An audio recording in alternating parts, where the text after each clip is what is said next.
Can't deny and ignore me. I'm bred for commitment, signed up for a mission. Yeah, it comes with the price. It's all in the description. My time has arrived. I can't hesitate. Nothing is in my way. Knocking down barricades. On a different type of time, choosing how to lay. From the jump, I'm the person you can never break. I ain't got time for indecision. I got all out. No, you ain't got all.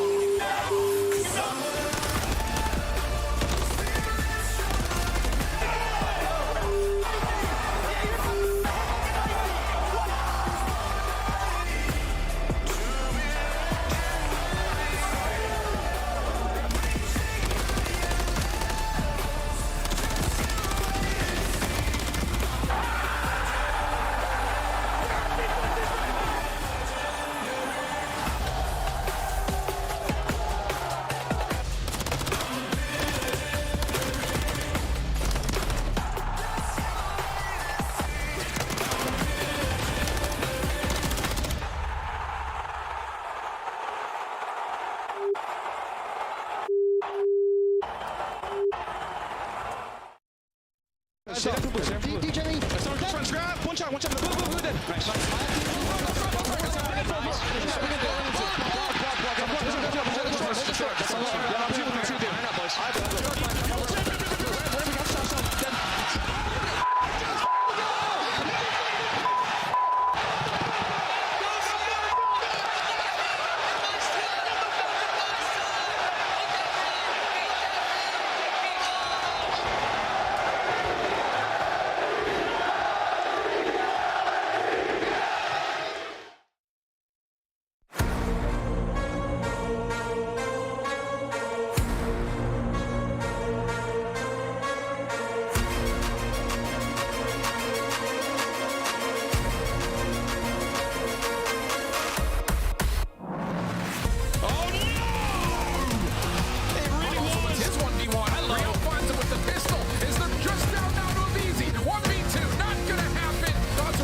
An unforgettable start to Champs Weekend, and it only gets better today.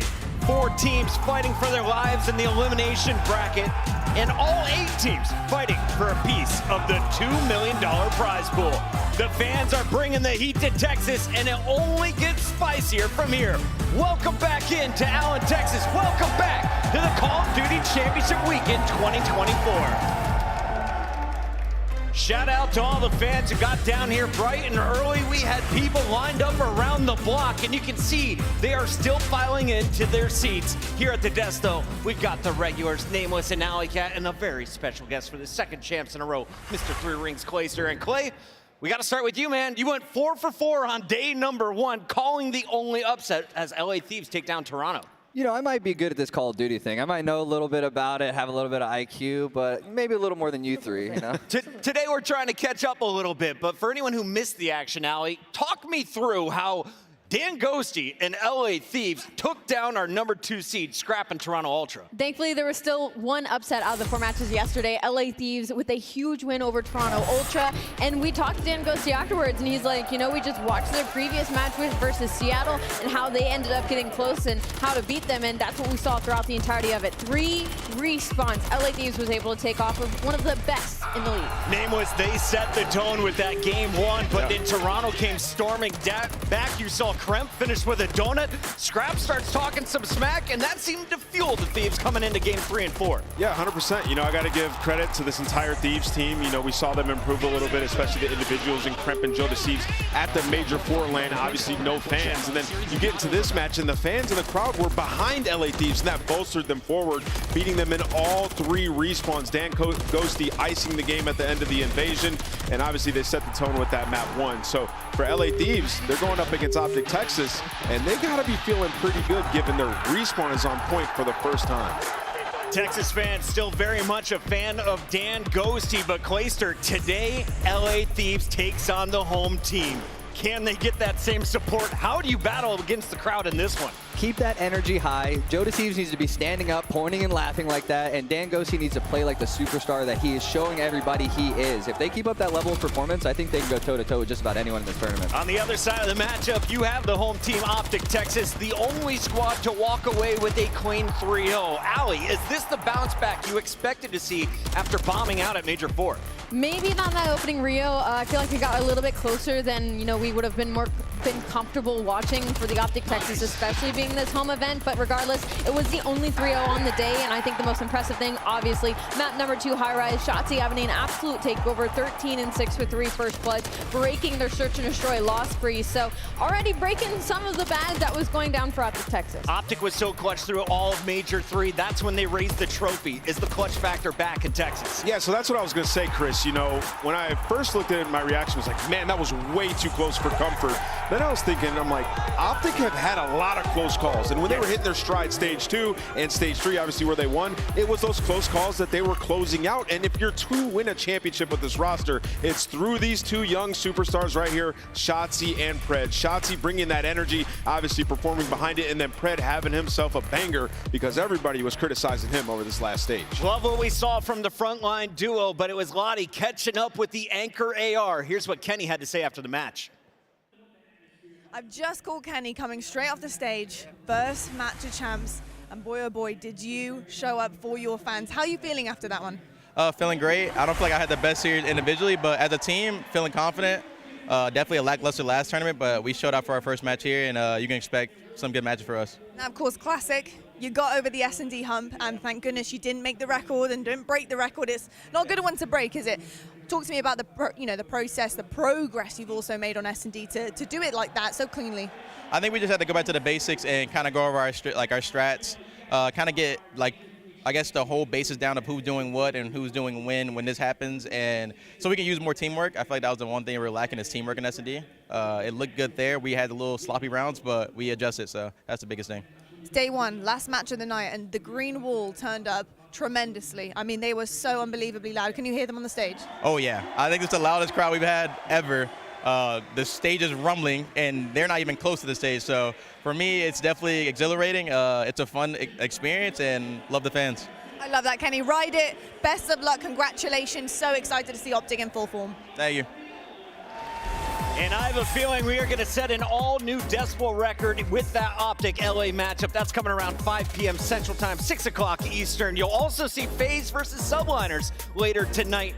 But we start with the elimination bracket. Miami Heretics, Seattle Surge, Toronto Ultra, and LAG. Allie, which one of those matches is tighter? Honestly, Miami versus Surge. I feel like we've been comparing them as kind of the 5th and 6th teams throughout the year near the end, leading into championship weekend. So I think that would be a game 5 for sure. There's so many rookies in action today with an opportunity to double up their money with the win in the first series. To talk about the rookies one step closer, we send it to the stage with Guy Blaze. Thank you so much, Chris. And as we all know, here in championship weekend, we got to honor the best players out there. And when it comes down to the CDL, this is where they land. Now, this year, we had a group of hot-fire rookies that set the stage in our hearts ablaze. But it's my honor to announce the Rookie of the Year from the Carolina Royal Ravens. Make some noise for Gwyn! Every season, new faces appear, new talents emerge, ushering in the next wave of CDL stars. And this season, we were witness to the rise of a new star.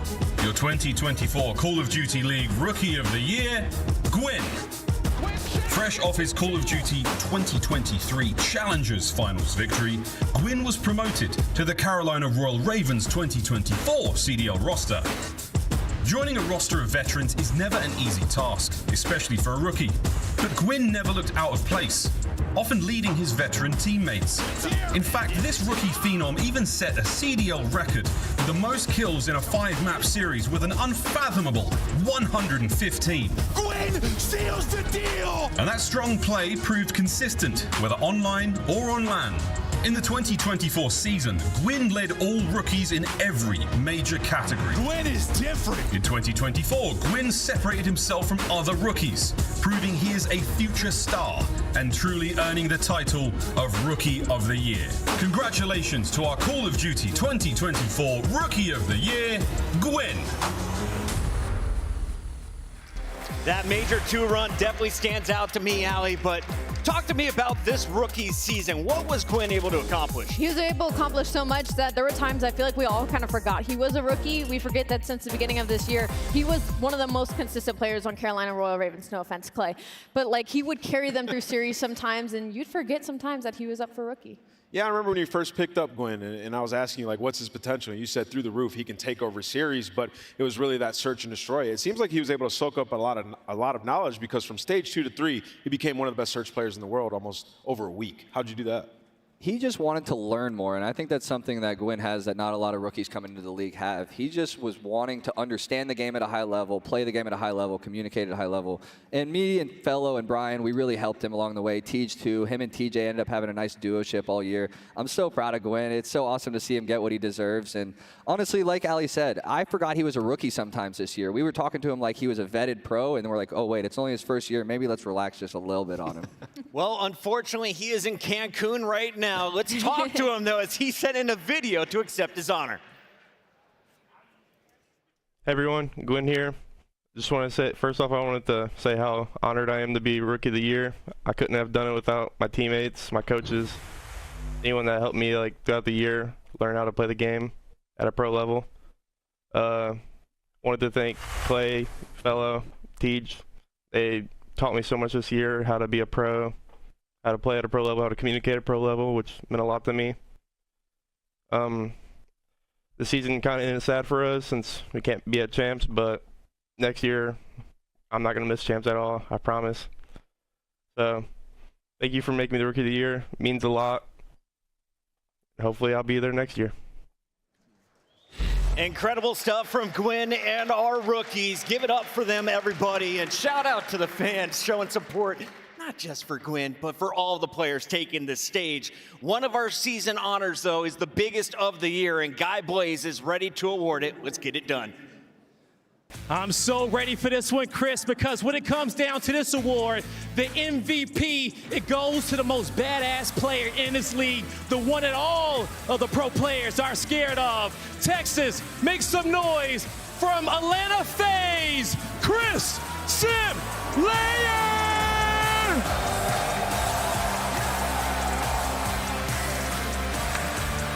MVP! MVP!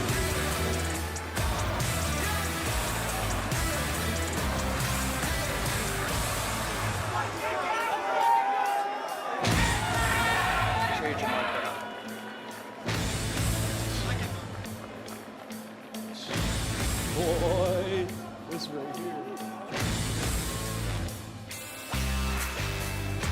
Man, Chris, yet again, you come out with a season MVP, and I'm pretty sure all of us watching you this season was just in awe through a lot of the plays in which you made. Texas, can you guys agree that he is the MVP of the league? Definitely can. Chris, what does this mean for you? I mean, it means a lot. I mean, personally, I think the ring definitely means a lot more. This is amazing, but, you know, I have great teammates who helped me get this, so the ring means everything. Definitely does, and if you was to win this event, you'll go on a group with a lot of top-tier players having those 3 rings, but to get there, you got a talented group of men here behind me that help you get here. What do you want to say about them and everyone who has helped you get to this point? Oh, I mean, they know they're godlike. Everybody behind me is doing their part. They're fucking the best in the game, and I mean, we have the best fans in the business, too. Everybody here, we appreciate you, and just, yeah, thank you guys. All right, one more shout out to the MVP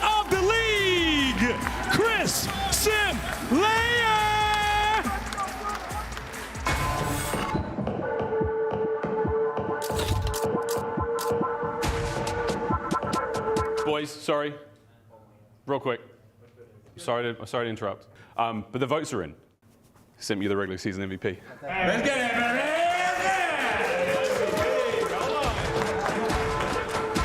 He won't slow down. That's right, Simp is your 2024 Call of Duty League MVP. The best player currently in the game. And this SMG King is no stranger to the award, having won it previously in 2021. Things bigger than me.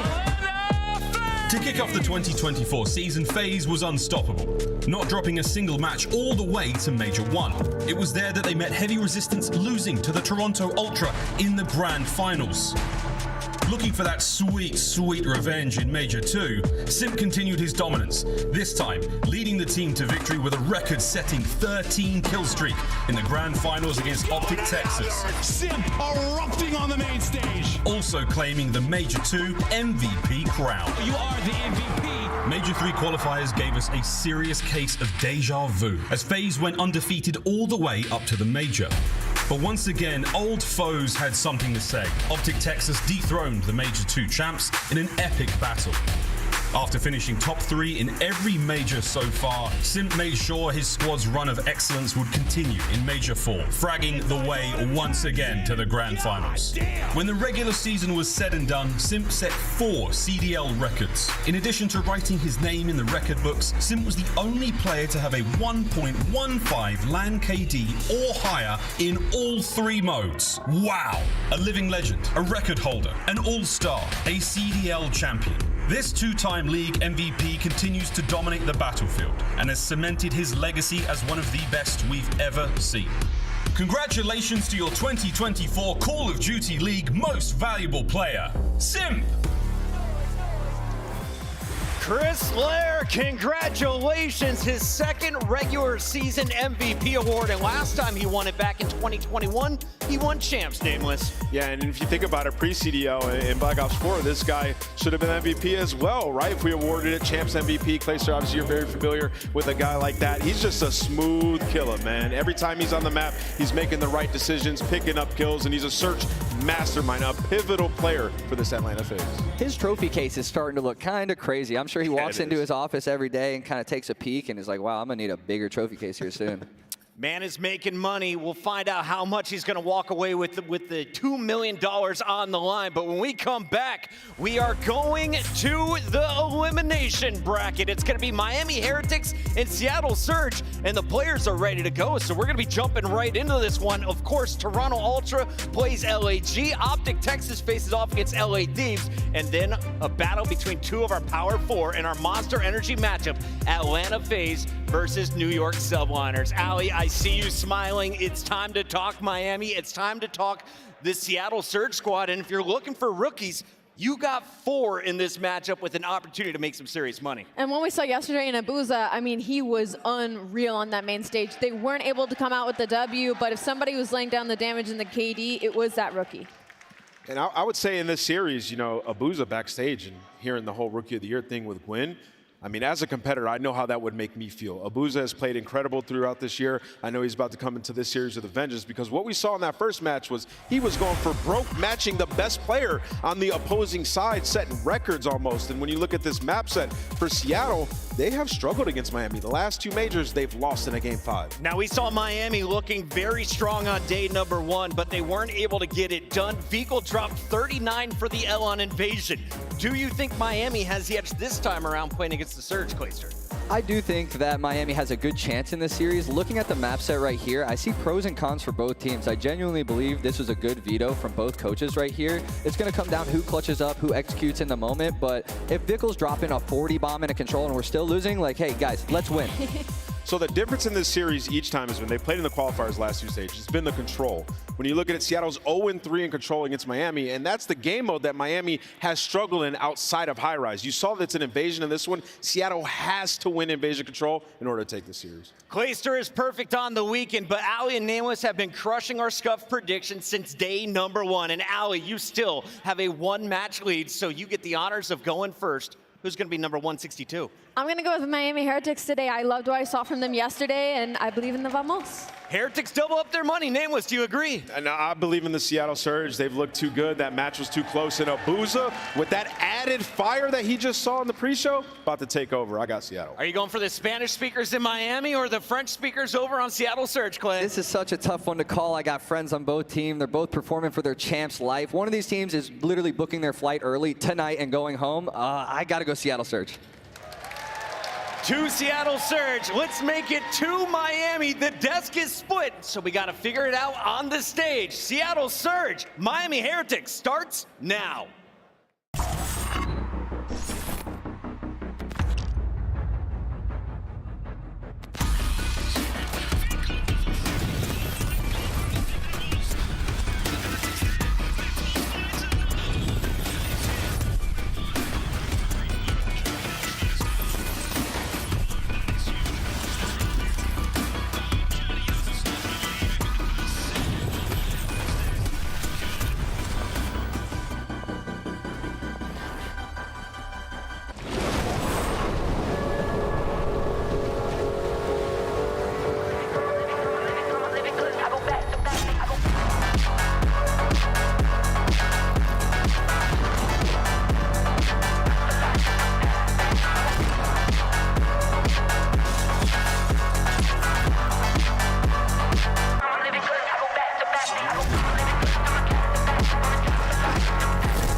Texas. It's day number 2 of championship weekend, and let's warm this venue up. Are you ready to get this first match started?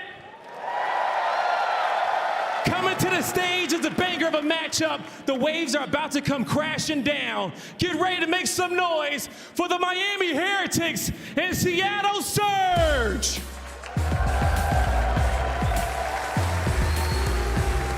Both of these teams considered gatekeepers as of late of the top 4, and now they are both seeking revenge as they find themselves in Elimination Round 1. Sitting around 5th and 6th, the Miami Heretics still have a lot to prove with their previous LAN performances, and this is our last chance. And for Seattle Surge, they need some revenge games. Some rookies on both sides. Let's see which one has the ice here on the main stage with all the pressure on them. We'll see who got the ice on the stage. I'm already drenched right now with all this tension going on. One more time, Texas, you ready to get this one going?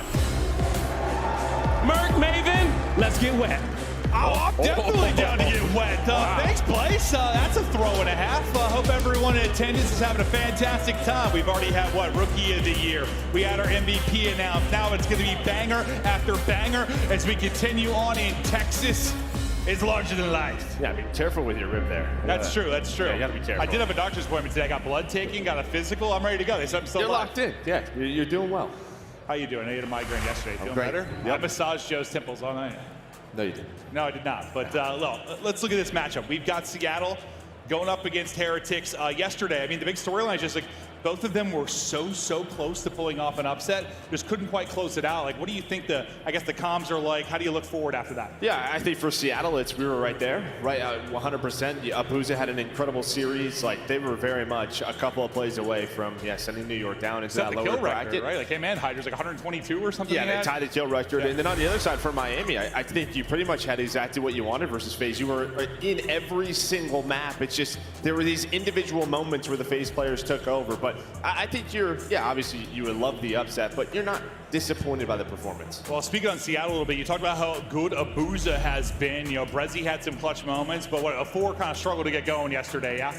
Yeah, 0-4 did not have the best series, but looking here at the Monster Energy pregame, I think the key is going to be breaking.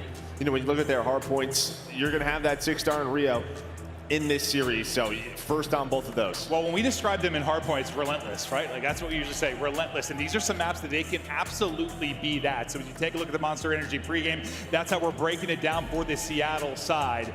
It's going to be a test. These guys have played 3 times this year. It has gone to a game 5 every time. they usually go to war, and honestly, it feels like there's just some similarities between the team and the way they like to attack. No doubt about it. Honestly, yeah, it's just kind of that. It's just both of these teams play very similar. They stay in the game, right? They try to go to those map 5s and clutch on up. The difference in this has been the control, which is 3-0 to Miami Heretics in this series. And then when it's gone to the map 5 in the last 2, it has been Miami able to win that. Like the key has been for Surge in the search to destroy it, but those game 5s have gone the way of Heretics. Well, Vickle was looking like Benjamin Bance, bro. You know, the woosah, the deep breaths. He is getting locked in, fist pumps are out, map getting ready to load on up. We're heading to 6-star to start things off. And we bumped into Vickle on the way in. He was locked, loaded, ready to rock. He was dropping bombs yesterday, too. We'll see if that's going to be enough. But what a test to start us off. Reminder, for those in attendance, this is a loser's bracket match. So loser is out. No chance to continue on for a large chunk of that $2 million. What an incredible best of 5 this is going to be. And again, they've gone to a map 5 the 3 times they've faced off this year. Joe, I wouldn't be surprised if this is another one. No, and again, all of these maps within this series, yeah, they're going to be fast. Maybe even that game number 3, Invasion Control, the way they like to play it, there's going to be a lot of opportunities on attack and defense. But let's start with 04. Let's see if he can turn it around early. Yeah, looking to see if he's able to bounce back. So far, so good. Movement flowing. As he's able to find one, that'll be 4 down. 2-0 start, 4-0-4. Over to Brezzi now as he's trying to lock him in from Statue with the MCW, but all the utility hitting. He's been stunned to hell, just trying to stay up as an underground route comes through for Heretics. We'll see what Abuza can do. Damage dealer, bomb dropper. The guy can take over the map, and there you have a nice sequence through. As it was, what, 4 down for Seattle early, now 4 down for Heretics. I mean, just back-to-back. Yeah, I mean, you get all this time. If you are Seattle Surge, you have spawns 4P2, a great start here. And yeah, it's the ARs that were locking down this setup. Rezzi's on 4-0, had to pre-fire in. A nice bait and switch out of Miami Heretics, but Hooch is gonna back down, play his life over towards a rotation. Lucky's gonna win the first gunfight, try to play his life. But 04 so quick, the stun was on point for Rezzi. He's gonna find one with snapping earlier, but all about these trades so far. You talked about 04 struggles yesterday. Hook too, like he was just getting antsy at times, it felt like. I feel like that's just him. It is, but whether it was like the gun getting away from him sometimes, like his shots, or like just making some poor decisions like we saw on the controller or the Surge at times, maybe he'll be a little more dialed in today. Yeah, I think that's what you're hoping for, right? I think really that one round on Invasion Control really sticks out where he opts for the gunfight, but this has been all Surge early. They're getting so far pushed up. You do have Lucky and Metal spun out towards the back as 04 with a great gunfight win onto Real. And you're winning it on both fronts now. So now if you're Heretics, there's just a choice. What do you want to do? Abuza trying to find the turn and burn, but at least allow time for 04 to be there. And he wins another one as 04, he's up to 7-4. Well, you want him to step it up, and yeah, it is a nice start there. Taken out from the nade, though, from Lucky as he'll shut it down. Heretics finding a couple of points. They have not been able to find much early on. They are desperately wanting a break here. Look at the pinch on both sides. Looks like an awkward timing down Statue side. Is Abuza is able to pick up one side of that. You got numbers here, though, towards the point. 04 going to have to deal with 2. He's able to get one, back up, wait for the reinforcements of the close spawn to come in. Now they try to retake that. I like that from 04. Yeah, on the one side, we've talked about the #1 breaking team. On the other, like Miami, this is not what they normally do. They're not a great breaking team. In the way that you have controlled spawns, if you are Seattle Surge, you're forcing them to do that. But finally, an opening. They're able to get a 4 down. Vigil now on the hill, getting the trophies down. You still have the close spawns, though, if you are Surge. They know this. Gun's going to be up. 2 for 1 so far, but now it's just all down to Vigil.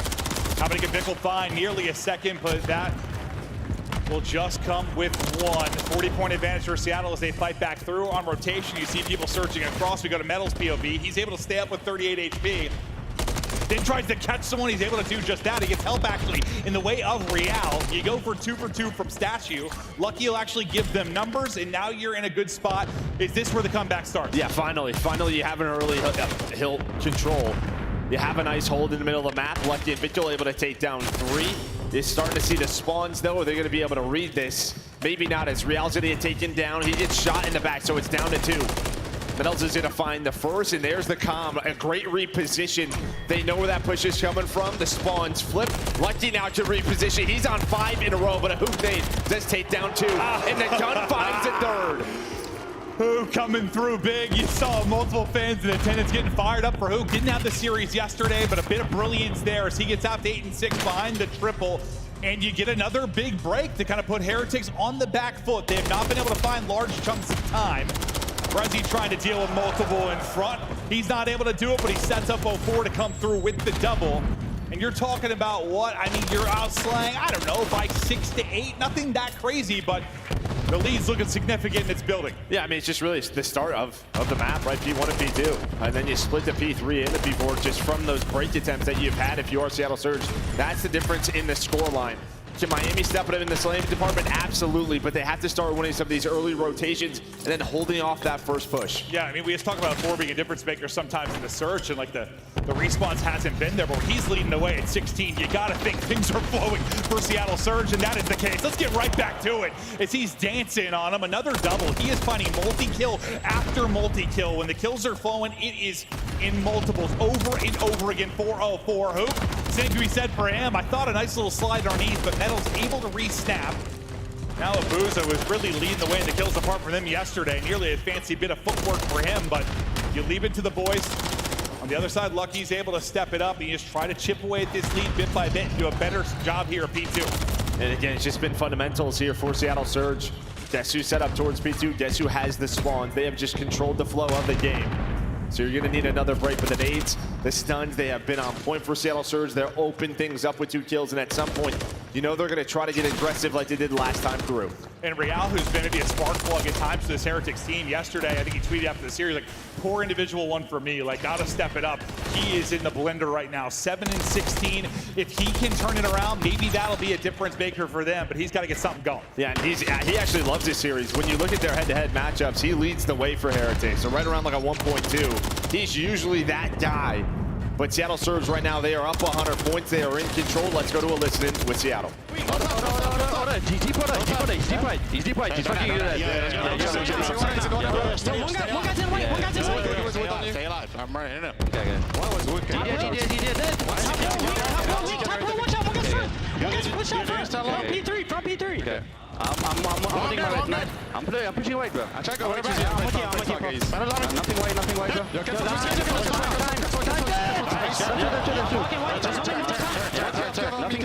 I'm blocking. Listen, I involve mid. I'm not picking. What do we do on music? I'm gonna attack up. I'm gonna attack up. How much? I'm coming front. I'm telling you, bro. That's two. One if you. Be careful, white.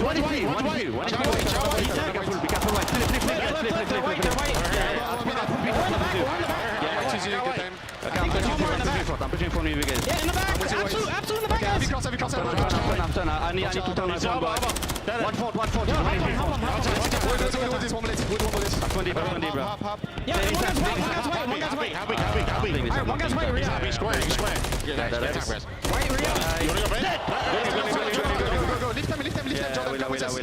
He's gonna be close up. Yeah, Someone left. GG. He's P1. I did it. Watch it. That's all we got. I'm looking making a play. Listen, just one more meet. He's in Pion. He's outside Pion. He's outside you.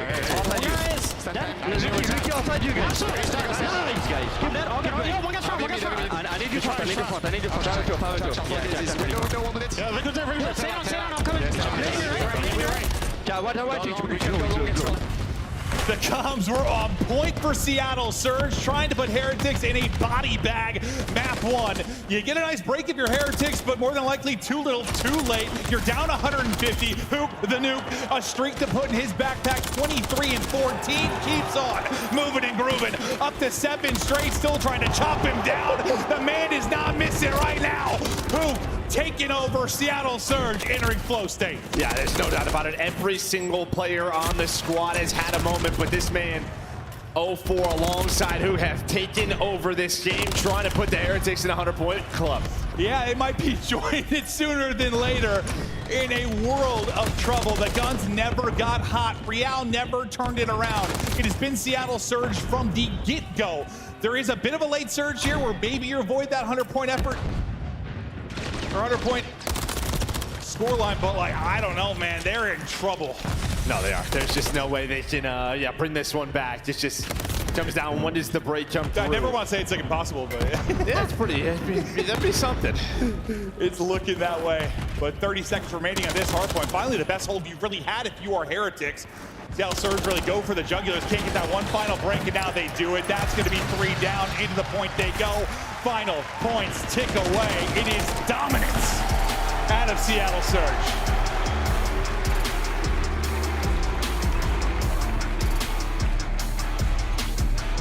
Then even in the listening, right? I mean, just very... Who had mid? I know that. Yeah, who did have mid?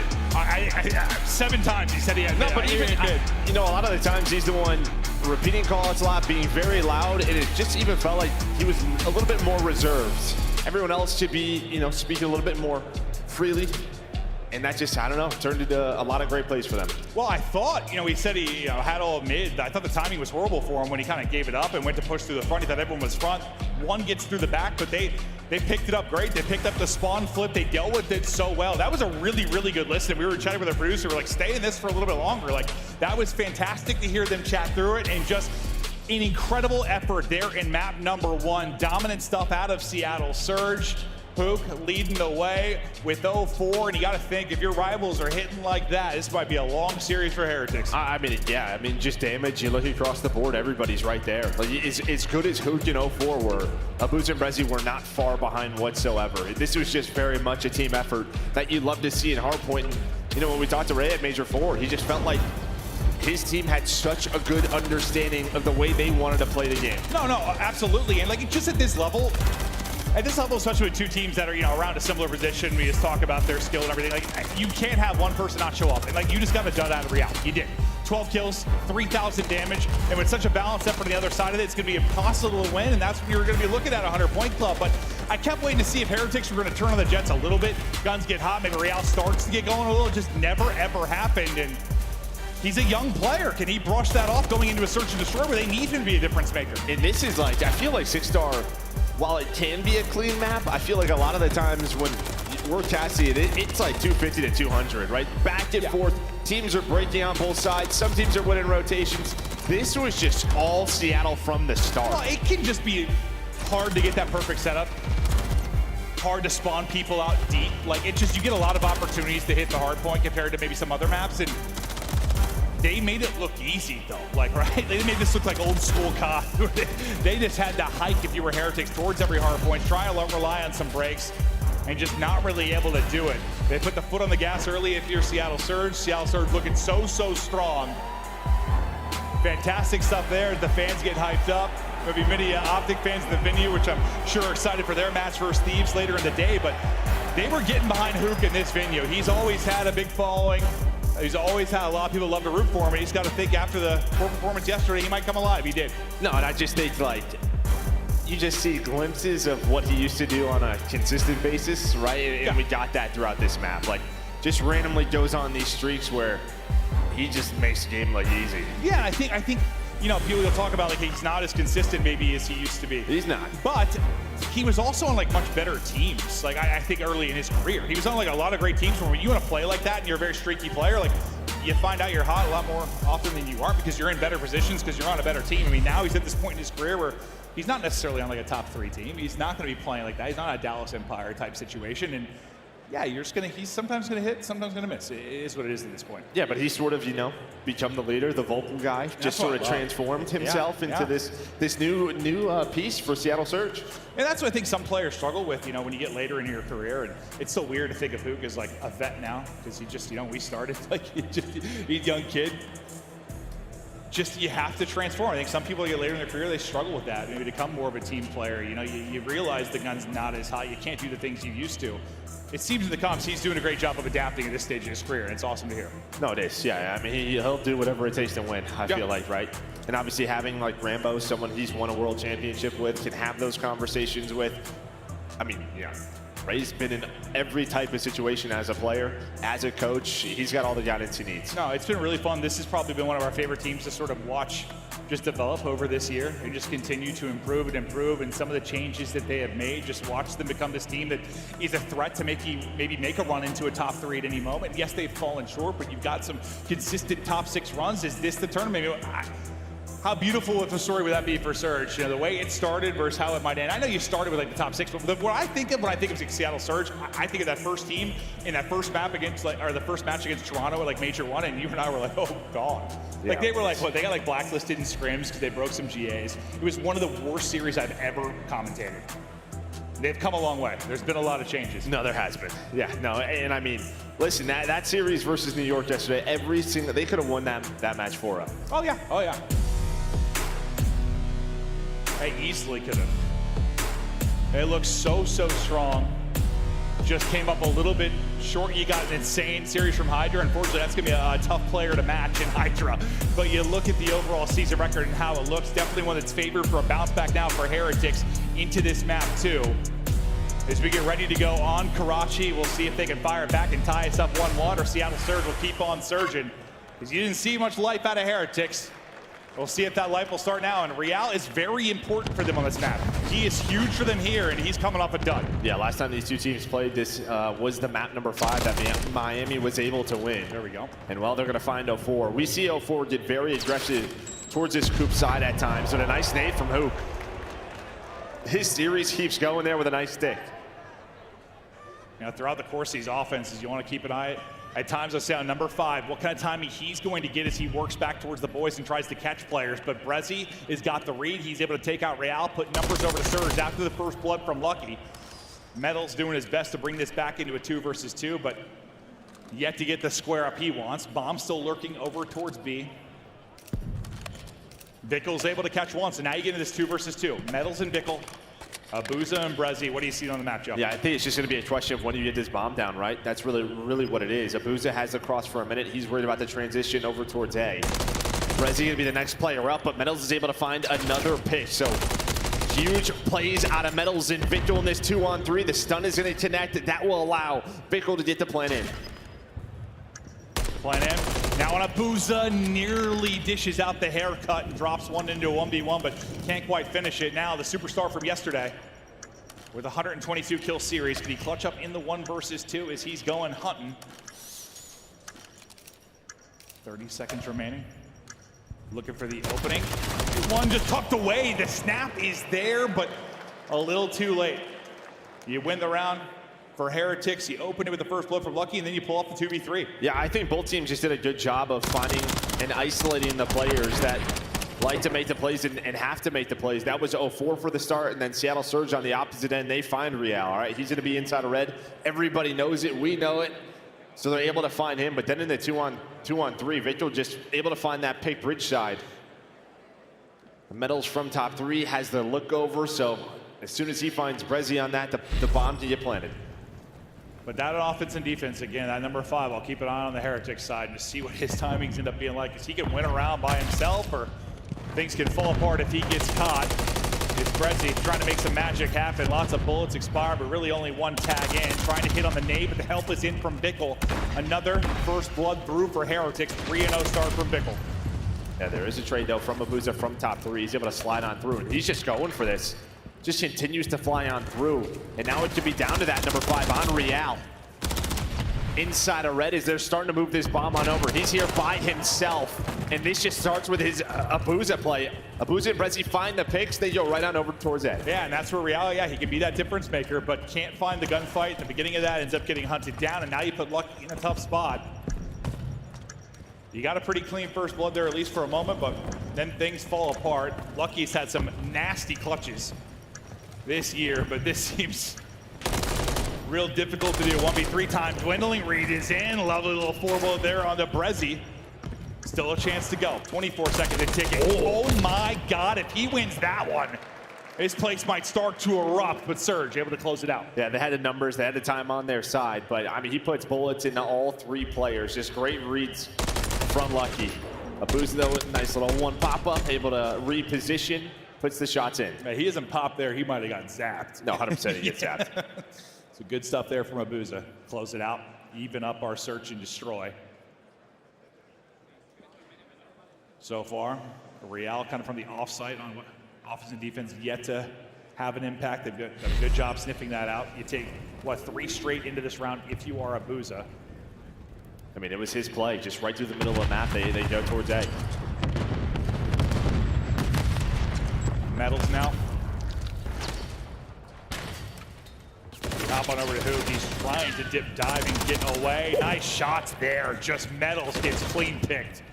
Yeah, he's trying to find number 2, and he will. Hook keeps it going, able to find a second in the round. And again, Seattle Surge, this is a team, they love to play aggressive on defense towards Coop's side, and they do just that.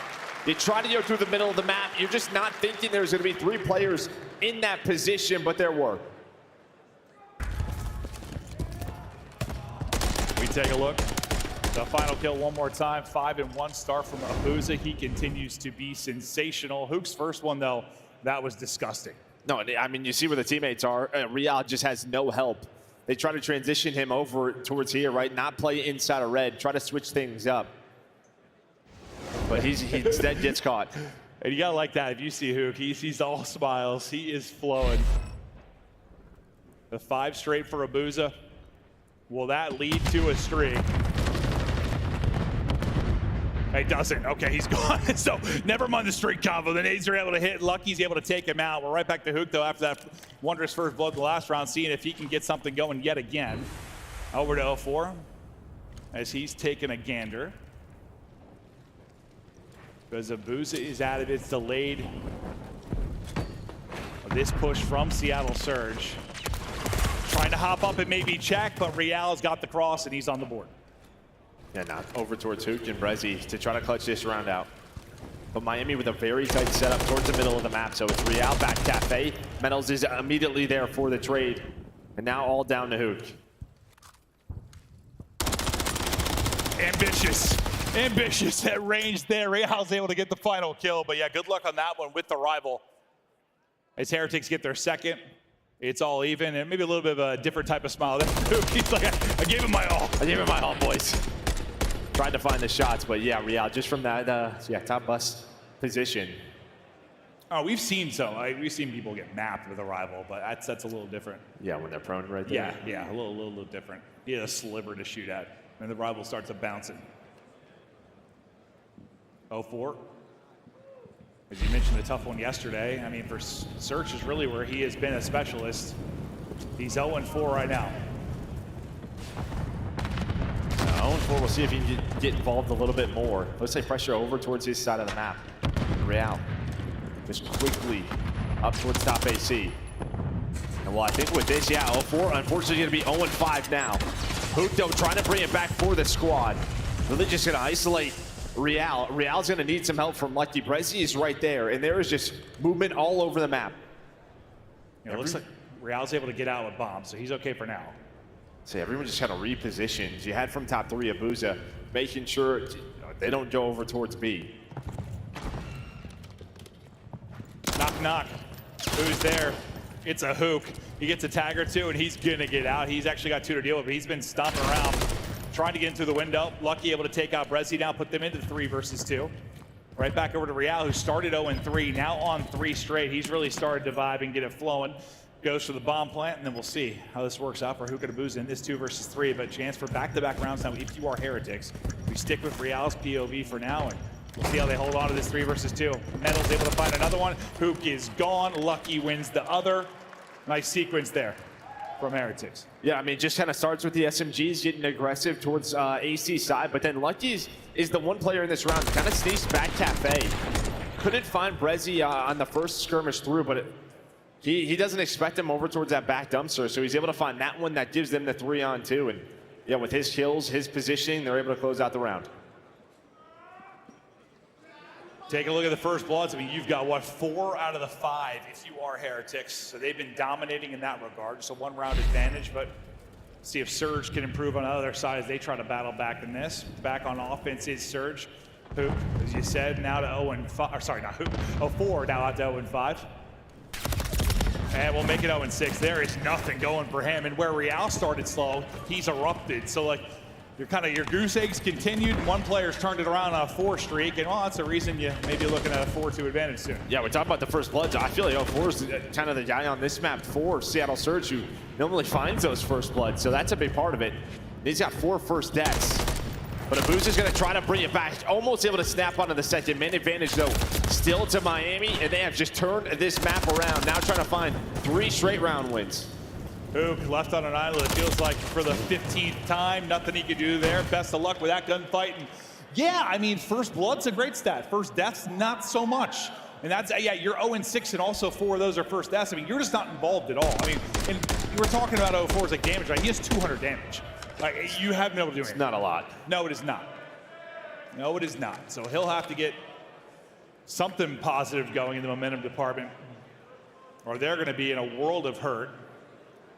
Real on 4 straight, Lucky on 5 straight, Heretics on 3 straight. They've taken over in this search and destroy, and now they kick it back over to offense, and we'll see what their lineup and attack looks like. As Metal's looking for info towards mid, Bickle's going to get caught with the nade, so you take early advantage and get a much-needed first blood. Now, if you are Seattle, can you turn this into a round win? Yeah, they've been fantastic with their nades. But, well, Real, we talked about him inside of red. Instead, yeah, he gets gunned by Brezzy. And that's who caught him in round 1, too. Like, Brezzy seems like he's done his homework, maybe on some of the routes and position Real wants to play from. 0-4, now to 0-7. Despite the fact the round's going well for Surge, the map not going so well for 0-4. Is Lucky and Metals now trying to clutch. The crowd's letting 0-4 know he's got nothing positive to work with. Now Lucky. Another opportunity for him in a 1 versus 3. Yeah, at least you get the cruise if you are Lucky, right? This should be a very difficult round to win as Hook's able to find those shots with the rival. But yeah, I mean, if you're 0-4, you're just trying to find anything that you can, but they're very much in this game. Somebody smacked me in the face. Like, the fact is that's what the comms have to be to him, right? Just keep doing what you're trying to do. Keep playing your game. We're very much in this, but they do have the cruise to deal with. But it's still, like, even if you're like in the game, it's like a 1-round game. Like, it's an individual. When you're 0-7, like, you're still in your own head. Even if they're up 4-3, you're still in your own head. I'm hoping for like a first nade or something to hit. Yes. Yeah. Boy, somebody set me up. Please, yes. You guys like triple stun this guy for me? Something. Give me a freebie. Give me a freebie. We'll see if he can find his first, but you get the round win, and that's what matters for now. Lucky, though, yes, the streak on the other side. We'll see when that comes into play, maybe to get a bomb play when they get back over to offense.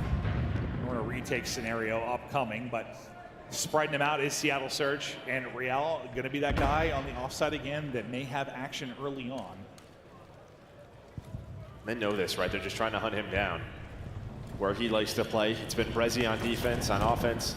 Looks like they're starting to lean towards this A site. The thing is Miami know this, right? They have 2 players staring at B towards Coop. They're not seeing anything. So you see number 8, Vicul is just going to turn this way. And now it just becomes a game of timings. Everyone's starting to transition across to the defense. Metals, hello. The fact that he almost dies there for another first death. The blender continues, then Real starts putting on a show. It's all on to Hook. We'll see you later. Round 5 on the board for Heretics. And now, I mean, if it's in your head, it's getting even more so, up to 292 damage, 0-8. I mean, I hate to keep pointing it out, but it is what it is. I mean, you have to. Yeah, but I think you just look at this run. If you're Seattle, it's like, yeah, I like that you switch it up, go over towards A, but you just made it so obvious. I feel like you have to still have someone, Cooper, top 3, throwing nades, putting some shots presence, in, like some anything. presence, yeah, at all, but they didn't. So instead, you had all 4 players in a position quickly for Miami to be able to trade towards that A site. And Real, once again, making an impact, 3 straight for him, as he's able to pounce over towards red. From offense, this is where he's been caught in many rounds by Brezzy, playing a little bit different this time, out towards mid instead of lurking in some of his more predictable spots. Now you want to use the streak to maybe get the bomb plan in. We'll see what it finds. All the blue arrows start scrambling away. Lucky going to wrap it in, hits, but not able to walk away with the kill, so that won't actually lead to a bomb play. You got 2 safe there under bridge, so you go to wrap this out quickly. Yeah, but this opens up some lanes for Real, right? He's able to work towards top A. See, he loves to play from this position. They know there was 2 bridge sides, so they're going to try to play for the 2 over towards A. It's down to 0-4. And, well, Sweet the timings maybe going to go his way, not going to go his God way. damn it! 0-9 is 0-4. He can't get anything going. One of the toughest search and destroy performances we've ever seen. Hoop left alone again. Metals toying with his food.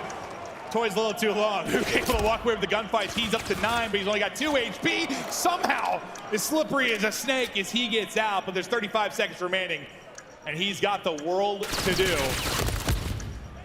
Best of luck with that one. Yeah, just not a lot of options for him, and they're going to keep running at him. Real and Victor on the hunt. Lucky locking down the angles. And some of these gunfights for Hoop have not been easy, but a big comeback here for Miami Surge in this map number 2. As fun as like Hoop in 04's like POVs looked in the hard point, like they were moving, right? Like they were the opposite. It was the exact opposite. Like I know Hoop still gets 9, but like there were so many times on his POV where it just looked so hard, so many difficult gunfights. And then 04, I mean, I don't know if we really saw his POV because my guy was in the dirt. Does he have to change his name now to 09? I don't know how that works. Yeah, I think legally, Yeah, he's got to. Okay. No, I mean, 09. Actually, oh god, that's it just rough, went from like early nades were hitting. He was just getting caught on all of his routes. Literally, some of the rounds, his first deaths were 10 seconds into it. Like he literally just had nowhere to go on a lot of those plays. It is tough. I mean, what do you listen? We know Ray is a great coach. He's got these guys into a great position, but is it kind of on him or the teammates to sort of get him back fired up? I think it's just like his own mental, right? You just got to get locked. I mean, he had such a good map 1, so maybe you just kind of laugh it off for what it was. Yeah, I just think like we overgas sometimes like young players on lane. It used to be a very big thing, like back in your era, Joe. Back in my day. Yeah, like, until someone proved himself on land, like they were all dog shit. Like, yeah, this guy sucks. Like until he does on land. But for the most part, like a lot of our players, like once they've gotten league, even through on, like they mostly performed on land. And I think like 04's been fine, but when you have a map like this, I think that's when you're a young player. It's like it's got to get you in. It does. Yeah, I get he struggled yesterday, and yeah, that champ stage it's a different one. It is. Especially we've never had a stage like this too, where you're like in the middle.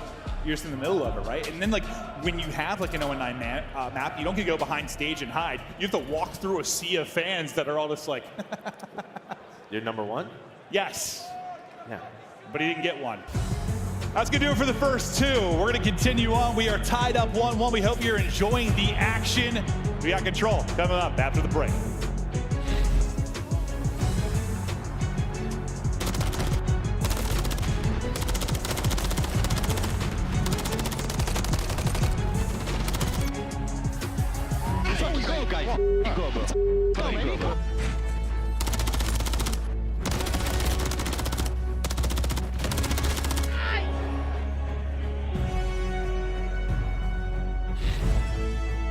Call of Duty League Championship Weekend is brought to you by Razer, the official headset and chair of Optic Texas. Upgrade your game with a Scuff, the official controller of the Call of Duty League.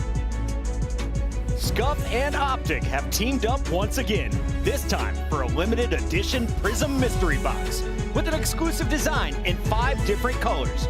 Grab yours today at scuffgaming.com/optic-prism, and you could be one of the lucky few to unbox the gold controller.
All right, so I've got Method Sick from Miami here.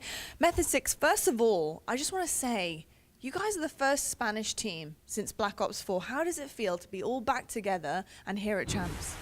I mean, represent our country as a team, the full team is Spanish. It's for us is the best thing ever, and put the work we do every single day, and face to face against the best teams in the world is, you know, it's huge for us. It's very, very big indeed. I want to talk to you about the dynamic of your roster. I know that SMG spot was up for grabs, you know, a lot this season. You guys changed and you're trying to figure things out. How do you feel right now about where everyone is placing role-wise going into Champs? The team now, it's in terms of roles, are perfectly. They are, you know, fixing the confidence we lack these past months, and every single member of the team now is super hyped, super confident about the team. The chemical and you know, in the team, it's amazing, and it's pretty good to work with these guys. I love that. The chemistry is top notch. Yeah. Now I've got to ask you about your name, Method Sick, because I know that you had a little bit of a run-in with Methods from Optic Gaming back in Black Ops 4, and you guys had a bet, right? It was it 1v1 to win, and you won it, I believe. You know, it tweeted me like, if we lose, he's change the name, sorry, and I won. I'm still waiting 5 years ago, but you know. There you go. Methods, he's still waiting, mate. You know, hey, look, there's many more bets potentially want to come, but you got to, you know, take a chance with this guy. If you want to bet again on this this iteration of COD, then he's waiting for you. Back to the action we go. Tied up 1-1. Heretics answer back. And now we get deeper into the series again. They've played 3 times. They've gone to a game 5 each time. These guys test each other. They're both resilient bunches. There's a lot of similarities between these squads, and we decided to keep going deeper into this one. Yeah, again, though, if you look at this, matchup head-to-head, Control is owned by Heretics. It has been 3-0 versus the Seattle Surge, so we'll see if Seattle can get one back here. And, I mean, listen, I know at times, you know, you guys will watch and be like, oh, this map's boring me. Like, as a commentator, it's even worse sometimes. Like, if I had to cast another Ardent Force back in World War II, like, I would have died. It was slowly killing me. And listen, I know at the beginning of the year, like, Invasion can be a little sluggish in Control, but we had some crazy ones yesterday. Yeah. Like, they started to pick up later in the year. Always a little nuts. Yeah. Like, everyone, like, going to round 5, but, like, offense getting wins. There's been way more offensive victories. It's been a whole hell of a lot of fun. Maybe we got some nutty stuff here, but, Joe, take me through the Monster Energy pregame now for Heretics. Well, yeah, I mean, this has been the key. We talked about it yesterday, their matchup versus FaZe. You take away the high rise, it gets ugly. It really does. They are 1-3 outside of it. Haven't had a lot of map wins. They're not going to get high rise. They had a tough match versus FaZe on Invasion. They played them close. We'll see, though. They can finally win one.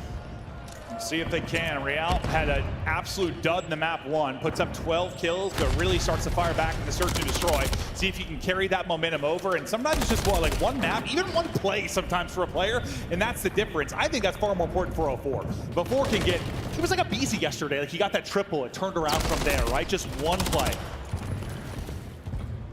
Yeah, just trying to find anything, a little double, just get some momentum. But what's crazy is how good his map 1 was. So maybe it won't matter, but Real, he has absolutely turned it around since the map 1.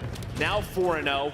Can he find number 5 at his 04 again? So looking for the 6 and the cruise. And 04 streak, unfortunately.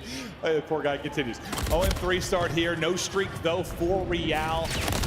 2 minutes on the clock now to work with. You get a couple of kills to stagger this if you are Seattle Surge. So in an okay position, at least on the push from B, but you do get one that slips through the cracks. That'll be Metals that gets on it for a second. He's plucked by Brezzy almost instantly, so the pressure alleviated for now.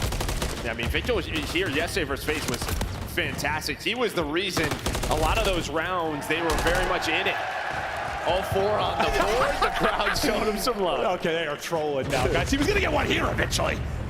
But what do you put up 39, 7K damage, Vickle, yesterday? Like, yes, it was an insane effort, and one you gotta be frustrated you lost considering that effort. Can he do it again? You think if he could do it against FaZe, he could do it against Seattle, but obviously a far different matchup. As you'll see some different styles here, especially on Invasion Control, but you're holding on as long as you can, trying to dwindle this clock on down. Bit over a minute remaining. Now you're looking for any kind of entries if you are Heretics, but not finding anything. Brezzy, Abuza, 04. Sending the Miami, all of the Miami camp back to spawn. And again, like yesterday, the player that allowed them to get past that 50-yard line, the majority of the time was Vickel, right? It was like a two-piece that he would find. Oh, yeah. But they are just not finding anything through the middle of the map. It has been all Seattle Surge. Finally able to get through DVD is Metals and Real. But how different is it as a player, like when you were competing? Like, yes, it's the same map. Yes, the strategies are very similar. But like your gunfights in certain situations against one team versus another, it's just gotta be so different. Yeah, I mean, there's so many just situations in the same match. Like, it's very difficult to replicate it. Well, it's just funny when you think about how Vickel made it look easy against like FaZe, right? And then you're like thinking, oh, he'll push him here, but he hasn't been able to find that opening. Saw another player fall just short of a streak. Real has been kind of their workhorse here in the opening round. He was on 4 straight before he dropped, but you've got, what, 2 for Metals, 1 for Lucky. Listen, Lucky, a terrific player, but we've all been part of kind of the offensive blender on Invasion. It can happen to the best players in the world. You hold serve if you are Seattle Surge, 5-life advantage, no time to work with. Only 3 ticks through for Heretics. Now, in that last push, finally, you got some aggression from Heretics over towards the zone, but it was Hook who goes on a big pinch through Cafe, who was able to find 2. That was pretty much then the round. So what, you give up B, you don't give anything over towards A. I'm dying. You have 10 on Real, he has 1,200 damage. You have 1 on Lucky, he had 1,150. That's Invasion offense. That's just his title sometimes, I guess, but yeah, 1,138 damage and 1 kill. That's a tough start for Lucky, but I'll racking up the assists for the squad early on, but you only get 3 ticks. Now you see if Seattle Surge can do a little bit better. You got 3 straight on Brezzy, 2 on Hook to carry it through. Things are blowing up for 04, maybe starting to work the game into his favor. A little swan dive away from Real, but that's not going to be enough. As they're able to hunt him down, they start to push out the gaps here. And now off 4 depending on these timings. Instead, though, timing's going to not go his way. He heard the door open under him. Thought maybe he was going to play for that player. Opts to go upstairs, gets taken down. And now, I mean, you have so much map control here if you are Miami. Yeah, because on the other side, I think it was Abuza tried to find an opening on A, try and find a timing, but he got caught. So you don't really find success on either sides of the map. And yeah, that gives the entire map away to Heretics, and they continue to win fights. Where we saw so many offensive round victories yesterday, this so far looks to be more kind of your standard defensive holds. Who's going to maybe find that first opening on offense as Vickel keeps dancing with a boost. A nice gunfight win there. Good use of the cover. Lovely shots for a second onto a 4, but he's on 4 straight. We hop right over to Lucky, who's able to attack in his 3rd in a row. Can't quite recenter in time to get another. Yeah, Rialdo quickly there for the trade. You saw Surge, they were just trying to find that kill in the middle of the map. Maybe to weaken this B Street, but Metals is still here. He's able to find a double, trying to finesse and find the 3rd, but that's who finally gets to the point to at least pause the clock. But you almost have a dominant, perfect round if you are Heretics. And you still have Real here, a threat in behind. He's going to deal with the spawner now for the kills he's getting. He's got Vickel to work with on the other side of it. There'll be 2 players for him to have to shut down. Tries to finish the kill before the second gets there, but can't do it. Great job playing your life there if you are Seattle Surge, but it doesn't matter. You've got 1 tick. You've got no time. It's desperation mode now. Vickel working to hold. Metals there as well, and they shut it down, hold the line. As you said, nearly perfect. Well, it was, yeah. I don't even know if, did they give up a tick? Yeah, I think one, yeah. And that just, they had so much map control. You had, what, that 4 dead off the start. 3 dead off the start for Surge. You had multiple players push up blue side, and instead they got caught. And then the map just flipped, and then Seattle just could not get up towards that B Street. I spilled water all over myself, Joe, like I'm a child. I tried to drink it, and it went on my shirt. You are a child. Yes. Everyone takes a deep breath on either sides of this. 04. He starts to get some work in it, 7-11 after the rough map, too. We'll see if Real, who is the catalyst for them on offense, can maybe finding more plays, or Vickel, who really was it yesterday, if he can get back to that same form. But it's Hook and 04 to get things started defensively. Vickel just looking for an opening, not able to find it. You have a one-on-one on the other side of the map that's Lucky that was trying to maybe flirt over towards A. And Abuza will shut that down. So far, both teams are kind of doing a great job at that A Street, just making sure you have eyes on it at all times, not letting one of those kind of fluky spawns flirt on through. As I say that, okay, we'll stick with it. I thought maybe it was about to happen. I spoke it into existence, but nice snap from 04. Yeah, I mean, just great shots there from 04 to stop that chase. You had a lot of players in a good spot for Miami, maybe to transition over towards A, but they find the kills middle of the map, and then forces Seattle Surge to play off a spawn. They go A, they go B, gets them over towards this B zone. One tick is through, trying to find number 2. They should have it. Looking for that minute extension. Forrest trying to make sure it doesn't happen. He just sends it on forward after his first kill, but now you get a little bit of a domino here if you're Miami Heretics. I thought they're going to hunt down their third, but it's Brezzy who's able to pick one from the flank. Lucky is trying to find out where he went inside of Ice Cream. You got to think they're going to catch him now. He's in between 2 players. They're finally able to do it. That minute extension is looming. So you'll have, what, a minute 40 to go. You see the ticks. Huge advantage if you're Heretics, and they'll get up to a 6-in-1 edge now after the B capture. But from this point, they weren't too much of a threat, right? Over towards A. Once Seattle Surge had to turtle in, they did a good job, but if it continues trending the way it has, a round 5 defense could be everything. No, I mean, that's just it. They really did not give up much. Seattle Surge over towards A. You might have touched the point for a second if you were Miami. Just locked it down. They never really gave up a lot of position near this area. Just always felt like they were winning those gunfights, controlling Cafe, as they have done throughout this round.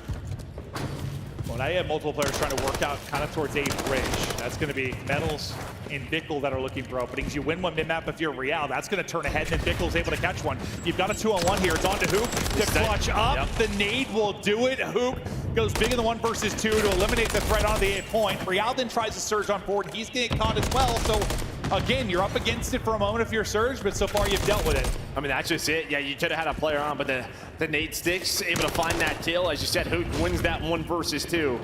And that just forces the rest of Miami to have to make a different play, get a little bit more aggressive through gas. Instead, they get caught. Yeah, honestly, him just getting 1 in that scenario, probably you're okay. Even if they had 1 person on, they're likely going to deal with it. But yeah, the fact that you get both, okay. No one has to shift at all in the defense. You can all just hold your spots. Bickle, you think he has the tags to maybe finish the kill, but some wall bangs are in and not going to drop. You got 15 seconds now left to go. It's Bickle trying to be clinical, not able to do it. Abuza and Brezzy have been the anchors for the squad, and they've done a fantastic job. When it's gotten to their line, they've locked it down, they've shut it down. 4 straight for Abuza as he's out to 17. But yeah, I think every single time there's a threat from Heretics, outside of the one time they got on A and who got the double, it's just Brezzy and Abuza let it defeat. I mean, Abuza has 16 defensive kills and 1 on offense. That tells you the story of this map. Yeah. We'll see it from Hook's POV this time, how it looked. First one was just clean. He takes no damage, and then the stick. I mean, that's something pretty. Dude, you would have been in a really good spot. You see Real, he would have then had the cross. So yes, because he got the kill right before they got there. That's what I was like, if they kill Hook clean there, it might unravel. It might. And then you had Lucky around B-Dom, maybe to watch the cross as well. Yeah, could have got to a bit of a different spot, but Hook, the nade hit. Shots hit, a nade hit, and the push was thwarted. I mean, it seems like you might, one of these games, these map 3s, where you might get like 1 good chance on offense. You got to do what you can with it. Abuza will want to get back to full HP because he's on 5 straight looking to get a streak, and you know, that could be the difference. They can be so difficult to use well here, as we saw yesterday. But there's the streak. We'll see when it comes to fruition, when that comes into play. As you're leading the way for the squad, he'll get dropped there in the Renetti close range, but they've already done a better job than they did in the first round. Yeah, it's true, but they don't have B yet. That has been the problem. Miami have done a really good job of retaking this part of the map. And now, again, you're funneling them towards B. You're finding the early kills. Now you can get aggressive. That's going to be all 3 dead. Abuza then has to pop on out, and now you are completely trapped again. Yeah, and like in that 3v3 skirmish on B, like you got to get a kill if you're Surge. It can't be that clean, because then this happens. That sequence forces the streak out, because you're pinned in deep with a minute to work with. You'll get Bickle, and that should allow you to get out of bait. You still have to deal with Metals close, and you're able to do that as well. So you get out, but just great pressure from Heretics to force out the streak rather quickly. As you desperately try to get this minute extension, you've got 0-4 on one side. Kind of dancing and trying to stay up. His nade will hit, the crossfire will be through, but that will bring the pressure off of B. That will give you the minute, but you got, what, 90 seconds to go. Yeah, I thought maybe behind the Cruise, because they had the 1 player over towards the A zone. Like, maybe they were, Seattle Surge was trying to keep them honest, trying to put pressure over towards A, but I think Lucky was able to find a kill. Cheers. Now they opt over towards B, get that done, and yeah, the headshots with the Renettis are hitting. That gunfight looked like a joke. That was not a fun one. Real just dancing with him. but you're still just working out of your base. I mean, this has been the story for the Seattle Surge offense really the entire time through both, just trying to battle out of Palace, like the Palace Street. There haven't been really any openings, a testament to the comms and the gunny there from Heretics to keep them locked in. But how often have we seen it? The defense is so good until maybe around 5, and then something wild happens. Yeah, until maybe around 5. We'll see. It's feeling like we're getting there, though. But yeah, I mean, Seattle Surge. Well, yeah, they get 3 takes, they win the round. So looking like they're going to have offense here in round 5. Real from top AC. Getting one, staying up. 20 to go. He will fall. Nickel just tucking away in the corner. Great job just being elusive there. You get 2. 0-4 and Brezzy. I was thinking if Real drops, maybe you're going to be able to get across. This will be the last effort to try and get on through. Nickel just still trying to hold it. 2 players left to attack. Not enough time to get across. They're not going to be able to do it. It's Heretics. We'll tie us up 2-2. We'll get ready for round 5. And they have been like a stone wall. There has been nothing. I mean, the big thing's just going to be when, I guess Seattle finally get that first chance towards A. Can they do something with it? Because they haven't had one. Is this your fault? Because you kind of talked about how lit yesterday I know. Did you cast or curse this? I guess. They were really good yesterday. Yeah. There were so many offensive round wins, so many crazy plays. This has been like invasion from week 1. It's your fault. Yeah, I'll take that blame. But now this sometimes is where the madness happens. No success on offense if you're Surge. There has been no opening, nothing to work with.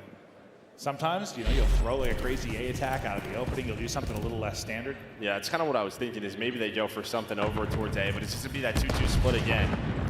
Maybe you float hook around this. If you find some kills, you transition that, but Real's going to find the first one. Miami were pretty much playing for it. They're saying, we just trust in our A defense, no matter what. And it's a very different respawn, obviously, from 6-star, but where it was kind of Hugo 4-show. They haven't been able to have that same impact. Obviously, very, very different. You have MCW and him, but we'll see. Maybe they start to pop off. A4 is able to win that before the nade connects. You almost get 2 ticks of progress done. Hook rallies over to finish that second tick. Can you do this a bit more efficiently? I mean, even that would be a win, at least within this round 5. It's taken everything to get B. No, it has, and that's just props to Heretics, the way they've handled this. And again, they're going to go for it maybe one more time, but it's going to come on through. So you get that minute extension. You still have Metals all the way pushed up over towards Palace. So he's fighting for spawn kills on one side of the map. On the other, it's 0-4. It's to find kills, and there we go. Maybe 3 dead. Real going to be the final player in a spot for Heretics. Literally the best situation they've had this entire map with regards to attacking A. This is their moment. Now, what do they do with it? Before just trying to find more. It's actually a team kill that comes through. Hoop's gonna end up taking him out. He tries to scurry away. He's the last one up. So we saw how good the Heretics defense was when it wasn't really pressured. Their first bit of pressure, they deal with it just as well. If you don't have cafe control, so right back to it. They're gonna have to hold the line again. They're able to do it. Metals and Lucky, they find 2 kills. Hoot still get all the way pushed up. Brezzy, though, trying to get behind enemy lines. Does find 1. The problem is, though, doesn't have a ton of help. Well, I just haven't seen that part of the map very often. You send a lot of help, and then everybody's dropping. L4's going forward. Here we go. A bit around 5 magic. Of course it was. You still got Brezzy playing deep. You got 1 arm to the point. Hoop not able to hit the cross, but as the comms come in, Abuz is trying to get the wall bang through. Can't finish it, but you're not too worried because there's only 1 on the point. First bit of progress done. They all line up in front of Brezzy. He's able to take down 1. 4 finesses around for another, but you deal with it for now. Just gonna be 1 tick. But you still got a minute to go. Again, just props to Heretics, staying patient on their defense. Victor able to find that first kill on the Hook was massive. He's able to do it again. Just keeping the pressure off the team. They knew there was only 1 player on the point that allows them to regroup, and now time on their side. Yeah, you just don't have to panic in those situations, and they don't. Like, it looks crazy. It's a 4 dead, like you're going nuts, but there's just 1 person across, so it's not the end of the world. And now it's looking troublesome if you're Seattle. You had a great opportunity there. Lives-wise, you still have a fighting chance. There's just not enough time. You have 30 seconds to go. This wave of gunfight's going to be everything. They're going to need another clean, like 3 or 4 down. A couple players stacked up in closet. Can they get both clean? You will lose 1 in Brezzy. You'll lose another in 04. So you win it on one side, you lose it on the other. time now under 20 seconds, and you've really just got Hook in a position. Everybody else has to sprint. You just got to go. Someone's got to try to get on it. Hook trying to be a little bit of magic. He's only able to get one before he falls, and now not sure what you can do here. Just not enough time to get to a jump. No, nothing you can do. You had Lucky in the middle of the map that was still picking them You apart. guys are fucking dumb shit. All of you are fucking dumb shit. And Bickle's letting him know. Yeah, They he couldn't do certainly anything. is. I can't read lips perfectly, but I have an idea. I know what he was trying to say, Joe, and he does not think the other players are very good. Yes, it's along those lines, I Yes, believe. yes, and they're very stinky, I think, as well. But no, that was clinical on the defensive side of it. And it reminded me of, kind of earlier in the year Invasion. Since some of the new spawns, you get kind of those wild, like A-Street spawns on offense. We've seen a lot more offensive victories. Teams got better at picking teams apart and sort of setting up the offensive pushes. We've seen a lot more A captures, but it wasn't happening there for Seattle. There were no openings. I mean, it's midway through round 5, and the first time they got a player to gas. Yeah, and I think, if you look at teams like FaZe or New York, I think really set the standard on that map. Like players like Hydra and Simp, what they do so well is when they get around like Mannequin and Laundry in that area, they're able to find kills and they finesse their life, right? Yeah. And that just puts pressure on the defense we have to find this guy, we have to find him, and they normally get another one on top of that. And you just never had that for the Seattle Surge side. Anytime they got near Cafe, they were usually picked apart or quickly traded. And that's just props to the teamwork there for Heretics. Yeah, there was really like 2 or 3 kind of threats where you had a 3 or 4 down, but they never panicked. They held strong. If you got 2 onto the point, like if one more got across maybe, I can't remember who got the kill for Heretics to make sure 2 didn't get through, but like if 2 got across, that becomes a little more desperate. That might be a very different story. Sick little sequence there from Hoop is, I mean, they both get through there after the Real kill. It might have ended a little bit earlier in that round 5, but he deals with it. It all comes down eventually to a final round, but typically, like, I don't know, if you're a good control team, which I'm not saying like either are, I mean, they've had their ups and downs, but if you're a good control team, it usually tells me like you're just like a good team. Like, just the comps have got to be there. Like, you take a look at like your 1 through 12 in the league, and then you take a look at S&D and Hardpoint rankings, it's usually kind of all over the place for both, but control's usually like almost the same 1 through 12 order. It's very close to it. Man, Heretics were dialed in there. Yeah, now 4-0 against Seattle Surge on the year. This is in control. It's just what they have owned in this matchup and doing it differently here on Invasion. You can tell that they prepped big time for this map. And they had a close one versus FaZe yesterday. Not able to close it out this time, able to do so. So maybe for people at home or in the venue that are watching that don't really understand why this happens, why is it that like we have the qualifier and you'll see a lot of Karachi, you'll see, maybe now you know exactly what he said. You'll see a lot of Karachi, you'll see a lot of high rise, but then you get to the event and it's just like invasion. Like, what leads to that? Well, I think, for this matchup in particular, right, you get rid of high rise, and it's just down to Miami's pick. And they know in their matchups, they're not going to see high rise, right? Everybody, maybe like a New York will play them on it or a FaZe, just with how good they have been, but their map pool was, just weaker. But I think, in terms of our top teams, general, I think in our top teams, it's just sort of the safer. Like, we feel if you're the better team, you should probably win an invasion. Or if you just like get to it, and also on the other side of it, like the worst team just kind of like that coin flip map at times. Like, let's just get to a round 5 defense. So there's like both parts of it that leads to probably a lot of it at majors, but it's a 2-1 edge now for Heretics. Seattle Surge, all too familiar with close maps as they had a ton yesterday. They're having a ton here today. They look to bring it back. Real, who started slow, has dialed it in. As he's just taking press. We saw that from Bickle earlier. You got to think maybe someone on the crew is sort of pushing that for the players. Like, hey, take a deep breath, focus back in. It's not always who can slam the most monsters. It's just having the comms on point. Yeah, I mean, playing the shot that you play in practice, right? That's just really what it is.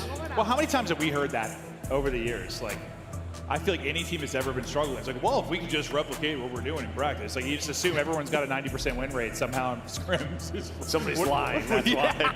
That's why. Yeah, I think a lot of teams are lying because I've heard that from every team at some point. Like, dude, if we can just replicate what we're doing, oh, what? You'd be world champs? Yeah, well, true. Well, we're getting ready now to go to a Rio, a team where both maps they can kind of continue with that relentless nature they like to play with. Seattle Surge came out with a haymaker kind of early in that map 1. You had a monster map from Hook in 04. This is another map where you're going to need that. Like, yes, he's struggling to search and destroy. You got to brush that off. Try to get it going now. Another hard point. Win both these hard points. Get it to a map 5. See if they can do it. Yeah, I mean, yeah, you see that, how good he was. You will need it again. Just on the other side, Real is very much alive now. Now you're playing a map like Rio, he can easily take over. Listen, everyone's got value on a team, but there's a reason we've talked about sub players and sub duos more than anything. They've got the impact on the map more often than not. The advantage, well, it was Hook in 04 in the map 1. They get right back to it here in our next one. 2-0 start there from 04. Hook involved as well. 04 is moving now. A lovely bit of work there to get up to 3 straight as we go over to Bickle. And he tries to disrupt this. Not happening. 20-plus point advantage to 0 early on. Nice from Seattle. Yeah, feels like we see this often now on Rio. Just sort of this hill going 30 or 40 points up for the player that's, or the team that spawns on that side of the map, and they do just that. You pull out the 3rd sub for Brezzy, allows him to get a little bit more active, allows them to win those trades, and they do just that. They're gonna have a 45-point lead after this first. Oh God, and they're getting all the kills at the perfect time. Right as the hard point ends, they're able to take out 3, and poor Metals is like, boys, where are you? That was as clean as it gets from Surge. 04, you're chained at him earlier while he's firing out. 6 in 1 start. Abuza tucked away as he's finding everybody. Numbers massively here for Seattle Surge. They continue to soak the time. 0 seconds still for Heretics. And you're thinking, like, this is still such an early P2. Hopefully you can at least get them off this time. But Seattle Surge, they've gotten pushed on forward. The nades really haven't connected. Now they do finally, but you hear the trophy in the background. Real trying to pinch through the middle of the map, not going to turn into anything, but you have 0 points on the board if you are Heretics. Brother, you're saying it perfectly. If you're not pushed out garage and don't have trophies, like, you don't see clean P2s. Like, that's like the cleanest P2 you're going to get, like, the first set, especially out of a P1 like that where the rotation was in from Heretics. Like, that is nutty stuff. You're looking at 90 to 0 basically out the gate. Bickle's going to spawn out. Yeah, he spawns all the way out. Luckily, his teammates hold on, because he went for some scrap time, instead got caught, lost that gunfight. He's 0-6. Brezzy waiting for his team through the middle of the map, and right back to it comes the pressure from Seattle Surge. Yeah, that's where you're lucky. Oh, and they spawn out. That's like great, your teammates won the rest of the fights, but yep, you are right. 6 and 8, Lucky and Bickle both gonna be spawning out. Metals joins the spawn out club as well, as he may be in trouble. A break from Surge early, and yeah, okay, I was thinking maybe Heretics, their plan would be not to go down 100 in the hard point early, but that's going to be the recipe here as well. And again, I think you just kind of give props to Surge with their fundamental hard point. The way that they are playing today is so darn good. We thought the advantage would be in the hard points. That is for sure, and that's why they continue to go to a map 5. That's been the worst mode for Heretics, right? Like, they look better in the control. The search has been there. The hard point has not. 04 has not slowed down since the early going. He's up to 12-6 now, still holding on to that 100-point advantage. But now we have a new hard point. You've got the setup here for Heretics. We asked kind of in the 6-star, is this the moment? It's very similar. Is this the moment? And another break came in. Now it's answer with a Bickle 3-piece. Maybe this is the moment you start to mount the comeback. Yeah, I mean, this is a money hill. You have a great setup. You have a ton of map pressure all over the place. Lucky does get taken down, but yeah, I mean, you control the rest of this. You're within 60 or so. I guess the good thing, like, you didn't give up any streaks, really. Like, yes, you were getting bottled up, but not really any added utility, at least on the Surge side. But here they come, looking for another big break. It's Brezzy that finds the openers. Hook is able to get a 3rd. They break on through again with what is a very healthy chunk of time, considering the lead. You'll take those 20 seconds all day. No doubt about it. Well, you're not going to get him if Lucky gets 2. Yeah, Lucky's able to find it. He's got a little bit of help from Metals, you would think, but Brezzy with a nice 2. This does allow them to win rotation, though, but Seattle Surge, then they're going to gamble it with this lead. I just said you didn't give up any streaks, but Brezzy maybe with a chance to do just that. Real tucked away in a corner. They get everybody. Beautiful from Real, and there's the streak that ends for Brezzy. So another good start to a hard point, another really great first wave, and another chance to chip away at this comeback. This is great from Heretics. So you got punched in the face. Now you're punching back. That's just it. But I mean, they've won the early rotations and they're winning the first fight. This is the #1 breaking team on Rio Hardpoint. in Seattle Surge, and they have shut it down these last 2 hills. Yeah, they're breaking their ankles trying to get back to the point as they've just been sprinting and getting dropped. There is a team kill that comes in. Brezzy gets one at the same time. So if you rely on 2 people to hold deep, they're not quite able to do it. Well, you still have reality. That's another streak. Sorry, the first streak. I forgot that Brezzy fell a little bit short. But you've chipped away at this. Once down 100 and now down 50. The Seattle Surge, listen, was so good in map 1. I want to hear it from Heretic. So listen and we go. No solo del puente, va con polla. Vale, eso con Prezi. Brechin con, si metes un bloque.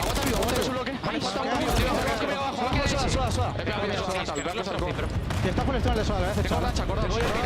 Estoy echando soda yo, tengo soda, Brechi muerto. Tengo soda yo ahora. Meteo yo a la izquierda, van a venir a la izquierda. Estoy en puente esquineo. Echarle desde el banda.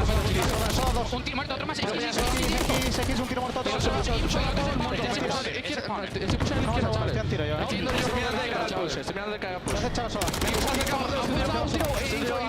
Info está un tiro. Van a abrir a mi deep, chavales. Pues no se la ven si quieres. Atrás bajo uno. Tengo una racha. ¿Cómo le voy a dar? X. Me mata. Muerto. Voy a abrir derecha, bro. Tengo el pulse de por abajo. Uno más por la derecha, bro. Muerto. Tengo un tiro, ¿vale? Otro, info. Le voy a ir el pichón, chaval. Dale, dos infos vamos atrás. Otros. Vale, ya está. Subo yo ahora. Pushate de frente. Quédate en medio. Tengo el micro. Está uno close, esto un caja. No, está aquí ya. Tengo el jump, tengo el rampa yo. Sí, te he escuchado. Estoy en el vídeo también. Quinto toca con piña.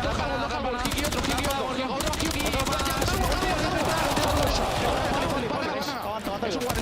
Lucky, llega un sec. Sigue aguantando. Sí, llega un sec, Lucky. Ya estoy por encima, Me ha puesto nada. Están en segundo pilar. Ok. Le he hecho una pilar. Info ya, teléfono. Rampa el primero. Ya está. Coño. Delante de frente. Me vienen dos. De cara. Poli 2. Somos. Le di 2, 3. Nosotros en el anterior. Te empujamos dos en el tío. Vamos is in, once down 100, now within 20. But Abusa trying to rally Seattle Surge again as he's on 3 straight, trying to be the superstar for this squad. And you just need some positivity now if you're Seattle Surge. All of your points came early. You've had nothing to work with late. This is a big hard point. Well, they finally have a rotation one. That's really been it. Yeah. I mean, they've relied a lot on their breaking, but they just haven't broken. So now you finally get a rotation. You're set up here towards the P3. This is your chance to cash in. Yeah, when you are a break-heavy team, when you don't get breaks, that's what the scoreline can start to look like as Heretics start to get some great holds, but you finally get something to work with if you are Seattle Surge. Still 20 seconds left in this hard point. You've done a fantastic job. You pushed it out to 50, so they threw the first punch. Heretics, they came back big time, but now you survive it if you are Seattle Surge. Our next hard point ready to go. Talking about a money hill, you've got 04 kind of rotated early. He's got Brezzy there to work with as you try to funnel through if you are Heretics. It's likely about Heretics to try and break here. Yeah, you have the cruise on Real still, so he's going to use it right away. You have some good positioning if you are Heretics. He's going to find one that allows Victor to get pushed on up, but Seattle Surge are going to find the 2 kills following it, so they have control.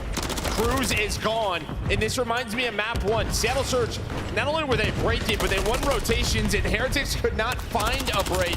You finally win some rotations, force them to have to break these setups. Yeah, I mean, the streak gets won, but it's not towards the point. They're able to back up and garage and clutch up, but the next wave of next push comes in from Heretics, and they'll get through. It's 3 straight from Lucky. He's looking for number 4, getting shots in the boat. They should be weak, but you can't get the angle to deal with it. You come through with a triple if you're the team of Surge. You get 4 dead there, and you get back into the point. This gets you to what, about 230. So you're getting to the point where if you're Heretics, you're going to need to be nearly on flawless, but they've had stretches like that. And they're going to have the rotation. You see the mini-map. You see Lucky, you see Metal's already in a good spot. Real and Vigil making sure there's no pinches through top middle. Instead, though, the first couple of kills going to go the way of Surge. Now, They're just going to run at it, get on that hill, get on the objective, try to put this map away and send this to a game 5. You got a chance to break up your Heretics. You weren't perfectly spawned out deep. The flank, though, coming through could be massive. It's Hoop trying to pick them apart. He's able to take down one, damage into a second, 3 through on the feed for Surge, and that is likely going to do it. You desperately need to get to a map 5. It's a loser's match. You get it done. Oh, Ford popping off late, and Seattle Surge get us the distance.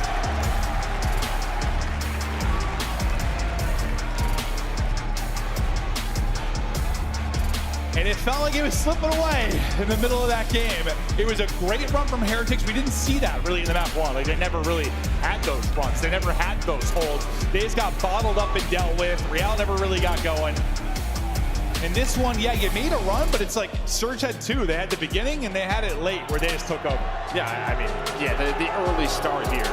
What was it, 115 to 15 or something like that? Yeah, that's the big difference. You do fight on back if you were Heretics, but what, P3 and P4, even with the crews, you just could not find a break throughout that second set. No. Finally, Seattle Surge, I mean, they just got shut out at P1 and P2, but it gives them the spawns for that third hill. And it's like, all right, let's calm down, let's hold them here, and they did just that. No, that's it. You know, you mentioned how good they are at breaking. Break. They love to be relentless, but they had to take a breath and just get a couple early rotations and holds in, and yes, they did it on that side as well. Abuza ends up with, what, 2 minutes in the hard point. 04, I think, really. I mean, I know the damage not really there per se. You'll give that to Brezzy and Abuza, but the volume has been there in the kills department through the map 1 and map 4. In the hard points, he's been going. And that's what, I mean, he kind of lacked it when he first joined the team. That firepower, like the search was there, but not really the response. He's been getting better and better. Yeah, I mean, a lot of that came down to that role switch, right? He was an AR, so you had to switch to that sub. But here's just a look at this game flow, right? Gets 130 to 49. Yeah, you so start to 2 bring runs, it back. look, it's just like up, flat, up. Yeah, you get up to 134 if you were Heretics, and then 16 points the rest of the game. Yeah, they just got flatlined at times. Heretics just couldn't do anything. Seattle Surge, such a great job at the beginning and end of that game, and this is how it's looked so far. You've taken both hard points. Heretics, you think if you're going to take it, it's going to be through 2, 3, 5. That's where maybe they have the advantage in this one. They got to do it in a 5th map. They got to go to Invasion. It's one they could be so strong on, but we'll talk about the Invasion Search and Destroy after this quick break. Do not go anywhere.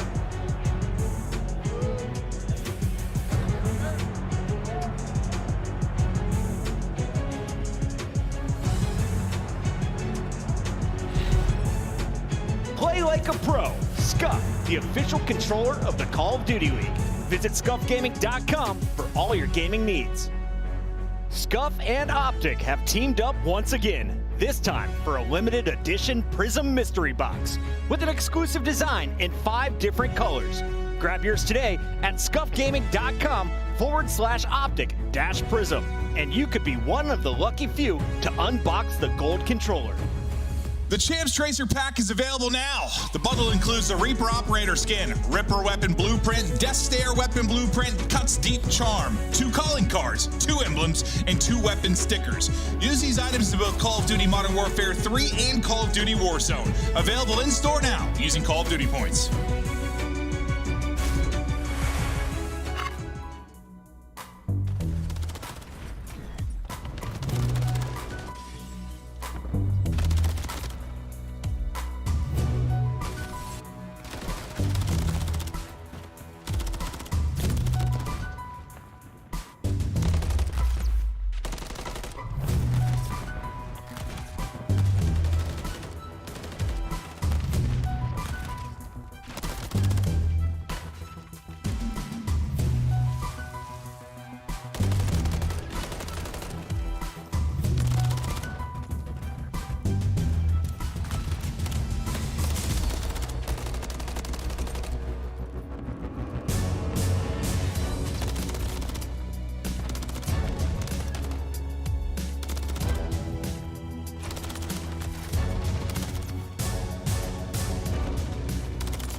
my way to the Scuff booth, and so have many, many fans for a very special reason. Of course, we have Hex and Scump doing the signings here at the Scuff booth, getting all the signatures out to all of these incredible fans showing up here for Champs 2024. Make sure you guys are staying tuned to what incredible things we have on offer in the venue. We got Hex here. What's up, man? What's up, guys? He, of course, is going to be around all weekend long, Optic Gaming hosting Champs. You guys don't want to miss it. Lottie keeping you updated all weekend long, but all that matters right now, it is map 5 in the venue. They are behind that man. They're behind Hook. I think there's not a lot of Heretics cheering. We're going to hear in the venue. They've been the thorn of the side of Optic a little bit this year, and yeah, they've been hearing it. When they've been walking out, they've been getting booed. So I don't know how much that'll matter. The crowd will matter. But what do you think about this map 5? Well, I think, you know, you look at Invasion, very good one all year for Seattle Surge. And then, you know, for Heretics, it's been a little bit up and down when they had one of those runs at the, Major 3. Yeah. It was through Surge. That was through Invasion and 6-star. So they have a lot of reps on it. You definitely the other way. But the last 2 map 5s, I mean, a lot of the clutch stats lean the way of Miami Heretics throughout the year. Yeah, I mean, I feel like we've seen so many clutches out of a player like Lucky. On the other side of it, as of late, I think Rezzy's the guy that's been kind of popping off the page that has like those 1v2s, pulls off like the 1v3s. Will it be the clutches? Will it be the first bloods? Will 04 get a kill? I don't know. Only time will tell, but that's going to be a big one to look at. 04 bouncing back. And Real, he was the catalyst in that search once he started to get going. You see his map 5s overall in the season. But there's a difference between a map 5 online, a map 5 on land, and a map 5 on Champs on land. We'll see if he can do it here. Map 5 underway, loser booking a ticket home. A winner continues to grind it out for a piece that $2 million. 04. I like it, the confidence just to get flowing forward early, despite the fact he struggled so much. Okay, well, the confidence may be there, but the gunning not. He's going to get dropped, taken out of it. Hook and 04 both going to be gone. Rezzy, though, bringing him back. Him and Abuza get it to a 2 versus 2. Now we take a moment to breathe. Yeah, I mean, great round early for Vickle. Able to find the first one on that B Street and then hits the nade on the 04. But into a 2-on-2. The trade's just not there. Yeah, Real, we saw it yesterday, right? The way he likes to play this map. And now you're potentially throwing this round away when you had early numbers. Yeah, I thought Vickle won the round for him, honestly, out the get-go, but maybe not the case. But you said the clutch stat has been there for Heretics. Metals, he lives for moments like these. What kind of timing can he find? He's on the hunt, eyes on one. Picks it, 1 versus 1. Chow's instantly, damage ends. Just goes pro to Booza! Drops, and Metals flops. Round 1 to Surge. I mean, that is just great repositioning out of Abuza, right? Talking to Clay backstage, he's like, this guy, he shoots straight, but he's so smart with his positioning. Such a tough kill. And you see a why right there. Yeah, I'm thinking he got, what, 2 or 3 shots into his booties. He's scrambling away. I'm thinking he's just going to keep going. That's what he was thinking. That's exactly what he's thinking. He just drops, gunny up, COD, time to kill. It is quick. And Metals on the receiving end of it there. What a crazy round 1. Abuza ends up with 3. He brought him back and he closed it out. Real's trying to get tags for info through the smoke. One of the big differences too is for Seattle Surge, you're prepping for today's match. You just saw this, right? From Miami, when they were able to take down FaZe yesterday, kind of what they like to do, what Real likes to do, how he likes to play by himself. So there's a lot of kind of counter-stratting going into this. You use that smoke, you get so aggressive on B that now you're Heretics like, whoa, they've gotten into some aggressive position. It just shuts down this push early on. They take a second to rethink things. They still have their smoke to work with. Just trying to figure out how they want to use this. Looks like the call is now. Real, smoke out. Abuza, shots in. Can't find number 4. They're able to get across, but you still got Hoop waiting, lurking. Hello, surprise.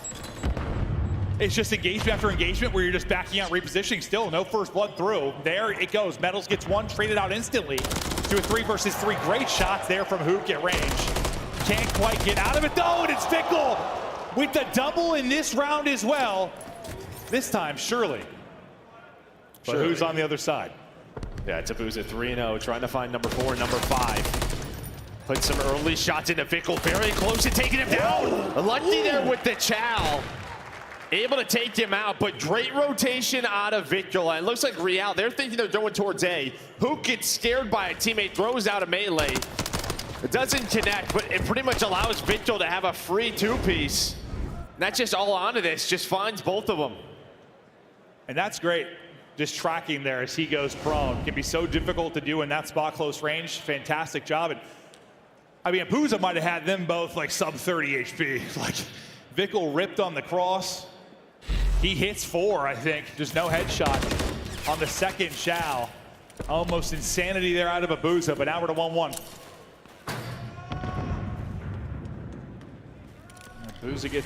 Hook gets his first in the last round. We'll see if he can get going. 0-4, won't be getting yelled at too much in this one. He's already got his first.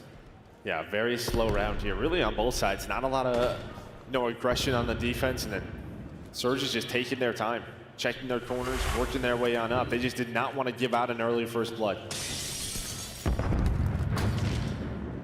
And now they're playing in this attack. So they're working over towards B. You still have Abuza holding on that A street. As him and Lucky continue to put shots into each other. It's going to be similar to what we saw on the other side. Kind of smoke out towards mid-tank. You try to fly in behind it. 0-4, the timing's so awkward there. He's still holding right. He probably gets that kill. Instead now, you get away if you're Real, you're stunned up in your tank, and you've got sub 30 seconds to work with. You do have Brezzy working you a position for info on that B street. A big one-on-one for a first blood happening. 0-4, so much damage in. He takes a lot as well, and medals a first blood. I say, where's Brezzy? That's really what you're waiting on, but he gets taken down. 0-4 is hoping he's there to help him. Bomb's planted though. Oh. The Renetti's gonna hit though, and now Abuza gets taken down by Metals. Everyone stays alive for Heretics. Metals 3 in the round. Vickle still carrying 3 as he had 2 in the last round. They're both up to 5.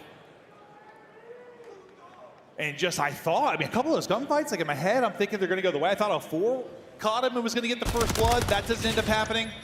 I thought Metals was going to lose this gunfight. Somehow he wins that and is able to pick up another then after. And yeah, he's just laughing like, all right.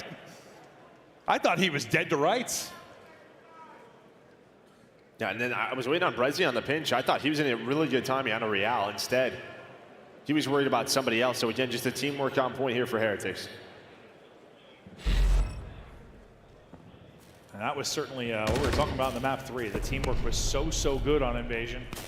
Obviously, we're into a different mode now, but continuing to work behind that communication and teamwork. Vickle takes 1 nade, but he's still at 92 HP and looking to get going. Dealing with the flank deep will be Lucky. You've gotten pushed up pretty far if you are Hook on the A side of this. We'll see when that push comes from Hook. For now, Brezzy's eyes. Yeah, I mean, you were trying to kind of work that pinch maybe if you were Real, try to get around the tank, maybe hope that Abuza's not in that spot, but he was. You see Abuza now has to reposition. They're worried about the long flank, but who's going to find that first blood on the Metals? He was lurking aggressively on the street. I was wondering if Lucky was going to get eyes or if he was going to catch a first blood. He's able to do that. Great patience from Hoop to find the kill.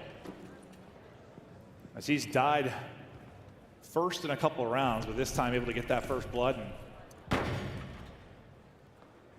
You got 2 people holding here, but you're holding onto a car as it's blown to bits. Now it's on to Hook. He turns one way, gets shot in the back. They start to get picked apart. It's Abuza. I mean, what a round out of Lucky already. But he does get taken down, so we're into the 2-on-2.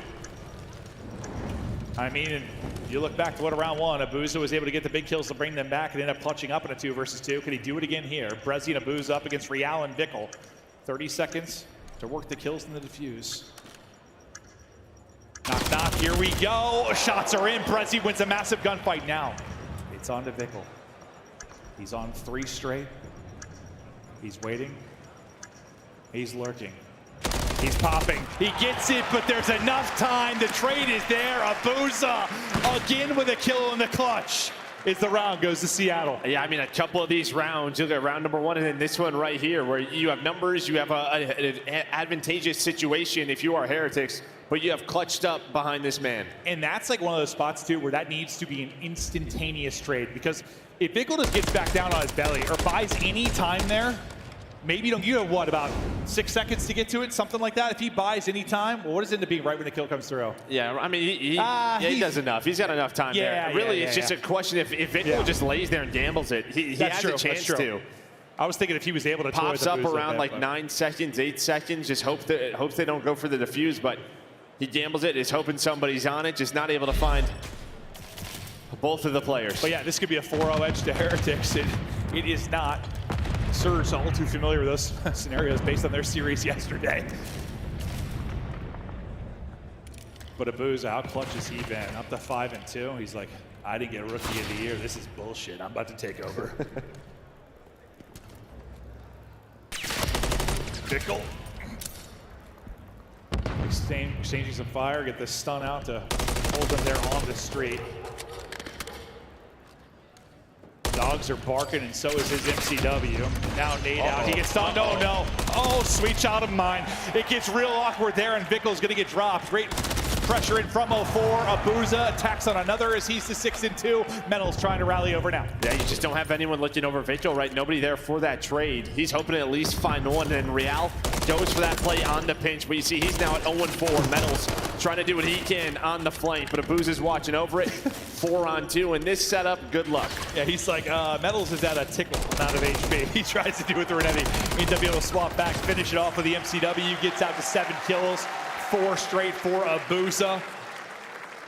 And another round to Surge as they now go up 3-2. Yeah, I mean, they just neutralized Real a lot of the times on his defense. And yesterday, what he was able to accomplish a lot of the times was early aggression. He would kind of lurch up in his spots.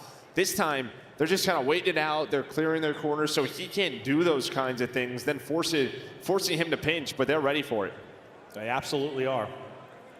And now, I mean, I think we talked a bit about Real in 04 and kind of that matchup in Search and Destroy. Now it's Real's turn. He's 0-4 in this one. Let's see if maybe he can find his first and maybe begin to take over, but a lot different than Karachi. Not as easy to find openings like he can do there and find those sometimes lucky timings. A lot of the early pressure has been over towards B this time. Mixing up a bit, but Hoog is just going to go. They at least trade out and make sure he doesn't catch 2. Now we'll see what 04 can do, Joe. I mean, he's lucky he doesn't find the second there. But Vigil was ready for it. Real had a nade in hand. So 3-on-3. Looking like they're opting to go towards A, but still a minute left. You see on the B street where you have Metals and Brezzy just kind of in a position. Metals is looking for it to see what he can find on towards that site. Yeah, I was worried like Hook was going to get the kill. Nade was going to drop damage and takes out the second. That's what my first thought. And it's like, lucky that didn't happen. Now Real's, I mean, it's like an 04 type game. He's going to be first dead for his team at 0-5. Nothing working. Oh, what a pick on the Brezzy, bro. We'll see you later. The Chal is out. The site is open. 3 versus 2.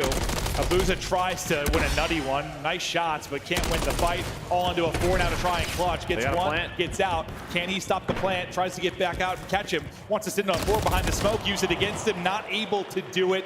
The teamwork is there for Heretics. Yeah, Abuza in 04, no. All right, bomb gets down. They get into their corner setup. We're probably screwed. So what do they opt to do? They just try to get aggressive, catch the player on the bomb.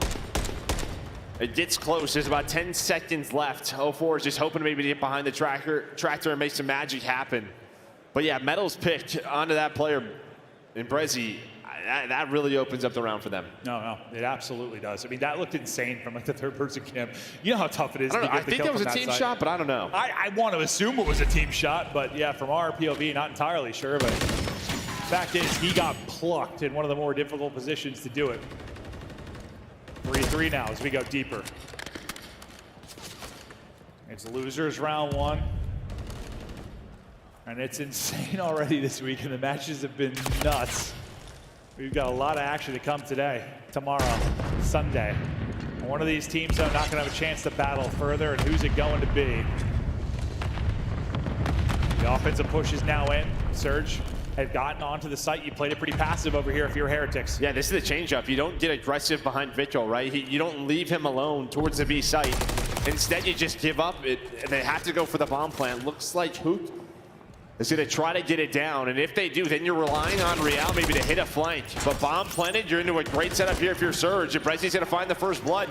Yeah, I mean, before Real's even really in the play, you're going to lose one player, so you got to bring this back into 3v4. It's going to be so tough to do. Brezzy, though, with another. He gets the 2 in the round. Nothing open here for Heretics. Vickle finally able to get 1, but you've got 20 seconds to go. I know, Joe, you've been kind of throwing your hands up a bit in this round. Yeah, I mean, just an odd one to give up this B site just for free in the 4-on-4 and then really just have no answer for once the bomb is down. It just feels like Heretics, they're going to have to switch something up. Maybe get Real aggressive on that B street, you know, towards that back DVD area. Because right now, so far, it's been Vickle play B. Hopefully you find a pick, but as soon as he does it in the last offensive round, they try to just, I mean, play around a retake in a 4-on-4, but that did not work whatsoever. Yeah, they're going to keep hitting until they figure it out or fix something.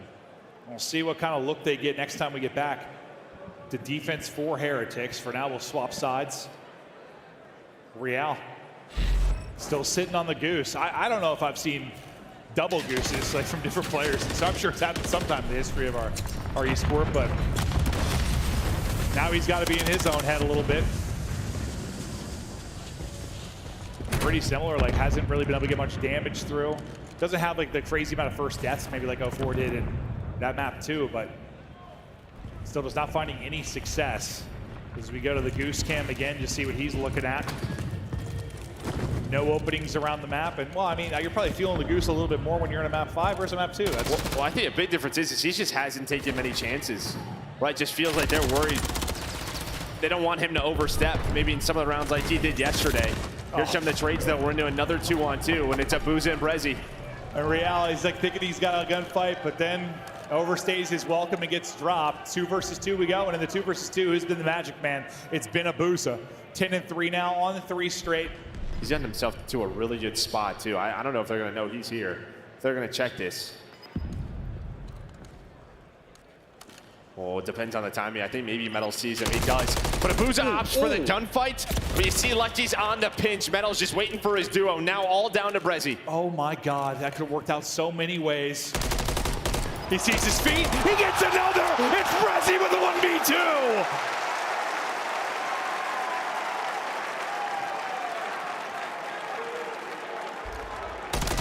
Feet a little too thick.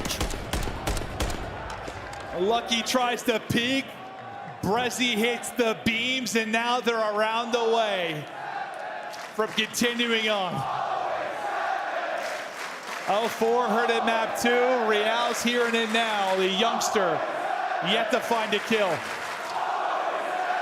Yeah, I just want to see what they try to do early in this round on defense.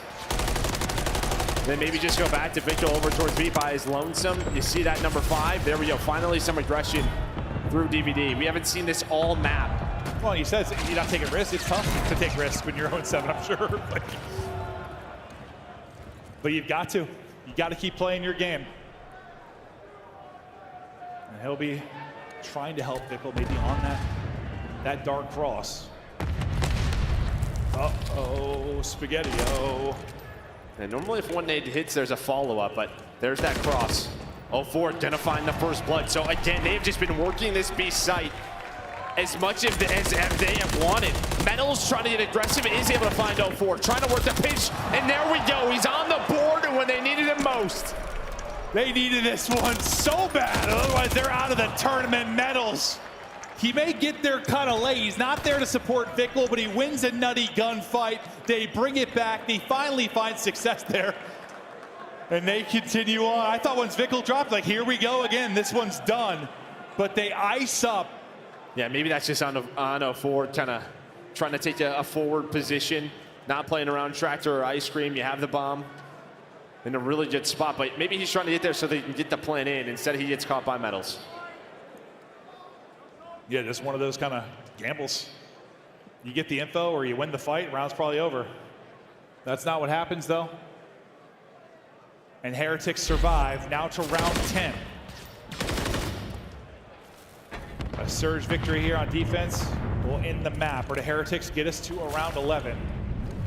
Vickle sitting at 8-7, his POV for now as he's trying to spot Parenthal on this B street. As the pressure just mounts for both these squads.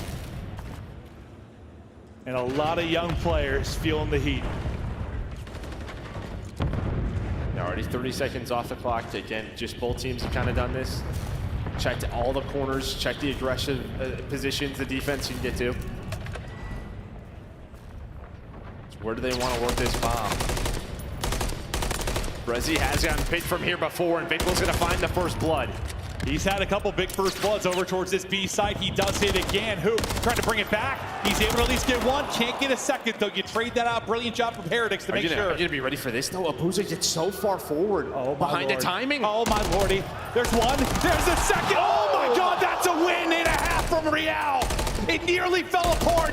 Now it's all on Brezzy. He's already got 1v2. 1v2 in his back. Can he do it again? Vickel continuing to just stay up. Just buy time and the help comes in. We're going to a round 11. And you got to think if Real doesn't have a rival there and snap the way he does, he is dead. He's dead. He shotguns in there. I thought Abuza had the knife to the jugular, but Real, he comes alive. You've got $40,000 on the line just for this round 11. One team done. One team earning some cash with a chance for more. Here we go, baby. Those players shaking on the stage. It's offense for Surge. It might be go time for Real. He turned it around, man. He's at what, 0-7 hole, now on 3 straight. You got to be kidding me. And you got to think, right? You're going to go right back over towards B. It is what has worked for Seattle Surge until the last offensive round. Just putting this pressure over towards Vickel. Metals, where is he going to be at? And then when does Real want to go? Hook is in a little more trouble than I thought he was. Yeah. Hit down to 66. These aren't the best walls, you know? Yeah, no, they're not. I don't know who built these buildings, but paper thin. They're grouped up and they're ready to collapse. You've got Metals in a position to help earlier, than the last round. They're taking out some trophies, and that's going to allow the smoke to get down. This has been the problem. Watch number 5, though. Real is going on a very long flank. Some nades in on both sides. So get pressure to Vickel, and no, 0-4 is through for the first blood. The great smoke gets him across. Pressure on the Metals, how to make a play. Real trying to get involved deep. You got one through dark as well. It's on Real. It's got to be on Real right here. Can he do it? Oh, hello. Able to find one now, get away. 3 versus 3. Bomb is planted. Lucky looking for one. He drop shots and wins it. Abuza's gone. 3v2 for Heretics. Both players for Surge are on the site. Metals thinks he's got one in cage corner, but they are both playing from tractor now. 20 seconds to go. Here we go. They're going to pounce out. 0-4. Great damage in. It's going to be all in 0-4. They drop them. Lucky with both. Vickel is roaring and Heretics win. And he lets the crowd know. Silence.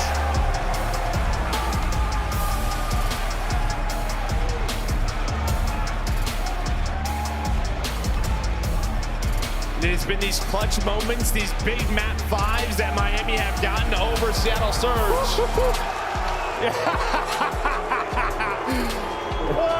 There's like a part of the crowd that's like, well, yes, that was the entertaining one. Then half the crowd's like, no, we hate Heretics. We're not big fans. Well, Javi's just showing love to the family over here. That's what it is. Yes.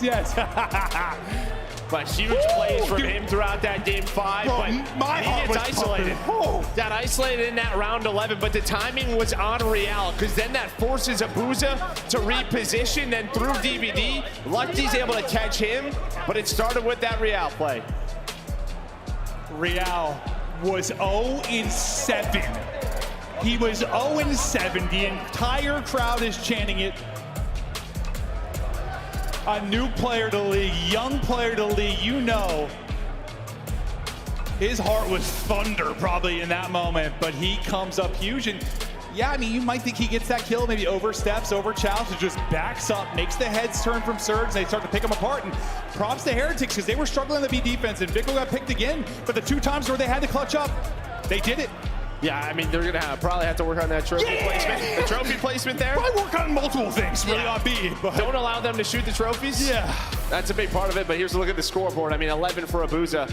But on the other side, it's Lucky and Metals with double digits. Vickel right behind him at 9. But as you said, 0-7 for Real. Finishes 4-8. So the last couple of rounds he got going. The fact that Vickel puts up 1,700 damage and 9-8, despite the fact that he died first basically every defensive round. He has 4 first deaths. He ends up with 2 first bloods. Like, he was their catalyst on offense a lot of times to find those first bloods. I would just think with like the struggles we saw on that site that he's, didn't have a great map. The fact that he gets out to 9 and 8, props to him, and then props on the team to pick up the slack once he dropped. But what a banger it was.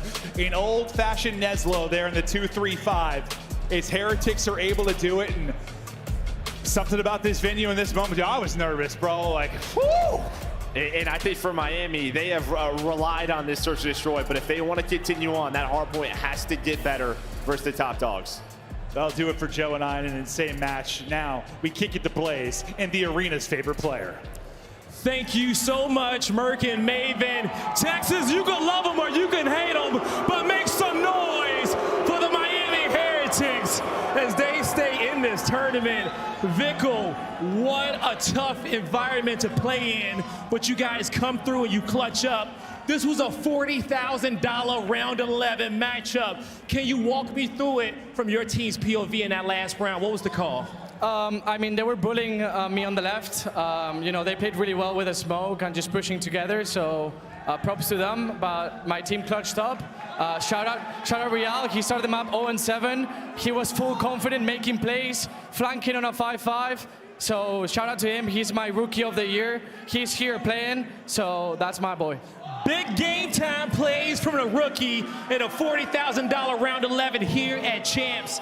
Now, we think about the story of Miami from the beginning of the season. You guys got a lot of slack for your performance, but you're here at Champs. You're top 6. You got over the hump. How does it feel to be at this moment? I mean, as a Spanish team, people counted us out very early. They didn't expect us to be here, but it's good to see that we're capable with competing with the best, full Spanish team, and yeah, I'm happy about being here. Hopefully, we can win some more matches and keep going. You guys definitely can, okay? And you got a Spanish community out there supporting you guys. What do you want to say in Spanish to all the fans out there that's been giving you their vamos all throughout the season?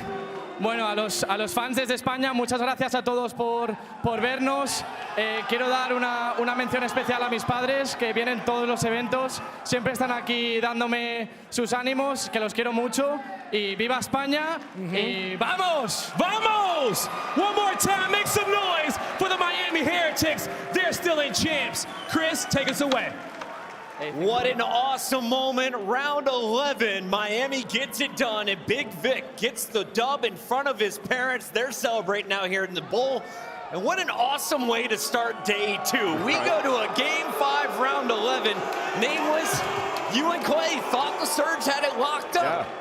But it was Miami walking away with the final point. I mean, even in the way that game 5 was heading, like 5-3, we've seen some huge plays on the side of Brezzy, but then it slows down. You see Heretics on their offense over towards B. They're like, okay, let's take this game back into our hands. The confidence to wrap back. And then also Abuza going for that 2-piece, gets traded out immediately. A massive play to extend that game. Heretics, the resilience and the teamwork really showed in those final rounds of that game 5. Ali, somehow you and I picked the right team. Let's take a look back at how Miami wins this game number 5. My favorite thing, I think, throughout the entirety of this series for Miami is, like, obviously, majority of the teams have good teamwork, but theirs is just, like, a different level. Every single player on this team aims to play their life in almost every gunfight that they get. If you go back and rewatch this series, it is what won them this map number 5, because they're down 5-3, and for some reason, they're not making the change on the B site to put more than just one player Tractor. So multiple times they were getting overtaken and allowing the bomb plant, but we even saw it in the final 2 rounds where there was a player left alive and he just stayed in that 1v1 for as long as possible to give his teammate time to come help him.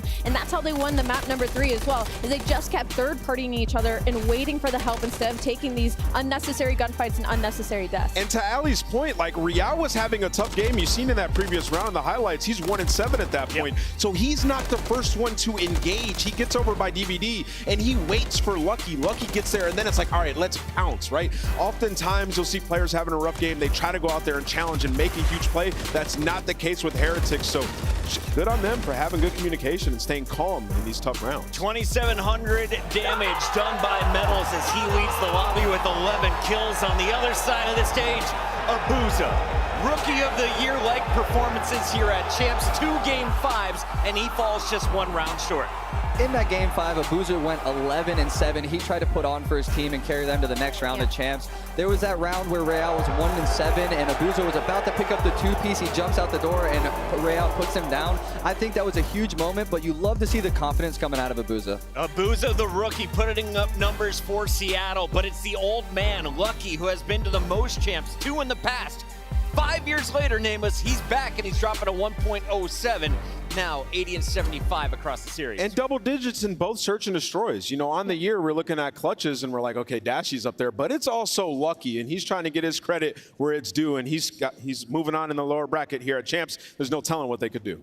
Keep in mind that we've got some highlights for you. One of them, though, is our scuff play of the game. Let's take a look at this one. It is map number 3, crucial moments. 4 dead, doesn't matter. Beagle and Miami clutching up a 1.3 from the man who dropped 39 kills on the same map just a day ago. And what was so scary about this invasion is they allowed them in that round number 5. You know, Miami Heretics did all this work to solidify defense near the end, and then they allowed B to get captured right away, which allowed 2+ minutes for Seattle Surge to work this A site. And we're talking in the green room, I'm like, it takes 1 down for them to go over to this A site. Unfortunately, Miami Heretics, their defense isn't that solid. What happens, 4 goes down, there's a big 2-piece clutch in the end to bring it back for Miami and allow them to win that round and not let it go to sour. Miami gets it done in a 2-3-5. We call that an old-fashioned Neslo. Clayster, can they keep it going? You look at the bracket here, they're going to be playing the loser of LA Thieves and Optic Texas. So who would Miami be more dangerous for? I think Miami's a dangerous team. If they can keep their energy levels up and play to the level that they know they can perform at, I think that they could make a little run. Obviously, playing one of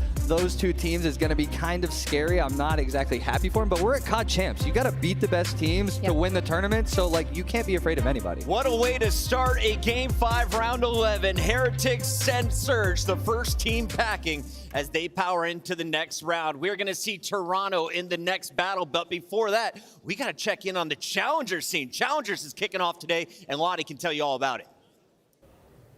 Folks, Challengers starts today. We have 16 teams battling it out all weekend long for a chance to get not only in their grand finals, but to take the championship here at Champs 2024. 4 of these lucky teams, our top 4, will actually qualify for the EWC this year and get their chance to go to Riyadh. Folks, if you are in the arena, if you are here at the event, please come and support these teams who are playing in Challengers and get behind them.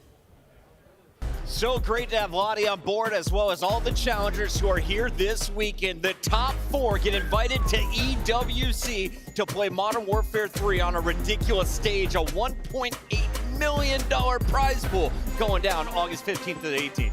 And you know, hey, top 4 challenger teams, if your AR didn't perform super well, I know a guy who plays really well on land and might have an opportunity here. I was got to say, that's a huge tournament for these guys to leave a mark and a great opportunity. I know that they're excited, man. They get a COD Champs of their own. I know it might be a little bit early, but congratulations on another Challengers Championships to Purge. With that said, we got to go to a break. Baby. We come back. It's Scrap in Toronto fighting for their lives against LAG, the team that knocked them out of Major 4.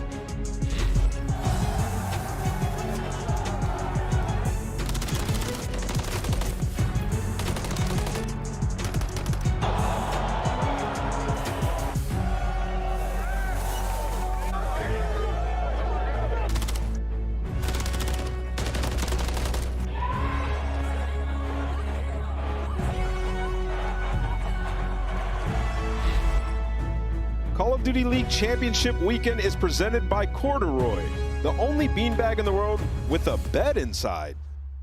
The Call of Duty League is brought to you by Monster Energy, the official energy drink of the CDL. Call of Duty League Championship Weekend is brought to you by Wingstop, the official wings of Optic Texas.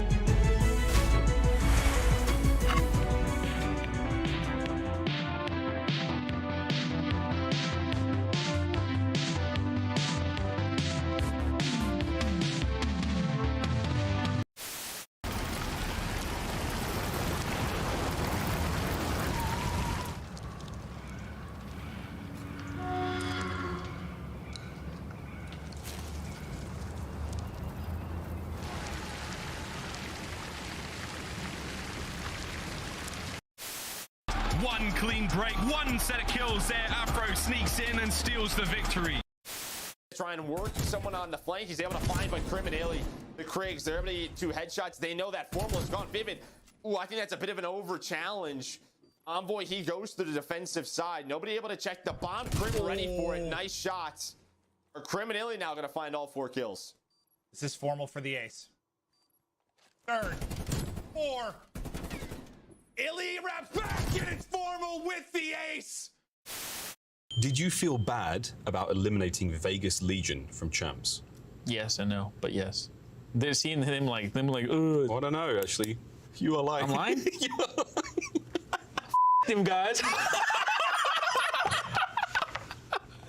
Yeah. My bad, Clay. Keep that shit together.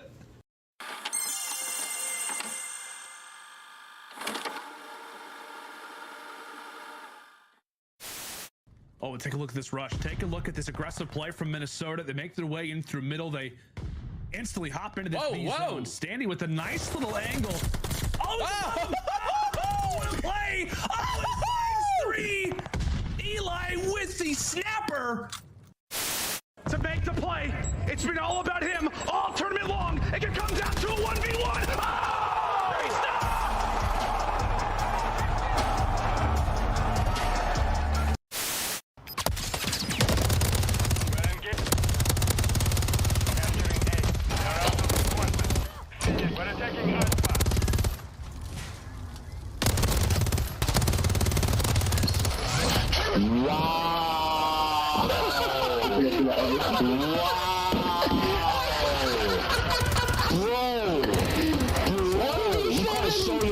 Again.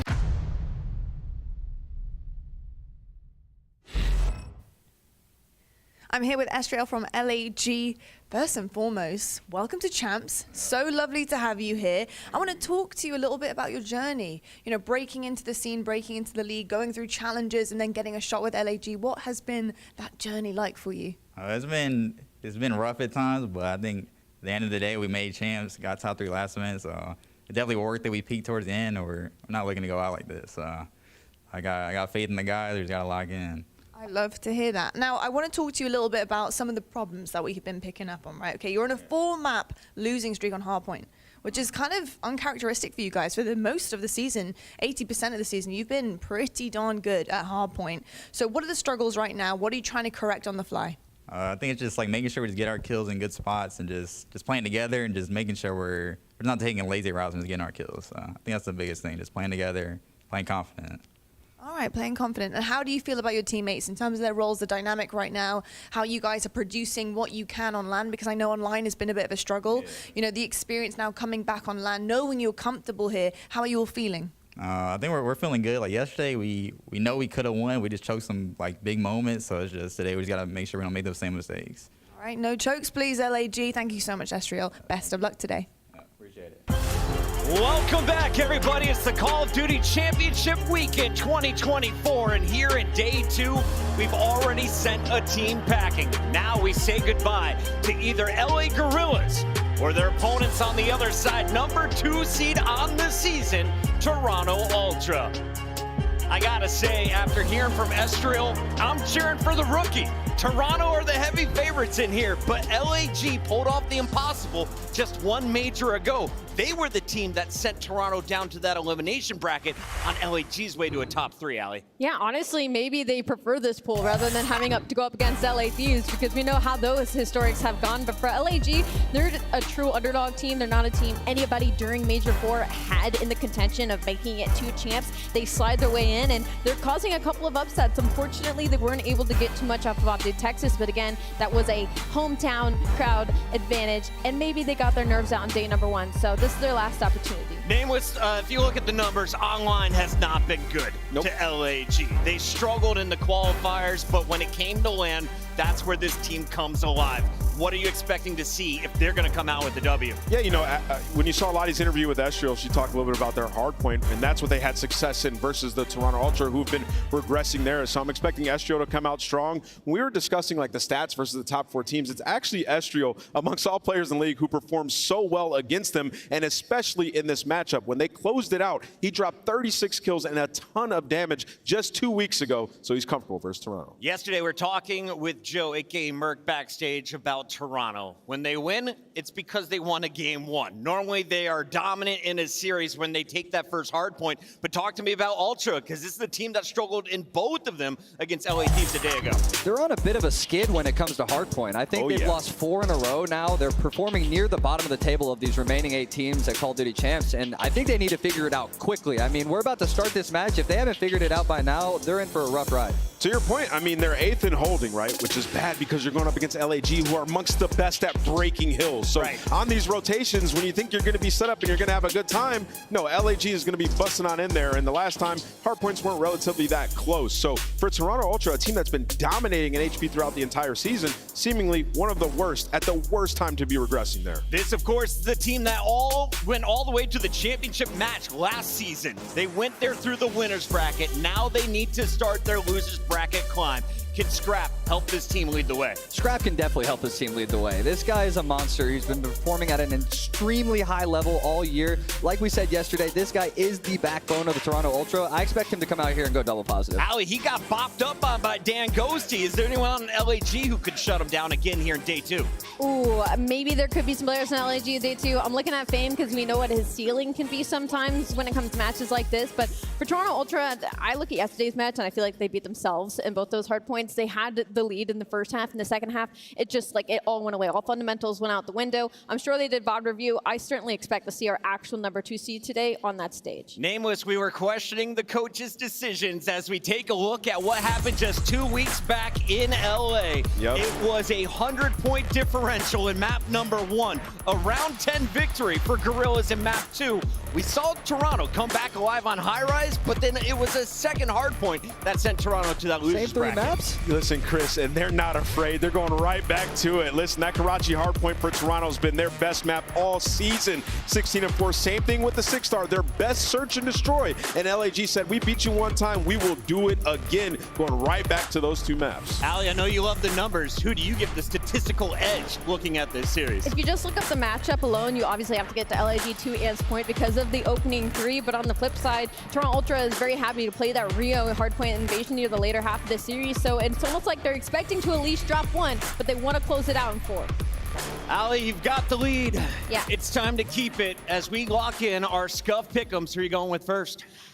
I'm going to go with Toronto Ultra. I'm sorry, LAG. You did get me to turn my hair purple at some point this season. I hope you're the best, but I'm going to go with the Ultra boys. What about you, Clay? Ooh, this hurts my soul, but I got to go with Ultra, man. I got to go with the Toronto Ultra. Going with Scrap and Toronto Ultra. Going with Scrap, huh? I am as well. I think Toronto Ultra get it done in front of this crowd. I think it shook LAG a little bit yesterday. I think it'll be a good match, but Ultra in the end. I got Ultra making it to Championship Sunday. They complete the run. Let's see if they can get it started right now. That's it for us here at the desk. Let's get this party started. I love when the good news coming in on a day-to-day. Already know what's happening. I don't gotta shake the hay. Big moves, big stepper in the right direction. The trip continues. Every double use a psychedelic. I think they gon' need a minute. Look, I'm interested in making as opposed to making friends. Double bags. I've been paranoid having the safest place. I'll take a check. Finishing this drink should only take a sec. But Mark just cut me off. He told me that I go on stage and tan. Walk out to my own shit on the main event. Vinci my cologne after the show. She told me that shit was a favorite sense. Sprint advantage spacious. We could take it friends. What happened next? You could take a guess. All shadows. Ground team is mobile. Keep them covered. Eyes watching for the opposition. Out there crushing any competition. Long range, yeah, I got the vision. When I'm in the trenches, anyone can get it. I'm with the team when they need me. Or out on a dolo mission. Nigga rocky riding on this road to riches. If I catch you slipping, then it's over finished. War, ready, crew, coming through heavy. Aim steady, lights out, it's the gorillas. Not any winner, one out of many. Five talents, empty, lights out, it's the gorillas.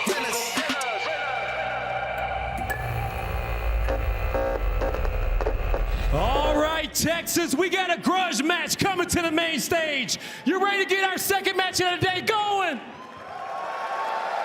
I'm ready to get this party started, so without further ado, I welcome to the main stage the Los Angeles Gorillas and Toronto Ultra.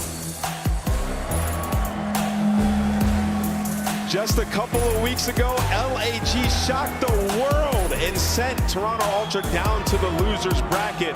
Their backs were against the wall to make it into champs, and now their backs are against the wall to stay in champs. Can they do it once again? One of these teams had to take on a titan in the hometown team yesterday, wasn't able to pull off a map, and the other, Toronto Ultra, losing to a seed below them. One more chance, and we're sending another purple team home, Blaze. Oh, I'm ready to get this one done. One squad gotta go home. It's a battle. It's a rematch. A grudge match, Texas. You ready to go? Shift start. Let's do it. Let's do it indeed, Blaze. Yeah, this is going to be a fun one, of course, the storylines. Really, you can just boil it down to 1 point, 1 point only. They met last time. Toronto got upset. LAG, yesterday, even though they didn't get 3-0, you heard it from all their players, they felt like they could win that series. They had opportunities, man. In the search and destroy specifically, multiple 3v4 rounds, they ended up losing in those man advantages. You cannot have that today. Then you get to the control. You only needed 1 segment. Yeah. At that middle point, you had 2 minutes to go. It's just the teamwork really wasn't there yesterday for either squad, because Toronto Ultra, they lose 3 respawns. When the hell has that happened all season long? It hasn't. It feels like to this point. The other thing that really hasn't happened for this Toronto Ultra team, getting eliminated before a Sunday. So that's also something riding here as they find themselves in the lower bracket. The most important part about this series layout, though, is the first 3 maps are all run backs from the first time these two played just a couple weeks ago. Yeah, and that's a good thing and a bad thing, because if you're the Gorillas, you're happy as hell. You're able to beat them on their best. Hardpoint, one of their strongest search and destroys. Obviously, the high-rise control didn't go well, but the 6-star Hardpoint, you were able to close it out. Now, the only difference is no 6-star Hardpoint as that map number 4. We're going to have the same 3 maps, and if you are Toronto Ultra, they just look completely different at Major 4. And even yesterday, the teamwork, they're not in sync. You got to get the SMGs to fire early on, so I think Karachi's a great start. I absolutely agree with you. The other thing about this map in particular is that one team very successful on rotations, the other team very successful in breaking, so there is a little bit of that. But the interesting thing about that point, even though the Gorillas find themselves as one of the best breaking teams overall in the game, they actually do really well in Karachi in rotating. So it kind of is like a flip script here in terms of how they usually play Hardpoint. And that's the way that they were able to beat them last time around. When you got to the second half of that Karachi at Major 4, they were able to dominate that P1, hold it for the final 30, win the rotation over towards P2, full 60 there, and then even when Toronto Ultra cut their losses 20 seconds ago, we were already rotated, set up at P3. It was an instant break that came in from the Gorillas that started to let that game spiral out of control, and it was just too late for Toronto Ultra to try to play catch up. So you cannot fall like that if you are Ultra. Fundamentals need to be in the back of your mind. Absolutely the case for LAG. It feels like it's a polished matchup. Try to find a way to be more perfect and make less mistakes than you had, not just yesterday, but maybe also from the first time you had played the Ultra. You can see the numbers on the screen. Again, both teams finding a lot of success in terms of how they break, but it may just boil down to who rotates better on a map like Karachi. It's a grudge match. It's a run back of the first 3 maps from the last time they played, with Karachi Hardpoint kicking us off between Ultra and Gorillas. Let's get it on. Loser goes home. You got to put everything that you can into this map number 1. Because LAG on the season are the worst statistically in start-offs in the series. But already you see it in the kill feed. Toronto Ultra dominating in that aspect. They're soaking up this P1 time. Ezra finds one from top AC, but he's the only one that finds one. So Ultra hold on to this P1 flawlessly. And you can see for Ultra, this is about setting the line of scrimmage, not wanting to go too far. Hit the next wave, then maybe start to focus on this P2 rotation, and it's benefiting them with a lot of opening time already to 24 seconds, plus 4 kills coming through, and now Toronto looking to make their move, but Fame stops them in their track from top red. Still good time though. 26 seconds uncontested here at P1, and you're still gaining the final 15. You're going to force the rotation out of the Gorillas early on at that P2. A flawless start here for Toronto to try to gain some early momentum. Now you got Rouse being hit by Insight. Really good stuff though. LAG able to at least again stop Ultra from finding early success. Long range shots from Scrap, decent for the first kill on a DC, plus maybe an opportunity to keep Estriel under pressure in the backside of the closet, but he stays alive. Players over the jump wall for the side of the Gorillas, and they still need to do a Fame, who does go 1 for 1. Not the worst case scenario, but now here comes the break attempt. Yeah, here comes the break attempt from Ultra. They're already trying to contest. Kleenex has worked his way into the HP, out of the HP, just dancing with death. but he's just peppering every single player, making it easier for his teammates to find those kills. That's 3, find a player trying to find it. It's gonna be Estrio again. He falls and Ultra in full control. And how about the start from Envoy? He has been really good for this Toronto team through their first, well, 2 matches, we'll say for now. Already on 4 in a row. Scrap trying to put some pressure over through mid as the rotation's already underway for Kleenex. So again, rotation-wise, Ultra looking real clean, but Scrap not able to find the second. Envoy following up though, gets him one off a cruise. Yeah, this is Toronto Ultra we have been grown to knowing in their hardpoint game. Kleenex does lose that gunfight off the rotation, but you have the reinforcements to try to isolate onto Flames. Gonna be a 2-on-1 battle towards the back end. Envoy on 5 in a row. You want to try to give them this kill so you can earn that cruise, and there it is. And he's got an MCW now to play off the extra rotation. Estriel, Fame, try to play it on the backside of the point. Help from Toronto on the way, but not here as of yet. So Envoy may have to do this all himself. Moment of pause. Insight now joins the play. DiamondCon tried to help out for LAG on the other side, but he's been isolated away, and it's the 3 kills for Toronto with just 1 more to find. It's a full team wipe, and Toronto get their break. Oh, this is flawless so far from Toronto Ultra. Got a cruise missile going forward in the rest of this game, but a clean 4 dead is going to lead to this final 30 seconds. If you are the Gorillas, you have to try to contest this. Envoy's running out of ammo. You still can't find the kill. Dill came to play today. 9 in a row. Looking for double digits, and he may have a couple because LAG, they're down so bad that they're actually looking to hit maybe for this scrap time, or at least make some pressure happen on the exit. And Envoy seems to know that there are players around him. Can't quite track anyone down at the moment. And for the Gorillas, they also can't find anyone from Ultra, so this plan really isn't working out. Ultra now make their play. Envoy gets to double digits. 1 more around the back. They know Fame is here, and they deal with them. Another clean wipe for Toronto. And now look at those spawns all the way across the map from the Gorillas. That's been 4 hard points in a row that Ultra have been able to chain. Already in a 100-point lead. If you are the Gorillas, you have to find an avenue of attack. They do work this way around the back end. Finally, Envoy is going to drop off of that 10 streak, but Insight still here trying to contest it. Decent moment, though, for LAG. Estriel, the enzyme for this play over towards New. Scrap also on 5 in a row, though. So just when you start to think LAG are working their way back into the game, another cruise missile gets earned. Help around the middle, good from Envoy, and that's enough for Ultra to at least neutralize the time at 4. Yeah, this squad's looking way different today than they were yesterday. Everyone is in sync. We're all shooting hella straight, and so far you're still up by 100 points, still at this P4. But you're not really worried about it because you're going into a P5. Neither squad really fights for a lot of time at that P4 HP. And with such a lead that you have, you can give yourself enough time to set up properly at the new one. And set up properly, Toronto are. I mean, this is just about as perfect because it gets. You've got players contesting over towards Market, Insight zoning over towards P3, and then, of course, you've got Kleenex just backing up over towards the hardpoint, and every kill continues to come out for Toronto. Mercy. This game is getting out of hand, and it's not looking to slow down anytime soon. Yeah, they need to stop the bleeding, man. They need a clean 3 to 4 dead. Cruise missile's obviously not going to help, but you call that in so you get all the info for your teammates, where they need to put their focus. Trades are bound, but Insight with the AR finds 3 in the feed, trying to get it done with the Renetti. Insane shots out of Jamie. And now he's on 4. It just feels like you want a cruise missile to stay alive long enough, and you're eventually going to get one. An absolute beatdown right now for Toronto. Tags through the shacks for Insight. Again, working on possibly a 3rd overall as Kleenex comes through, takes care of the damage dealt, and Insight will get his 5th. I mean, what do you say besides Ultra is dominating? Yeah, this is just getting ugly if you are the Gorillas. Just make sure we get the guns completely warmed up.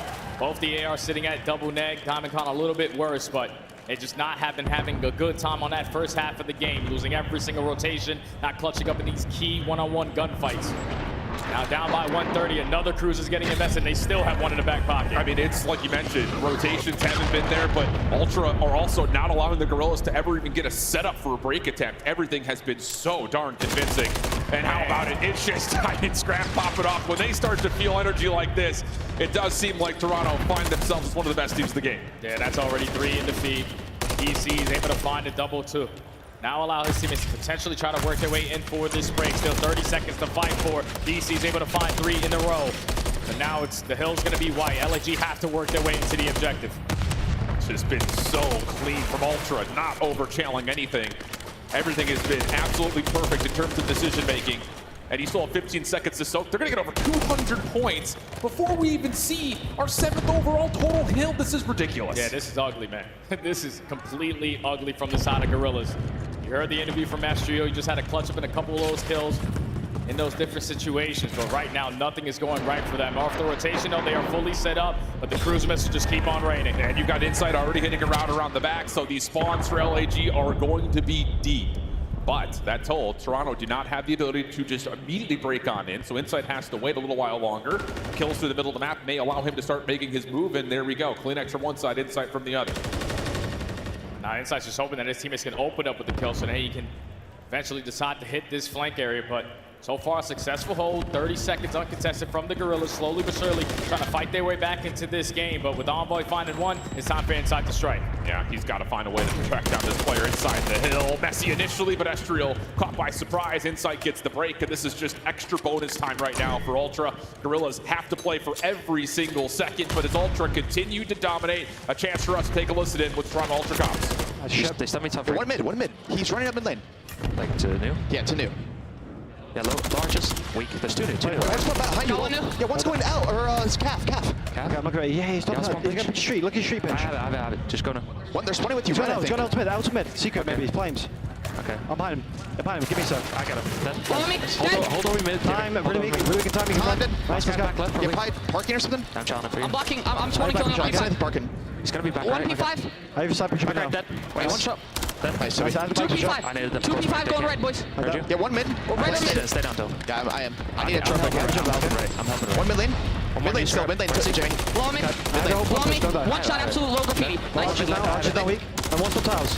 Nice. I had to jump down. Oh my god, he's absolute. Nice, man.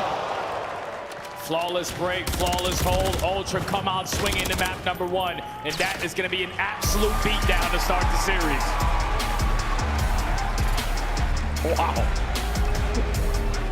Didn't need the words, but we got them anyways. Unreal stuff, man. And it's just one of those maps you look at, and your only reaction, I think, could be, that's more like it, especially if you're a Toronto fan. For LAG, I mean, what do you say?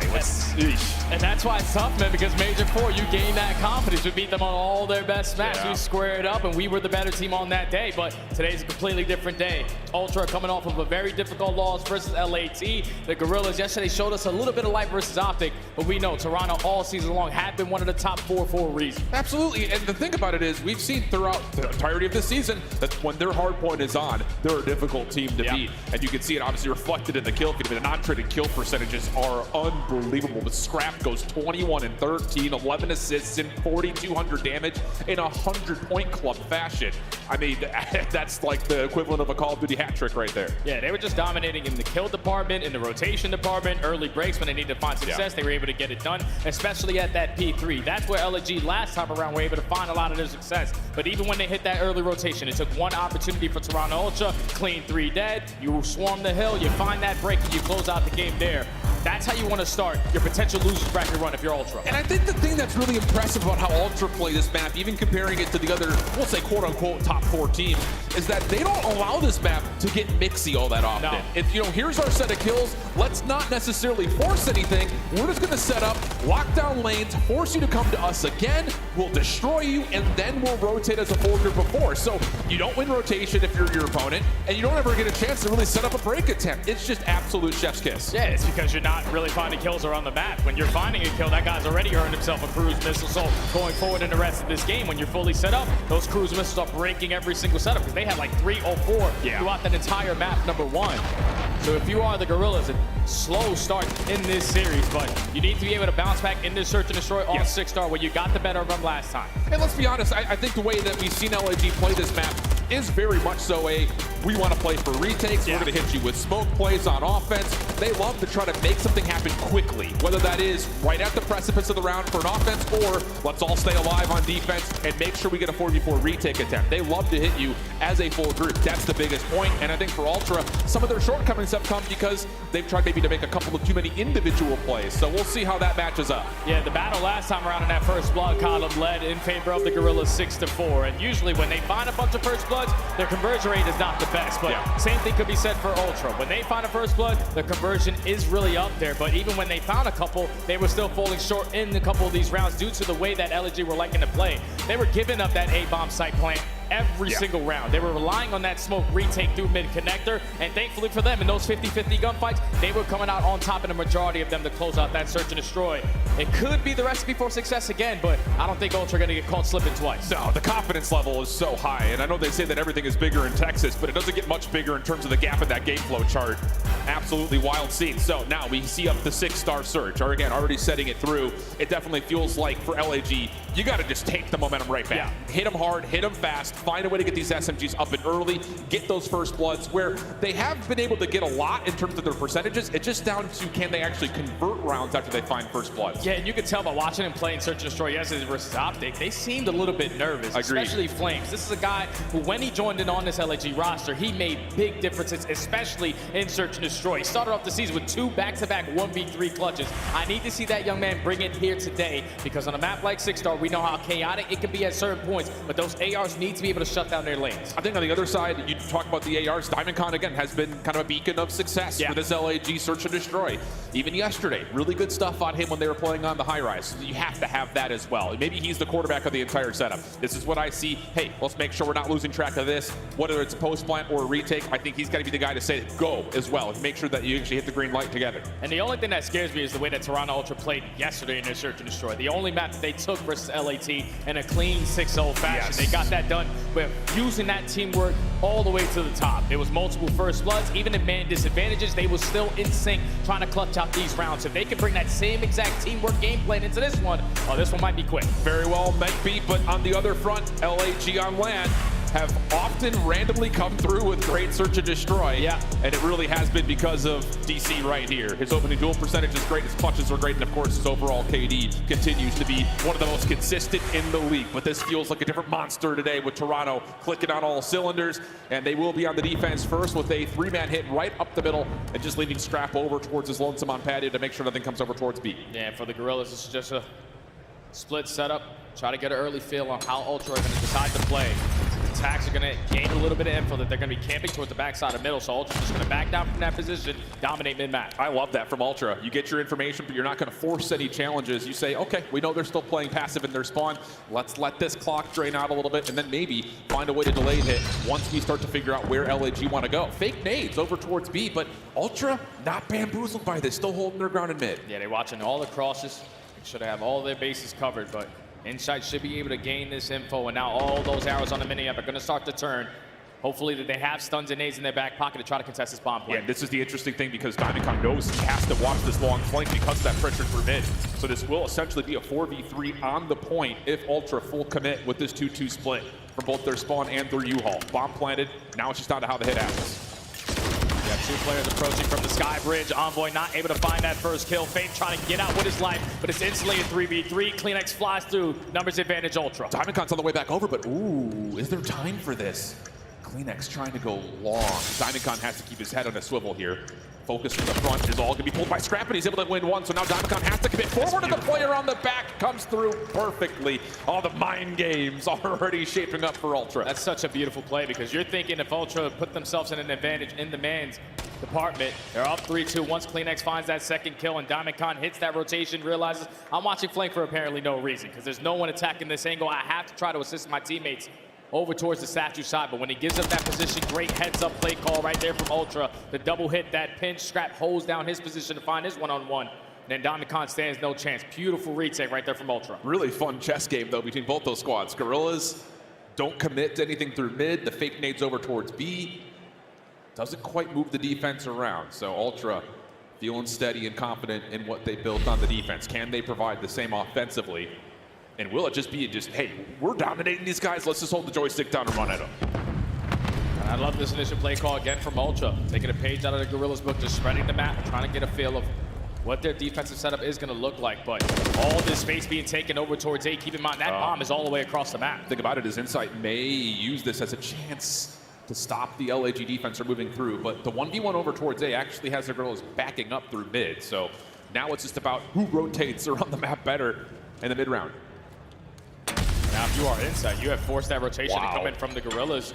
And Envoy simply getting hit by that nade is going to keep them at bay. But Scrap putting down a couple shots. Insight going to start to work that objective. And the pressure from LG starting to push up the middle of the map. And even though Envoy doesn't create any damage, him getting tagged by nades forces LAG to say, hey, we're going A. Not to happen at all. And Envoy backs off, finds himself an isolated 1v1. Then he steps away. Estriel, good for the trade. But Scrap all of a sudden, ooh, he's in a little bit of trouble here for this 1v2. Very far away from where the bomb is planted, but no hop here from LAG. They're taking their time on this, and all of a sudden, Scrap is going to have a chance to isolate the first.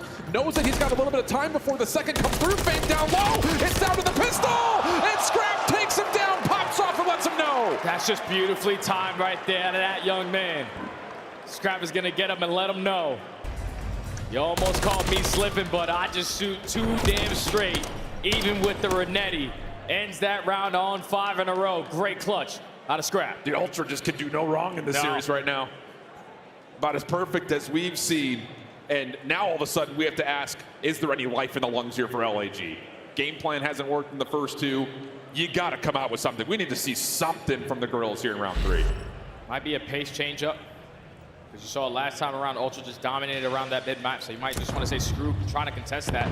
Let's work our way over towards A. And Ultra going right back to that same exact setup, just playing over the info on this cross. A little nervy to start here for LAG. Trophy systems are down, nades are coming through, and this is what we often see from the Gorillas. Clear space, try to get an early plant. Fame's going to step up, Estriel going to commit, and now it's just down to Ultra. How do you retake this? A lot of it from the backside, Fame in trouble, but stay safe behind the drive artist, watch him Pixels. He's in that same exact position though, so you are Ultra. You did throw a couple stuns in nades to try to gain that info early on. They're going to go for the ISO again, but this time Fame is able to catch a double. SU at the same time finds a third. Now it's all up to Scrap. Already earns that cruise missile, but 1v3. Yeah, tough situation to be sure, especially with only 25 seconds on the clock, but you know, for Ultra, maybe a round loss, but it comes with shades of gray due to the fact that the cruise missile's been earned. But that's better for girls, and that's what we often see. We talk about this squad. They want to play 4-man hits, get the early smoke, get the early plant, set up a deep post plant, you're good to go. Yeah, and they went back to the same exact setup as well. Yes. Like Fame knew that, all right, I was able to win this first gunfight, but I have to play for a second because they are baiting and switching in that position. Once he's able to find that double, Estriel strikes through mid-connector. And then Scrap. The 1v3 stood no chance, but the adjustments coming in out of this player. Great insert to destroy. Finds that double to finally put one on the board for Gorillas. And that's just, again, one of those things that LAG don't have to worry about that long flank that time. Yep. So you get more concentration over the site. Yep, everything better. Okay, so we got what we asked for. A little bit of life from the Gorillas. Fame looking to get aggressive through mid. Kleenex just going to get the read and then back up. Going to hold his life a little while longer. Nades do cause a bit of deterrence, but his stuns also land. So not really anything gained nor lost from either team. Yeah, but 2 nades getting invested to try to take down Kleenex on the flank is not going to allow them to have those packs to work at this objective. But Estriel just flies on in. 1-man army to find that first blood on the Envoy. Man advantage Gorillas. Trophy system finding value for Scrap, but as he tries to force the gunfight, Diamondcon takes him off the angle. Now just down to Kleenex inside the middle of the map. Good for the first, but in trouble. Breaks the glass, trying to see if you can maybe head fake a little bit, but not to happen. Great stuff from the Gorillas. Early pressure through mid eventually leads to a clean retake over towards A. That's exactly what happened at Major 4, man. Just smoking out mid-connector, finding the timing, and clutching up in that 50-50 gunfight. Estriel also walks away with his life, so at that point, Toronto Ultra are panicking a little bit. Multiple angles need to be watching, and the collapse comes in for the Gorillas. So they were able to stop the bleeding and some, all tied up at 2. Patterns now start to shift. What does Ultra want to do in this next attempt? First blood battle has also, by the way, been fully dominated by Ultra. They have all 4, or pardon me, that's LAG who have all 4 kills. Ultra, all 4 first deaths. So that could be a part of the symptoms for what Ultra need to figure out here, as once again, trophy down, stuns out, Fame moving forward, look for this to go down. Yeah, inside watch that cross. He already gains the info, so how do Ultra decide to change this retake scenario? You have Kleenex working on a super deep route all the way up to that pool side, and at the same time, Flames is taking ground through mid. Yeah, Flames in trouble. Can't go 1 for 1. Pulls Diamondcon back to have to watch this flank.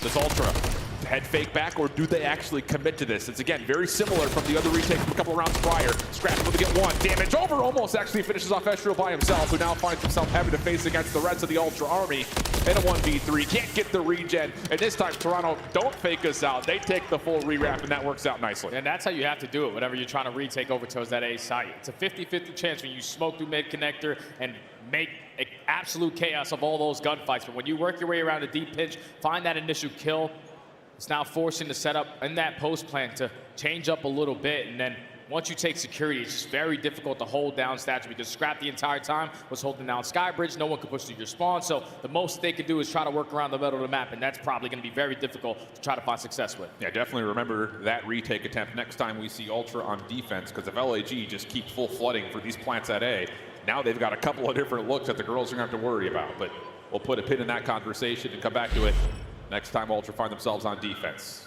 Offensive look. Haven't seen much focus over towards B, but off the get-go, Envoy, Insight, going to try to take an angle over towards Poolside to see if they can catch any of the Gorillas slipping for an early rotation through the flank. Yeah, and they're relying on the other two players across the map to at least draw a couple players from the Gorillas on that side.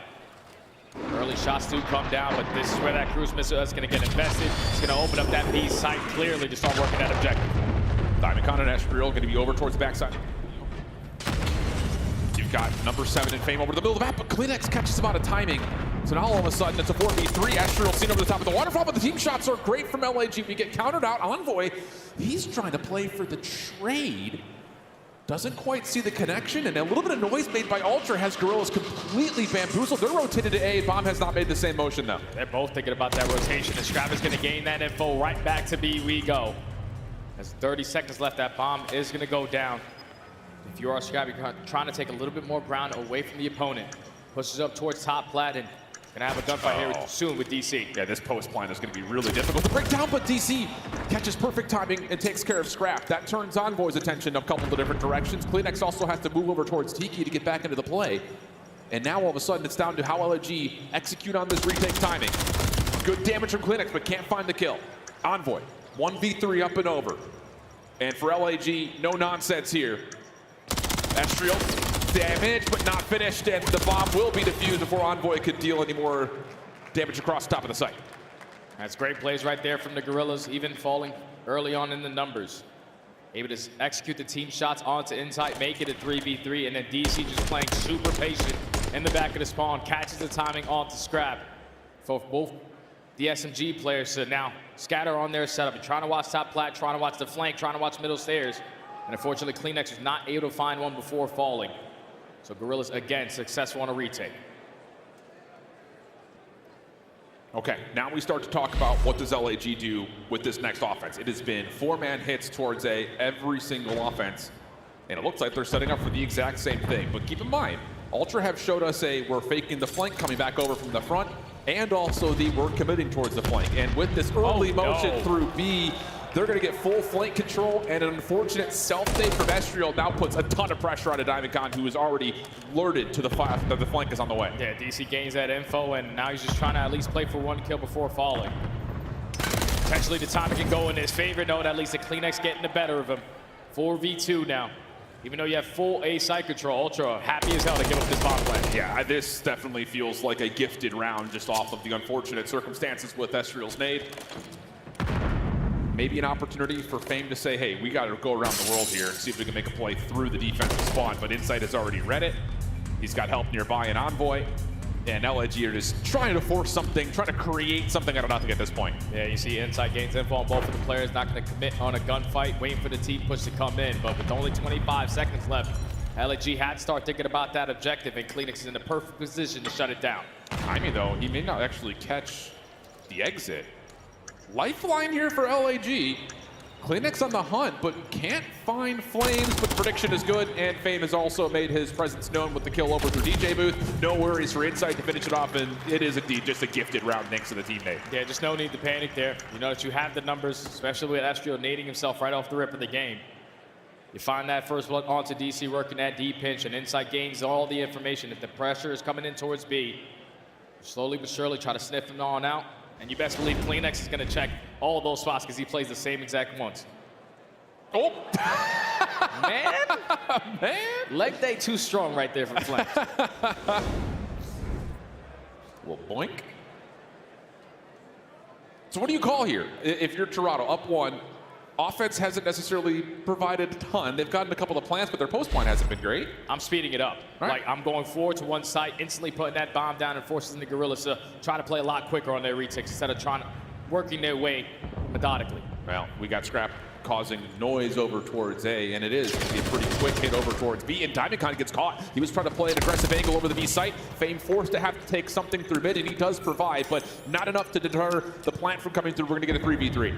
Now all of the Gorillas stacked together over towards top flat, and Envoy sort of got a read on it, but this time Scrap is able to at least find one. It's going to turn into a 2-on-2.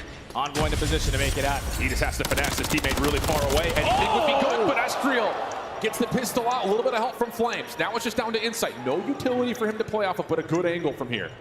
And he's already seen no one's played over towards the top of the bomb. Flames up top and over! Estriel right there to assist, and the team shots once again good, and another successful retake for LAG. That's 3 now for the Gorillas.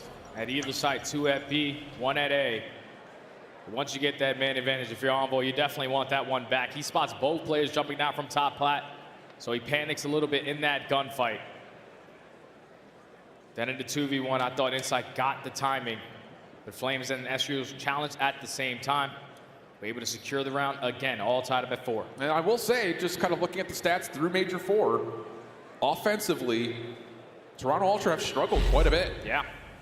They ranked like 8th in overall attacking win percentage on this map, which is not particularly good.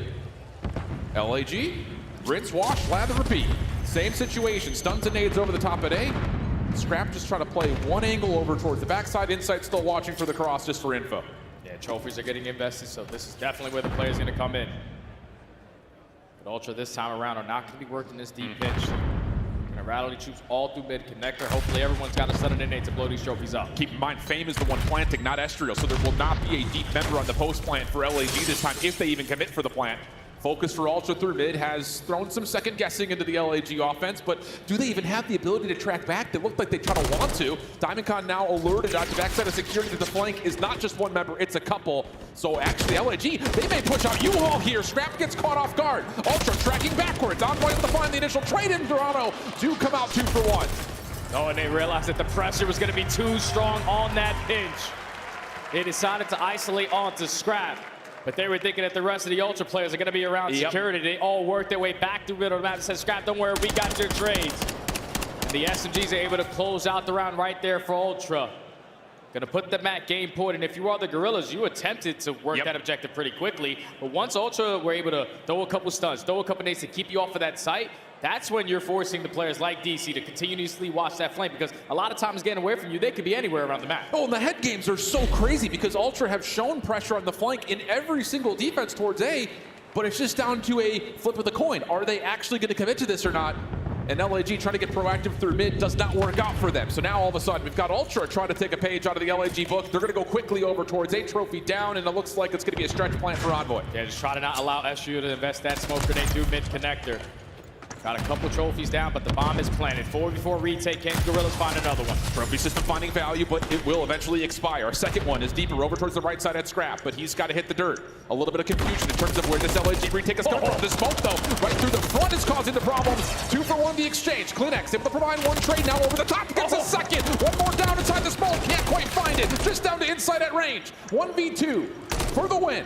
Flames, though, already hopping on. Insight forced the hand. Pistol's good. Does he get here in time? No, he does not. Bomb defused. Round 11. Every single time Ultra plant that damn bomb, LAG have figured out a way back on into the play, and it had to start with DC's gunfight onto Scrap. Invest the smoke grenade. Tend to have no auto aim in those situations, and he gets the better of him for that first blood. Traded out effectively, dominate around that statue area. You know, the last player alive is going to be Inside. He loves to play towards top security, but it's around 11. And the First Bloods have not really given us much of a consideration in terms of where the favor starts to build. And how about this? Ultra are done with this LAG. Full force hit over towards A. Tons of nades being thrown, and LAG have to hit the brakes here for the first time. Kleenex is going to get over towards Skybridge with an opening angle. Now if you are Kleenex, just allow the play to come to you. Going right back to that default setup. But Insight watching that cross to give you the info. This play is going to fall into the hands of Kleenex. LAG haven't checked this once. This time they do, but Kleenex gets one. Tries to slip away. Stun is out. Here's the double chell, and it'll be a 1-for-1 exchange. Rotation now, though, underway. Toronto putting a little bit of extra defensive focus backside A. They've already taken a lot of ground away from the statue area. With 45 seconds left, no info on the pitch. You do not have opportunities to work your way back over towards B. Scrap spots 2. Envoy trying to set up for 1. He's thinking about it. Maybe a little bit of damage could help confirm it, but LAG toss their smoke, and now they make their move. Estriel coming around the back. No, shut down by Scrap. 2v2. Bomb down, though, in a very precarious spot. LAG have to go, and Ultra are still holding the staircase. It's going to be a double man play. Scrap gets the read. Diamond Con comes back, but Flames wasn't there with him. So now it's just a 1v2. Envoy up and over, finds the kill, and Ultra take the map.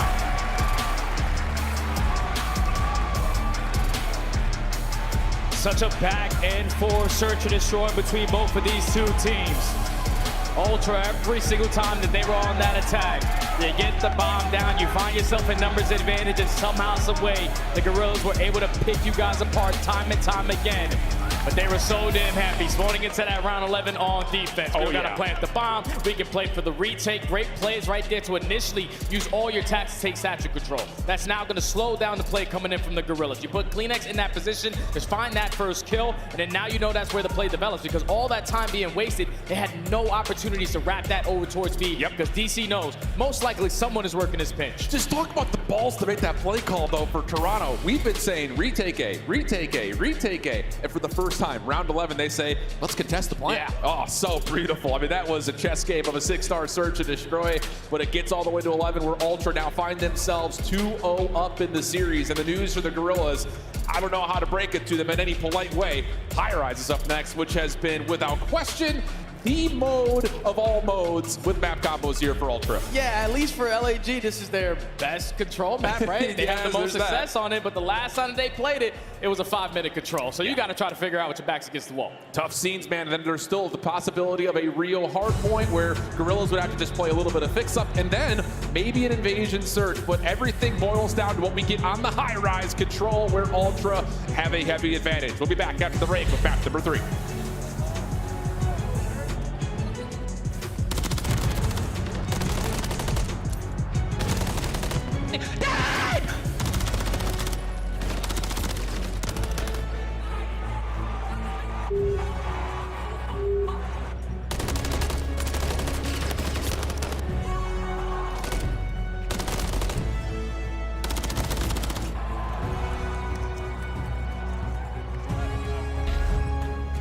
Call of Duty League Championship Weekend is brought to you by Razer, the official headset and chair of Optic Texas. Upgrade your game with the Scuff, the official controller of the Call of Duty League. Scuff and Optic have teamed up once again, this time for a limited edition Prism Mystery Box with an exclusive design in 5 different colors. Grab yours today at scuffgaming.com/optic-prism, and you could be one of the lucky few to unbox the gold controller.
All right, folks, I found Hitch, a big legend of Optic Gaming, as you may recognize him. Hitch, it is your home championships here, which is kind of crazy to say, something that we've never really seen before in Call of Duty. You guys are hosting it. Tell me about the process. What has it been like behind the scenes putting this all together? I mean, it's all hands on deck.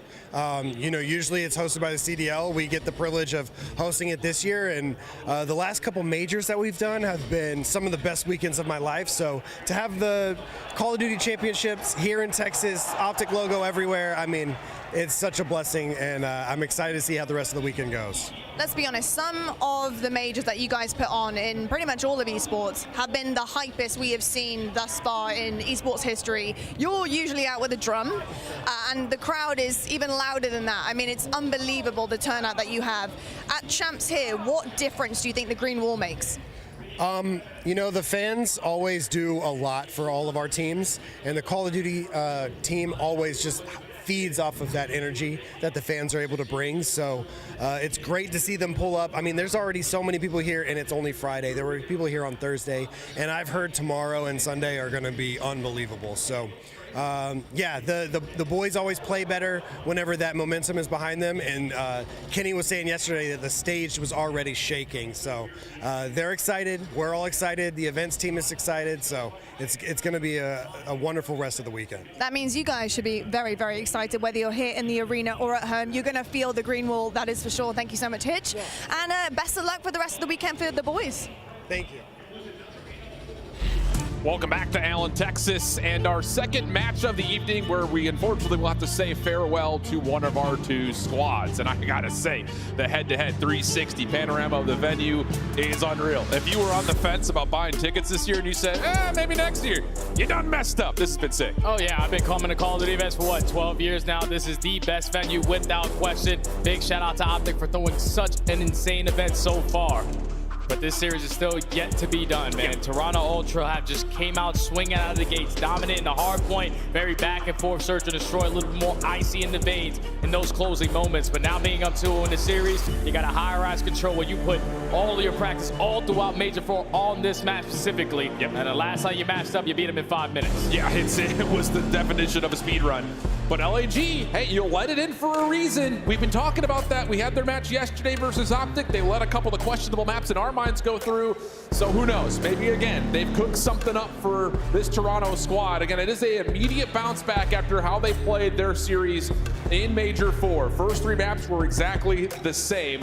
And then a repeat from yesterday for Toronto, or ready for LAG to see possibly a Rio Hardpoint and an invasion surge. But it all starts and maybe even ends here with LAG off to the opening offense on the high-rise control. Oh, and this is where they tend to struggle a little bit on the attacking side. Last time that they played, both the ARs got shut down by Insight and Scrap. So your LAG trying to find a little bit of success early on. Fade strikes for that first blood. Yeah. Already showing presence at this B point. That's one way to do it. Run down mid. Don't worry about that B alley play. Estriel will join him on the zone.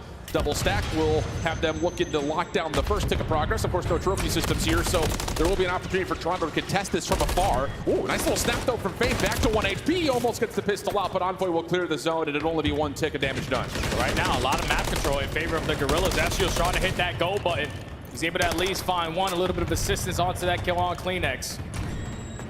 Just slowly working that progression over towards A, but Ultra, they're just trading effectively, dominating around that mid-map. Yeah, Fame has to hold his ground, wait for the regen on his life to come through. Kleenex up top, able to beat him to the angle. And now all of a sudden, Toronto regain the map and have a chance to really put Gorillas into a bit of a blender over towards their spawn side.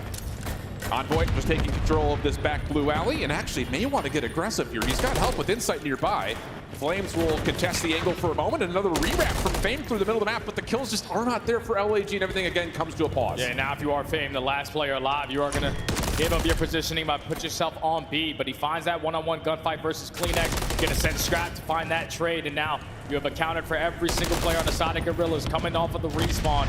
Envoy continuously trying to play for these kills off the spawn, but with only 20 seconds left, LAG finding that double, make it a triple. You got to get on B. Yeah, but LAG lost track of Insight for a moment, so he tucks himself into the corner at the elevator and finds himself 2. One more on the corner. Diamondcon with the trade, but time becoming an issue. 10 seconds on the clock. Trophy system keeps him safe for a moment, but not for long enough. Now the final 5, and LAG have to make the mad dash to A. Man, they can get on it. With only 4.3, you got to make this one be perfect. At least Flames from the top angle takes down Insight, but Kleenex is just trying to time this flank. He knows there's a couple players coming on the respawn, but Estriel at the perfect time is able to spot him. That's 3 dead, second about to be in. Insight is just too far away from this, so now it's a 3-man stack. Up and over. Ooh, Flames almost falls, but he does keep his life, and with that, the extra 60 comes through.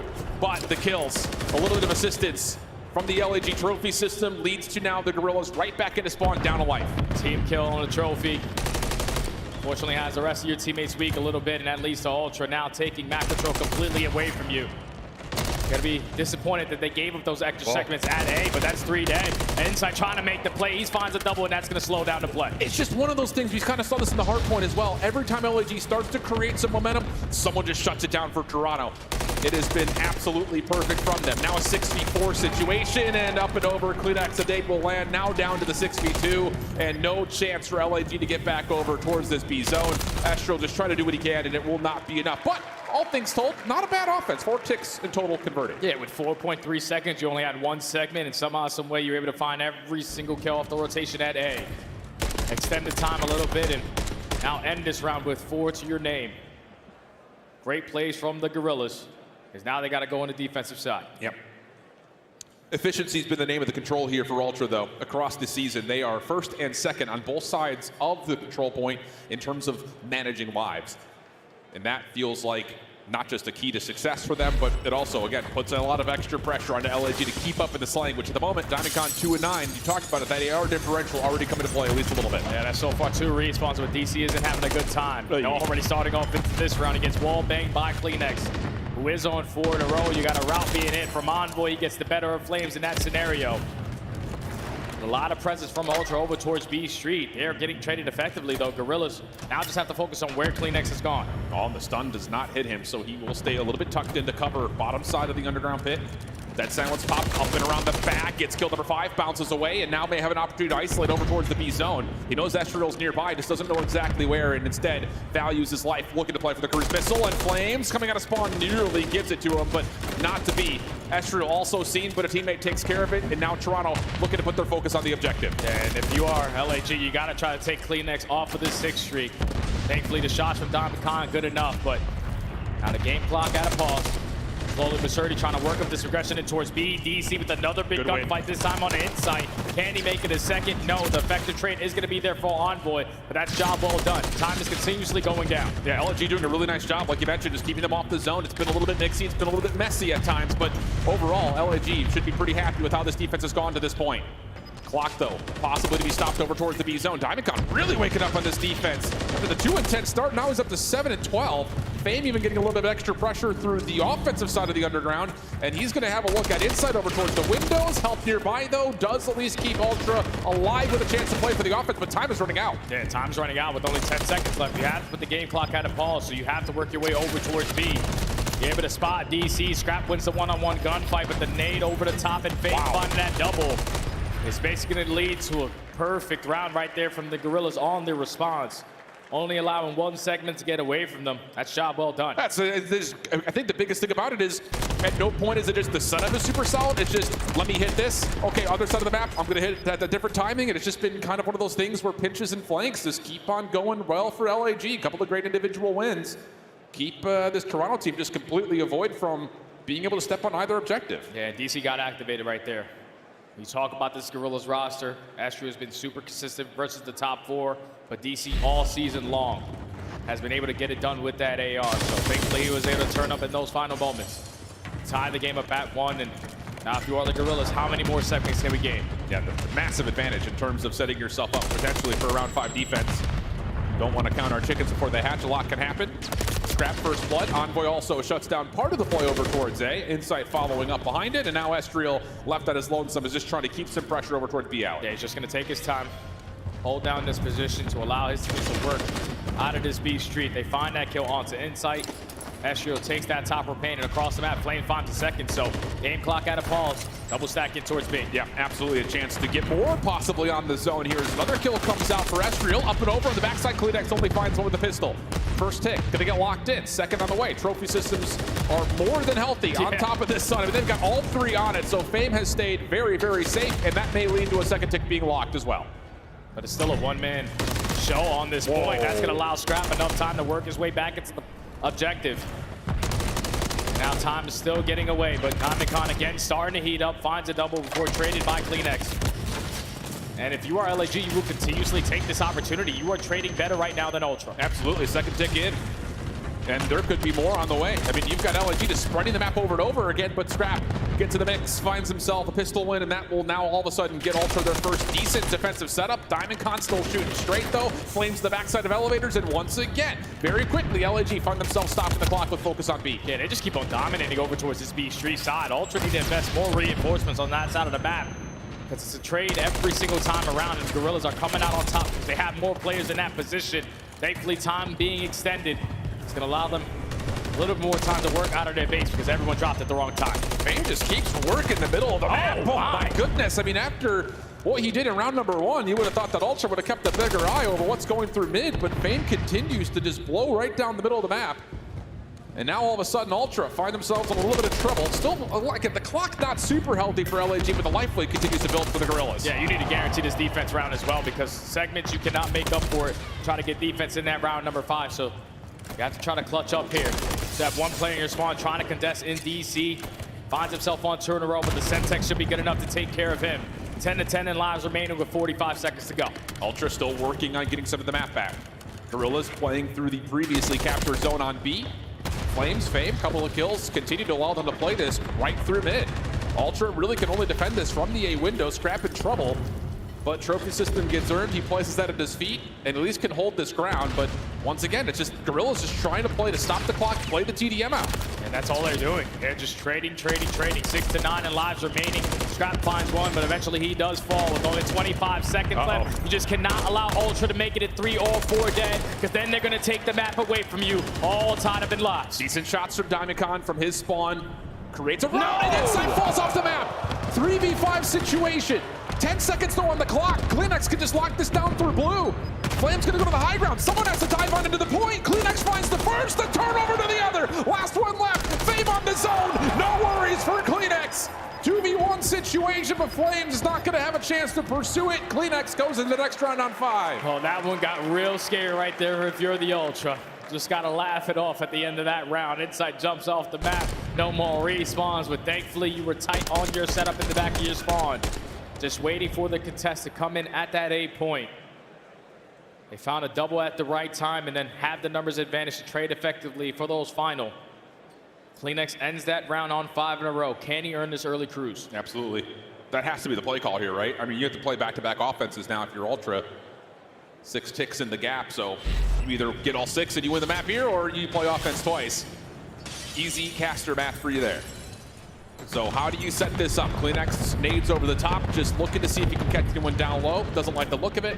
And Scrap Envoy, first couple of the shots are decent. An opportunity to jump onto the B zone. It's the perfect start right here for Ultra. That's 3 dead. Trying to make it 4 onto Fame, but you gain the info. CleanX is still looking for that 1 kill to earn that cruise missile. Able to spot Estriel on the cross, but gotta make sure you're sitting on the speed point and try to earn some seconds. Keep the time paused. Get shut down. Flames right over the back, able to turn that into a second. Envoy, deep route through A. He does touch the zone, so I'm sure LAG have been made aware of that. But still, the offense for Ultra has not looked particularly great. The kills are fine, but we're just not getting any work done on the OBJ. They just need a couple of kills to go in their favor at the same exact time, so then they can get a stack going. But every single time the Gorillas are just trading effectively around that middle of the map, and no other time and better than now. That's 3 dead in the feed. Ultra and Scrap now have to slow down. Yeah, look where Gorillas have already pushed up at as well. You've got Fame at the front side of the windows. Diamond playing a cheeky angle, backside 3 tarps, and Flames top heli. A little windier up there, but damage is good enough to keep inside off the angle, and the clock, again, is becoming the biggest opponent here for Ultra. A couple of kills will give them a chance to stop it over at A, but this is just a solo play, and LAG are here to contest. Oh, but Envoy wins that one-on-one gunfight, so the game clock is still going to be at a pause because LAG had to split on their defensive look. You win the one-on-one in towards B. So Insight, can you withstand this nade coming in? All the tax being invested. You don't want to allow Ultra to extend this time. You have to try to find a break early on if you're Gorillas. Huge win from Scrap. Keeps the Gorillas away from being able to contest through mid-map. Fame up and over. 2. Huge 2. And now a touch for possibly 3. Scrap able to find Flames, aware of the threat, backs off just a moment, and then Fame gets completely bamboozled by it. Toronto still alive. Diamond fighting from inside the zone, not good enough 2 players on. 60 seconds looking likely unless Flames decides to go for it. And no, we've got a 14 playing 11. A chance here for Ultra to win the match. And a lot of map control as well to go in favor of Ultra. Flames does find one kill. Now he's trying to finesse around that propane area. And he's done a great job of doing so. Repositions himself to the top, hoping that his team is going to assist him now in these gunfights. But Envoy and Scrap, that dynamic duo, are getting it done. That's 3 dead. Here comes the stack. And Ezreal gets completely blindsided by Envoy through the middle of the map, who can now just keep this Gorilla's defense at bay. Scrap also assisting. Double stack over towards the A zone. It's kind of the war on 2 fronts now for Gorillas. You got to find the kills, but you also need to get him off the zone. Trophy system does not get placed in time, and the trophy system topside heli doesn't actually take care of the Semtex. So now everything comes to a bit of a calm 8v5. Yeah, you got to slow this game down if you are the Gorillas. You cannot afford to play trades in this scenario. It's only 1 life until you have none remaining. See Ultra taking their time. Just trying to gain a little bit of info, set up Envoy for this kill, but SU gets the sound cue. Big first blood. Gorillas working on that B control still. Route by Insight denied. Keep your eye on number 4. Kleenex gets around the back, doesn't finish the first kill, but he still has a chance to transfer for the double. Now it's a 6v3. DiamondCon inside the zone, gets a good read on the first, slips away but not deep enough to stay away from the second. Now you've got Envoy on to stop the clock and make progress happen. 2 ticks on, final kill is in, and it's a 3-0 for Ultra.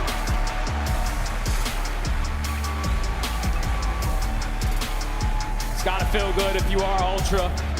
Obviously at Major 4, they definitely caught you off guard by squaring up on your best maps and taking you down and locking you down to lose this bracket.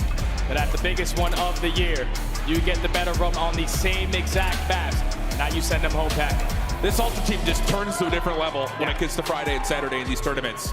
Continually, whether it's the upper bracket, lower bracket, doesn't seem to make a difference. They don't lose often when they start to get into the weekend. Maybe a couple of things with LA teams on Thursdays, but here the revenge match does go the way of Ultra, and the run back. You know, is there maybe lingering concern of did Gorillas just say, hey, we know we're better than you in these maps and just try to ego challenge on it, or what's the headspace there, I think is the question. It's just difficult because you can view it from 2 different sides. You can be like, okay, we played you on your best maps. They're also some of our best maps, so we're going to have that confidence to play you again. But Ultra, knowing that that's their best maps, you probably don't want to square up with them because you know the adjustments are going to come in. Right. When you play Call of Duty, sometimes it's very day to day, and you just got the better of them that day. But today just simply was not there. That's what? The last 4 series that they played, not a single map victory for LAG. Yep. Unfortunately, they are going to be the 2nd team eliminated here at Champs. But they did fight all season long. Absolutely. And I think there is, you know, you look at not just their performance at Major 4, but even in their 0-3 loss to Optic, you heard it from the boys. They said that was a winnable series. You saw them say that same thing on Twitter. And then maybe a couple of moments you look at the Search and Destroy, you also look at this high rise and say, yeah, these guys were fighting versus some of our top teams out in the league. Definitely deserve to be here at Champs. The only thing that scares me now going forward for Ultra, because the Hardpoint game was back to picture perfect. Yes. They played that one flawlessly. But the Search and Destroys, every single time on their defensive rounds, they came out with the same exact look. On their attacking rounds, you're getting the bomb down, post plants, we're getting broken every single time. Going forward versus some of the better echelon teams that we have in Search and Destroy, you have to clean up those mistakes. And the same thing could be said for that control. In this series specifically between them and the Gorillas, it's now 5-0. But that one was the most difficult without question. Yeah, let's be honest, 6-star could be a bit of a head bash sometimes in the Search and Destroy. Smoke retakes, things of the nature. But it is Toronto at the end of the day, finding themselves a 3-0 and another extra lease on life going to tomorrow as Blaze has Scrap on the main stage with our post-game reaction. Thank you so much, Alan. Texas, show some love to the Toronto Ultra as they stay alive here in championship weekend. Scrap, it's been a while since I talked to you, but how you feeling getting this 3-0 against a squad that took you guys down in Major 4? I know that revenge gotta feel sweet. I mean, yeah, but like, come on, bro. It's LAG. They're pretty dog shit. We shouldn't have lost to them last time. You know, it is what it is, but, you know, it's a good match to get the ball rolling. Definitely a good match to get the ball rolling, okay? You guys are starting to heat up and just, you know, kind of loosen up here on the stage. Now, going into the series, you guys had the same maps that you had the last time. What was the strategy behind that? You know, just run at them, shit on them. They're horrible. You know, win some gunfights, and we're probably going to win the map. So it's easy as that. The gun skill definitely showed there on the stage. You didn't have to overthink it. Just have confidence in yourself and run it back again. And the results did show. This is a different environment than Major 4. We got fans here. It's loud. Talk to you about the atmosphere and playing on the stage and having the fans out here in the crowd and in the chat. Yeah, no, of course. You know, I'm thriving off this crowd, bro. I can't lie. You guys are amazing, bro. It's probably one of the best venues I played in. I appreciate all the support. Hopefully, you know, I know you guys don't want to see me win, but I'm going to fucking come try. So we'll see. Exactly. Now, your road only gets tougher from here. You will play the loser of FaZe and Subliners. What do you think about that, and are you excited?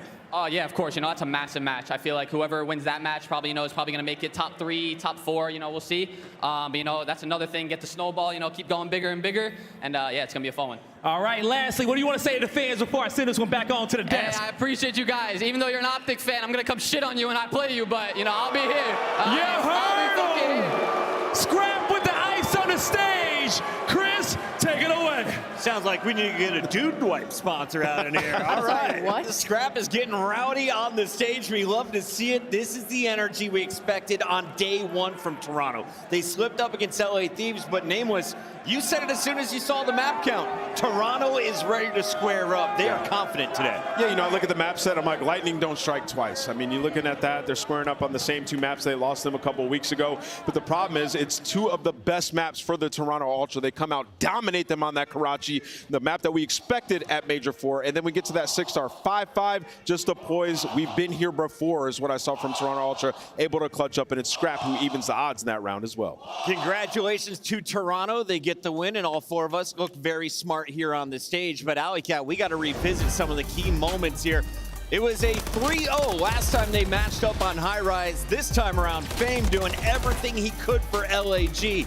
The Toronto Ultra just too good at this map. Yeah, High Rise went the same way. The scariest thing about Toronto Ultra right now is they don't really have a control that they're necessarily uncomfortable on. You maybe say Invasion, maybe Karachi as a recent, but overall in the season, they're like 10-3 on all of the maps. And not even to mention High Rise, they were almost undefeated in it during our last split. So I see why LAG wanted to go head-to-head again. They already wanted to sign off this map. They were hoping to push for a map 4 or 5 by taking 1 or 2. Couldn't clutch up in the round 11. And that Karachi, I mean, we forget Toronto Ultra is the best respawn team in the league when it comes to combining both Hardpoint and Control. So this was just them getting the job done this time around. As we say goodbye to LAG, let's reflect on their performance. We all expected them to maybe fall short of champs. They're right there on the bubble entering Major 4. They clutched up at Major 4. They got the champs. Clay, what can you take away if you're one of these rookies playing in your first ever champs? For LAG, this was a successful season for them. They constantly were getting top 6 on LAN. They got top 3 at the last major. They come out and fall a little flat here at champs, but they made it in their initial roster. If this was their team all year, I would think they would do a lot better. We got our man of the match. It's time to award the honors. Envoy stepping up. They brought in the world champion. He did it 2 years ago with LA Thieves. Can Envoy help lead this team through the losers bracket? 100% he can. And you know, and when Ali mentioned that they've been great at respawn, that's on the season. Lately, it's been tough for them. And Envoy's a guy we've been asking to go that extra mile and step up for them. So that, seeing that in that match and setting the tone in that hard point like Envoy did is going to be massive for a lower bracket run. Speaking of Envoy, he earns our Scuff Play of the Game, Alley Cat, and I want you to break it down for me. It is Envoy and Scrap with the round 11 in ice. This is what we expected when Envoy was initially added to this team and what he was going to bring, and we've all just kind of been sat and wait, I feel like, for him to get comfortable in this game. But this is just great comms out of Toronto Ultra. You talk about the teamwork, you instantly think of this team in purple, and LAG was just a little lost in this situation. They didn't try sending by low. Once they did, they didn't clear it out once they rechecked it in. And you see the misdirection early rounds. So all of Toronto Ultra, they push down that lane and they throw 4 nades, and you see Kleenex underground. So for LAG, they're like, oh, they're playing this super aggressive, which kind of halts them in their security and their base a little bit.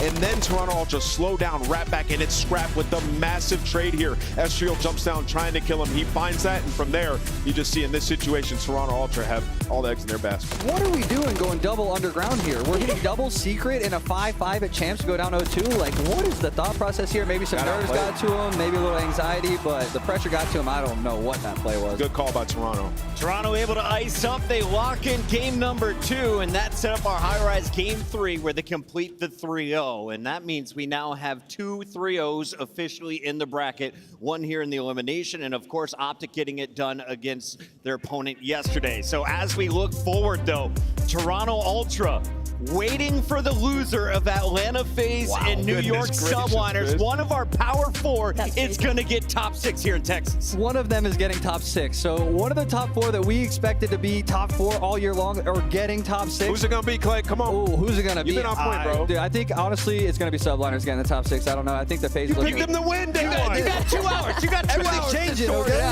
When we come back, though, we've got match number 3. Don't go anywhere. It's the hometown team, Optic Texas, taking on Dan Ghosty and LA Thieves.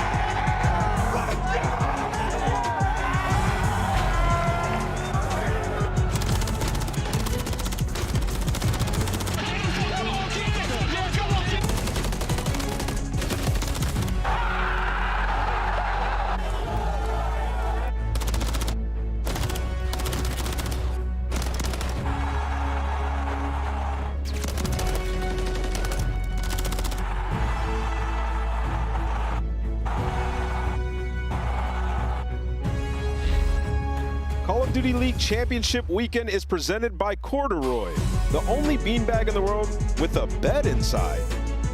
The Call of Duty League is brought to you by Monster Energy, the official energy drink of the CDL.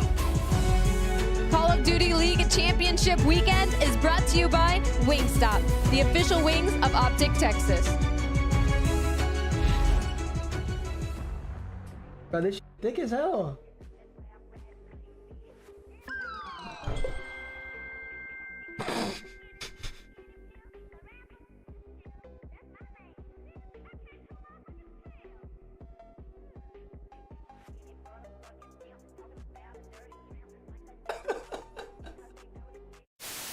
We're going to have some laughs during this match, Maven. I'm going to openly just ask, who will be the worst player we see in the All-Star game today? The worst player from all of these teams? Oh, this is hard, man. It's the All-Stars. Oh, I got to think about this. It's going to be Octane. You think it's going to be Octane? Yeah. He was a beast, so he was number 2 overall S&D KD. Yes, he has, but guess what? Octane's had one good event since like 2016. I'm going with Nameless just because he can probably hear me right now. he's going to choke big time. A little bit, but composure still there for Gorillas as rotations continue to be the talking point. It's a bit of a scary spot as Draza turns onto App off the ground. I don't know how that gunfight was even possible. Back him up, make it on the plays. It's Grim 6.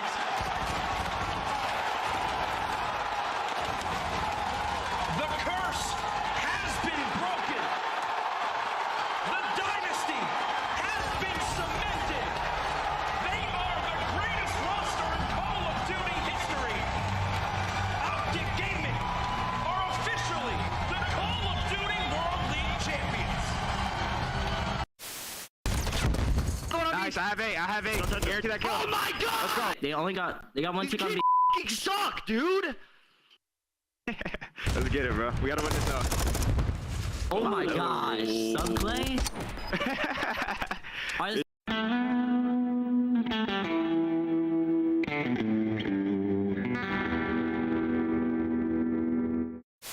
Hydra straight back on it. He's got time to get it done. No one there to watch him. Will it go through? Formal. Oh, he kills him.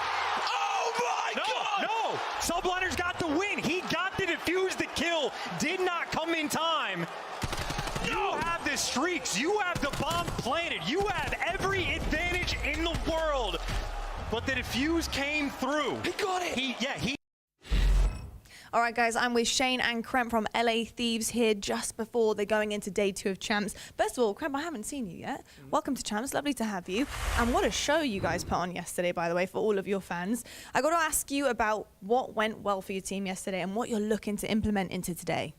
I think we just had a great energy and we stuck to the game plan very well. So if we just keep playing our game, keep the energy high, and just keep gassing each other up, make sure we're like staying on point, I think we'll just come out and win again. I like it. And your gassing up is, of course, using your hands quite a lot as well. Shane, I've got to ask you about the S&D because, I know, not the best, but of course, playing Optic, their crux has also been S&D of recent times. They've managed to get over that hump, but this would be big for you guys to get on top of that and kind of push that to the side yet again. What are you looking for in S&D to fix things from yesterday to really get a leg up over Optic? I mean, Toronto just had our number yesterday. Got to give them their props to that. I mean, Rio was a map that we won God knows how many times in a row, and we've got to lose it eventually. Sadly, to lose it like that, but obviously we've had some good conversations about it. We know that just something that doesn't happen if ever, so we're more ready today, and we know Optic have been working on theirs, so we've got to step it up for sure, and we're ready. I love to hear that. Kremp, last question, of course, a hot Optic crowd out today in full force because obviously Optic won yesterday and they were loud. It's only going to be louder today. How are you feeling about that pressure, about all of those fans going against you? Are you feeding off of it? Feeding off it for sure, but I mean, I'm just there to win. Like, nothing's really going to change me off that path. You know what I mean? Love to hear that. Some fighting words here, strong choices. Thank you both for that, and best of luck. Awesome stuff there from former pro, now coach Shane, and of course the young gun brought over from Boston last year, Kremp in his second season, looking to rake in some serious cash. And their win over Toronto Ultra, it's a huge first step for LA Thieves, but now you're going up not just against Optic Texas, you're going up against this crowd. This crowd is going to be a tough ask for Thieves to get above. Honestly, it's going to be really difficult for some of the rookies or the younger, inexperienced players on LA Thieves to really get past the crowd noise, but I do believe if they can, they might have a shot here. All right, the young guns got to just focus on their game. But Nameless, if you're Optic, are you feeling extra pressure playing here at home?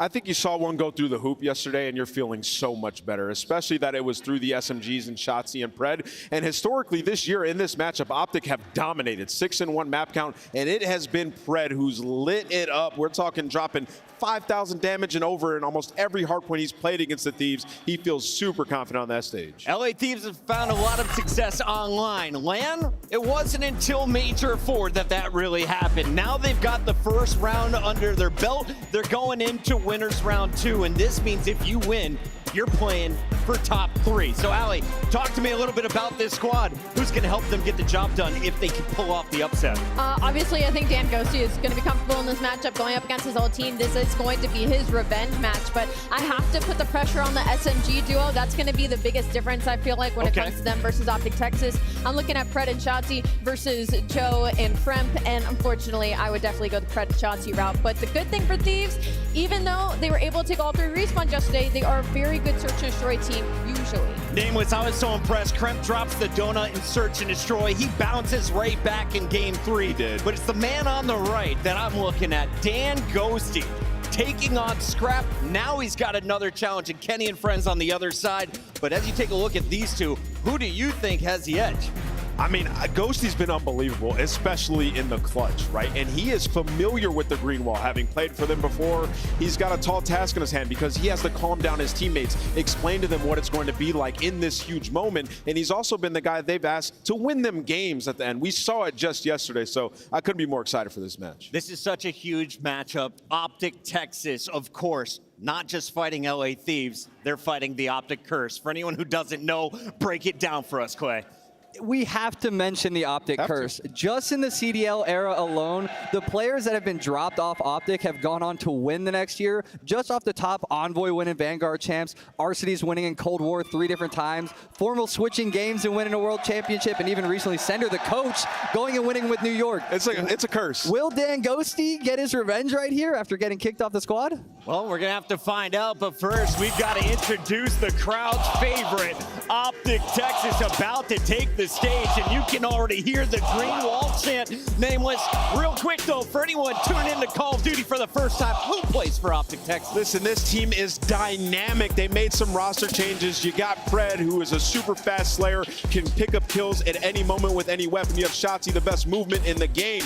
And then you're talking about goated ARs like Dashy, who can get it done in the slang, but also the clutch. And then the mastermind behind it all, which is Kenny, who's going to be that intellectual player that also has experience in the World Championship matches. Shotzi won a ring back on Dallas Empire. Kenny did it with LA Thieves. Dashy and Pred chasing one here in Texas. And I got to get your opinion here, Clayster. If Optic is going to pull off a convincing win over LA Thieves, do you have to look at Shotzi and Pred again? They were number 1 and number 3 in KDs after day 1. 1,000% you got to look at those two guys. I think winning their last match and really getting that monkey off their back and just getting a dub on the board. I know it was a really tight one. It wasn't super convincing, but they really just needed a dub to stop the slide, and I think they might come out here firing. We are just a few moments away. Texas, are you ready to see the best of 5? Let's take a look at your maps coming your way from the main stage. We've got Karachi Hardpoint, high-rise search and destroy, a second dose of Karachi for control, and we'll see it a third time in game 5. If it gets to a second Hardpoint, though, 6 stars in the rotation. Yeah, 6 stars is going to be very good for Optic, but it's also one of Thieves' favorite maps. And when I look at that map 1 Karachi, that's the one that sticks out to me. You want to neutralize that crowd. Well, that's a map that Texas have only played once in the last 60 days. Played it 1 time in stage 4 and didn't hadn't played a whole lot in stage 3, so I'm very interested to see what Thieves have cooking up on that one. Following up that, the high rise kind of screams something at me because Optic Texas is what they won yesterday to break their streak, but Shotzi had to drop 13, and LA Thieves love high rise search and destroy. It's one of their favorite maps, so I think that map 2 is going to tell you a lot about how the series is going to go. Clay, I don't want you to give me your prediction yet, but I do want you to give me the X factors. Give me one player to zoom in on from both sides of this stage. You look at the Optic Texas roster and you just go Shotzi right away. You watch that guy's POV and it looks insane. He's flying around the map, making plays for his team. He's the X factor for them. And on the reverse side, you look at the LA Thieves. Dan Gosi is the one that's got to perform this match. He has to go off. He has to show everybody why he deserved to stay on the Optic team and why he's a rising superstar. We're going to give the players an extra moment before we lock in our official predictions. But if you missed the interview with Lottie and Kenny, here's what Kenny had to say after the 3-0 last night. I've just called Kenny coming straight off the stage, first match of champs, and boy oh boy, did you show up for your fans. How are you feeling after that one? Feeling great. I don't feel like I had the best series individually, but as a team, feeling confident. Definitely a lackluster last tournament, but we showed up for our first match here, and you can expect some good matches for us. Now, of course, classic. You got over the S&D hump, and thank goodness you didn't make the record and didn't break the record. It's not a good one to break, is it? Talk to me about the process, the progress you've also made on S&D to do it like that so cleanly. I think we just had to go back to the basics and kind of go over our strats, kind of get I guess the whole basis down of who's doing what and who's doing when this happens, and so we can use more teamwork. I feel like that was the one thing we were lacking is teamwork in S&D. It looked good there. We had a little sloppy rounds, but we adjusted, so that's the biggest thing. It's day one, last match of the night, and the green wall turned up tremendously. I mean, they were so unbelievably loud. Can you hear them on the stage? Oh yeah, I think it's the loudest crowd we've had ever. The stage is rumbling, and they're not even close to the stage. So for me, it's definitely exhilarating. It's a fun experience, and love the fans. I love that, Kenny. Ride it. Best of luck. Congratulations. So excited to see Optic in full form. Thank you. You heard it from Kenny coming into day 2. Optics looking to clean up the teamwork. On the other side, LA Thieves showed some impeccable comms throughout their first series. So Nameless, give me the win conditions for both teams. How do you see this shaking out? Yeah, I mean, you want to talk about teamwork. I mean, search and destroy, you need it unequivocally. And when you look at the numbers like LA Thieves, they have been #1 in opening duels. And that's something Optic have not been able to do. Number 11, they've been terrible there. So LA Thieves clear-cut edge. And then teamwork, what do you need it in search? Retaking, that's where LA Thieves excel. And that's something Optic have been struggling at as well. So the win condition to me in this series, starting out winning that Karachi, as we mentioned, and then getting those 2 search and destroys if you're LA Thieves. Ali, we originally thought LA Thieves was going to have to win this in a game 5. They're going to have to take search and destroy game 2, control game 3, search and destroy game 5. But when they played yesterday, they won all the respawns. Let's revisit some of the highlights. And can Joe Deceives keep this energy up that he displayed on day number 1? That's kind of the biggest question mark I have going into this series because Toronto Ultra, as we just saw, is one of the best respawn teams in the game. Now it's a question of, did they have a bad day yesterday versus LA Thieves in their respawns? They caught them off guard, or did LA Thieves actually get the fruits of their labor that they put into those game modes and were able to take all 3? If they can bring what they brought yesterday to the stage today against Optic Texas, they're feeling unreal in this matchup because they're already so confident in the game 2 and 5, where Optic Texas, the last thing they want is to go to a game number 5. And something I'm a little confused about on the vetoes is COD is a day-to-day game, any given Sunday, as we always say. Yeah. But Thieves just lost Rio S&D 6-0 yesterday. Yeah. I know it's only their 2nd loss on it, but that might be an indicator they're a little rusty on it. Maybe they're not feeling as confident. Maybe they've just been studied, and their VOD review has gone crazy.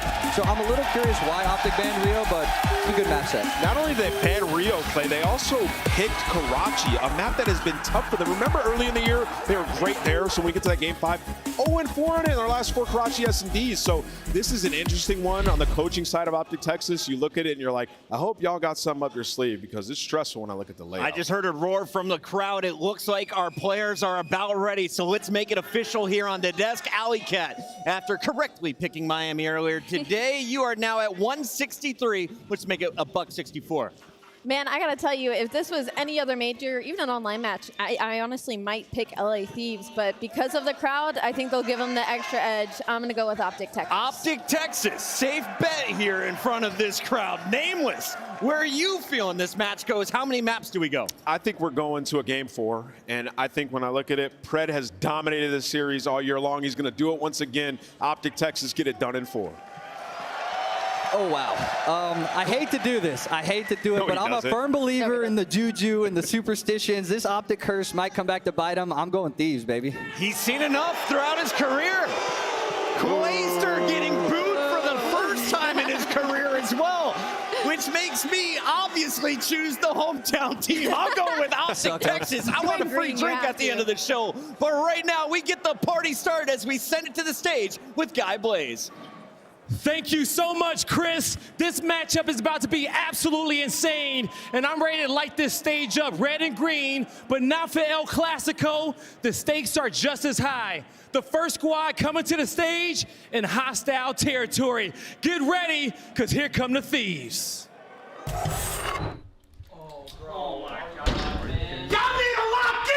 I'm trying to make ends, I don't want to make amends, and I came to the land. I mean, seriously. 1, 2, 3, 4, 5. Yeah, I'm turning up to the sky. Yeah, I go up till I get right. I ain't really trip till I get by. Yeah, I'm going up to the top, Dubai. If you think I'm playing, just know it's on side. What you on? Hit you with the more tight. You don't kick till you don't, bitches on sight. Try to walk in with the limelight. I come up with the kush right. You know better than a shot right. What is he talking? Yeah, I'm looking. Yeah, I'm coming in, feeling super saiyan. Oh my God, you think you was it? Use a little. Yeah, I'm coming in. Stop playing. What the f you talk about? What you saying? You can love them or you can hate them. You will make some noise for the LA Thieves.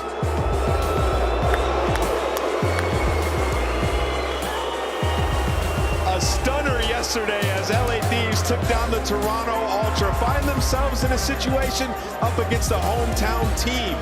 They had the crowd yesterday. The tides have turned. Can these young players deal with that adversity and showcase their skills once again? It's going to be a hard-fought battle, and they're going to have to bounce back in that search and destroy game mode, a mode that has given them so many victories, especially in those game 5s.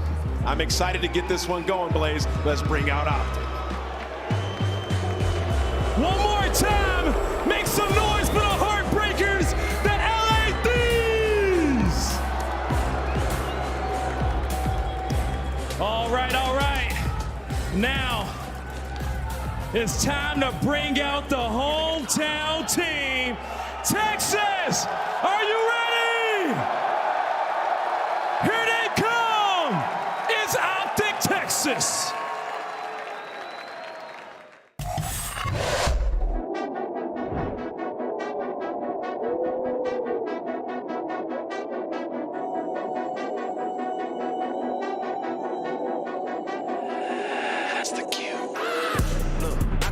City, you hear signs when we sleep. Heaven sent, hands down, vibes so unique.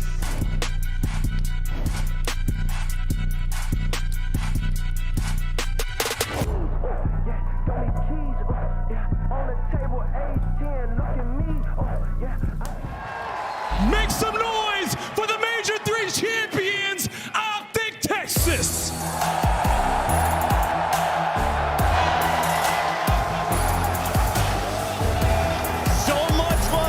Arena right now for this team. They are some of the best content creators, but they proved that Major 3. They are also some of the sickest competitors. Allie, this team is here, and they're here to raise a trophy. And they're here to hopefully wear their Sunday whites, but they have to get through LA Thieves, a team that might have a curse on their side. Blaze, it's time for a third match of the day. All right, Texas, it's time to get this one set, but help me out.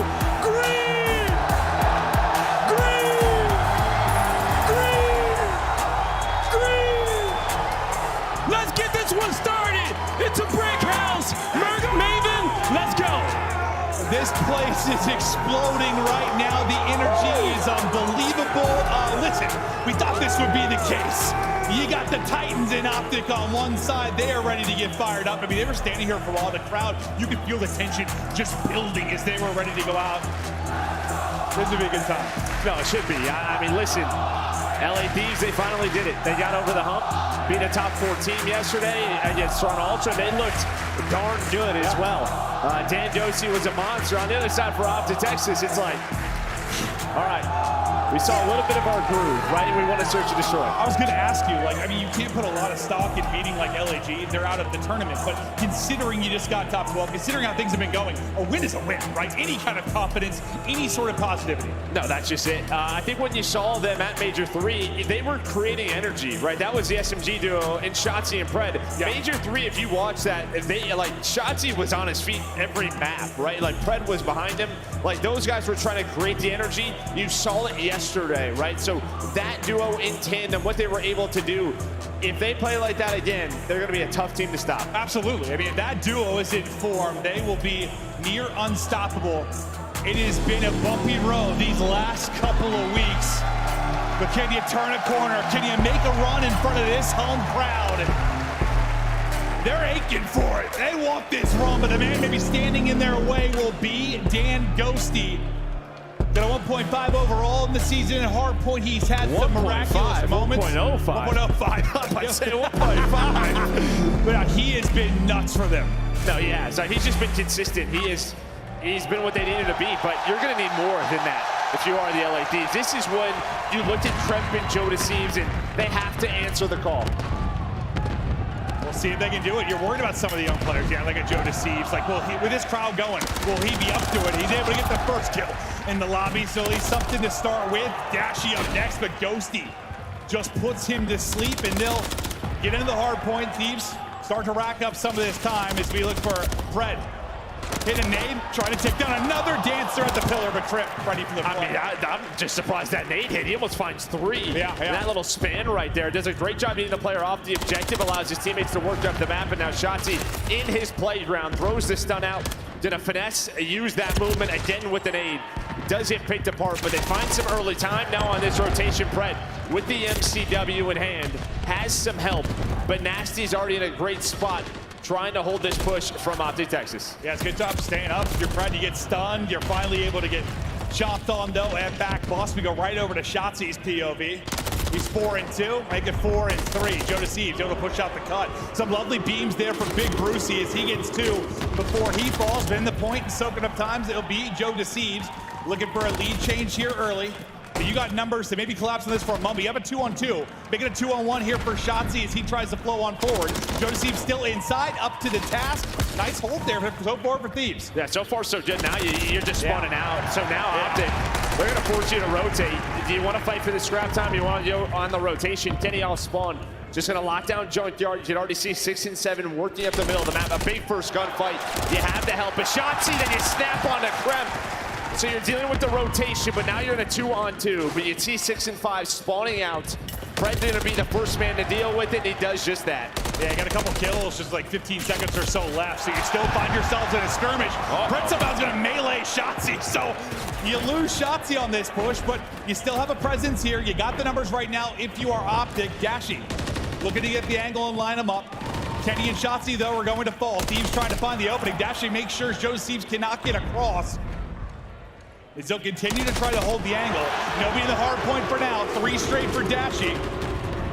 And ISO Simtex here to hold him at bay, trophy and for coverage. Yeah, and then you have Pred right alongside with him. They've just been locking this down, not accruing a ton of time, but not allowing LA Thieves to get into a position to break this setup. The ARs on point, and you did not say that a lot yesterday. Dashy didn't have one of his, insane Bruce series that we see from him, but a great start for him as Nasty's able to find a double, making a triple to earn some of this scrap time for LA Thieves. Yeah, you get the final 15, but mostly a great hold there for Optic Texas. Yeah, a little bit messy at moments where nobody in the hard point, but you're looking at, about a 20-point lead once this is all said and done. So we get ready to head out towards 4th. On the rotation early, it's Pred that's actually able to get a kill towards next. He's going to have to deal with Joe Deceives as well. It's Crimp that actually gets a lovely double, and that's going to be an opening as you're spawning them out towards Dino. An unfortunate team kill, though, for LA Thieves. You're going to lose 1 body on this. Yeah, it's just when those kills came in, though. This is actually great for LA Thieves. They've gotten around 10 seconds already. Watch number 2, though, with Shotzi. Trying to go all the way around and set them up for that P5 rotation. Pred through the middle of the map, but 7 and Nasty probably did some bad timing. Yeah, he was already through. Now the collapse is going to come on in. You see the spawn outs for LA Thieves, so Optic, they get out of the trap for now, but behind that double, maybe LA Thieves going to get in position for P5, but 2 and 3 still spawn out. And then Ghosty just running out of bullets in that little skirmish. Back over to Dashy, we will go. Some big plays over at third, trying to have an impact here, but Thieves will get back in. All right, so 10 seconds remaining here, and what, Joe, the point man on the other side is going to be Joe Deceives, but he's collapsing with two other players. You have a chance to chain this together right now if you're Thieves. Yeah, I didn't see Shotzi. So Shotzi's going to be in a position. I think Nasty spots him, though. Nasty does spot him. You don't really have hill control quite yet. He's able to find a kill. Not the second, but allows his teammates to get in a position. And similar to P3, Optic just really vying for control before getting on that objective. Yeah, it looked like a 3-on-2 maybe for a moment for Thieves, but Shotzi the first. That puts numbers into their hands. Shotzi continues to finesse out to 11 and 10 now. Optic in the hard point. Joe Deceives, though, hitting it from one side, and he's able to get both. So Joe Deceives, a brilliant play. They're kind of individual on the other side of it, able to step up. He's trying to deal with more players here. Hits a stun. Joe Deceives goes nuts. Gets 3, gets the hard point time. The rest of his team really fighting on the other side of the map. And that's what you're going to need at times, right? Just an individual play against this Optic Texas team. And just like that, now you have the lead. They've done such a good job, Thieves, of just not allowing Optic to have clean setups. Gosi now with not the best start we've seen from him, but you have the lead. You're not really worried about it. Yeah, I think you get a big lead early if you're Optic Texas. The crowd starts roaring, the nerves start going a bit maybe for Thieves. The fact you just stayed this on early, you stayed in the game, you've got a bit of an advantage if you're Thieves. Has to feel good, but there's still a lot of Call of Duty to be played, even in this map 1. We'll stick with Joe, who's on 3 straight and make it 4. Papa is eating right now and seeing if he can find any more. The answer is no. Pred able to snap with the double. Pred with a triple. 5 straight. Working on a cruise. That was disgusting. Yeah, we're starting to see this more a lot on this map. Is it 3 MCWs, and Pred is thriving with it. 16 and 9, trying to find the cruise missile. As LAD's pushing again, he's able to find it. There is the cruise. He finds number 7. Pred is hidden, and this is what you wanted to see. His confidence was lacking last stage, but not here at Champs. Yeah, just not decisive, questioning stuff. You can tell maybe in his own head a little bit, but yeah. The crowd gets behind him. We remember when he was in Seattle. All those crazy plays, crowd's going nuts. He starts to go nuts. He's having an impact now, but you see Texas go out in front. It's going to be Thieves that are trying to rally back. Let's go to Listen In with Los Angeles Thieves.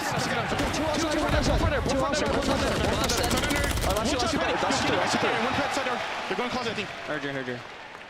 He's playing bonus. I don't see anyone back. Come.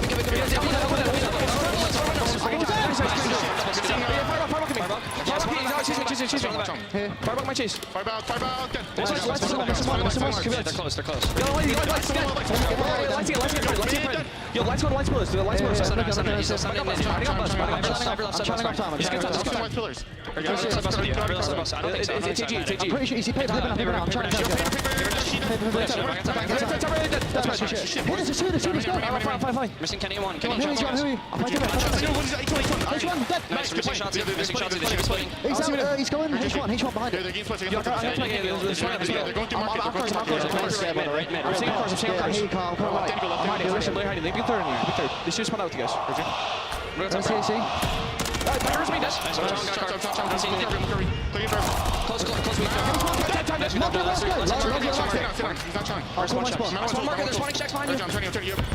Kenny's gonna spawn kill us down. No, I'm trying to help me. I'm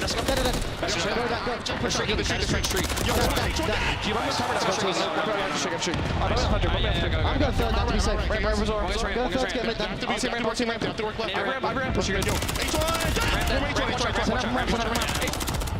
The Thieves comms are insane. They're playing so well. 5 in a row for Crimp, but we're going to double dip. Optic Texas down 60. Let's hear their side of the comms.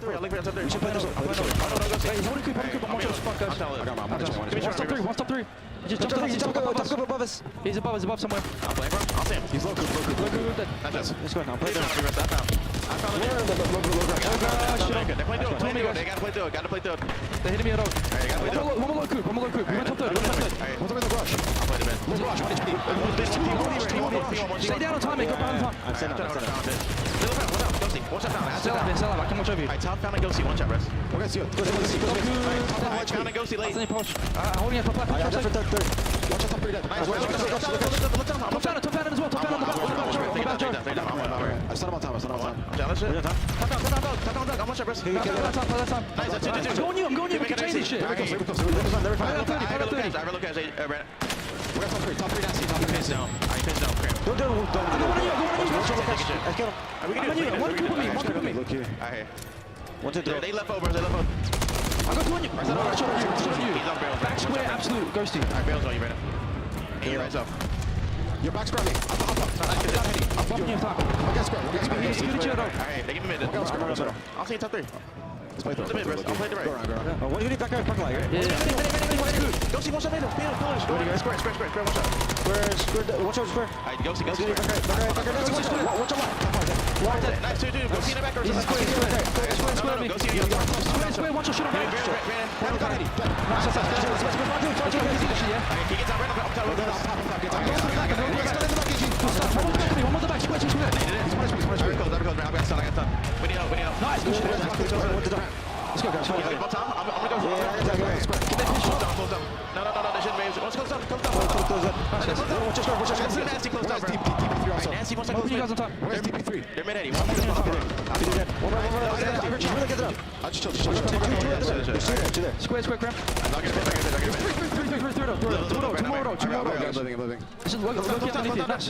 I'm going you, Ken. I'm going fat. Could be bridge. That guy's third. He's low third. I gotta reload, Brennan. I'm gonna go far. Take it. Let's go. Here we go. 40 points between them. Third set is up. Into the P1 we go. Preg gonna get caught as Ghosty is starting to heat up a bit. He was real flat early on, leading with Joe Deceives in the hardpoint department, but starting to find some big kills. No, and then they win this rotation, right? They stop the first wave. They find 3 kills. Kenny is through, though, towards top 3. Do they pick that up? Josie, though, in a great position, and that's going to be another 3 dead. LA Thieves in full control. Preg trying to play his life, but Josie with the double, and I don't think they can get there.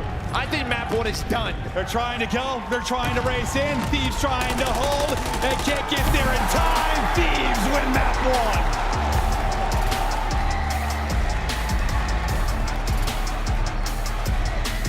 And man, it really felt like just when we went to that listening, because you and I were wondering, like, are the nerves going to hit a little bit? Like somebody like Joe Deceives, like he's been in and out of the roster sometimes in big moments, has not lived up to it. But like once we heard the comms for about 30 seconds, like you just look at me, you're like, they're playing well. Yeah, no, they're playing very good fundamental hardpoint. On top of, really, if you look at that second rotation, the P2, it was Nasty's double, gave them some scrap time, and then it was Kremp at P3. I think you found 2 kills on the hill, got onto the hill time.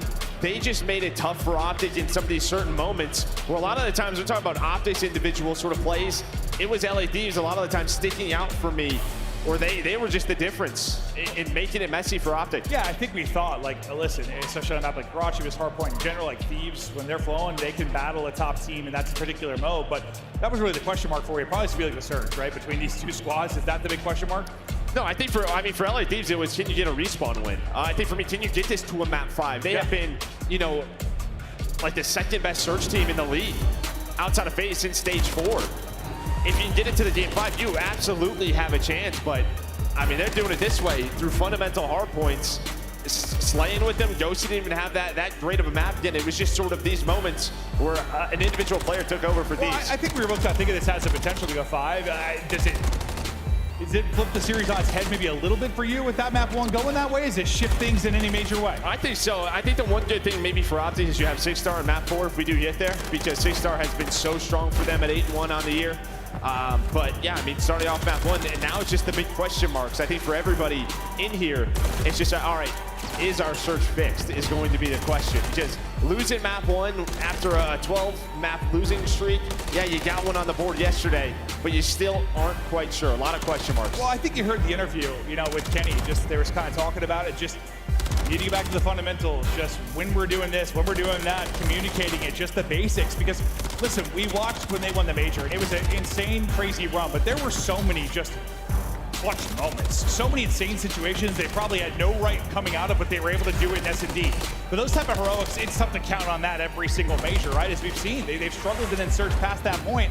Is it fixed? You're right. We're going to find out. Is it fixed? Yeah, I think or is it maybe not completely fixed, but is it good enough to make a run? Even yesterday in the game versus LAG, they just relied on Shotzzy. It felt like their stage 1 and stage 2 surge at times where is Shotzzy going to make a play or not? Yeah, is he going to make a play on high rise, right? It was one of the game modes that they focused on that map, was really building that high rise search destroy into their map pool, and you saw it kind of start off just rely on Shotzi. Yeah, well, as we take a look at the game flow, you were talking about some major moments where you really took over if you're Thieves. Yeah, it's P2 and P3, the second two. I mean, that's it. You did up to 152, and then you did up to 200 on the second one, and that was due to Nasty and Krem. Because it was a messy rotation, but Nasty bails them out with a two-piece, and then Krem gets a three-piece on the back half of it. Yeah, it seems like a lot of their, talk about their hardpoint struggles, at times like Ghosty had to go like Hercules mode. Like I had to drop like 40 for them to get a win sometimes, but this has got to feel so good because not only do you get the win, but it's the other guys. The other guys stepping up. Some of the young players making absolute beast plays. And now, as you see the stage set up so dope, kind of this little head-to-head battle between them. The trash talk has been flowing. Cap talking to the boys about what they're thinking going to a search and destroy, and now you're trying to regroup. And for Optic, you got to think, like, the struggles they had, the top 12 they had, the horrible qualifier stretch they had, you kind of shake that off maybe with that 3-0 victory over LAG, but they didn't lose a map, right? You didn't really get tested. Now you go in that 0-1 hole. I got to think some of those question marks, some of those worries maybe start to pop in your mind a little bit. Yeah, no doubt about it. And then on the other side, I think for Cap, it's sort of, let's just not get 6-0'd in 4 minutes today, right? Like, they played so well in the respawns versus Ultra. But looking at our Monster Energy pregame here, the key is just, fix the S&D defense. You can see through stage 4 and champs, it has not been good. Well, what did Ghosty say in the interview? And he's like, what did Cap say to you after that search? And he's like, S&D, you stink, or something like that. Don't worry about it. Screw Just try S&D. it, brush it off. And, well, you got one respawn win. Can you find any more as the series goes deeper? But the search is going to be the focus, as you talked about the pregame. Can they fix this S&D defense? When you're 12th in a 12-team league, that is tough. They got to work on it. It's all the fundies. As Kenny was saying, will the fundamentals be here? Will they be stagnant? If you're relying on a Shotzi play, who's going to step up and be the hero? Maybe tie this 1-1, or the Thieves start to run away with this series? And this is going to be a very good map for LA Thieves and Monster Energy pregame for LA Thieves. Convert the opening duels. They're first in that, sitting right around 60%. But when they get it, they're only ranked 9, so they have a big opening here versus Optic Texas. And those opening dual win percentage. And when this team formed, right, they made a couple of roster changes. This duo and Joe Deceives and Krem, they like to get very active on the map together. Let's see if that action, that kind of two-man game will lead to some first bloods and opening information here. Saw Fred trying to get through. Joe Deceives, as he's tagged up with an 8. Has to wait for a second. Joe Deceives gets a kill, but he will get. Oh, they're going to trade. Is Dashi and Joe Deceives both going to fall into the 3v3? Yeah, but guess who? Guess who's through? It's Shotzi. Again, it's someone they just rely on behind enemy lines, and Dosi snaps. Hits some early shots, has the MCW. You stay a little bit patient if you were Shotzi. Now they're trying to catch him. And this man does such a good job of buying enough time, allowing Kenny to get there for the trade. Now Nasty into a 1 versus 2. Not the most fun for the chain link fence as Nasty will drop.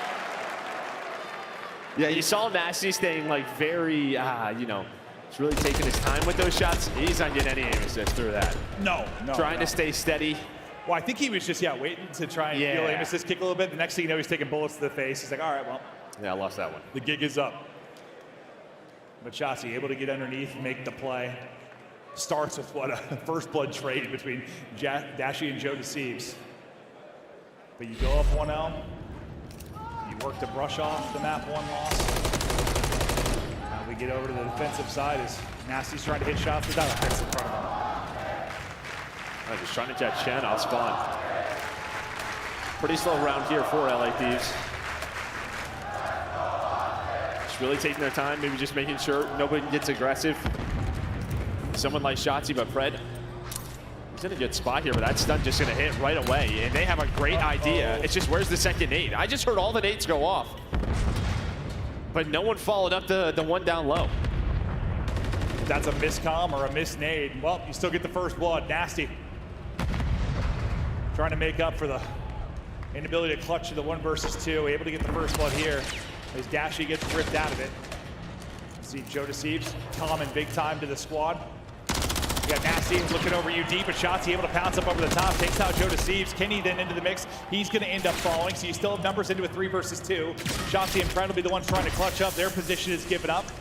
Yeah, the problem is you have two rivals, right? This is just not going to be easy. Taking any of these gunfights. Nasty finds one. Now it's all down to Pred. Yeah, after that tough round one gunfight, he has bounced back 2 in this one.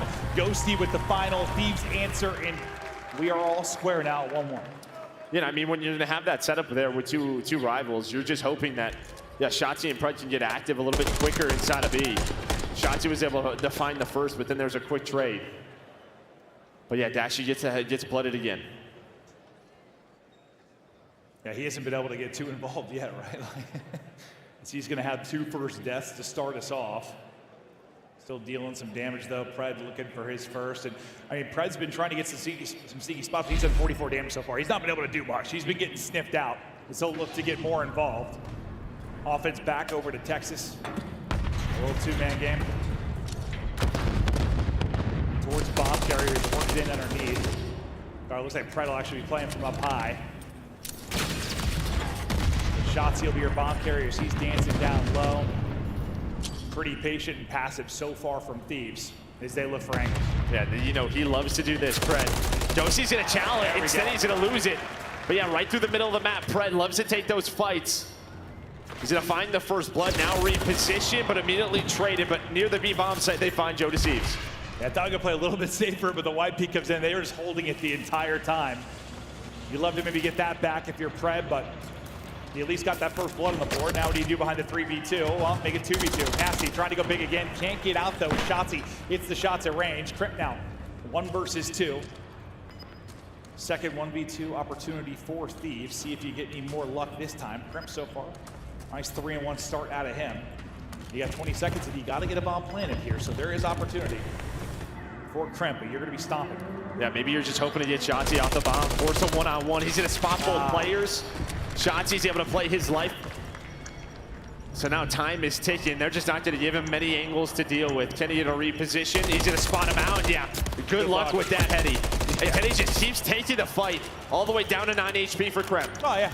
You got several seconds here back to full, and time is dwindling down to 20 now to work with, and he's just got to go. You've gotten to your spots if you're Texas. It's going to be so tough to clear everything out. Best of luck. They're backed up to all the headies. They string. Another round. As they'll go up 2-1. Shotzzy leading the way with 4. And just staying very, patient, not forcing bomb plants very quickly, playing, through underground both times on their offense. And even right there for Crimp, you're just hoping to catch the player as soon as he plants, right? That's the difficulty with planting over towards A. Normally it's just so tough to run away from that bomb site with your life. But Shotzzy able to reposition him and Kenny in that 2v1. Play it perfectly. Yeah, I thought he's so close to getting out, right? I mean, you have a little wobbly shots out of Shotzzy. Just maybe you can get back into the base, but can't do it. Trying to get aggressive now is Shotzzy, but Crimp just holding and waiting, looking for the crack through the barrel. Spot onto 1. Just giving the information to his team for now. So, Pred loves to try and take the one-on-one. So good at just that fluid drop shot, hitting shots at range. As he works to do it again, some damage through, but not able to get that first blood this time around. I know first blood, and now again, Thieves have been very patient on their attack. Looking to work B behind this smoke from Crimp. Smoke is down, now you gotta clear all the different corners, and it looks like he spots Pred. And again, sorry, I thought it was Pred who gets the first blood. It's actually Kenny who's able to find it. Now you're down a man. You're looking at Dosey maybe to make you play on the opposite side of the map. Ooh. The shots, Pred so weak. But Joe Deceives is as well. Yeah, he's done a 9 HP too. Pred then hits the nade, Nasty out of it. Looking to go back-to-back here in the round, counting if you are Texas. Get a nice little advantage, but Ghosty looking to make the play. He's able to do it so far, gets 2. Down to a 2 versus 2. Can he close out this time around? That's gonna be a tough one with a rival. All on to Ghosty. It's 3 bullets into 1, but just so little time now to work with. They'll spread the map, they'll bleed the clock. Ghosty hit some lovely shots there, and he hit 1 more into Kenny. He might have had that kill as well. Yeah, and I think for Joe Deceives, it's just tough. 12 seconds left. You only have the rival. Dashy's just repositions behind that Hetty. He's got to take the fight. He ends up getting picked. Yeah, I mean, great effort from Ghosty. It's just not enough time on the clock. So what are you thinking so far? The optic search, so far so good. Yeah, especially their defense. I think they've shown a great show, and they haven't given LA Thieves much to work with. And, just that first blood from Crimp. He's hoping to get a little cheeky one way. Instead, it backfires. Ghosty will carry 3 into this, but we'll see if it matters. Crimp gonna get dropped. Kenny, he's able to get his second first blood, very similar fashion. Got 5 in the game, 5 non-traded. So far, so good for Kenny as he's on top of the squad. Shotzi says, hello. He bounces up in, that's a freebie. Nasty drops. Ghosty, well, maybe he'll be the hero this time around. He's gonna need to do basically it all. He's got a chance. 1 versus 1 now. Not gonna do it though. Dashy's got the ice and Optic 3 straight rounds. Again, an early first blood, and then Shotzi somehow again gets to the window. I have no idea how, but always finds the routes. And then Ghosty's got a chance here, but he's not full HP. Only at 80. The regen doesn't come in, so no crews. Trades have been on point. Yeah, usually you're working up the base from underground, right? And catching one just right up through the front window. I feel was like, how'd he get there? No, I seriously don't know. Finds a timing, finds a gap. I mean, and, you know, you're watching VOD and you're like, you just can't let this guy get here. Oh, yeah, he's gonna figure it out, but he always does. I feel like I haven't seen that before. Right up into the prop. But you're flowing. You are Texas. 2 more rounds and you'll tie it up at 1-1. They need the search to be better. So far it is right now, but Thieves, they'll try to rally back. Ghosty is almost bailed them out of some rounds with some crazy plays, but coming up just a little bit short. This time they're working up A side, pretty much wide open. No one there for Texas, so they're starting to rally across. It's like you have A, but are you gonna go for this bomb plant? Probably not. Dashy instead's gonna find that first blood. It's now 4-2 in the first blood category, and one of those was a trade, so. Yeah, right? Might as well give Dashy 2, right? Yeah. Nasty looking for an opening. He'll find it there. Kremp gets one at the same time. You have a 3v2 advantage. Try to look for more. Some nice tags in. Kremp wants to go hunt, knows he's a weak player. He's able to finish that off. Dashy, though, I thought for a second they're lining up in front of him. Maybe he's going to be worked in on an ace, but they'll shut it down. They'll get a, well, much needed round because it was getting away from him. Yeah, honestly, I thought he was hitting this. The fact that Kremp rechallenges this. The snap not as clean as he wanted it to be, Dashy. But LA Thieves staying alive after giving up a very early first blood again, able to find 2 near B. Yeah, I mean, you're leading in the round count, you're leading in the first blood department, but I mean, Thieves have made a lot of these rounds interesting, despite the fact they're not getting the first blood. They just haven't been able to close them out. There, finally, you're able to do it. You've only got 2 first bloods. Can you find another in this if you are Thieves? Kremp starting to come alive. Him and Ghosty leading the squad with 6 apiece. Dotsie maybe trying to make a play behind the smoke. Tries to get underneath. Kenny actually finishes the kill. Nice little team shot there with Shotzi. Joe Deceives gets one. Trying to stay out. Looks to take the fight. He's able to get away. Preg can't quite get the angle. I thought Joe Deceives dead to rights. He's somehow still up as Shotzi continues to look for him. The 3v3 continues with 50 seconds to go. Still alive as Joe Deceives. I feel like he has just been a rock in a hard place this entire time. Finally, Shotzi's able to get him. Yeah, and I'm like, someone did help this guy. He's trapped down low. He played his life for so long, waiting on Dosey and Nasty maybe to reposition. I thought it was going to lead to a kill for a teammate eventually, right? Like, you think so, but again, they did aggressive. They don't take the B bomb plant. They take the base of LA Thieves. Now we're into a 2-on-2, and maybe this reposition not didn't work out. It's a 1v1. Dashy hit down to 61. And the 2-on-3 goes the way of LA Thieves. Again, another first blood for Optic. They don't plant B. Every round, I feel like it's been advantage Optic. Thieves nearly bring it back, but these last 2, they've been able to close out. And this is where it gets worse. I asked you when it's like a 3-1, how's it look? You're like, so far, so good. You know, you're handling these situations. You know, you're doing a great job on defense, but now it's like those S&D woes seem to be coming back. You're losing some of these rounds with numbers. Again, it's just like a couple of these rounds where Thieves are like giving up their base and they're taking away from them, just not opting for the plant. I'm not sure if they just don't want to get caught planting the objective or what, but tried to stay aggressive. That time got caught. Joe Deceives, a little tickle damage there into Shotzi. But after the 3 straight from Optic, it's back-to-back for Thieves. Now you're looking to tie this up at 4-4. Looking maybe for a double chow here on Adachi. He's able to stay up. inching your way forward. Trophy there for coverage. Yeah, you're just waiting for Shotzi, right? Watch number 2 on the mini-map. A first blood, and Jodeci finds 2. Great shots on it. Kenny, that he's ready for the second. Pred, though, is going to stop the bomb plan from going in. Finesses his life away. Jodeci finds the third in the round, looking for the ace.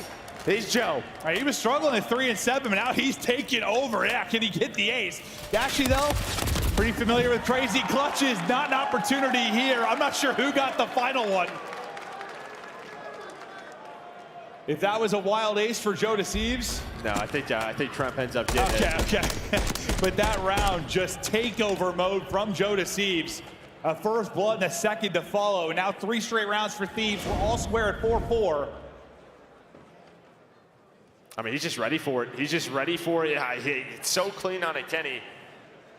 And then hits the slide. 2 HP. Down to 2 HP. Maybe Pred stops shooting. Woo.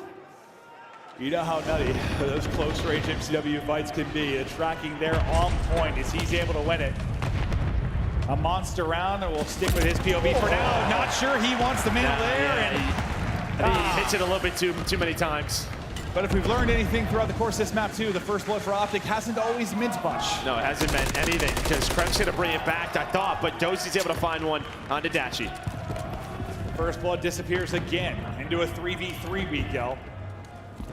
Still tons of time as Optic works for info and eventually a bomb plan. Going to be Deddy out from Prep. Maybe he tries to find an opening. Bomb start to work its way up on that B Street. And you kind of have like a 2-1-3 on this side of the map. I mean, Ghosty really not in the play too much now. Might be able to get shots in from deep from the base as he looks to reposition, and that'll be the play now. So you get the bomb plan in. You back up in the 3 versus 3 and you try to hold. Pred will be playing from top propane. Smoke is out to try and get Crimp across. Shotzi able to get one. Kenny, though, going to fall. Shotzi gets the second. Trade is in. 1 versus 1. The Smoke is out. He loses him for a second. Into the elevator we go. Who's going to win the 1-on-1? It's Ghosty! It's Ghosty! It's Ghosty! And it's another round here for LA Thieves. Oh, God. How many Optic first bloods now? The round lost to 3, 4? It's a lot. Oh. Then you get the bomb down. You have a great setup with Trent smoked. I think he gets the one-way on the Kenny. That's the first kill. The trades were in. And it's down to the 1-on-1, and Pred just kind of loses him as the smoke was dissipating. Shotzi got the first kill, I believe, right before Trent got it. Then gets a second. And then it just comes down to this. I mean, Ghosty is regenning, and that regen was just enough. It was a difference. I mean, he got back to, what, about 80 HP or 80 so? 80 HP, yeah. And you just sort of, I mean, that's a tough situation for Pred. You're shooting down into a smoke. You lose him as you go to drop. It's just awkward. Now Thieves a round away from potentially taking a 2-0 advantage in this series.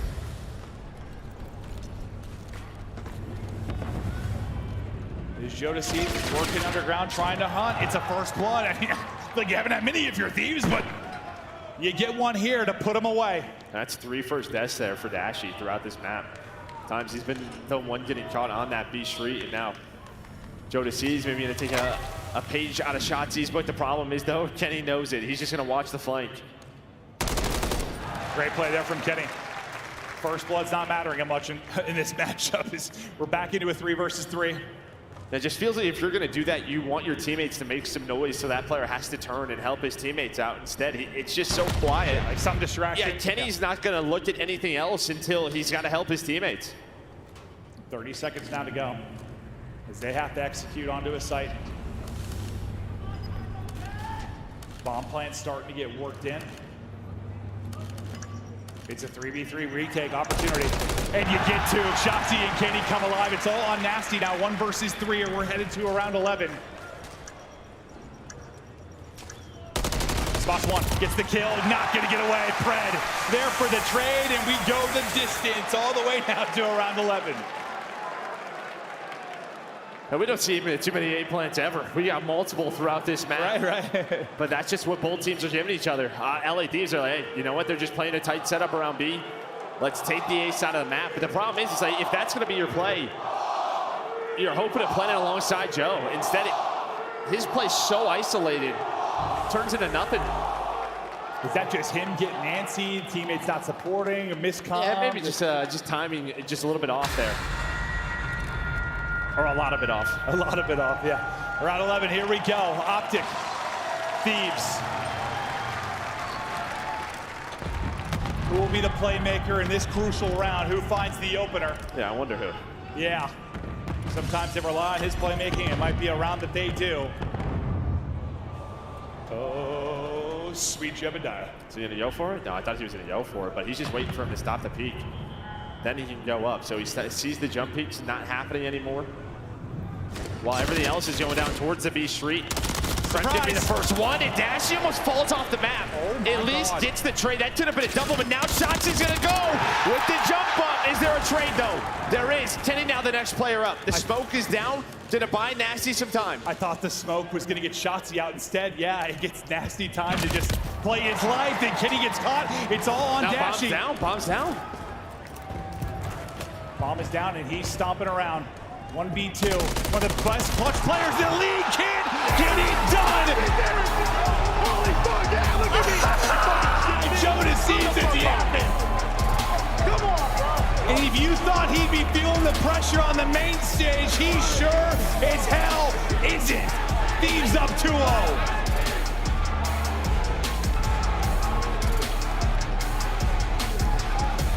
And I mean, honestly, it was miraculous that at the beginning, I mean, everything about that was insane. Like the fact that Dashy like almost fell off the map. He's caught Mansling. I thought that was going to be 2, but he probably hits a hip fire there with the Renetti as he's coming up. The fact that he gets that kill, then Shotzi finds great timing, but the smoke doesn't bloom fast enough for him to get out. It ends up kind of working for Nasty, so he can't get pushed out and traded. And then I'm thinking, all right, vintage Big Bruce. I thought that was going to be a double chow, and he was just going to, I mean, he's one of the best at it. Just perfect spray transfer and pry both.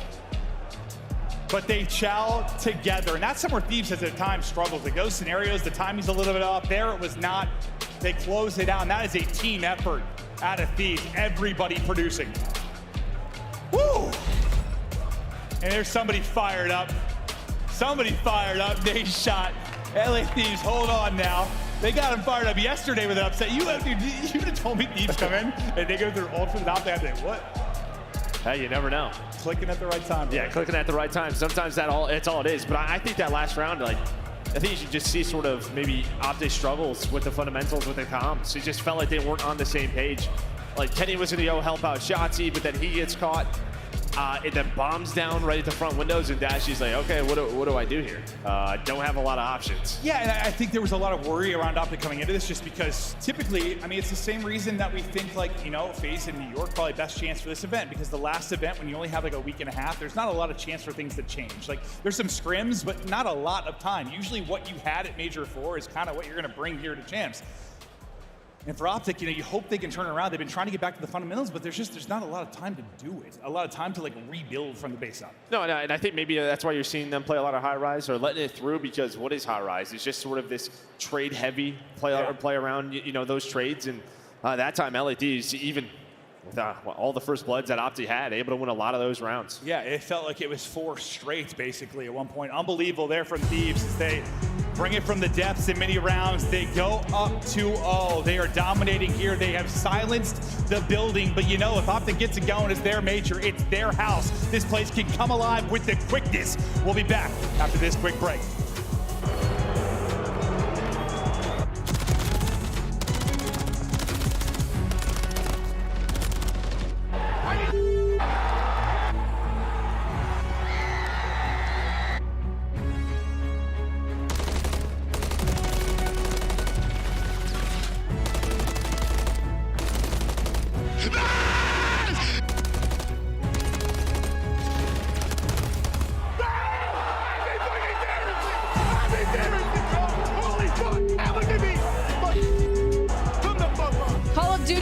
Championship Weekend is brought to you by Razer, the official headset and chair of Optic Texas.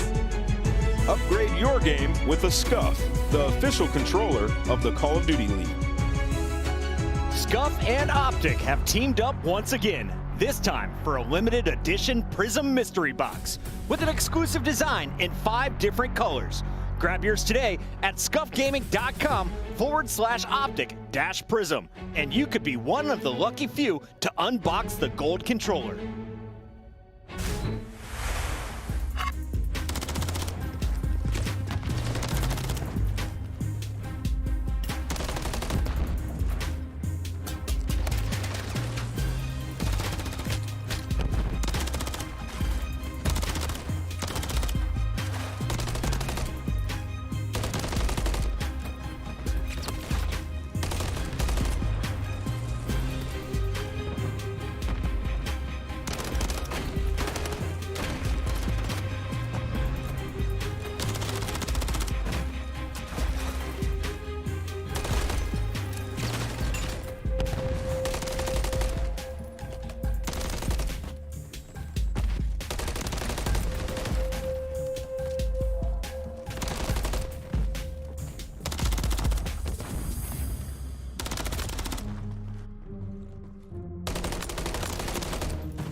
Duty Championships, of course, are hosted by Optic Gaming, and it would be rude to not come over to their merch booth. There are some incredible things on sale here, and they're already going out pretty hot. I mean, you're looking at all the incredible shirts, the merch. We've got Allen bobbleheads on sale as well. You guys need one of those for your car, I'm telling you. It's going to be absolutely incredible, so make sure you guys get your hands on it while it is here and while it lasts, because this queue is bigger than one I've ever seen before. Make sure you come check it out.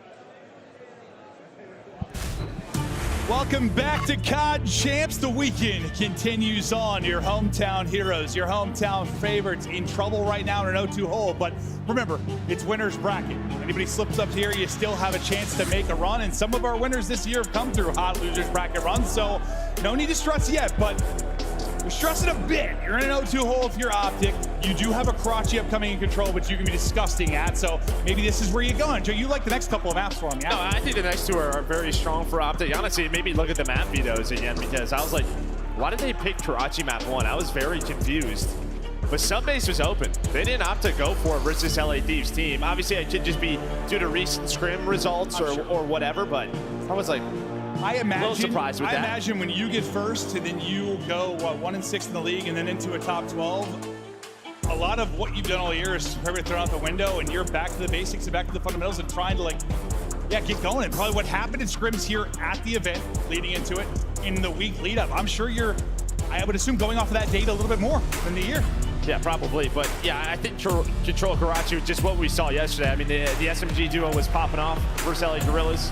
Gonna need to get them going again. But honestly, I'm looking at the ARs, right? Just hitting to actually be a little bit more impactful early. And on the other side for LA Thieves, like, keep doing what you're doing, I guess. Playing as a team, playing fundamental Call of Duty. I mean, I had some worries for some of the young players, but those worries have been silenced so far. Fred, though, control overall in the season. The guy can be a monster. He had a monster map 1. Looking to just be a freak here on the map 3 and extend this series. The battle continues. Now into Karachi. They win this, you go to a 6-star, it'd be a Karachi to close it if they can get there. And then maybe the nerves of some of the young players starts to come into play, but we're not worried about that yet. It's more about can Optic make a run. Fred gets right to it. Instantly traded, but they'll get right onto the point. It'll be Kenny trying to work on the progression. First take about to get done. Is Shotzi finding openings around the map. And Kenny, after he gets cramped, he's kind of chilling here. Well, he's hit the 4 HP, but chilling like a villain inside the point. Yeah, I mean, they deal with the rest. So Shotzi gets pushed up, and then Pred's able to find 2. You can already see Shotzi starting to cheat over towards the B point. But yeah, Kenny finding some nice kills. Dashy with another one. They're thinking about going to B. Oh, yeah. Yeah, they want to go to B right now. They have so many kills on the map, so much control of the map. Dashy with the MCW doesn't find 1. Joe with a big 2. But that will be another 3 dead for LA Thieves, and you're starting to work B. I mean, you got 7 life advantage. Fred 6 and 2. Gonna hop into the 2-stack, try to get this moving a bit faster. First bit is done. Nasty though with a double. It's a big double. It's not Hardpoint. Trying to line up the doubles here and get them out of a tough spot. Shotzi though, ready, waiting, lurking, frying. As one sits on the point, Shotzi tries to get kills, and there's another double. Nasty ends up basically getting all 4. Yeah, I mean, great plays on a Nasty again, but you're gonna need a lot of those. You're gonna need a lot of them. Plus, you have 2 minutes to work with. You already have a takedown app. A great start here for Optic. 3 life advantage. Fred's leading the way with 7. You do have a lot of map control here, but look at this. Optic just go. They pretty much say, screw it. We have the close spawns. We're gonna fly through jump. Let's get on the point. LA Thieves are not here. Yeah, they just fly through. All right, Red's open. Let's take out 1 player and go. The Jets are on. Joe Deceives is down. Everybody dead, and Optic come to life. And that shouldn't happen. I mean, it does, but that probably shouldn't happen. Yeah, just a crucial round win there for Optic. To get the crowd going, to get themselves going, but just right from the get-go, to get that 3-4 dead, then Shotzi pushes up the map, then Pred pushes up the map. It just felt like LA Thieves never had any in control. Then when they finally did have map control, they said, screw it, we're just gonna go. Oh, you said by you. Map control, and I was gonna say, like, you finally brought the lives back. You were within 2 after being down 6 to 8 throughout most of that. And then just lightning strikes. Red side, the push is in, you win the round. Now, the nades are hitting and the crowd is roaring again. Pop, pop. Is Dashy able to get 2? Yeah, just a teammate half second, maybe even less, late on that trophy placement, and that's what that turns into. Well, so far the openings, you know how big openings are in Control. Can be massive to get you. Map controller Leon, you've led that big time if you are Optic. It just allows this guy to get near base. They do trade it out, though. They get number 8, Joe Deceives, on the point. Yeah, you needed that sequence, really. So don't let this unravel like last round, right? Yeah, you get top 3 control, pause the clock. Get a little breathing room to work with if you're LEDs, because you had nothing to work with last round. Kenny, he's shooting. Krem's thinking about trade, but he might get double chowed here, so he's got to back down. Dashy maybe looking for clearance to the point, but he's not going to find it. It's the angle there. Crossfire from Joe Deceives and Ghosty. You find some big kills here on offense. Joe Deceives can't get across into Broken, but you're about to finish A. You think about 2 minutes, lives, you're even. I mean, it's not as clean, obviously, as what Optic have, but so far, so good. Yeah, I think just maybe due to the start, it's not as clean, but it's pretty standard Karachi around here. As through the middle of the map, Joe Optic, they're controlling jump. Ghosty, though, able to find a double. Just not on the side of the map that you want to be on. Your teammates are getting those coop spawns. He's just going to push up towards the defensive spawn and find one. Let's see what they have to do here. He's on 4 straight. They're looking to lie at this attack. You have one kind of floater out and jump. That's going to be Fred. One to be working back in is Kenny from mid-map. You have a skirmish now on the point. The 2 players here have been holding. Joe Deceives can't trade as Kenny then through with the wall bang. Moves him back to spawn. Nasty going to be one of the position trying to get them maybe a closer spawn, but they're still going to spawn out deep as you've got Dashy pushed up far on the map. Yeah, at least Nasty's able to find one on the Fred, who was trying to get pushed up. Shotzzy, though, has just been playing so many different angles. From back cafe, now into red, he's gonna pounce. As soon as his teammates find the kill, that's when he's able to go. Still trading out, though. Optic's gonna take this all day. Down to a minute are LADs, so they've had no chances over towards B. Yeah, not any kind of opening yet. Dashy's trying to make sure that's still the case as he takes down 2. Crimp, slow start for him at 4 and 9. You wanted to see the AR step up a bit, and they have been if you are Optic Texas. I say that Ghosty is able to get 2, and now you've got Red. They have a chance maybe to kind of hit this and get off the races, similar to what we saw Optic able to do. But the problem is you've got Dashy top AC with vision and maybe with the ice, but now 2 players have dropped. Dashy gonna need to be the hero. He's at least able to take down 1, but then he will drop. An opening to make a play. Ghosty's able to get another. He's on 4 straight. Again, Fred trying to cross. Best of luck. He gets shut down. Look left to right first. No, he is dropped. Kenny falls. Every kill going their way. It's 5 straight in a 1 life advantage now for Thieves. They are on to the point, and you've got to deal with Ghosty first. They're trying to isolate him. It looks like they're just going to stun him and go. Leave him and pounce toward the point, and they're doing just that. Dashy gets 1. Shotzzy another. The streak from Ghosty is going in. Nasty's going to be the last guy here, and now it's an issue of time, Joe. Yeah, but you have the close spawn, so honestly, not worst case scenario. You know Karachi control. It takes 1 attempt, and the round is over with. You had 1 earlier. You don't close it out. Don't get the 3rd tick, but you're very much still here. 4 versus 3. Great gunfight win there by Pred. Kenny with another one, all down to Joe Deceives, and Optic Texas hold on defense. Woo! By their chinny chin chin. It gets close there late. The opportunities were in for Thieves, but the ice simply too cold from Optic. They hold on, they shut it down, they take a 2-0. I mean, the way they played that retake towards B, it comes down to seconds. And yeah, you kind of called it out. They just left Ghosty, stunned him up, and then just pushed forward. Well, I thought at first they were going to deal with him first. Once he got stunned, they were like, screw it. And they just kind of had to go. Yeah. They knew his position. I think they were just trying to figure out where he was gonna go. Ghosty got an insane amount of kills there on that offense, but they found a cruise. They don't get the round victory. Now they're going to have to chain together too. Shotzzy, he's hitting it. It's Cruz immediately out of Ghosty. Trying to give them some clearance at mid and maybe apply some pressure. Joe Deceives a little bit awkward there as Fred gets underneath and finds the kill. Nasty looking for the trade, but can't quite get the angle.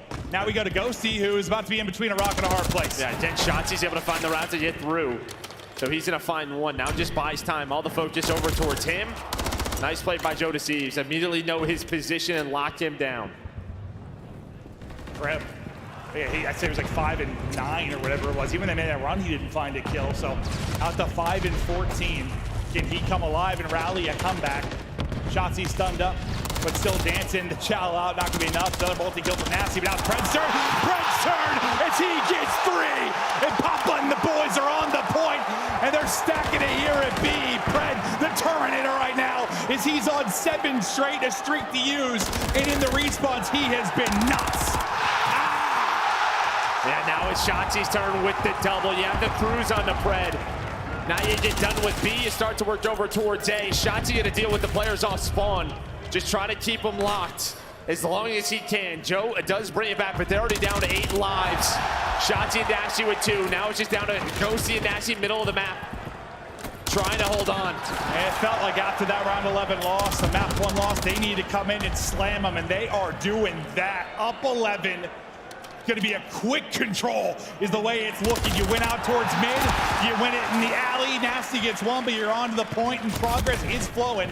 First bit looking to get done, as Kenny will do just that. The pistol hits for Shotzi's. He's on 5 straight. Now Pred wants to go nuclear.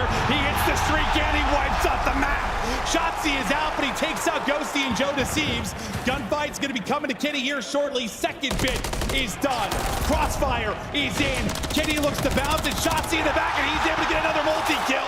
There's a third there. I thought maybe he's going to take it, but there's always one more body, or is it there? Ghosty breathes some life into him for a moment, but guess what? Yeah. No respawns left. Yeah, have no fear. There's 3 lives remaining. Yeah. You got to this Karachi control. I think you were smiling a bit. LA Thieves, they have been struggling on invasion, so you don't see it picked. Optic's going to be happy with Karachi all day long, and they're going to be happy with this 3-0. Ghosty and Joe Deceives, the last 2 off the bat, but it's been clinical here from Optic. They needed a map. They're trying to extend it. It's all down to Joe Deceives. Shots at range. He is gone. Optic. There's the life they needed.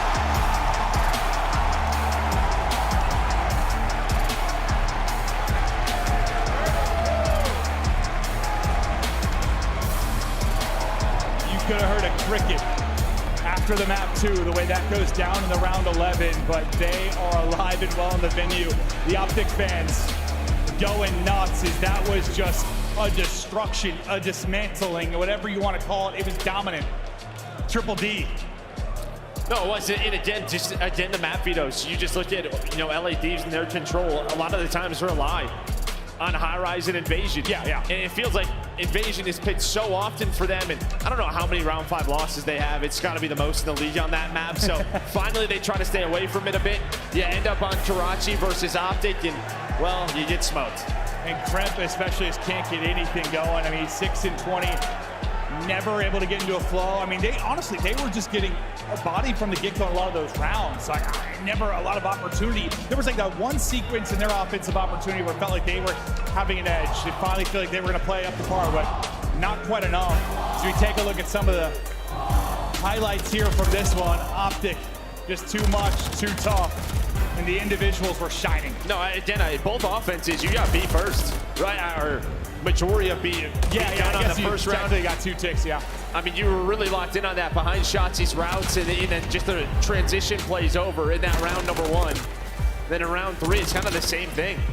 It's Shotzi and Pred who open up the map that you're done with B, then they have so much to work with. On this defense, it does get close. Comes down to a retake towards B. Well, I think we've seen, like, Optic when they have, like, advantage, like, when they're playing well and they're, like, dictating the basic, they're fine, right? Like, it's when they get tested we're wondering what's going to happen. And I think the biggest moment is, yeah, that one moment on offense for Thieves that you had a chance to do it. They were calm, cool, collecting that retake the diner. The one time they were really threatened, and they did a hell of a job. Yeah, left Ghosty all by his lonesome, able to hit that stun and focus on the players on the objective. It was close, though. LA Thieves, though, you win the first 2 maps. They were strong maps for you, but now on the back half of this, it's where it gets interesting, because, yeah, Optic win that. Now you go to a 6-star Hardpoint where you're 8-1 on the year. Well, you're 6 and 3 if you're Thieves. Yeah, you beat Ultra yesterday on it. Yes, so like it's not like this is a bad one by any stretch of the imagination for Thieves, but 8-1 looks pretty damn good. With that crowd that was silenced, they're roaring now. And Joe Deceives, who is talking his shit, now silenced. As the pressure starts to build, the deeper this series go, I question if Thieves are going to be able to stand up to that pressure, especially if we get all the way to the map 5. But I think you feel that pressure more like at S&D, like at a hard point, not as much. You're just, I don't know. There's not those quiet moments, those slow moments. You're getting in your own head maybe. You're just flying with the boys. Well, I think now this is where the momentum is really tested here for Sure. Optic, right? Sure. Because, I mean, if they come out firing on all cylinders, like we've seen it on 6-star throughout this weekend, you can just hit fried early. Yeah. Almost put in the 100-point club. And if Optic are able to take away with this one, that's what the question's going to be for the youngins. You absolutely can. As the Greenwall fans are getting fired up. I don't know if that was like it for you at home, but the audio, there was breakups so bad. I was like, Yeah, what are those guys saying? Okay. I have no idea. I started, it's just selling them comms. Yeah, that's kind of what it sounded like, yeah. But they are so fired up after that map 3. This guy's got a whole notebook of signs, dude. He really does. He's been creative throughout the course of that, that's just for sure. But we're just waiting to load in to this map 4. We take a look at the map 1s versus map 4s and how they have gone, obviously, on the year, are going to be edge over to Optic. Yeah, I mean, you see map 4 record, 26-9. The average margin, a massive for Optic Texas. And this is a team, again, I think they just build off of momentum. And you saw what Pred and Shotzi were able to do in that map number 3. And when those two get going, that's when, yeah, they are at their scariest. Well, will they get going again? Will they be at their scariest? It's time to get to the beautiful 6-star.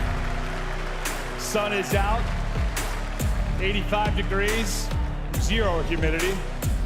So is this a resort? Or? Tequila is flowing. Okay. Vibes are flowing. This is the records. You're sitting at 8-1 right now.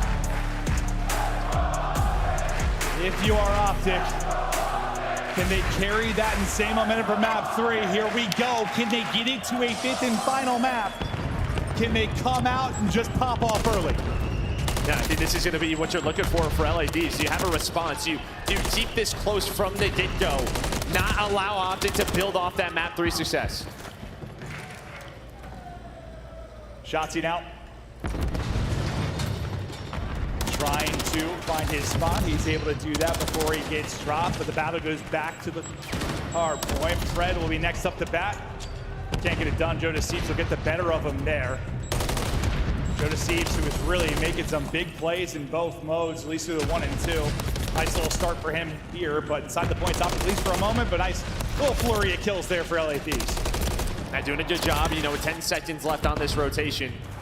You know, see number 8 and Joe, they have the good spawn, so LA Thieves should have the early setup. Ghostie's gonna try to get forward into a good spot where Optic's rotating from, so he's able to find 2. And you just have so much room right now if you're LA Thieves, as they found so many kills near the end of P1. That room to breathe. Maybe starting to get choked out a bit. You got one spawning out, trying to wrap over. And you're trying to hit it through the front, but Joe Deceivs is trying to create that space as he gets 2 before he falls. Battling through the front, now into a 1 versus 2. It will be Kenny. He can't win either. It's the MCWs and Nasty and Ghosty. They're able to hold the front line, and you get some massive time here in the opening 30 into RP2. Next break opportunity up for Texas. Yeah, nice shots by Nasty. Krem trying to push on forward. Trades going your way right now if you're LA Thieves. Pred, though, is on the hill. 20 seconds left. Looks like Thieves gonna try to fight through the hill, but Pred hears him, snaps on him, sends him to respawn. Pred, he is twisted in this one. But we got 10 seconds remaining here. A little double there from Bruce. With the next hard point ready to go, you have that map presence right now if you are Optic, but a big one-on-one win for Joe Deceivs towards the front. Gonna kind of alleviate some of that pressure, but look at the mid-map cut. It's Shotzi with a massive play to tear down half of the front line of LA Thieves and 2 back to spawn, but then you win the 2-on-2 towards the point. So Shotzi does it on one side, the teammates can't pick it up on the other. Yeah, that's just it. I mean, you do so much, but you lose hill control just through the front hop. You just continue to flood, and now through the middle of the map goes Kremp. He's able to find one. You flip the spawns. It's just Pred through the backside, trying to hang on, but he's gonna get traded out. Big kills out of Kremp. He was 2-7, had a horrible map 3. If he gets going, it'll be tough to beat the LA Thieves squad. And where Dan Ghosty really, he was not frying that map 1. He struggled, one of his worst statistically. He's got out to a much better who start. needs good spots? Screw it. Yeah, right. We'll just battle through the front hop over and over again, but they will get in again and bring it within 10 points after this remaining time. We'll stick with Shotzi's POV. He's on 4 straight. Trying to do what he can as he rotates over towards Nash. Just playing close. The read is there, though. Joe Deceives just rips him up. Nearly finding another as he looks to the angle there for Fred, but Fred does get one. They're trading back and forth though as Ghosty gets one. Fred right there directly after it. And you got the numbers in the closer spawn if you're Optic Texas. Fred wins the one big one-on-one, then pushes it out to alleviate the pressure from the other side. Lead change looming. Texas about to go out in front. Yeah, I like that from LA Thieves though. They kind of slow down there, a little bit staggered in 2x2. Joe got picked again, so they just wait a few seconds off spawn. Now they go together. Trades are going down, but again, the final one-on-one looking to go Optic's way, and Shotzi finds a double. He's up to 13, leading the lobby. I feel like deja vu, just spread into Shotzi. You're the last guy up, but then you take down another to make sure you get a ton of time. That is great from Optic Texas. It's a great hard point there for Shotzi, who's on 4 in a row again. You want the SMGs to get into their groove, and guess what? They're doing it again right now. 15 and 8 from Shotzi. 13 and 12 from Fred. Shotzi looking for number 5, runs out of ammo, not going to be able to find that and continue the streak. But now as we head into our second set, anything major from either team that stands out? I think it was a massive P4. I think LA Thieves did a great job at P2 and P3. But that P4 is so big, and we see a lot of the times when this map gets out of hand, it's the P4 into the next P1, where our teams chain those together and just gain a massive lead. So LA Thieves gonna need a break here soon. See if they can find it, but Shotzi just keeps being tucked away in corners, just shooting people in the back, trying to frustrate them. Crimp, nice double for him there. He's on 4 straight now as they get back into the hard point. Shotzi, I thought they were gonna caught swapping weapons for a second, but he at least gets one before he drops. Now you've got position in the point, maybe position at the next hard point, but you have some tough deaths coming, at least with like 10 seconds left, so you're still gonna spawn up near new if you're LA Thieves. Yeah, you just have to have a ton of map control. The pressure is gonna be early here for Optic. Nasty, maybe not didn't expect this first player to be pushed on up. That's gonna be Pred, who's gonna find the first. Immediately over towards the point are the gunfights, and it's the SMGs leading the way. Brucey with number 3, all 4 dead. And that's just what happens when you lose some gunfights with around 5 seconds left around P1. Yeah, I mean, both P2s, you just got pressure so quickly here if you're Optic Texas. A chance to really build a significant lead, but as I say that, Crip and Nasty go off. Joe Deceives gets involved. The double maybe not enough from Pred. You do battle back into the point if you are Thieves. As you look to continue chipping away at this, nice little sequence from the Thieves boys. As they get back into the point, and they find all the kills after that second wave. Really going to be the big part in securing that time and allowing them to push out towards next. I think this is just what you need from this young team, right? Just continue to stay alive in these games.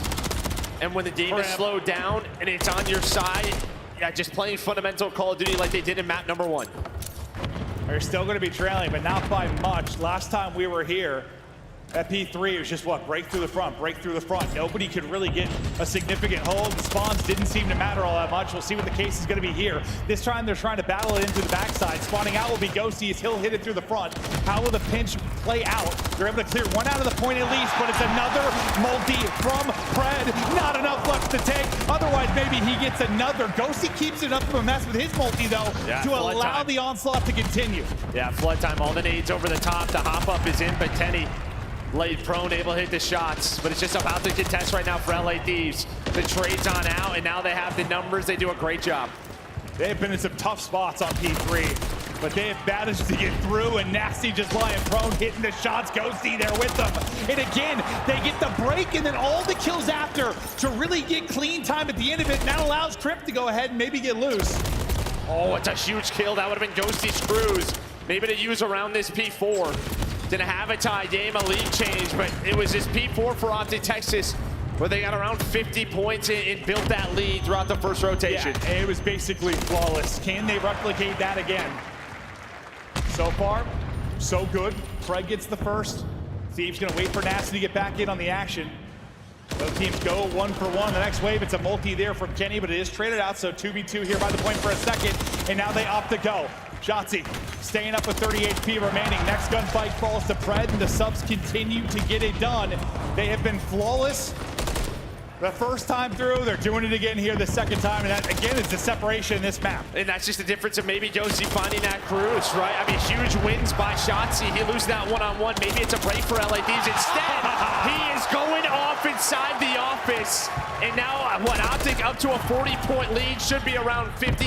Again, the P4 perfection for Optic. The P4 perfection, the difference Can you get a better P1 to P2? Maybe if you are Thieves. We'll see how these opening sequences go. Shotzzy trying to play spoiler again, but Deceives able to stay up inside of the point. The Simtex, it's gonna hit. The shot's gonna hit as well. Is Kenny there with the double? You at least have shots up the mid-cut so you can keep them out of the point, maybe get a bit of time. But Shotzzy's multi slows it down for a moment, but every little big play feels like it's answered by Thieves right now. Multi from Shotzzy, multi from Ghosty, back and forth we go. Still down 40. Just staying alive, finding the trades. Not allowing these multi-kills really to turn in a lot of time, but maybe that's the difference. It'll be a 3 dead, Nasty, last player alive. Oh, and you're spawning in Narnia too. Yeah, so far away. Plus 20 seconds left. You have to make the decision. Do you want to fight for the scrap time? You probably don't want to give up 20 to put them at 230 or so if you are LA Thieves. So they're going to fight through lower stairs. But Dashi on the point, starting to beam, hitting those transfers you were talking about earlier. You'll get these final couple of seconds, but when you look over towards P2, it's all Optic Texas. They need 30 for the win. They've got the opening moments in the hard point. This upcoming push so massive, but Kenny keeps finding angles to pick them apart. Make sure they can have a 4-man push. Second by second, it starts to get ugly, but Ghosty and Trent now open it up. Can't finish the kills in the water. It's 72 hit markers, but finally Dashy's finally able to finish it. They surge on through the front though as the gunfight takes so long.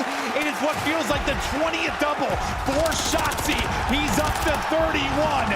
As he is taking over, we're looking to be headed to a map 5. Optic Texas ripping and roaring, just 6 away from victory as Kenny keeps them in the fight here in the point. They're back in, enough time to win. You can't get there fast enough if you're Thieves, and we go the distance here at Champs.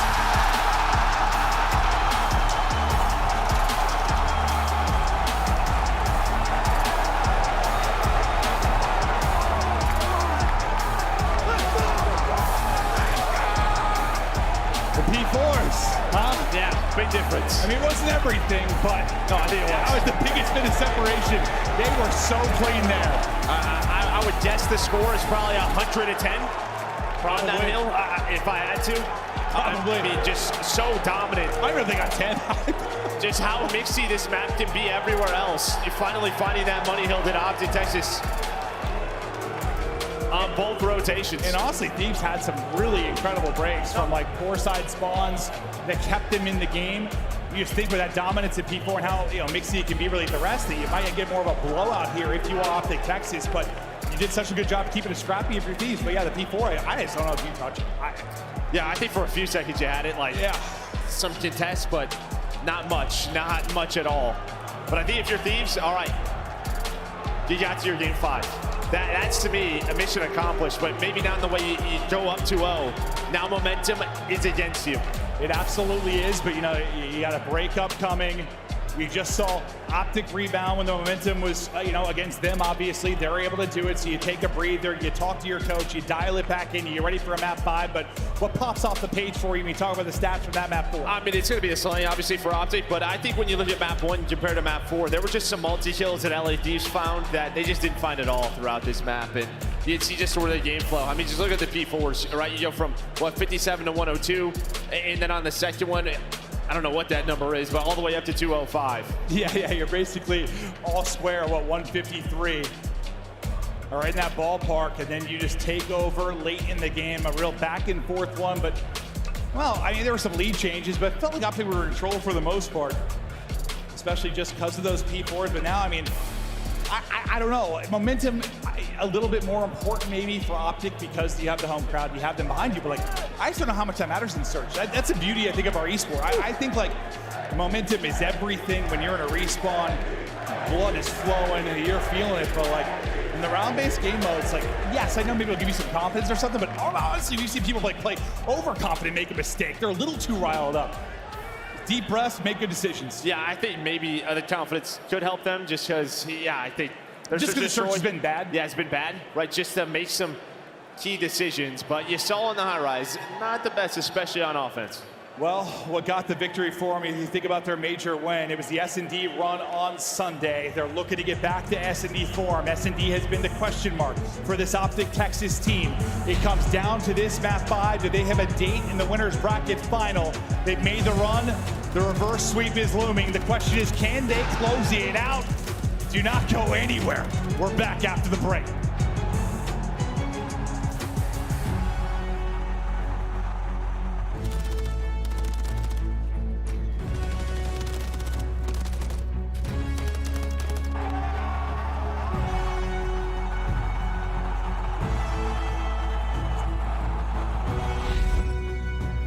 Play like a pro. Scuff, the official controller of the Call of Duty League. Visit scuffgaming.com for all your gaming needs. Scuff and Optic have teamed up once again, this time for a limited edition Prism Mystery Box with an exclusive design in 5 different colors. Grab yours today at scuffgaming.com/optic-prism, and you could be one of the lucky few to unbox the gold controller. The Champs Tracer Pack is available now. The bundle includes the Reaper Operator Skin, Ripper Weapon Blueprint, Death Stare Weapon Blueprint, Cuts Deep Charm, 2 calling cards, 2 emblems, and 2 weapon stickers. Use these items in both Call of Duty Modern Warfare 3 and Call of Duty Warzone. Available in store now using Call of Duty points.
So I've happened to find the comfiest spot in Champs, and of course that is in the Corduroy's booth. Now you can see around me I have the most incredible setups for you guys, and everyone in the venue in Champs, I want you to come over here, sit back, relax. We have games up for you guys. Of course we have Modern Warfare 3 that you are able to play right here, right now if you want to break from all of the action and maybe your team isn't doing so well and you just need to relax and let that stress out. Come on over to the Corduroy booth. We're also going to have some of the games playing on this second monitor over here when they start. So this is literally a life of luxury and it's absolutely amazing. Of course, Corduroys, come check it out, guys. I'll be showing you plenty more around Champs 2024 and we'll check it out next time. Welcome back to Texas. It's Champs time and it's another game of 5. We're going the distance. This venue is itching for it. I mean, it has been, you can hear a pin drop at times. I can't hear myself think at other times. This series has given everything, and now for those 8 players on the stage, you put it all on the line to try to continue deeper in the winner's bracket side of things. Yeah, and it comes down to a search and destroy, right? For Optic, it's been the nail in their coffin for a long time, but trying to turn it around here. And I think Game 5, winning in a situation like this for a top 3, this gets you to a winner's final, a top 3 at Champs. You would be on the podium. After the year you've had of your Thieves, how unbelievable would that be? Map 5 time, crowd is roaring, away we go. It's looking like an A hit here early. Optic are starting to work on forward, got a challenge, Joe Deceives, we'll see you later. Lovely stat line leading into the map, but he's gonna be the first one to be picked. Shotzzy snapping back, give him another. As he is moving, grooving, and taking over in the round. Nate is gonna hit, but now it's just gonna be on Ghosty. Where is he at? Hello, adios. Round 1 to Optic. And I think I saw Stud's tweet just talking about the attack on High Rise, just how, well, it was pretty awful in a lot of those situations. But that was so decisive from the get-go, starting with Shotzzy, has the read on the Joe Deceives. Kremps there, gets 1, but quickly traded out. Using their numbers, just flooding Cafe, they get the win.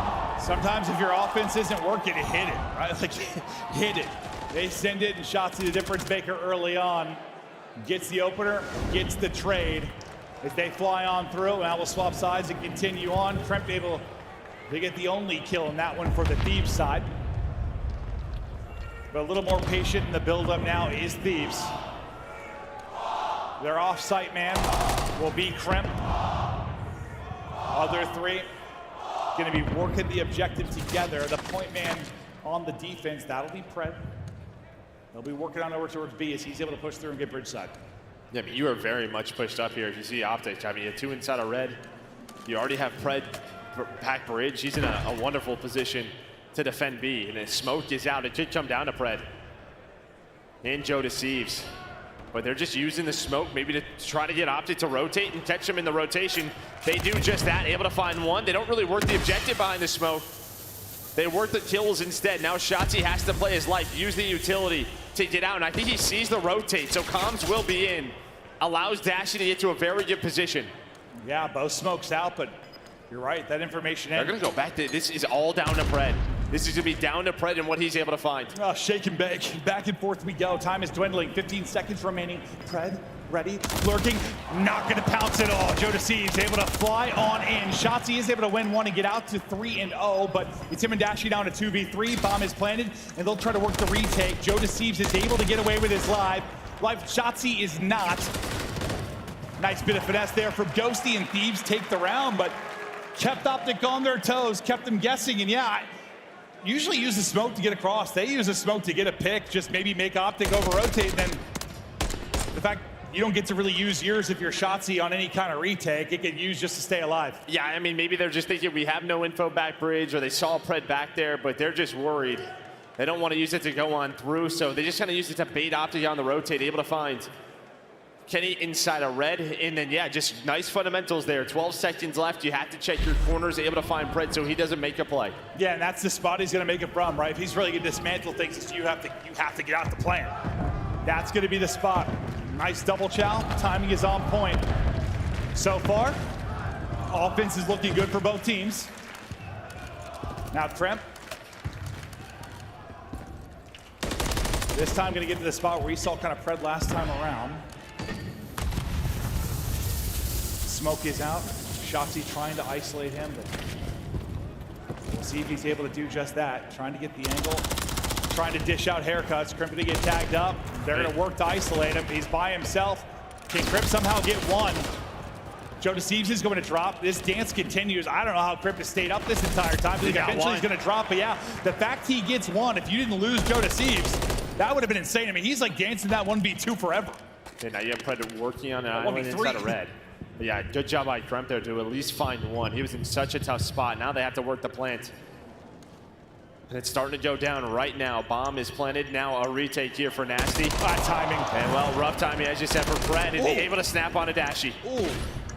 Thought that was going to be some sexy 4-bullet sauce, but can't finish it. Now 2 versus 2. 30 seconds to go. Nasty and Ghosty trying to work the retake. Shoulder there from Shotzi. Info is in. Tries to dive across. You got Dashy tucked away. Time is dwindling, Joe. Yeah, it's just where is he? Like, you know he's top 3, but he repositions, does Dashy. So you do not have an idea. It is all down to time again. Able to find Shotzi. Now you have to find the objective.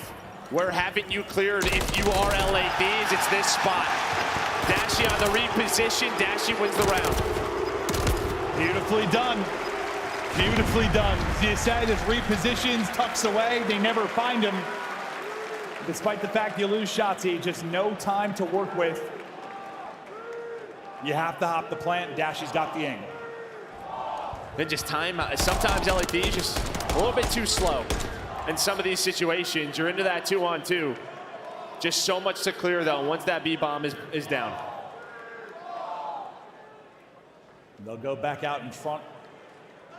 Up 2-1. Pred still looking for his first, but whatever. You're up 2-1, not a big deal. Fans roaring for him again as they take advantage. And maybe similar to the opening hit we saw from Optic in the round 1, you're looking to hit it if you are Thieves. They are flying out A side. Where do the gunfights go? Crimp, another opener. He's able to find a great kill there. You take numbers as you're going to rip both players out. What does the timing be like for Pred as he's trying to rally in across? Plant is going down, and I mean, Dashy's going to be out of the play for a while. Yeah, and I think, Pred was spotted by Ghosty. Some shots were into Ghosty, so they knew his position, and it was so quick over towards A. Similar to that round 1 for Optic. To where they're just caught off guard in that 2-man setup from Kenny and Shotzi. And Crimp, that'll be his first blood, but like in the round 1, he got one that, I mean, it was basically instantly after the first blood for Optic. 2 rounds ago, the same thing. He's finding a lot of early action, but that first blood's got to be big. We take a look at Subliners who are watching the action. They got a match to go to finish tonight as they're trying to make their run. Everybody intensely watching this because this might be your next round matchup. Yeah, what they got a date with FaZe later on after this. Skies might need some glasses. I don't know what was going on there, but. Oh, is he doing a nameless? Yeah, the nameless. Yeah, just squinting to look at anything. Yeah. 6 straight Game 5 losses. No ice in Texas, but maybe you got the ice here. So far, so good within this round. Shotzi can't get away, though. Ghosty into the smoke.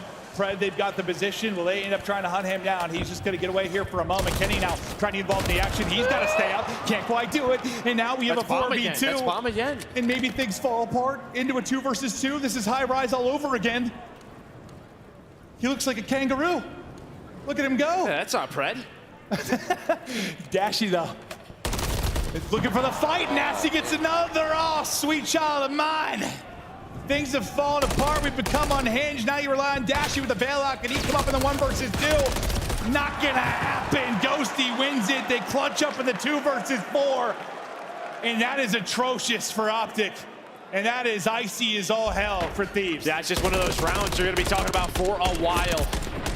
They happen to lose this Game 5. And it's just when they made their tournament win run, like they were the ones making those 2v4s happen. They were the ones making the clutches. Now, lately on the receiving end. That's just the second time where like you have numbers and then Ken just gets caught out with bomb.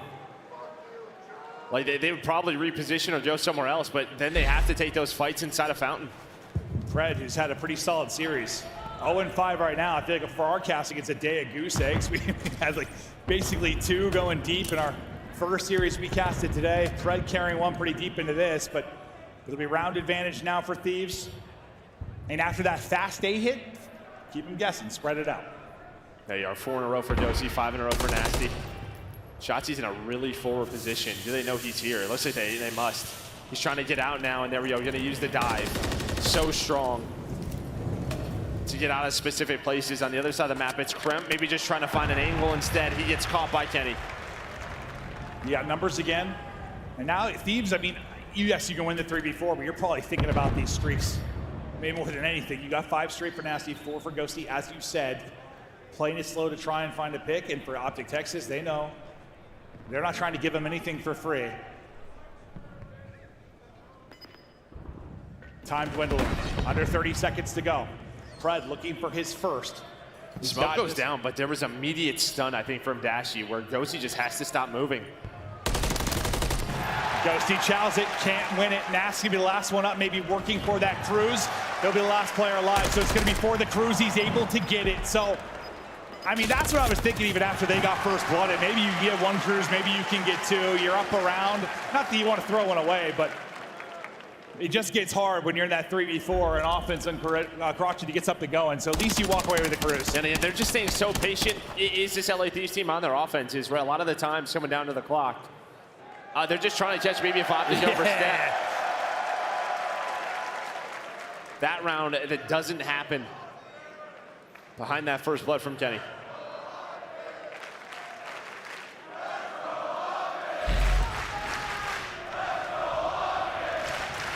Fred will get on the board.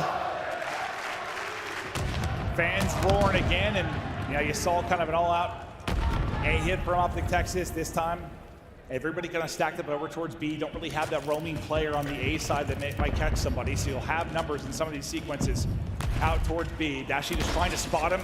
Timing ends up being insane. Now he's able to spot, and Dashy's able to win it. Lovely first blood from him there. Over to Fred we will go. What's the timing going to be like for him? It's wondrous. A 3v there for Fred. Dashy with a second in the round, and suddenly Ghosty. Best of luck, sir. Well, this would be something. Yeah, Pred behind him, and then everyone else in a bunch of different angles. Does find one, and he finds the second. Shotzi goes for it. Oh, God. Pred, though, was on the pinch. Okay. Beautiful stuff out of Dosey, but just not enough. He's left in that 1 versus 4. And yeah, Dashy just able to find Kremp. Kremp now with 3 first deaths in the map. Just getting caught, trying to get aggressive in some of these scenarios. It's really just been these recent rounds where he's struggling to get involved like he was in the early going of this map 5. After you go up 3-2 if you're LA, Optic now back out in front. Pressure building for the fans, for the players.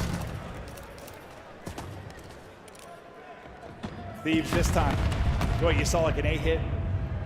They spread it out. Now they're waiting for the utility to go off and looking to pounce. Pred will be top 3s. We got to the sky cam and take a look. Wow, well. Shriek is in. You better scramble away. Pred trying to hop away and get to safety. They look to hit it out mid-map, but this will set up the plant. And that's what the play is around. So you get the plant, you go into this 4v4 scenario. Thieves looking to hold on here and tie it up, and Shotzi will find the first blood. Ghosty can't trade it out. Lovely shot from Shotzi to damage him. He wants to just keep on going. He is sending it on forward. And he's gonna get dropped. Down to a 3 versus 3 we go. Kenny is trying to find the angle. Time's dwindling though. You only have 20 seconds to go. Able to win the fight, and like that, they all drop! From 3 to 0. Thieves wiped off the board. I mean, you just do so much to get that bomb planted. They just don't expect Shotzi to be top 3 so fast. He was so quick once that cruise goes down. Just catches that player top 3 off guard. Has no idea that he's here, and then they just go. They don't want the clock to work against them. They fly through Coop, putting bullets into everybody. And as the crowd is saying, 1 more round, and Optic Texas is top 3. 1 more. And 1 more, you're into a winner's final. The date with Subliners or FaZe. Did they close it out here on offense? brush off that top 12 and make a run this weekend. Trying to get info maybe with the one-way, but you're able to get out and get across. Nobody can be home bridge side. So the B site is yours. A little different from Thieves, though. There is one player kind of lurking on the other side of it. It's going to be Pred. Yeah, watch for Pred. Again, he's been so clutch in some of these scenarios. Playing from that island roll, and Kremp again gonna get blooded. Pred on the pinch into a 2-on-3, but it's Nasty and Joe Deceives. And again, not gonna play around the objective, you're gonna play around the kills. This time, looking to pay off. It's all down to Nasty. He's been spotted. He's been dropped. Optic with the reverse sweep.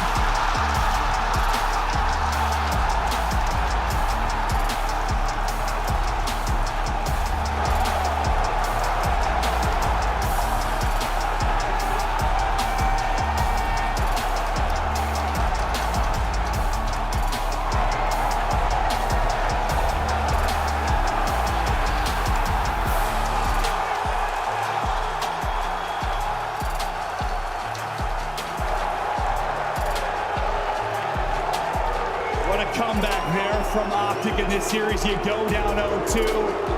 You know they're starting to feel the pressure, but they get the momentum on their side with that Karachi control. They just dominate, and from there they don't look back. JP and Karma coming out to get the high fives and hugs. And listen, on the other side of it, I don't know if anyone expected you to win both of those series. If you're LA Thieves, you already come in, you beat Ultra, you push Optic to the brink. It's so close you can taste it, but hey, you're still fighting through the losers bracket, but his crowd loves it. They were silenced through too, Joe. No, they were. I mean, yeah, it was a hell of a performance out of LA Thieves dealing with this crowd. But I think for Optic to win a map 5 in a scenario like this where Search has not been anything close to what it has been all year, maybe will be the difference maker for them moving forward. It doesn't have to be great. But if it can be good enough to win in a map 5 to push you through the tournament, just like that, is as awful as it was a couple of weeks ago. You got last place. Here we go. You're a top 3 at COD Champs. Here we go. Maybe the biggest question mark this weekend. Well, yeah, the biggest question mark after that top 12. You wonder if that's the wake-up call that maybe will propel a run like this. As you take a look at the stats, and the venue still just chanting for the Optic side players. Bruce starts to go nuts in the last couple of rounds, but you see how the reverse sweep gets done. It starts with that 3-0 on Karachi control. It is dominant. They do not look back. They don't take a breath. They take over. Yeah, I think that's it. I mean, maps 3 and 4 so strong for Optic. You kind of had to take maps 1 and 2 if you were LA Thieves. To get it to a game 5, they do just that. But the game 5, just right from the get-go, controlled by Optic. They played their game. And Bruce is loving it. Absolutely loving it. Fred's geeking with the fans, signing autographs, having a fantastic time. Some of that pressure has gone away. I mean, just like that it has. It'd be hard to expect them to win this even after the top 12, but now you're at least into the top 3. You've done maybe not enough. They're looking for the win, but that is incredible to get there, especially in that fashion. The reverse sweep, the passion is flowing, the fans are vibing on stage. We got an animal. It's Shotzi. Ladies and gentlemen, are you not entertained? It's championship weekend. Show some love to Optic Texas as they move on to the winners finals. Shotzi, Shotzi, Shotzi. It was fireworks on the main stage. Talk to me about how you feel after that reverse swing. I feel amazing, man. I feel like that match right there showed us how resilient we are, and I'm excited to play our next match. You know what? You guys showed a lot of resilience in that series, okay? After that second map, it was quiet in here, but this stadium did not stop cheering. We heard the Optic chants, we heard the Green Wall chant, the 5th man in the building. But talk to me about the 5th man and Carmen and the rest of the squad. What did y'all talk about after that second map? I mean, we did a lot of prep. We knew what they were going to do going into maps 3, 4, 5. So we kind of just put our heads up, and we knew that we could obviously reverse sweep. I mean, look at the players on our team. Yeah. We could get anything done. So I appreciate you guys for going crazy as always. Love you guys, man. There you go. Okay, you guys said, look at them. We can do this. This This is our house. This is the brick house. Now we want to keep this place fortified. Talk to the fans. What do you want them to know as you guys get ready for tomorrow? Just know that we put a lot of hours in going into champs, so we appreciate you guys, going crazy as always. And, go crazy tomorrow, as always. You heard it here from Shotzi. That's going to do it for me and him on the stage. Chris, break it down. Welcome back. And welcome, Allen, Texas, to the performance you needed from Optic Texas. It wasn't their game 1 or 2, but this team came alive, a clean 3-0 in the control, and then, of course, cleaning up their attack finally in a game 5 search and destroy.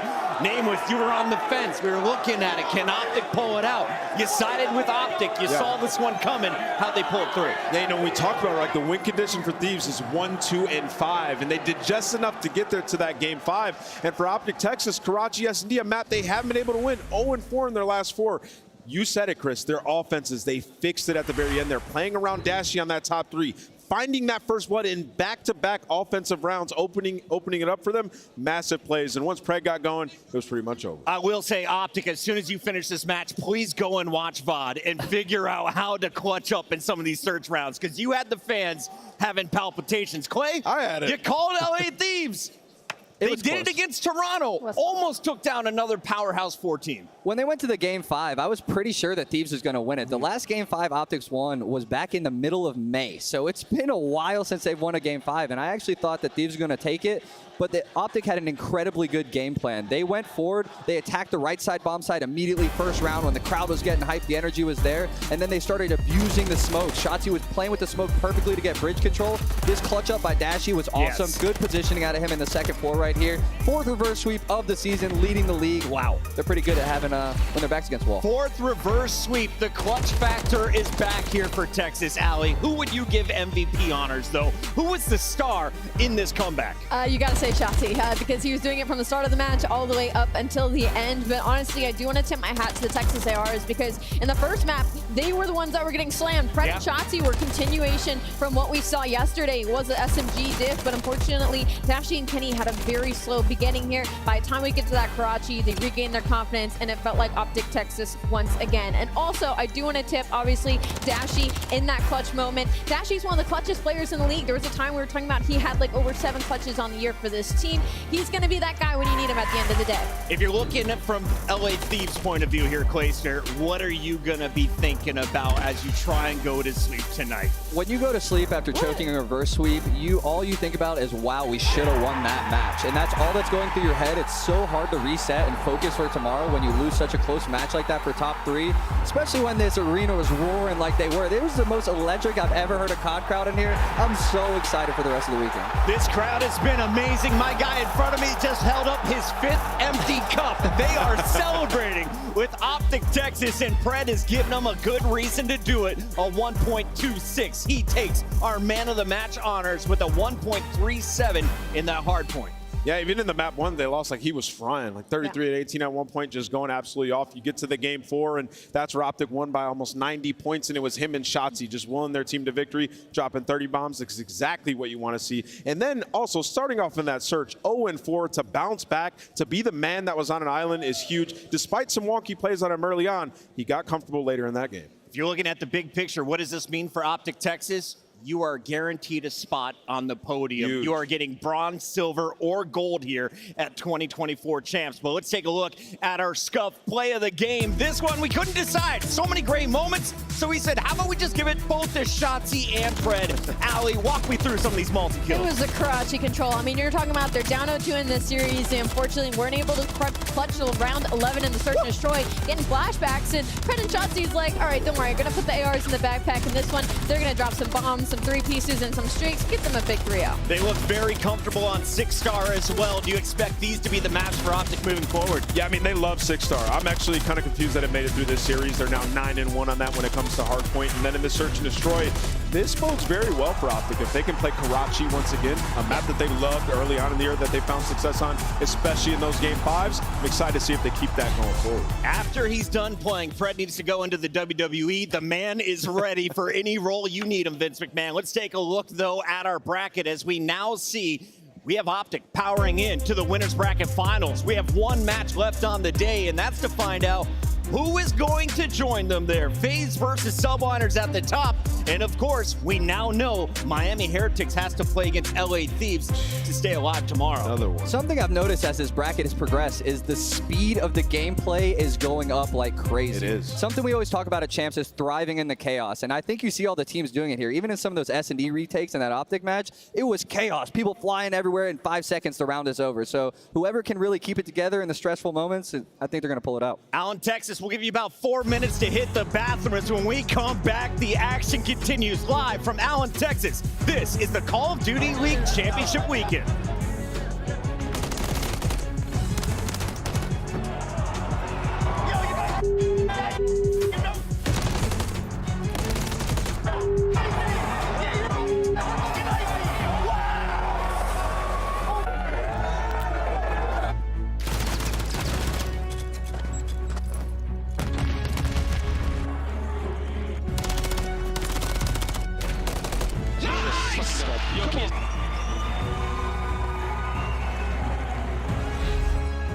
Call of Duty League Championship Weekend is presented by Corduroy, the only beanbag in the world with a bed inside.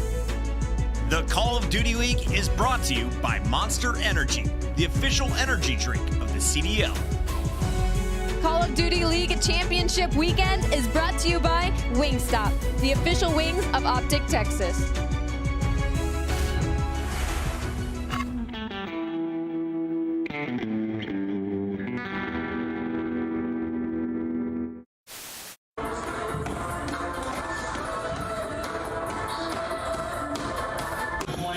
Absolute love of the Rio edition to the asset, and you get into the garage S&D just so.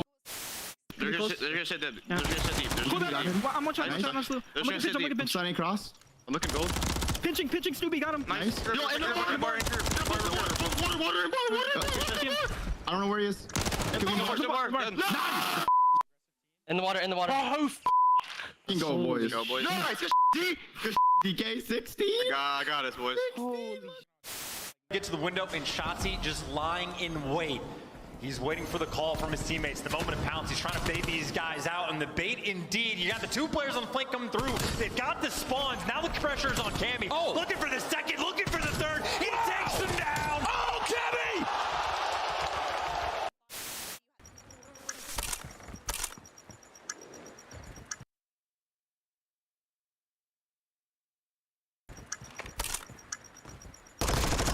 Just push you out. To your right. Oh my God. He jumped right in front of you, my boy. That was unlucky. He literally jumped on in front of you. That's him.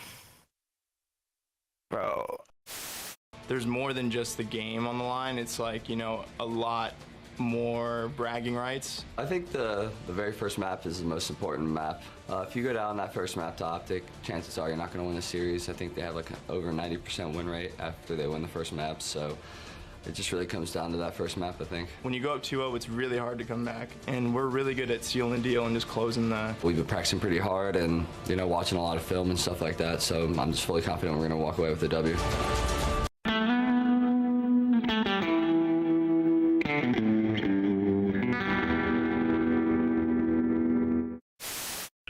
That's true. Well, why are you, bro? Why are you going? Why are you going? Dude, you're gonna get in trouble, bro. Why are you gonna like get it? fined? All right. What the f is that? Hello, and then actually about looking in the thing. You're an idiot, bro. He's not in here.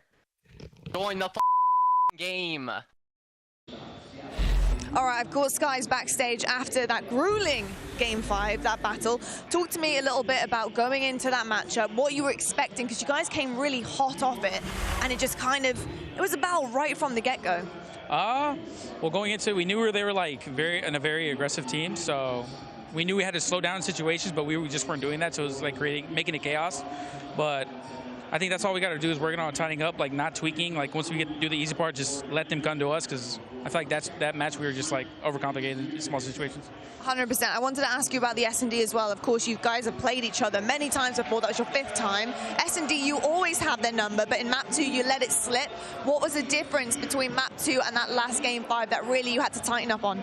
I think map 2 we played really good. We were up 5-3, we were 4-2, and then it's just another thing. Like we just got overexcited and then we just started pushing them. I had a pinch, but we didn't stay down, and right there we would have closed the 6-3. But I feel like we played it good, and then we let that round get to us like the next coming rounds from that, and they ended up taking that. But I feel like our S&D is really, really good in general. Like throughout the whole year, I think we're gonna have like a slump major 2, but we got there right on track.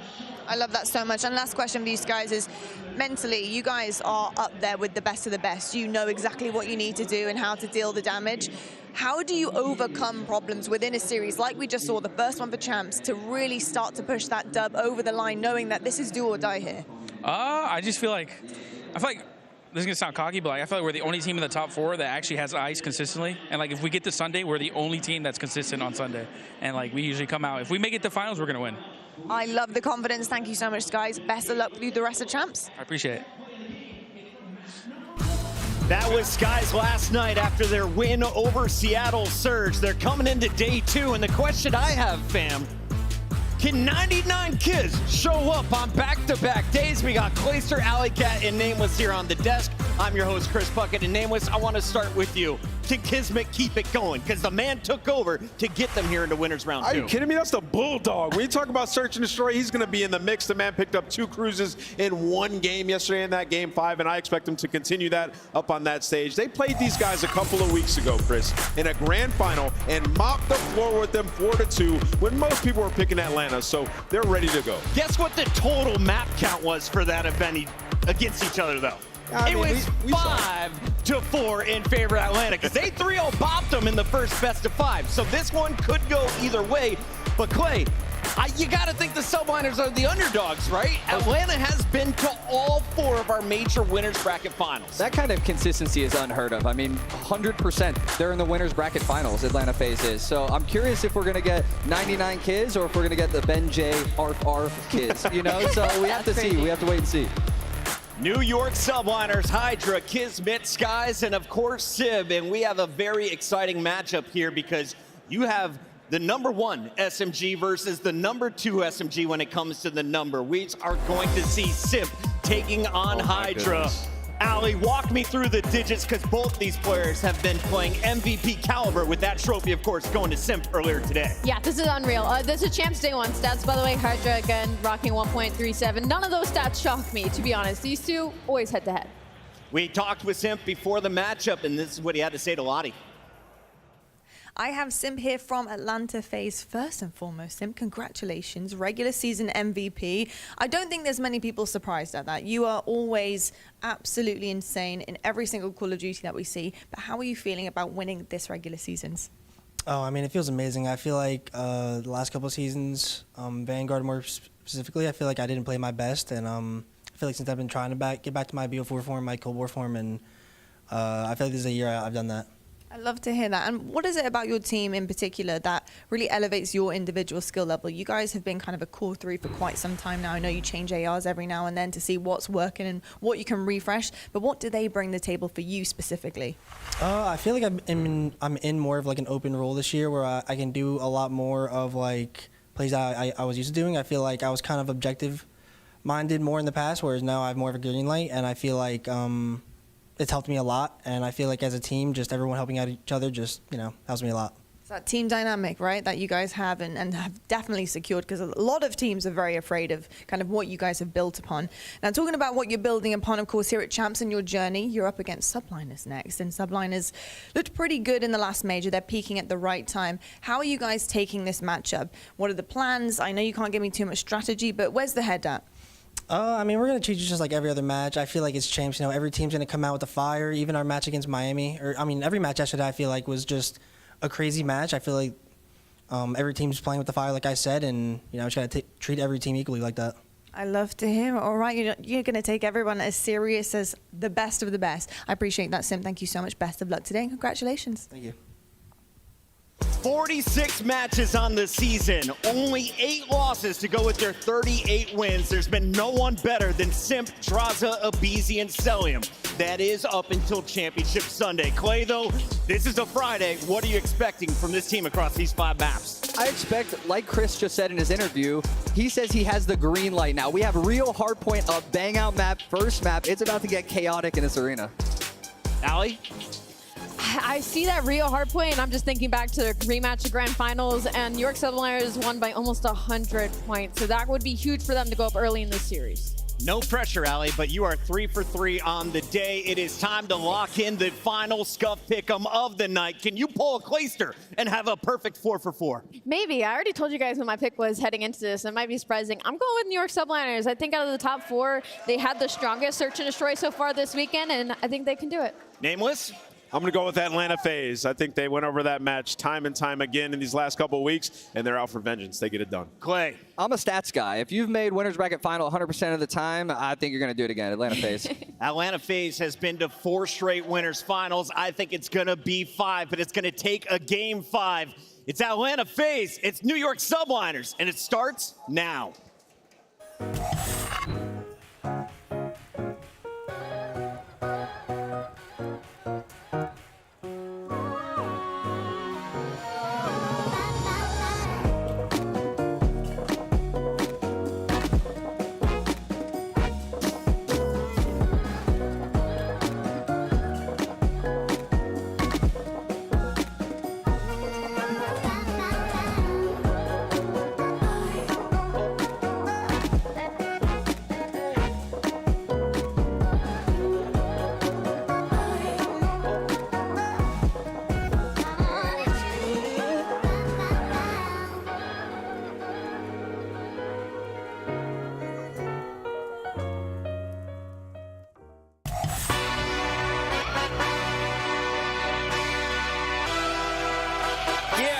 Let's see how you do under pressure. Oh.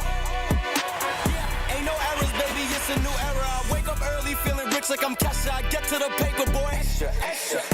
Work with me, you know that I got it. Come with me, let's take a trip to the islands. We up on the jet, we'll do more than just fly on it. Stand on that hill, you gon' die on it. Boom, boom. Back with a vengeance, I show you the ropes. Peace in my town, I can show you the coast. Up in the shots if they wanted to smoke. If you know, then you know. Hey, let's see how you do under pressure. Let's see how you do under pressure. A moment can live on forever. All right, Allen, Texas, one more match today, and we'll figure out who's gonna face Optic in the winners finals. So help me set the stage. You guys ready to go one more time? Without further ado, make some noise for the New York Subliners and Atlanta FaZe!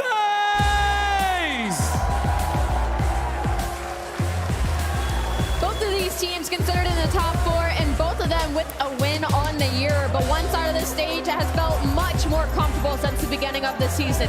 Fighting for their life, New York Subliners made a roster change many called some question marks about, but have paid off here, looking to go back-to-back once again. It's an 100% stat that Atlanta FaZe will make it to the winners finals, but stats and records are meant to be broken. It's the final match of the day. Take it away, Blaze. Thank you so much, Allie, and I agree. Stats and records are meant to be broken. FaZe up and stand clear. It's time to get this winners matchup started. Miles, Chance, let's go. Let's go, indeed. Thank you very much, Blaze. Ready to roll. The last match of the day, a late one here on Friday, but a fantastic match indeed. 2 of the heaviest weights we've got here in the CDL. It's a rematch of the last Majors final, and they've got a long and storied history against each other. Yeah, absolute juggernauts, man. They battled the champs last year. Every single major, especially at the end of the year, they always match up. And it's the type of situation where, in my mind, the maps don't matter. You could play 5 Hardpoints, 5 S&Ds, 5 controls. These 2 teams are going to be getting after it. It is about who has more confidence on the day. That's the only thing we're really going to be measuring here, a metric that has seemingly no tangible value, but always seems to come to fruition between these 2. Confidence. It is key, folks. We'll find out who's got it in spades, and that stage, it reeks of excellence. They've been whizzing it all morning. We're going to find out who gets to go to that winners final against Optic. Our Monster Energy matchup, folks, it is going to be a treat. And you need the confidence to steamroll through Optic potentially, because the crowd right now has been the MVP. So you're going to need a little bit extra to try to take down that green wall. And maybe even more importantly, if you lose this series, you drop down into the grasp of Toronto Ultra, a killer right now sitting in the loser's bracket. So this right now, the most important match of the tournament. You need that extra edge. Set yourself apart, because again, it could be a grand finals match between these two squads. You need the confidence, you need the extra edge. Okay, well, that's the coaches leaving the stage there, Sender and D-Real for the New York Subliners and Crowder for Atlanta FaZe. We'll see a slight change there when it comes to the coaching staff in S&D. More on that later, folks. Now it's time to go into Rio for map number 1. This should be an absolute blowout. Again, both teams incredibly well rehearsed on the map and mode. Monster Energy pregame there for the New York Subliners. Eyes on the hard point. It's been looking pretty good so far, right? I mean, more than pretty good, phenomenal. 18-8 record, but not only have they improved their rotations, their holds as well. And this is a map that is going to be played at absolute light speed. This might be the slowest man on the map, but he's going to be having a lot of square-ups with Celium, and he's going to be doing weird stuff the entire time. That might be the best of the player cards we've seen. Well done, Skies. Opening nades here for the New York Subliners. Some tricky stuff.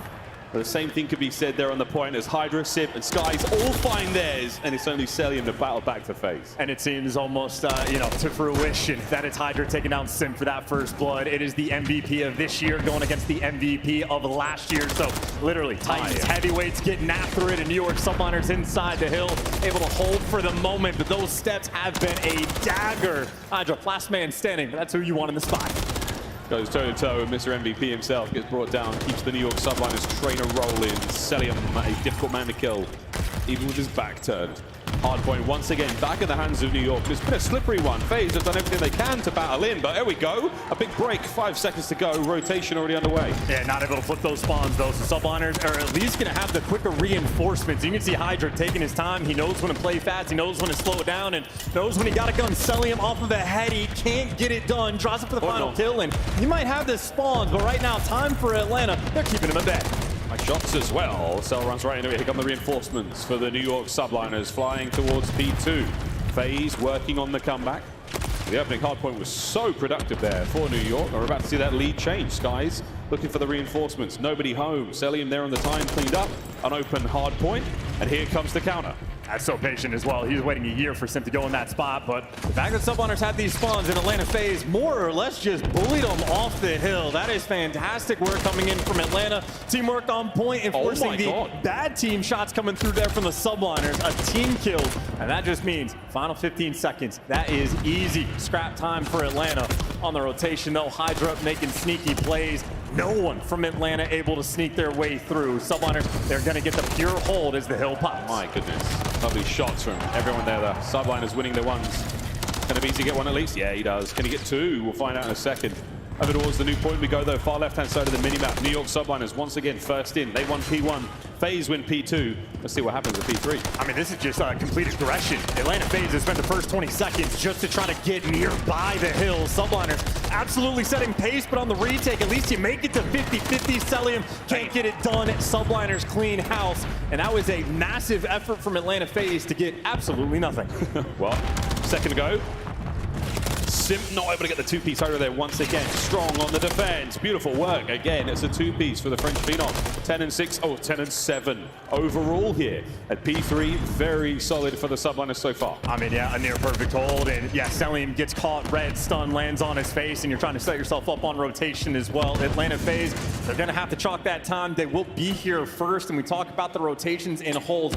Both these teams phenomenal. Maybe looking for that first break. Garage now open. Sim is going to be the man inside it as FaZe starts to get themselves back into this, and it is a wonderful back and forth hardpoint. Sim looking to make the entry. Can't keep the run going. Simp and Draza find theirs, but New York, one man in. Oh! Oh, what a win from Skies. He was still one shot. Now you're looking for the trades, though, and they're going to roll through, selling with a nice little Kobe, and Atlanta FaZe just have the numbers. 4 versus 2 around the point, and Sim, well, might not have got the extra little flashy kill, but they have done enough. This has been a dagger right now of a hill over by Garage, and these teams literally taking turns back and forth, trading full 60s. It is wonderful work. I'd say lead change FaZe now in control. 20 seconds to go. Hydra over the top. Trades are done. New York are in. Late break. Great work. That's going to give them the lead as we now go to the top side of the minimap where FaZe lie in wait. And again, absolute battle we are expecting. And while Hydra's taking a deep route, Sid looking to be the cutoffs. Clean shots coming through, frankly, from Draza to get him 1 HP. Impressive on both ends. But Atlanta FaZe going to be that early time. But this is just a setup for how this game is going to play. It is going to be a neck-and-neck battle through and through. Yeah, another exchange of hard points. Sim, a 4 spree now. Last time we checked in, it was a 2. So didn't get to 6. That's where the cruise lives. Big damage. Not enough to kill. BZ though picks up where his teammates left off on a Hydra. Trying to break the hard point. Keep the boys out of it. Nice work. The Phenom continues to go at 16 and 10. He has not slowed down. Yeah, he is a terrifying force. He is ready for the second gunfight before the first is even finished. And now he's playing nerd spots. When he needs to play fast, he can do it. He does everything right. His instincts on point. And if not for the blitzkrieg speed of the BZ, Hydra would have killed everybody. A BZ build different as well. That's a 3 spree to go and break this hill. Hey, lovely work there, FaZe. You managed to slow things down. Just what you needed it. The subliners were starting to pick up speed there. But now, with 10 seconds to go, we say goodbye to the first set of hard points. And for a neck-and-neck battle, this is the hill where you can set yourself apart. It is that second set of rotations over towards P1. Atlanta FaZe have the right side spawns and initial control of the time. But subliners want to strip it from you immediately. Nice. Sid didn't even need the help. Tried to break it himself, but Draza there for the kill. Hydra only a nuisance. Everyone else for Atlanta happily collecting that time. Nice work. New set upon us. Oh, this is huge. And Sim finding big ones. FaZe. It's a new look here in the second set. Yeah, this is the most control Atlanta have had of the map the entire time. Subliners need to regroup to break it down. And they find the regroup. Nice 2-piece from Sim that gives you the numbers over to the point. You now fly back and forth. Trades done. New York in control. And that's exactly what it takes. A single overchow on Sib. And Sib, one of the best shots in the league there to drop him. Abizi might get the trades, but at least for New York, you break the hill, and instead of giving away a full 60, you keep things close. And on rotation, Hydra has got behind enemy line. Instead of taking gunfights, Subliners now are playing sneaky. So Hydra, you talk about an MVP battle, high IQ plays. Atlanta FaZe, if anybody falls, they'll spawn across the map. Oh, we'll keep an eye on that minimap in a moment, but for now, there you go. Subliners far and few away from the hard point. Lead change once again. FaZe rocking it. P2 up and about. Last time was an absolute contest. And this is the decision making. Nobody on his team was getting any kills, so we had to wait to make his move. But as soon as he strikes, it's 3 down in the feed. He's not actually there to block the spawns, but they're there to get the time. Time now ticking away. New York Subliners are in it, and we're going to see another lead change. You know what's going to look great? Chance that game flow at the end of this map is going to look absolutely insane.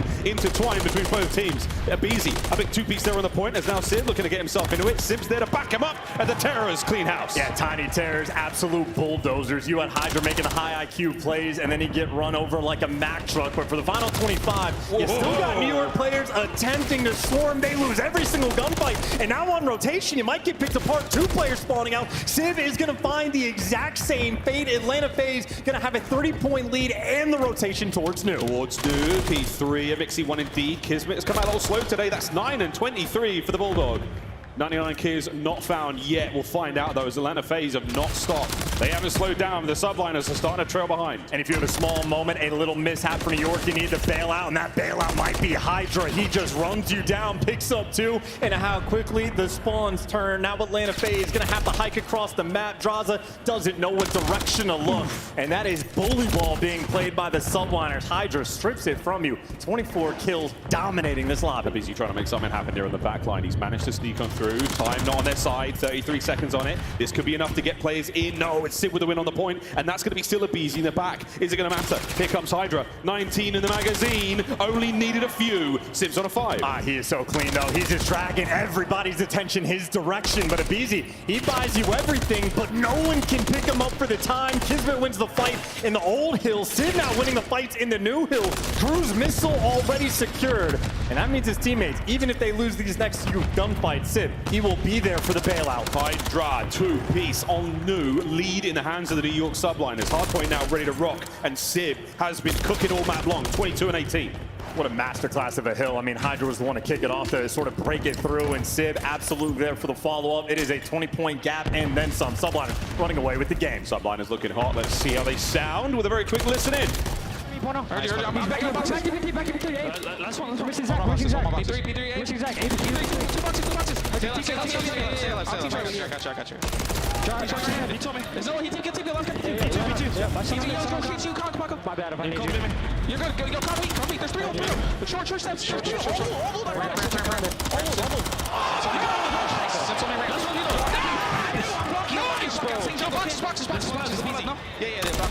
Boxes. One bullet on new. I've seen the shot time. One bullet. I can shoot, okay? Pay for the pitch. Pay for the pitch. He's already here. They're in the back of me, guys. Whoa. Is he weak? On the right side of me. Hey, Joe, push up. Watch your jungle. Hey, Joe, one can push me too. One can push me too. I'll see his gun. Backside, Zach. No, ABC's on no. Cubby, watch out, guys. Cubby, MC. One bullet on time. Absolute. Yeah. Absolute time. Wait. Watch out. He's on top. I can shoot him. I'm shaking it. Just hold. Please hold. Dante, one's counting. I want to tap on you. You and Cat. You and Cat. Yeah, one's on time and Cat. Stay alive. Just keep beating on time. Can we get mid as well? Nice. Cat. Help kids. Humpy. Nice. Humpy. I'm native, boys. I'm going to play. Nice. Side. Get to the top. I can't. He's deep left. He went towards mid. Back left. MC, watch out. Back left. Two of them. They're both one shot. No one there. Back left. Working mid on me. Back left side. MC. Nice. Hold on. Watch pitch. Missing one. You pitch your steps. Two con. Comms with intensity only matched by their precision. The New York Subliners absolutely running away with map one. That is 3 down in the feed though, Sid. Last man standing. You got Subliners and Hydra especially playing with some venom. And Sid was the last man standing. He gets you 2 and sets you up for the kill. Atlanta FaZe desperate to hang on. Holding on, but you've got to fight your way in one more time. Big contest right here. FaZe managing to get the break, and they need it. I mean, look, this is going to just need so much extra because Subliners, they're just going to be able to play this safe game. 30 seconds left. They can slow it down, play for the kills because they'll have that rotation. Contain Sim, you'll be good to go, but this is the gunfight. Sim trying to dance. That is an MVP gunfight. Atlanta FaZe to break P1. One does not simply contain Sim. Final few moments here. P2 on its way. Sim has to be the man right now for FaZe. One comes through and they bring him down. That's rotation 1 by New York. But it's at least opened the door. Abizi can be set in for the kill. He's got a few teammates there from the help, just not enough bullets in the clip. You have New York Subliners will win this on P2 if Atlanta FaZe can't break. FaZe now on the attack. Draws, can't find an opening. His kids, they lock it down. Hydra on the inside. Abizi cracks through, gets taken care of. Sim, the next man forward, but not enough time. FaZe, nobody home. They cannot get close to the point. Kids on the win. Sim on the flank, down. An open hard point, and no one's in there. 9 more seconds. That is all you need. Hydra already with the 40 bomb, just looking for a little bit extra. Zib will now buy time for his teammates to climb in the hill. That should be game. Bang! 2 in the feed. Final 5 seconds. And the New York Subliners start the series off right.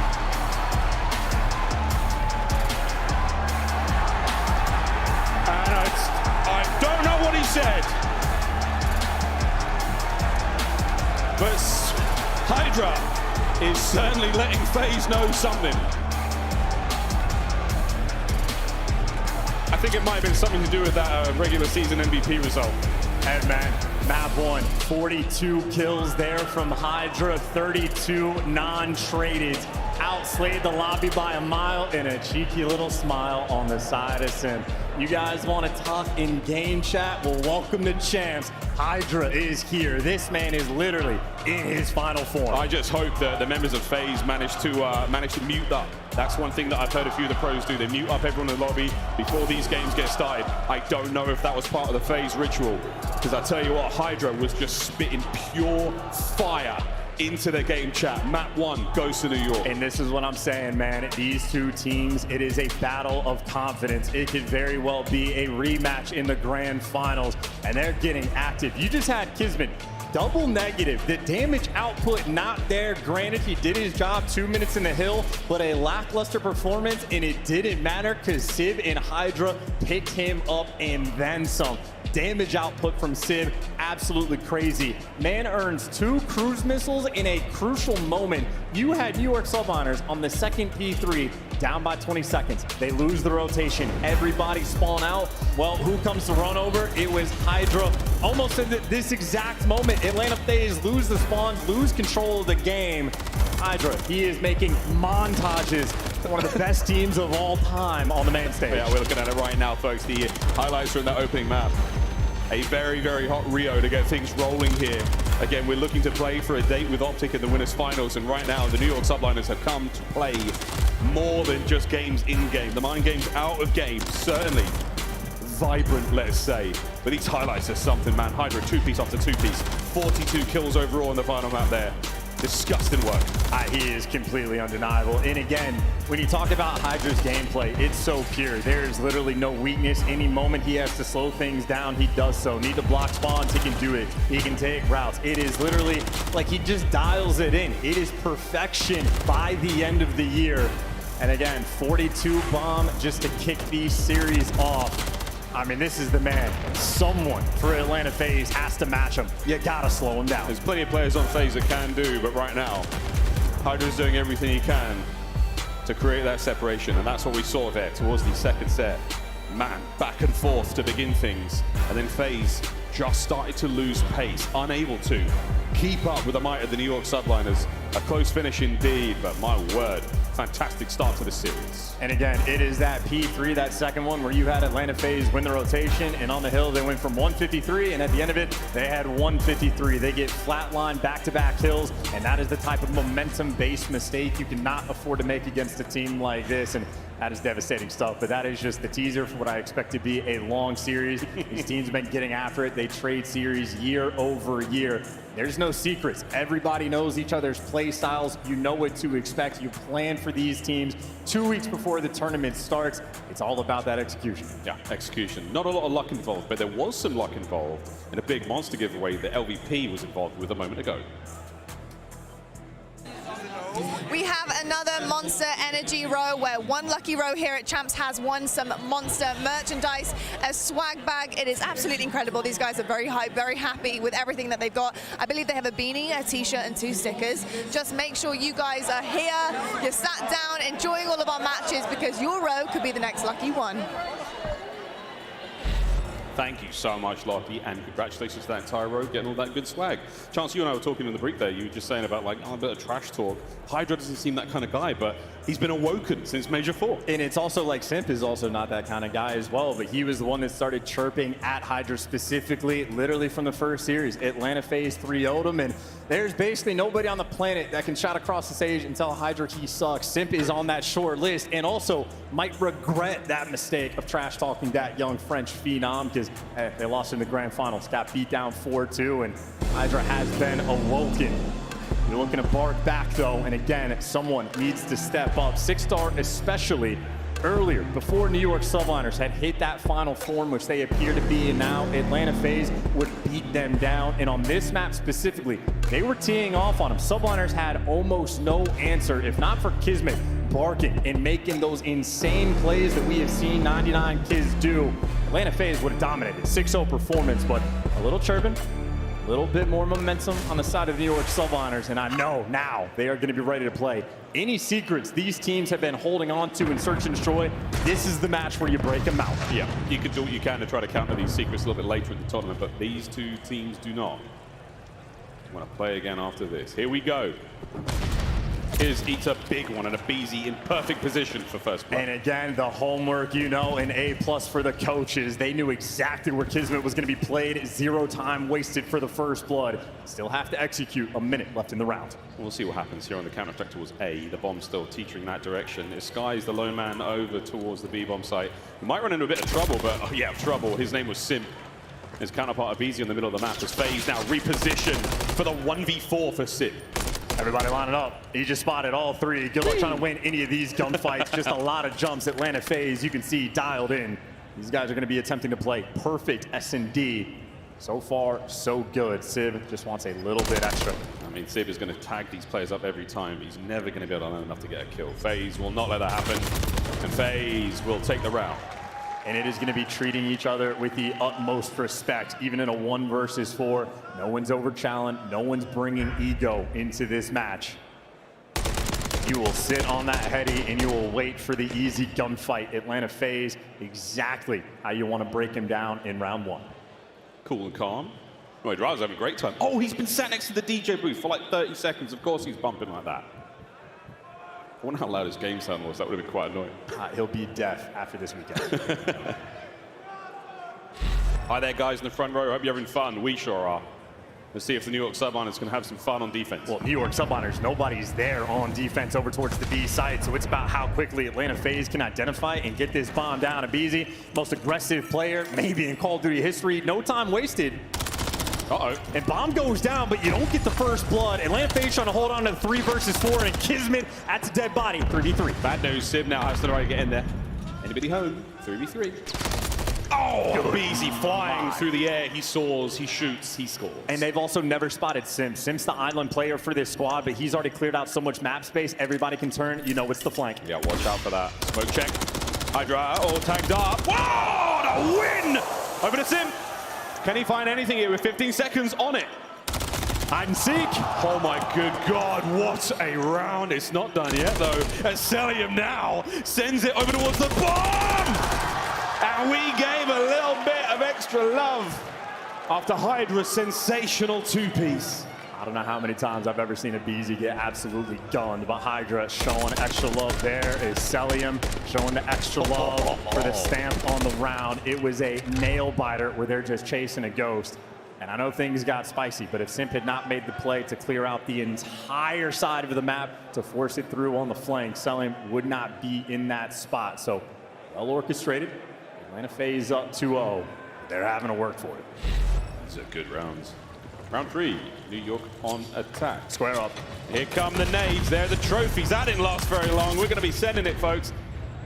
Concussions are out. We've still got a smoke and a frag to play with here for Draza. Will he be able to get a kill? Hello! There's a lot of New York Sublines players there. Trades are done. It's not quite over yet. Here comes Abizi. Finds one. Can he get completed on the trade? Wow! Sky's over the top. 1v1. Look at this, Skies. He has not lost a single 1v1 all year. Now he's going against the MVP. Well, technically it was 1, but this time he's now going against the MVP. A minute for these two to dance around each other.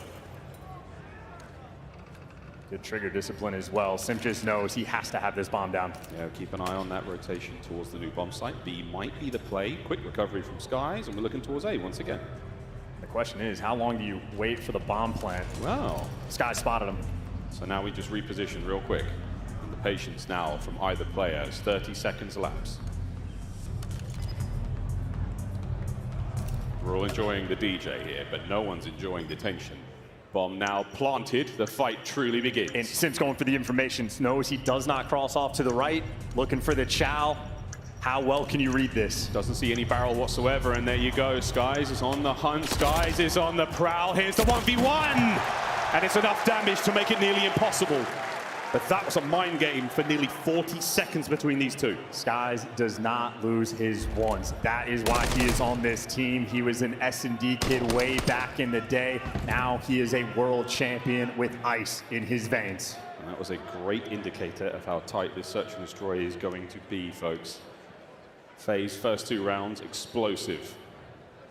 What a round there from New York. And again, Skies has been one of the more criticized players. Even he himself, after Major 4, said, I don't know how we won that. My teammates are gross. I was playing like crap. Well, these are the moments where he delivers, stops the bleeding of the rounds. 3 members of New York Sublines right through the middle of the map. The Island Man Sim once again towards the top side.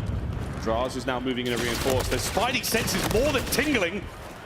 It's a huge wound there for the Subliners as Hydra manages to stay alive. You really want to chase Hydra into the pit, though. There was a thought to try to jump on it, but instead it is once again a wide open B site.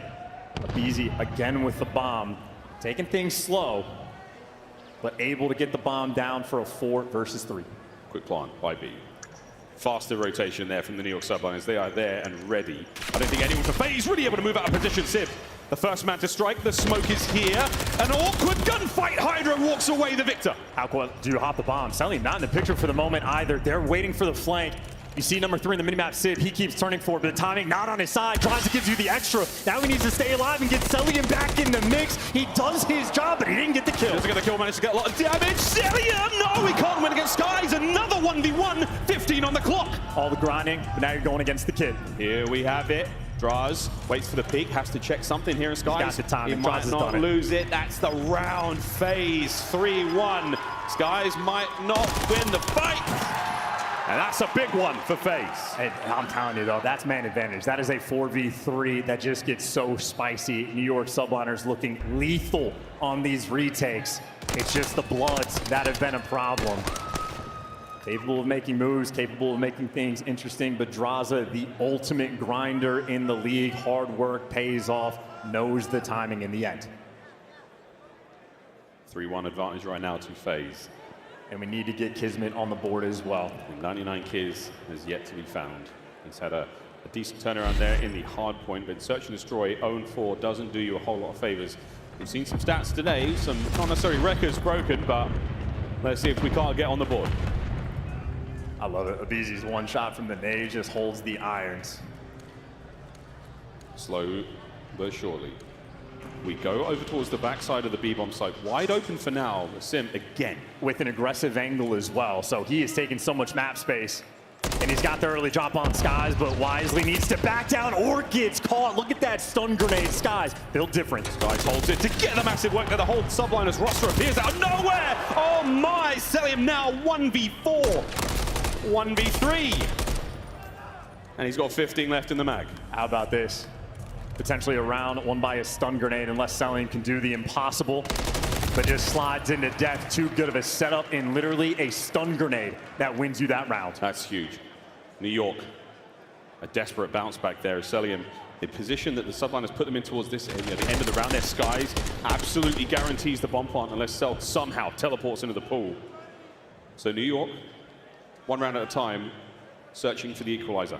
This is going to be an interesting round as well, because Atlanta FaZe have been very successful at getting the bomb down towards B, but the retakes have been just ridiculous, and that's with the first bloods rolling through. Imagine New York Subliners is going to play a little bit more passive. Kismet's gotten caught twice in the first blood category, and they'll do the same thing. They're trusting the retakes over the B bomb site. It's just a matter of the first blood by A. Oh, watch out for the trophies. Again, nobody drops just yet. We take a lot of damage. That just slows the play, but it doesn't matter for Cellium, who somehow manages to peel Civ from atop the statue. Yeah, that man is godlike. Gives you the first blood you need. Gives you the second as well. Ripping heads in a 3v2. Oh my goodness. Adabizi looking for two of his own. Skies heavily damaged on the retreat. Immediate turn. Oh dear, he's dancing. And no way was he walking away with a win there. You see how hard it was, FaZe. They had to work so difficult to get him in the end there, but 4-2 after that explosive round from Cellium. A's first bloods have just been the absolute difference maker. Getting them on the attacking rounds, able to open up whatever site they want, but he has been a little bit spicy.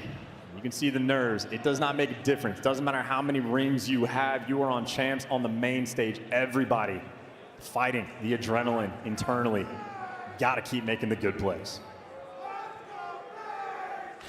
FaZe fans here in Allen, Texas. But I think there's even more Green fans who have something to say about that. Right back through the middle of the map we go for the Subliners. Stuns and frags connect. Wow. Oh, that's a lot. Cellium, Abizi, the 1-2 punch. FaZe again with the lead. Shout out to the coaching staff and the play call there coming in from Atlanta FaZe. Every single nade the Subliners just threw off the rip. They even left the bomb because they wanted to get that mid-map space. Atlanta FaZe read the pressure and dominate you. Another round that should be won just off of the bumpers. Look out. Well, wonderful patience from Skies. However, now he finds himself in a 1v2. Spots Abizi. Can he get it? As the Terrors will now whittle down Sky's resolve. Biggest benefit, he has bomb in hand and he can isolate these gunfights. Got to do what he can though, Sims. Oh, okay, that's some pretty good information. That helps a lot. Can he turn it into something meaningful? Mr. MVP puts him down.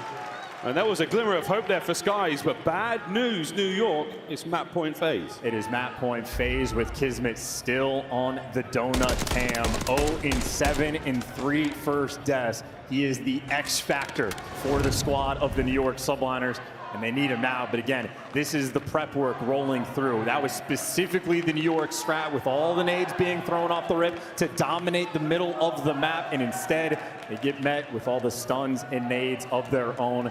A+ on the homework excitement. As if that's Tupac. Forward we go, FaZe. I mean, it feels like you can't do anything wrong in this search and destroy. Kismet, a license to kill, not in this map. And I love this. I mean, it's map point. You think the New York Subliners might get squirrely, a little too aggressive. You spread the map and play for picks, and maybe feeling the middle of the map pressure.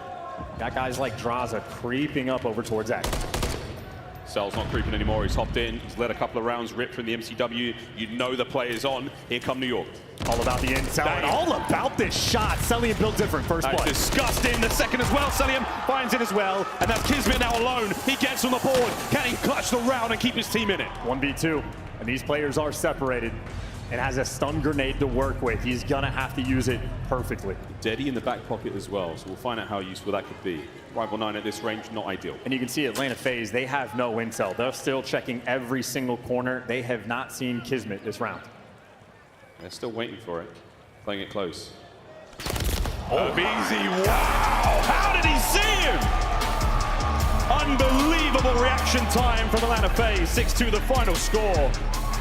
And Kiz, hey look, hey, no donuts in this house. Yeah, he's laughing about it. He knows he had a tough one there on the S&D, but Atlanta FaZe, the homework, too good on 6-star, 2 dominant rounds. They got the first bloods when they needed them, outplayed and outgunned.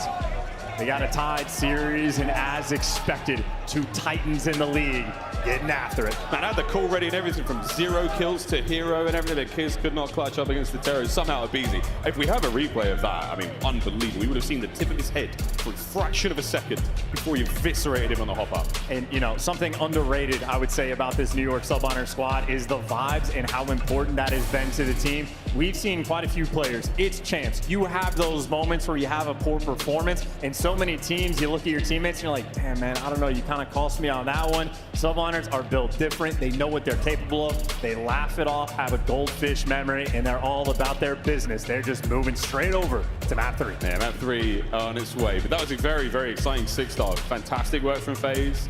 A wonderful way to bounce back here in the series, because Invasion's up next. And my favorite thing about Invasion Control, we talked about how defensive heavy it is. Well, each of these teams has an absolute lethal weapon. The 2 best players in the game on the attacking rounds, it is Simp on one side and Hydra on the other, a literal MVP battle. These guys are built different. We get to find out who has a little bit extra in the control. And we'll find out who's got a little bit of extra spice, because these respawns, that does bring the best out of folks. Well, we're going to make sure we get the best out of these players and give them a quick break. You should also take a break. When we come back, Invasion Control is on its way. The booths upstairs are popping. FaZe fans all over the place. We'll find out who plays Optic in the finals at the end of this series.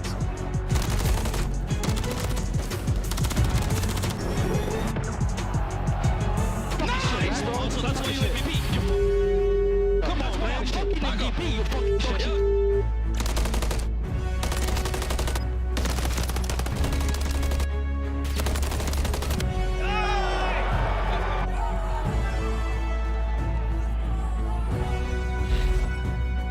Call of Duty League Championship Weekend is brought to you by Razer, the official headset and chair of Optic Texas. Upgrade your game with the Scuff, the official controller of the Call of Duty League. Scuff and Optic have teamed up once again, this time for a limited edition Prism Mystery Box with an exclusive design in 5 different colors. Grab yours today at scuffgaming.com/optic-prism, and you could be one of the lucky few to unbox the gold controller.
And with Sender here from the New York Subliners. Sender, I want to talk to you about what happened yesterday. You guys got the job done, not in the cleanest manner I think that you probably would have liked. A couple of things to clean up on, but I want to talk to you a little bit about that S&D.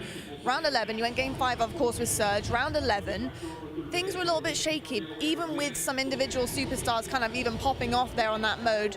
Talk about the cleanup. What happened afterwards? What were you talking through in order to kind of clean things up for today? I feel like it's just a lot of our situationals that we're not playing super confident and decisive on. So that's like one of the main focal points that I feel like we talk about. I feel like for us, our scrims are always kind of iffy sometimes. So we go from a tournament, we win the event, and we go into scrims, and sometimes the flow just isn't the same. So it's about trying to get back into that flow and like confidence and just our decision making, how we're adapting situations. So, you know, I say like play confident, be decisive, don't play desperate. Like we don't have to do anything crazy. We just have to make sure we're playing our game and just focusing on adapting when we need to. So. On that same token, yesterday we saw a big Kismet bailout in Invasion Control. That round 1 was crazy. And I kind of want to talk about the fact that you guys could have decimated them on defense on that first round. It was insane. So what are you guys doing right now to work on taking those opportunities and capitalizing on them, especially as we get deeper into champs? Well, I feel like all these guys have insane pop-off potential. So I feel like going into a lot of these matches, we're not really thinking like that. If it happens, cool. But if not, we don't want to try to win off just bailouts alone. You know, these guys are all super talented. I feel like going into a lot of these pressure situations, we won champs last year. We just won the last event. Everyone's scared to play us. So we're going to a lot of these matches with the confidence that nobody's messing with us, you know, so. I love that confidence, Sender. I absolutely love it. Last question for you is just talking about how to rework things. You guys are such an experienced team. You have accolades under your belt, like you said, coming into this off a win as well. How hard is it to rework things during a tournament? If you see something that the team needs to really try to expose or work on, what is it like to do that? Sometimes you just gotta play devil's advocate and look at your own gameplay instead of just watching other teams and just really see how you could counter yourself. And I feel like that's really how you nitpick certain things or like work on certain things that you feel like could be better or could be more consistent or just basically how you play the game, like how you elevate the strategy, how you set the meta for a lot of the situations. So I feel like we're really good at doing that, and that's what keeps us ahead strategically, like against other teams, I would say. Amazing. Sender, thank you so much for your wise words, the confidence for the Subliners fans as well. Best of luck. I appreciate it. Thank you. Wise words there from Sender as our teams now get back to the stage, back to the ring in the middle of the arena phase. I would imagine feeling particularly confident after the S&D win. Yeah, and these guys are having so much fun as well. This is a tried and true traditional game of Call of Duty right now. It is you're taking turns chirping in the game comms. We've heard stories behind the scenes of players, even in text chat, will stop in the middle of the game and type out a not-so-sweet message. So if you have the experience of toxicity in ranked play with kids just screaming at you, welcome to COD Champs in a battle for top 3. So much money on the line, so much pressure, and these guys, they love it. They live for it. They're having so much fun. To Invasion Control we go. And to Invasion Control we go, which can actually be very unfun for at least one team. But that's the key. In our Monster Energy pregame there for Atlanta FaZe, Civ has not had a bad control. Oh! That's the first time I've ever seen him smile. Yeah, he had none of that. He left right away. Well, into the game we go straight away, and Abizi's already dead. Yeah, and Kismet, by the way, making up for it. Just gunned someone off the cross. It's not easy to get those rips, but Kismet there to give you a little bit extra. A little bit extra. The extra is what you need right now, especially at this level. Skies gives you barely anything and takes everything away from Draza. Kiz right back into it, and Hydra out and about, and I was going to say he's out of position, not for long. Look at this suffocating attack right now from New York. I mean, it's a foot race right now. One player's made it over towards Day. Simp had won that gunfight. Things could have spiraled out of control, but now it's up to Cellium to make the hero play. Hydra, he's just here to play cutoffs. You got to be careful about this extra tick, and that's a big gunfight. Skies gets it. The tick controlled, and the play now over towards B. Okay. Might seem like a small moment, but that was a massive one. New York Subliners there.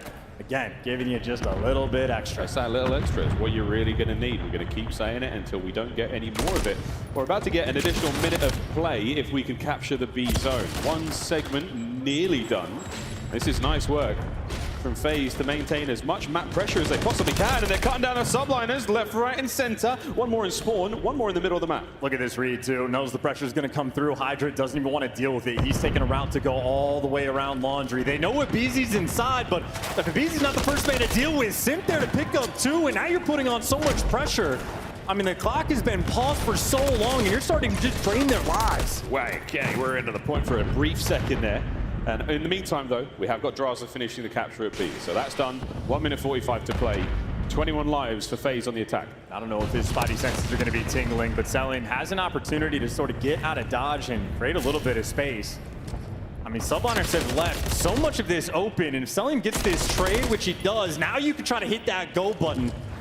As Abizi wants to clear out bridge, can't get it done, so you might solve one problem. You see Selim picking up kills in a feed. Now Hydra's taken care of. Finally, all of Atlanta FaZe can get in the mix. And keep in mind, Subliners, 13 lives remaining. It is a delicate moment. You cannot lose around on defense. Just a little bit extra, man. That's what we're asking for here, and that 12th life difference.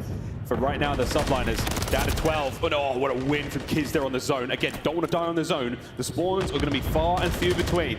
Cell, pressure on now. One man left alive on the point, but it's only Cell here for FaZe. Oh, what a win again. Spin away, now he's got everybody looking at him. 55 seconds is so much time, too, and 2 players looking for the hunt. Hydra on the chase, but lo and behold, it's actually Selim, the man that's making moves, doesn't win the gunfight. Civ there to shred him, and Atlanta FaZe back to square one. Yeah, right back to it. 8 lives, take on 12. New York Subliners are doing everything they can with the little they've got. Speaking of little, 35 seconds to go. You got to be on point right now. Might not be a life game as well. And they just can't win any more gunfights. Subliners have stabilized on the defensive end, and now they're able to just play the creddies. Trades rolling through as well. Draza, last man standing aggressive on the map. Nowhere he can go. A standard round of invasion control. No funny business in this one. No, not at all. Final 10 seconds. FaZe should not be able to get close to the zone.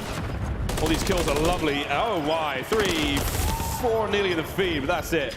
The round is done. A brilliant attack from FaZe, but not enough. New York, they take the first. And this is when pressure, again, is at an all-time high. Selim starts making moves on the flank. There's a point where 2 players started to make that chase. You think that opens up the floodgates for the rest of the team, but everybody does their job. Civ especially 2 massive kills over by Blue, basically able to stop that bleeding. So nice and stable.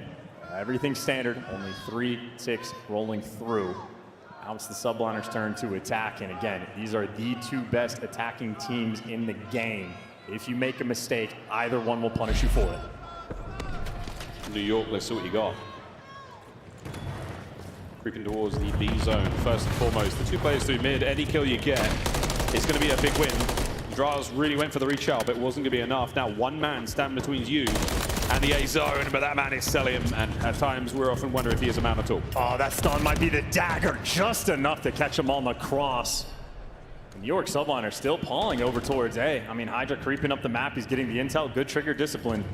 He's looking to make a sort of hero-esque play. Look who's picking it up though, Draza. Easy reads there coming in from Atlanta, staying ahead of the game. Yeah, they're big wins. 10 and 10 out of Kiz. You say what you will about his search and destroy performance. He's very involved in this game of control so far. Draz winning another big one there against Civ. Kiz keeping the play roll in progress at B there. That's the single segment in the bag. And Kismet is just the guy going to make sure that he can play out past the B zone, tells his teammates what directions to look, and he is sort of the safety net to make sure you can guarantee the B zone. A little bit pressure on the flank throw, so Atlanta FaZe attempting to swarm, and this is where Kismet has to be on point. Headset working, extra 2 kills rolling through for him. Easy there to shut him down, and over towards B. Atlanta FaZe give you the little bit extra you're looking for. Now you can win this game 1 of 2 ways. If you stop him over towards B, it'll be a thing of beauty. Subliners, pressure's on. You got 30 seconds to get through. Great coverage there, able to get Skies forward. Here we go, right back under the zone. Draft's got to go absolutely huge here. Trophies in play, going to help out. Reinforcements in the form of a BZ right up the street. Selim's got the mid-map coverage, and that's the slow and steady capture, not a head to be found. And you see how respectful Atlanta FaZe are being on the defensive end and still trying to flood through the pressure and push past the B zone. They're worried about any sort of A hit rolling through. So paying respects to your opponent, playing a standard game, and Draza with the 2-piece, and Draza not quite for 3, but now Kismet's last man standing. 12 seconds on the clock. This is desperation hour for the Subliners. They managed to stop it. Here come the reinforcements. Abizi's got to go huge. Doesn't get it, and that might be the B zone in the bag for New York. I mean, things got desperate. One last hit. The pressure is still on. Hydra stopping the clock. Less than 10 on it. He's got to win this fight, and he doesn't. Civ has to run. Dive onto the zone, nobody's there, stops it, 5.9, turns into a minute 5. By the hair of their chins, Atlanta FaZe, maybe a small missed opportunity.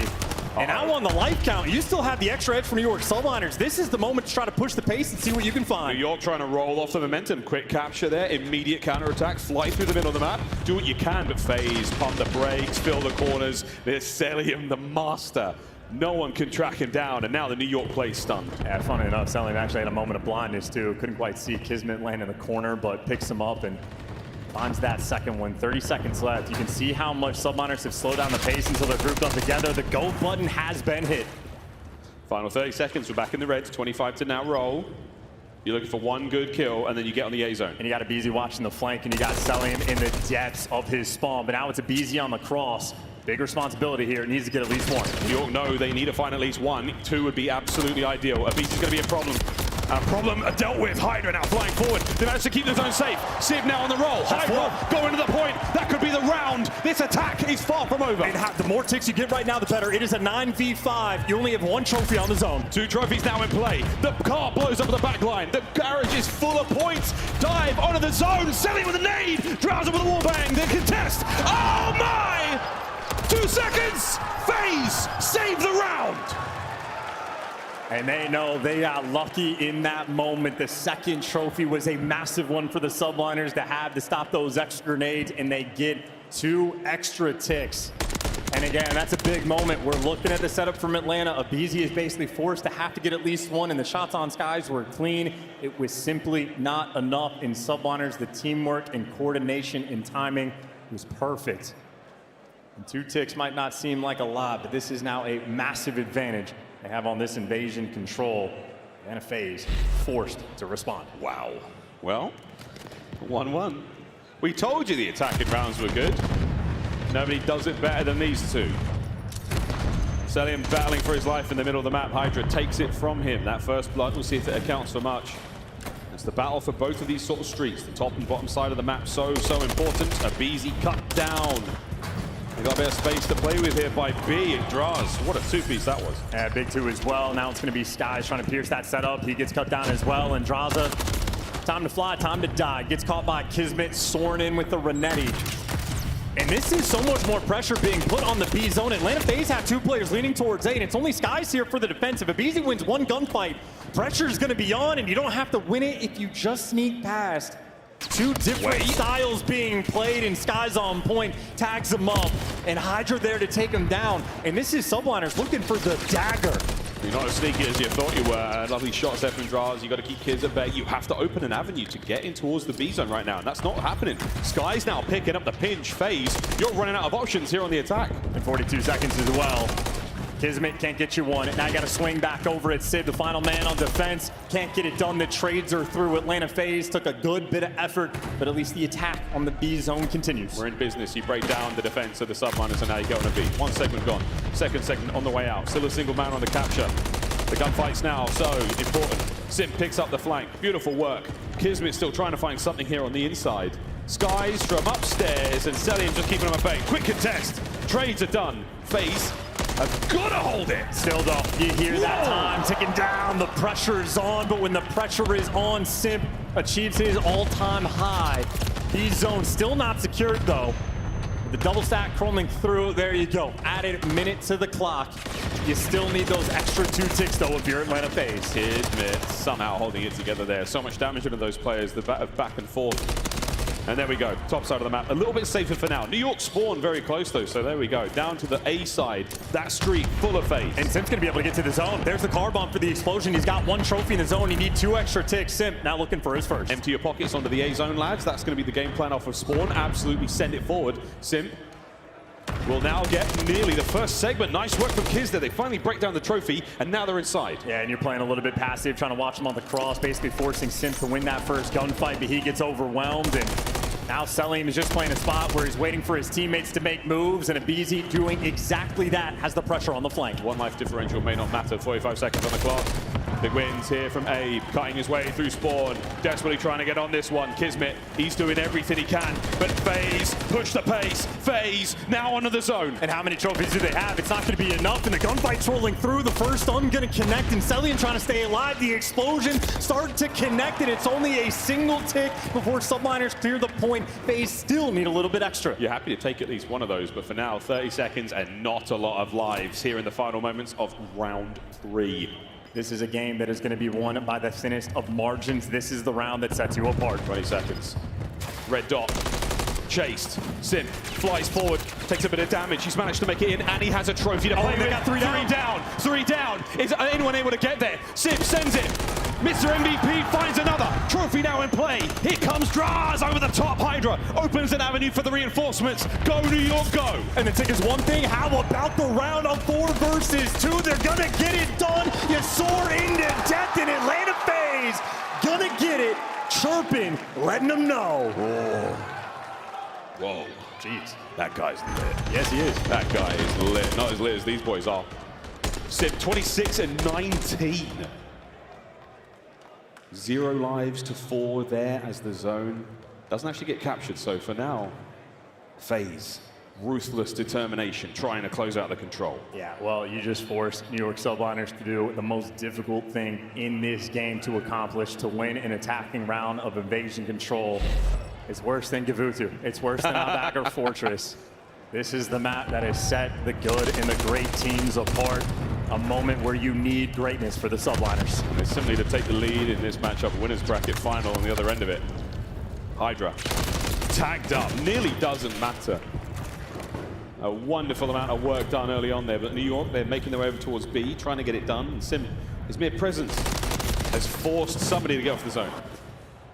I mean, you just have arrows on the minimap scattered all over the place. Skies is keeping that continual pressure over towards Bridge, and Atlanta FaZe have a bit more of a respect-based style. They don't stack the B zone as much, but as soon as Skies falls, now you can just run him over towards B. Hydra, nice and careful. He's playing passive over towards Broken. This set of gunfights are going to be massively important to set us up for the round. And that's it. Over towards the B zone, we now try to fly. 2 kills are great. Can you get 2 more and make that side of the map totally safe? Reinforcements for the Subliners. They've still got to contend with Celian, who's keeping him pinned in their spawn. He gets a 5 spree. He's finally brought down, and it's a Beezy. Keeping this side of the map very, very much unsafe for New York. Hydra, the savior. They just cannot find Hydra. He has been alive inside of Broken for so long in a 4 spree when you need him the most. Atlanta FaZe could have called game right there, but Hydra doing everything he can to keep his team alive, but they need a trophy as well. He couldn't stop those nades. Couldn't stop Draz either. Couldn't stop Cell, who brings him down. Big work there from Skies, who's been pushed right back. What a win onto a Beezy, my goodness. Halfway through the B zone, the New York Subliners, though, are still being cut down. Final 20. And what direction do you want to go? You got Kismet trying to make the play over towards A. He's going to have a 1v1 against the Beezy over towards the B zone. Sip shreds you. Kismet manages to get in towards A. Stops the clock, 14.2. And who's that? A Beezy. Turns around, easy read, a little bit of good timing. Anyone close enough towards the B zone. Final 10 to go. The extra edge in this series, it is Atlanta FaZe. They are chomping at the bit. Here we go, final stop. You have to capture the zone, but nobody was watching. Draza gets a freebie. Here comes a nade. That's going to be a problem. Trophy in. Second point. Can they finish the capture? This is to stay alive. With the absolute depths, and now Hydra calling out theirs too, and they've got the B zone. Problem is, they now have 10 lives remaining to capture Red. So a bit of an advantage there. Lovely shots from Kismet. FaZe nestle in for the defense. And Atlanta FaZe have gifted them some space on the map as well. So when we're playing potentially a game of effective TDM, New York Subliners are now looking to strike and swarm in the moment, but they lose the first blood. A dire situation. Not a huge amount of time remaining. You have to be decisive in the kills. And Hydra is now behind it. Eyes are on. Kiz finds it. Can they? No, they can't. Track down Celian. He brings down another kill. Draza finds his. 27 on the clock. And you just need this perfect coordination. You're looking for a clean 3 or 4 down. Kismet looking to start, but the trades are there. Atlanta FaZe hold strong. Sib's trying to just maintain position. That big kill on Uabizi helps. 15 seconds now to go. Send it forward, New York. You've got a lot of damage in the Sim. Anyone there to clean up? No. Celian on the flank, causing problems. Spawners now from FaZe are going to be to keep you out of this one, and that should be the map, folks. Wow, FaZe. Whoa, Celian. He's been doing it for a while, folks.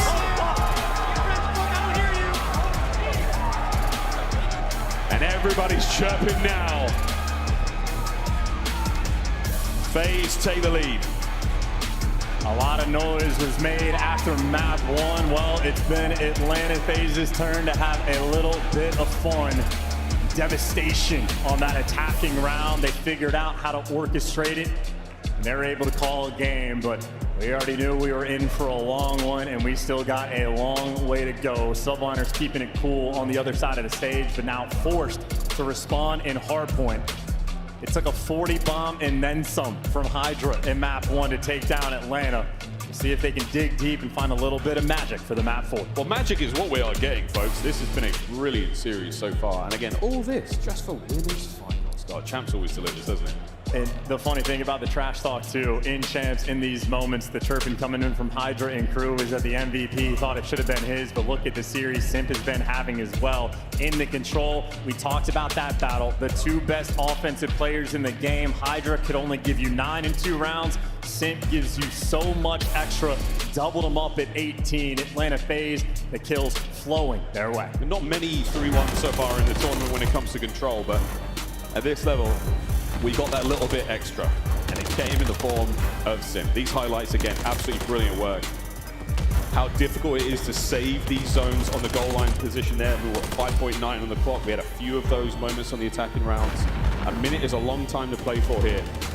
And this one, FaZe on defense. Insane work there to take care of the 2 trophy systems and the 3 members of the subliners there on the A zone. Crazy stuff. It's just got to be overwhelming, man. Everything has to be perfect. And the thing I think I've loved the most about this series is we've taken turns shouting everybody's praises. Even where Kismet struggled in map 1 and map 2, started heating things up. I know for the map loss in the end, but every single player is playing at their best right now at COD Champs.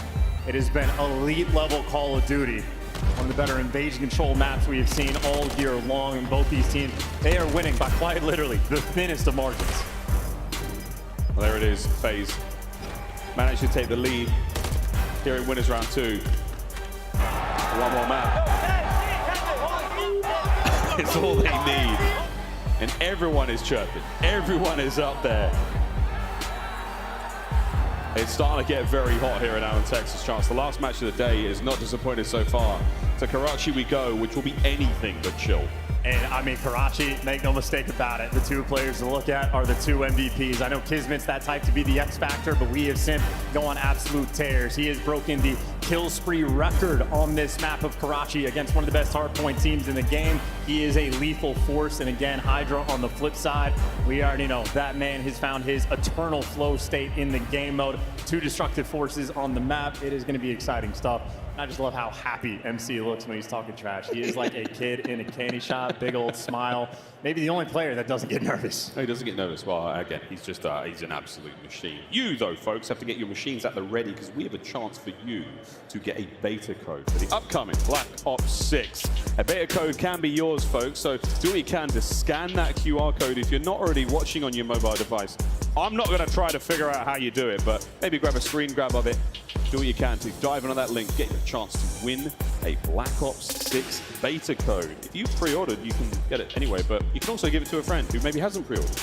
Tickle them, tease them into buying it. And maybe let your friend take a crack at trying to solve that puzzle of how to get the code, because I know everyone wants to solve the puzzle of the omnidirectional movement. Everybody just sort of, again, chomping at the bit, salivating, waiting to get your hands on the game. Everyone got to lock in, though. Got to lock in. We've got MW3 still to get through. A couple more events in the bag here. Champs is far from over. Fist bumps are out, folks. We're loading in. Karachi Hardpoint coming up next. And again, stats be damned. It's all about confidence right now. And both teams have had a fair crack at one another. We have talked our trash. We have walked the walk. And we have managed to capture zones and arm bombs and do all sorts. And now, stand in that space. And keep in mind, whoever loses this map has to play against Toronto Ultra, a killer right now waiting in the loser's bracket. So a fearsome moment, and a guy like Hydra is looking to be #1. He was that and then some on the first map. A near 2 KD against Atlanta FaZe. I would hang it on my wall, but for Hydra, another day in the office. But on Karachi, it is Atlanta FaZe's map pick, a 14-3 record for FaZe. This is Old Faithful. Here we go, map 4. Nades go boom. Stuns go bang. Hardpoint goes to New York. Draza can't get out of his spawn. He is getting peppered and tagged up. Took 8 seconds on the scoreboard before really a first blood rolled through, but now selling for FaZe, last man standing. Easy reads though for him, so able to buy you a little bit of space, a little bit of pressure, still trying to get Hydra out of time. That's Abizi's job. And that job is made really, really difficult by the New York subliners setup. Lovely coverage there. No one's getting close to the hard point. Every angle covered, and here comes another hit there. Sky's jumping off of the side of top. And you know, we talk about sort of those like nade setups and the homework that's getting done for Search and Destroy, but for the opening breaks on Respawn, it is the exact same situation. And for New York subliners, it does not get better than that. You'll have a 30-point lead in the full rotation over towards New. Now, Sim's gonna be working the flank, so the bench is being set up, but Atlanta FaZe are very far from everyone being involved. This is one of the hardest gunfights to win in the game. You've got to jump over that wall, take care of a player. Could be nearly anywhere, and Sib's got it. And that's exactly why Simp is just waiting. He's waiting for the distraction. So as soon as the gunfights roll through, now he wants to make his move. He makes the pounce, waiting for his boys to make some noise on the other side of the wall, and that's exactly what happens. Sib has to commit, leave power position, gets 2, Kiz gets his. Last man up, Draza. Still keeping things mixy though, because now it's going to be New York subliners jumping over the dumpster, but Sib with a little shoulder peek and rips off Draza's head. That's nice work from the subliners. Attack number 1 by FaZe dealt with. Here comes attack number 2. That is fantastic trades as well. And again, Sib in that moment, the guy to give you a little bit extra, goes on a 4 spree as well. This is perfect containment right now. A 14-3 record for Atlanta FaZe. Their single best map that they have. And right now, subliners picking them apart. Looks like attack number 2 got stuck in the mail because they did not manage to get there in time. And that is why the scoreline is so big. 92-7 going into P3. And he just got met with every single stun and nade in the game. And now Atlanta FaZe pushing pace and getting those cutoff kills. Kismet, nice movement. Maybe to see if he can find just the timing to get through. Ace being watched though, a BZ heads-up gameplay. Atlanta FaZe, the whole perfect thus far. So far, sweet, and they really needed to get back into this one. Sim, your order is up, and he's not going to get it. Skies backs away, waiting for the teammates. Another angle of attack here. Kismet making the middle of the map all good, and you're looking for those little spots to find Sim. Draz taken out. Skies, just enough space for Kiz to get in. Sim versus the world as well. He's remained behind enemy lines. He got 3 players going to hunt him down. And, well, you see in the feed, Simp there to give you 1, can't get the second. But, again, he just plays his life so effectively to get his teammates back in the mix. So that's New York subliners. They got a break, but only for 5 seconds. And Atlanta FaZe still on top towards the end. Subliners chipping away at it. Nice little break moment in a 70-point gap. Draza 3 in the feed looks sweet, but already Kismet roaming over towards New. Nice work from Draza. That 3 spree certainly helps. Again, slowly but surely, FaZe crawling back into this. 1 fight at a time, and this hard point has not been great for nearly any team throughout this entire season. Wide open hill. Let's see if FaZe can find some of that time and get back into it. And they're going to need to as well. Right now, this is a perfect opportunity to get back in the game. Subliner's going to be spawning on the deep left side of the map, and a moment maybe to watch Hydra on the minimap. If he wants to take a route and flip those spawns while his teammates collect the time, that is exactly what he's doing. So the minimap is telling one story, and Kismet telling the other right now. Atlanta FaZe letting these subliners players through. This is a strange look. And now they're all down and out. Spawns are going to get crazy in a mo. And again, you are looking in a good spot. That hard point comes to a close. In all those routes taken, though, no one actually went there to block this spawn. So 2 players got through, but Atlanta FaZe still have those spawns for New. FaZe still fighting tooth and nail over towards the new hard point. They've managed to get secure. Set up now in position. The New York subliners coming through the middle of the map. And I think that could be a punishing mistake, though, not actually taking the route to go get those spawns, because, again, it's a massive lead right now for the subliners, but I mean, 1 extra gunfight win from Simp. If they just catch Hydra, and they do, this could be Atlanta FaZe's route to get right back in this game. It's a single point of failure on the hard point, though. Here come the reinforcements. FaZe should be fighting fit now for the next attack the subliners have got for him. Trophies, 1 in position. Draza with a nice shots there.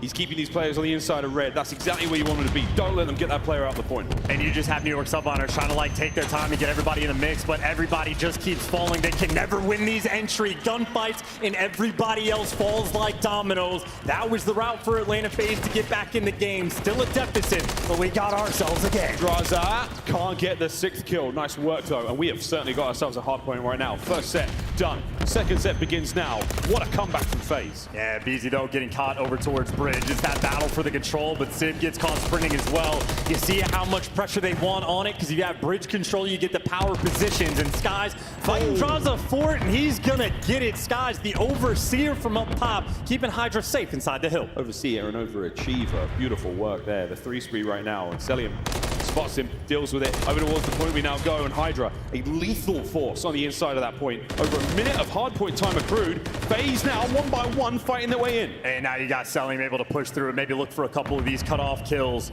The rotation to New going to be important, but he's going to get gunned down. Ranetti OP, but inside the point of BZ. No trades rolling through. Civ Bull sends it without the backup, and Subliners after it. Everybody starts to fall. Uncharacteristic mistakes rolling through. Atlanta, they are turning up the heat. Turning the heat up now and desperately trying to take the lead back. FaZe, the gameplay's not bad. Let's see how good the comms sound. Dante's already in there. Help me, Tyler. Yeah, I will. I'm coming. So what do you think? I'm waiting for you. I can pitch you all them, see. Like, I'm waiting for you, Tyler. I'm gonna beat you, okay? Or beat for me. I have an AR. It's fine. Caesar, give me the point. Hey, Mel, I had him once. Nice, good one. I need this. I want to see him all. Nothing wrong. Ali, come here, watch out, Ali. Side door. This is long. I'm stunning long. He's deep. He's not watching coach. You can work it. Okay, listen. He's on the back alley, Eddie. I'm out. Give me back alley. I'll see him long.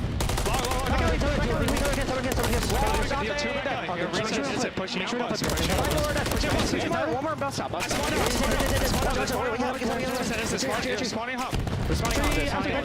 I'm gonna hit this one plat. No. I see nothing going on. Short. Nice. Once we lost the point. I'm gonna hit this. I hear. Red Caesar. Done. I'm in this. I'm playing like a rat top there. He said top 3's open. You have top 3? Yeah. He's up there.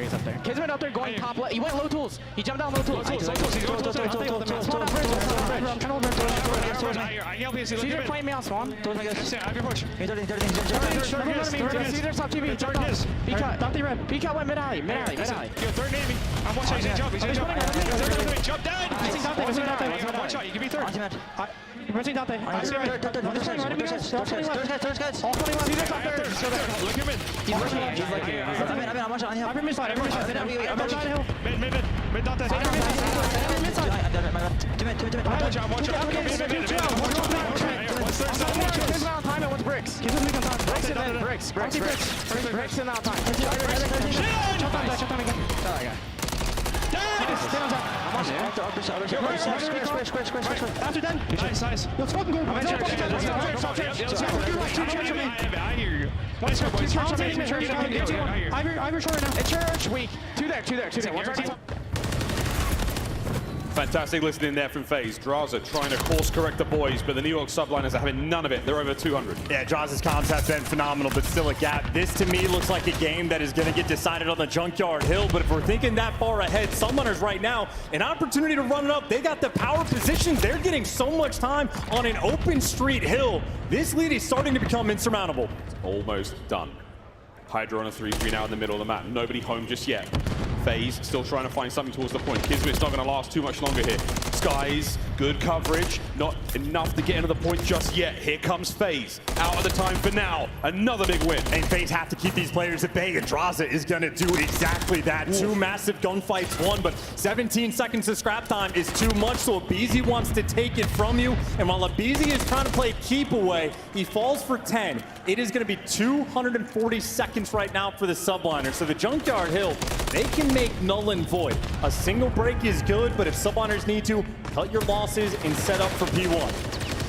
Subliners in an amazing position now to walk away with the dub and get ourselves to a game 5. We'll find out what happens though as FaZe. We now test not only the holds here at Junk, the rotation anew. And again, they are not in a hurry. Everybody can get grouped up together. Civ with a nice start with the first blood. Looking for the top power position now. Over the balcony. Hydra now beneath him. Trophies at work. Kismet on the pinch. Here comes Kiz. But Celium picks them both up. Hydra into the point. And now into the mix. Draza reads it. Hardpoint FaZe. And again, a nice play from subliners, maybe to strip away an extra few seconds. But this is where you have to think and reposition and maybe set up around P1. And FaZe have already done exactly that. Celium is setting up 25 seconds in advance. Abizi might fall, but gives you those 2 initial kills. So this is the battle for P1 in this moment. Atlanta FaZe working on a monster comeback. We wanted to see them hold Jung. They did it. We wanted to see them rotate to Nu. They're doing the best they can. Celium.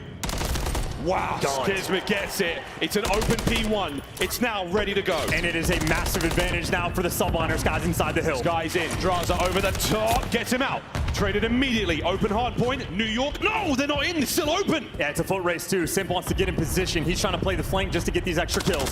Nice work from Sim. Keep the high ground safe. Keep it steady. Now FaZe are back in there. 40 seconds to go. And this is where the pressure really starts to mount up. Skies wins a big one. And down the street there, Draza as well. He gets shot down. So much pressure now on Abizi. Celium has to do what he can to cover Abizi. Can't keep Abizi alive. It's all Skies. And now the trades. New York flood. New York win the fights. New York pushing the game 5. Last one for Draza. He's going on the flank. It's going to have to be a hero play. Running towards the time. 2 men to beat. He gets inside and he gets it done. The space has been cleared. Wow, Celium gets another one out of there. Over the top. Here comes Skies once again. Another big win. Bueno! Game 5. Close, but no cigar for FaZe. The New York Subliners. Somebody did something funny. The funny thing is making a comeback. All the trash that has been talked, Subliners knew it, that it was destiny. Between these two teams at Champs, winners finals, we were destined for a game 5. 250 to 224, FaZe come close. Final moment now for these players to compose themselves before game 5, which we are moments away from, folks. What a contest this has been. Two teams that have really gone at each other all season long. Of course, Major 4 finals goes the way of the New York Subliners. Now they've got another chance to fight through this series. Game 5, we're going to Invasion. Yeah, and I tell you, those P2s on this hill were something special as well. I mean, if you're looking at the kills column, Atlanta FaZe just outslayed them by what, maybe 15 total kills, but look at the New York Subliners coordination. Outslayed, but still win the map in 2 near perfect full 60s on a P2. Atlanta FaZe just couldn't get it done in so many small moments. The first go around, Atlanta FaZe had the perfect swarm around the hill. Simps waiting over back dumpster, but Sib slams them with a 4-piece on the hill. And then the second go around, Sib was also that cutoff man. Draza's calling out, he's deep long. He's playing the angle passive.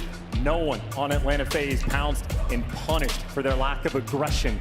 They falter. Those P2s, a massive difference maker in the game. I mean, what a game flow that is, folks. Big old start there from the New York Subliners, 92 to 7. What a deficit. FaZe creeping back into it. But again, New York, just these great sprints, these fantastic holds in that race to 250. 224 though, close, but not enough. For game 5, folks, we get to forget all about it. All this faffing around. One more here in the series. Nothing else matters, man. And no, again, it doesn't. Winner gets to play against Optic. Loser has to fall into the hands of Toronto Ultra. Again, a killer in the loser's bracket. You want this invasion. You feel like you need it. Toronto's lips might be salivating. We'll find out, though, who falls down and who marches forward. Game 5 on the other side of this break. The 2024 Championship weekend here in the Call of Duty League, far from over. But the last match of the day, the last map of the day, we'll find out who wins after the break.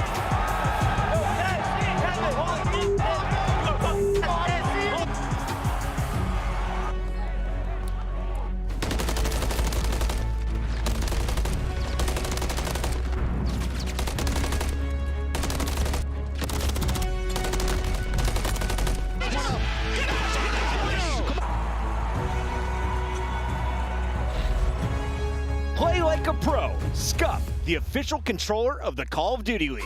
Visit scuffgaming.com for all your gaming needs.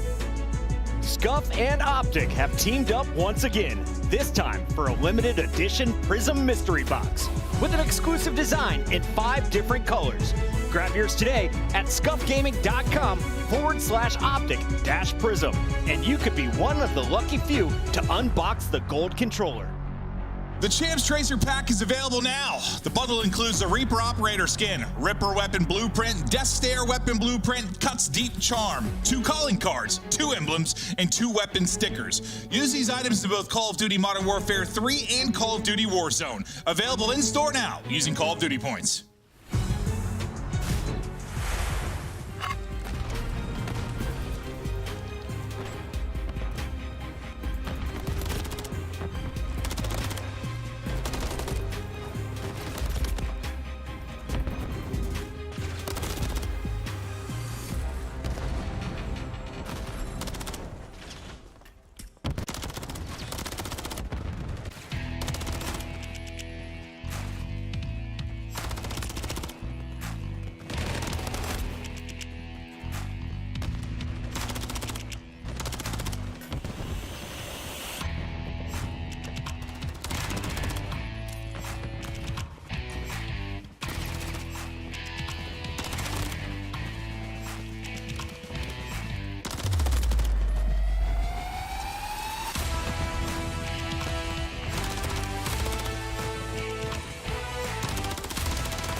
I have a scene from FaZe Black here. Challenges kicks off today, mate, and obviously your team, one of the favorites to take it here at Champs.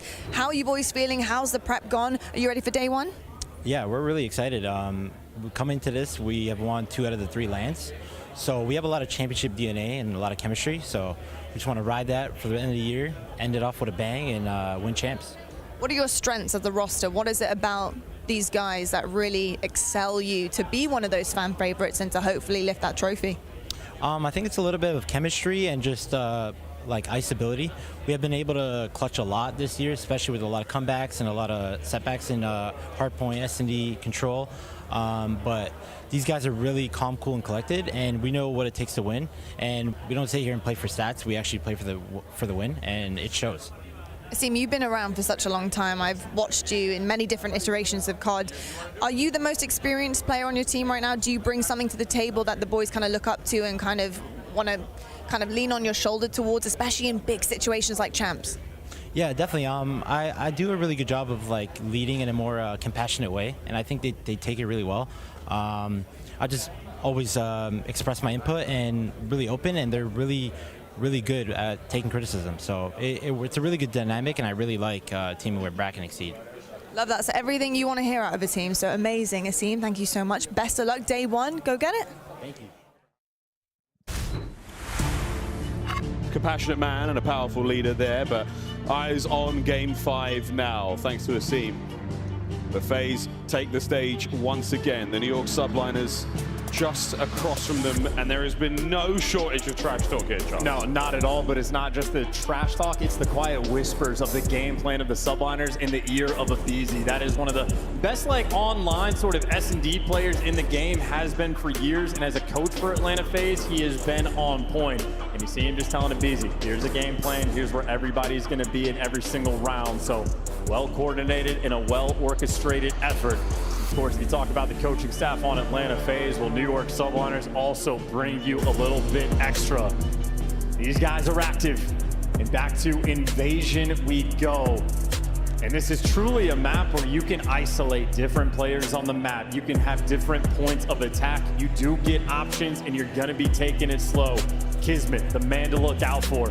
Nearly dropped the donut in the map 2, but when you need him the most in the map 5s, 1.25 KD. Kismet remains on point. He's got the bomb as well. Here we go. We're full sending it to B. FaZe are going to be able to get there to, at the very least, get eyes on. Draza will be in the fight. Hydra will struggle to catch up with them, though, as the pace being set by both our teams. Magnificent smoke down.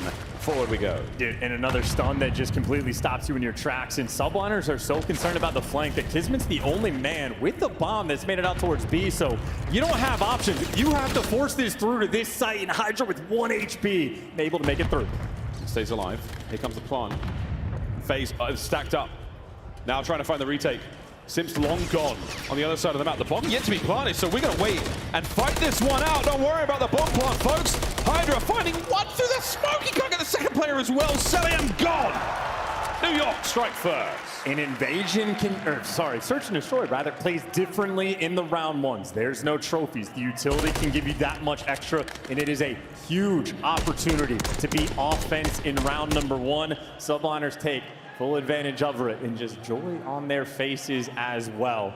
You take care of Simp on the flank, it is all guns forward, and if there's a smoke on the map, you just shoot through it. Another kill there for FaZe. 2 go to Hydra that round. Kids the sky, it's fine together. Simp on the flank could have been a real problem.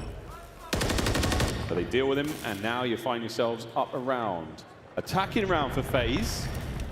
Honest Abe with the bomb.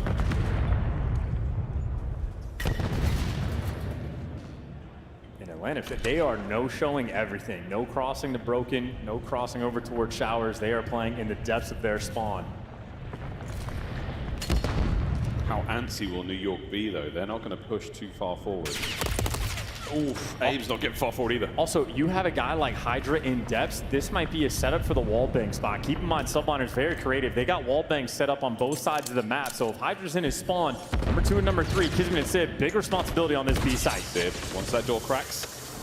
Anybody home? Not just yet. I'm not sure if Draza picked up on that. Hydra is in position for the wallbang. And this is about Sib getting the angle. And yeah, the second Sib sees someone on the cross, and now with Atlanta FaZe, you got to figure out where you want to plant. You have to find a way to deal with this as well. Try and get the bomb down. Double nade on the outside, nobody home. And Sib still in position to hit something here, 20 to go. And the second he sees somebody, the bullets are going to ring through. Wait for it. Wait for it. Patience. The flank is safe. Here we go. FaZe, send it. Oh, it's a death trap. They trade out. That's bomb down in Ice Cream as well. Now you got to reposition and go pick it back up. And with 8 seconds on the clock, can you play in a spot where you don't get shot? Draza somehow able to get it down. He's getting it done with Sim helping him now. The bomb plant, finally. Smoke now to obfuscate the play. Allow these players from Subliners to fly forward. And they're spotted on the cross. They're spotted on the cross in another offensive round.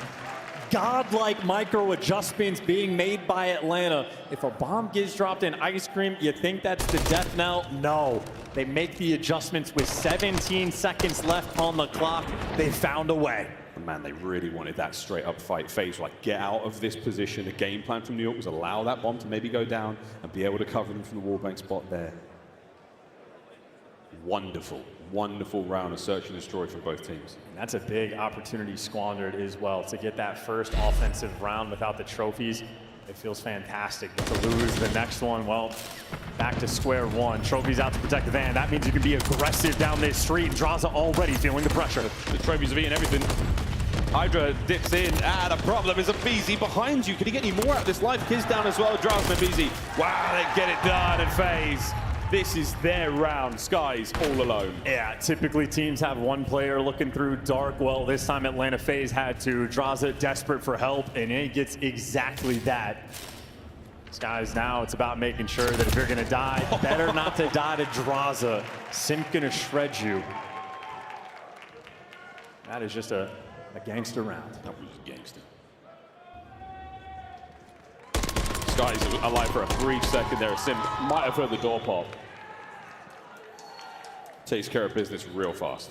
And again, these are the differences, the small little things the pros are dealing with. If they're throwing trophies to block that first van, that just allows you to hit that space so much quicker. But Atlanta FaZe is able to read the pressure. We heard Draza's columns in the hard point well in search and destroy. It's also going to ring true. FaZe on the attack. And we've seen a BZ be taken care of there on the cross in the control. Not going to happen this time around with the search and destroy. Nades connect this time. The vans are long gone, but nobody drops. And again, that's the scary van. Got to play slow if you don't want to explode to it. And even though they saw the dolphin dive coming across the B site, Atlanta FaZe still seems happy to lean this direction. FaZe just wait now, make sure everyone's got full regen, see if the subliners fight forward. And now the slow and very steady crawl up the street. Because it's going to be that first man in line, but backing down as well. A turtle set up in Ice Cream. And Atlanta FaZe, I mean, they're repositioning. You can see they're starting to roam over towards this A site. All this utility is just a distraction. I think that nade hit Draza, so he's pushed back. Bad news for Hydra. Gets caught. Tiny Tear's got him. That is the perfect double chow. Everybody hits the deck. Again, wait for the regen. One step at a time. Forward you go. Now look at this for Draza. Maybe on the cross towards B, he's just spotting out that maybe these players crossed out. Atlanta FaZe making the decision. You are running out of time. 20 seconds left on the clock, and well, they've backed him down. Simp gets an extra kill. Might get traded out. This will be a 2v4 clutch attempt from Kismet and Sib. Kismet and Sib are doing everything they can as the bomb planted, though. Now they've got to somehow work together. There's not a lot to throw. We do have dead silence for Kismet, though. And this is Celium's job right now to watch the pinch for his teammates. Smooth moves. Found him. Oh, there you go. Found him. Yep, picks it up. 2v2. Running out of time, though. Sib going to be near the tank. Kismet working together. Trying to play for the trade, though. Who's going to win? Who's going to walk away with the first? Draws, spree, doesn't get it, but he's still fighting. And then we go. Sib from the hip. 15 seconds to roll. Regen, gotta gun him. And we the MCW, get the headshots. It's a classic. It's the dozer. And it's up close and personal for Sib. Over the top he goes. And that's the 2v4 clutch, but not enough time. They win the kills, but Abizi smiles the round away. And I tell you, it is so much fun watching some of the best players in the world in S&D 8s at night. I was listening to Scrap and Dashy and Sib talk about who has the best movement amongst the ARs. A small little misstep there from Sib. And we get a second look to see if he would have had the time. It would have been a buzzer beater. It was close. I mean, I don't know. I don't think he would have had it either way. I think Abizi did enough, but little things like that go such a long way. He doesn't get caught sprinting, running towards the dozer. There's 3 or 4 very difficult decisions he's got to make, and FaZe 3-1 up here in game 5. And I would assume Celium would have called out on the cross that 3 players ran by, but right now Draza is the lone defender over towards B, and 3 players on New York there to eye him down. Draz, eyes, no damage. Hydra pushes him back, and again, similar situation to be right now, but Sib keeps that push through connector safe. And Abizi thought he had some timing. He absolutely did not. 2 guns up there to take him down, and Celium, his turn to shoot through the walls, but too little, too late. Kismet gets it down, gets out with his life. Yeah, his damage is good, but not enough. Sib though, oh, a freebie, and he gets away with the pick. He does have Skies behind him, but he's heads up. They're still looking that direction. Here you got Celium in the front line as well, so the perfect pinch now from FaZe. If they can do it together. Subliners, less than 30, and the bomb goes boom. Oh, he caught him. Oh, he absolutely caught him. Are the trade's going to roll through? They do. Skies actually team kills a 1v1 versus cell. Skies now over towards the bomb. The man who rarely loses them versus Celium. Forward we go. Skies, oh, he's got far enough away from the bomb. And that is the round.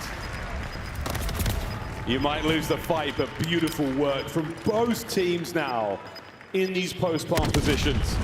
And Skies, again, it is just high IQ on the map. Even though he was the man responsible for the pinch when Sim got the kill in DVDs, you can see Draza is in the middle of the map turning to watch if he's coming through the street or mid. They just never had the intel. By the time you identify Skies, it is simply too late. That's another offensive round win. Sylvaner's trying to keep it close. We're all trying to keep composed now. 1 round differential. New York, do they have the momentum to roll forward on this defensive round? Hydra with at least eyes on 1. Nobody in rugs, and I doubt he's going to be able to spot Draz up top blue, but he's on the lookout for him. And you got Simp as well watching the deep pinch. He is playing the depths of his spawn, so if Kismet ever peeks out this door, might get met with a first death, but Subliner's swinging back over towards this B side. But Atlanta FaZe, this has been the corner of the map where they just wait for information to roll through before they make the call. They have loved this B side so far. Here comes the connector fight. And Hydra has to hold this. Abizi, look at this Chow. He's gone way up top. He may have spotted him out. Draza, pop. Here come the rest of FaZe. So worried about this pressure too. He thinks the Child's going to come in through mid. Meanwhile, for Atlanta FaZe, 3 players have crossed, and now Sim's got the battle over towards the street. Kismet might have the jump on him, a 1v1 between some SMG players, but this is going to be a distant one. The bomb now over towards B. No plans just yet. Not just yet. The smoke's going to slow things right down. Wallbang spot once again, so the bomb is not going to be planted without a little bit of trouble. Skies is there for the tags. Use the smoke to change the angle. He got a 4v4 with the bomb down. There we go. Bomb planted. It's a square up. Not a whole lot left to throw. Trophies in play. Hydra now through the smoke. Trades are done. 3v3. And Simp is not in the picture either. He is going to be so far away now. You win the extra gunfight. Straza, massive responsibility. Draza's got to find at least 2 here. Simp, oh, he picks up 1. Draza from the dozer. 2v1 situation. Massive damage. Big, oh, that's it. 20 seconds on the clock. Tons of time to get it done. New York, what a retake. And we're not joking now. I saw a lot of F-bombs there on this, guys. I can't lie. That is a huge retake as well. When the bomb gets planted, it feels like just an absurdly tall task to clear these players off the tanks, off the dozers, out of square. Impossible gunfights to win, but subliners do the impossible. And clean shots rolling through as well. Yeah, the Dozer fight, I mean, all season long, we've seen players get quite creative. You can wallbang the glass, jump on top of it. It's a guaranteed position. You know those players are going to be there, and trying to find new and exciting ways to stay alive in those clutch moments, it's so hard. And by the looks of it, Hydra was the one that was getting active in the comms. He saw something. He wants to make a play, and him and Kismet going to be leading this charge. Straight past the van. I don't even know if they chucked out a trophy. These guys want to set pace. Trying to get there immediately. Celium Semtex doesn't find anyone yet, and that can draw up close and personal here. Kiz with the damage. Is anyone here from FaZe able to capitalize on this? No nade for him, so he gets the regen. There's two players watching the cross, though. Abizi and Draza, and Simp is waiting to flank. Simp, a man, all about the IQ. If he finds the timing, he'll make the move. In the meantime, the bomb over towards B. Bomb makes it way through with Hydra backing him up as well. So now FaZe have got to try to retake the inside of their construction site.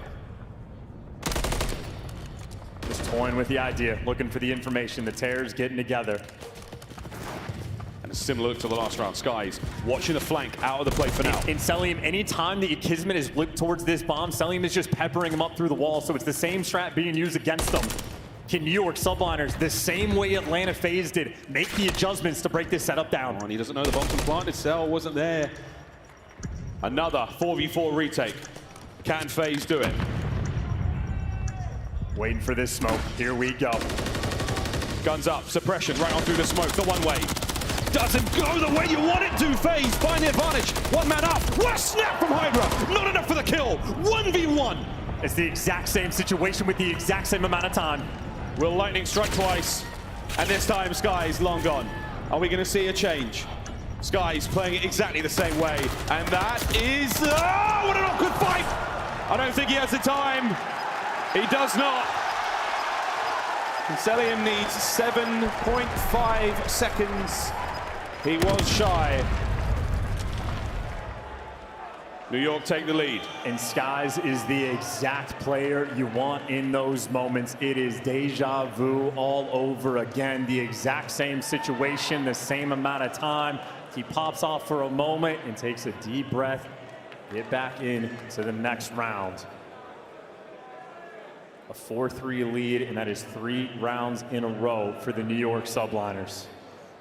Atlanta FaZe are going to have to dig deep. They've loved this B site, but they have struggled converting. I'm so quiet over here. I mean, starting to think about A.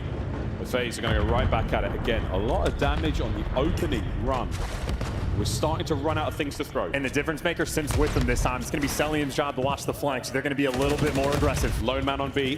New York have opted for the A defense. It doesn't matter. It does not matter. Sib, a stalwart of defense here for New York. That was the lone defender on the site before he had Skies for the help. Sib might have just won you this round. We'll find out what happens on the other side of the map. It's a battle, and Celium has managed to make it a little bit more even. Can they recover the bomb? And now Kismet, he might be getting squirrely. These are interesting moves. Kismet has the timing. He has gotten through the setup. He is firmly on the pinch. In Atlanta FaZe, nobody is turned. They've got no idea. No senses of any kind tingling into Kismet. Oh, he can taste it. A two-piece with his name on it. There's one. 30 seconds to go. And he knows Celium's going to be nearby. Pick a corner and wait for the chow. Here we go. The second, no. Celium turns it into 2v2. Clock ticking, though. In what direction you go? They're leaning towards B. Sib is repositioned. He's playing a guarantee. Sib, he managed to find the first kill in the round. Can he get the bomb carrier as well? He does. One more. And Sib, what a round you have had. Can he bring Cell down? And he's feeling good after that one. Match point, New York subliners. The man they brought on the squad, the pack-a-punch they were looking for against Atlanta FaZe calls the round.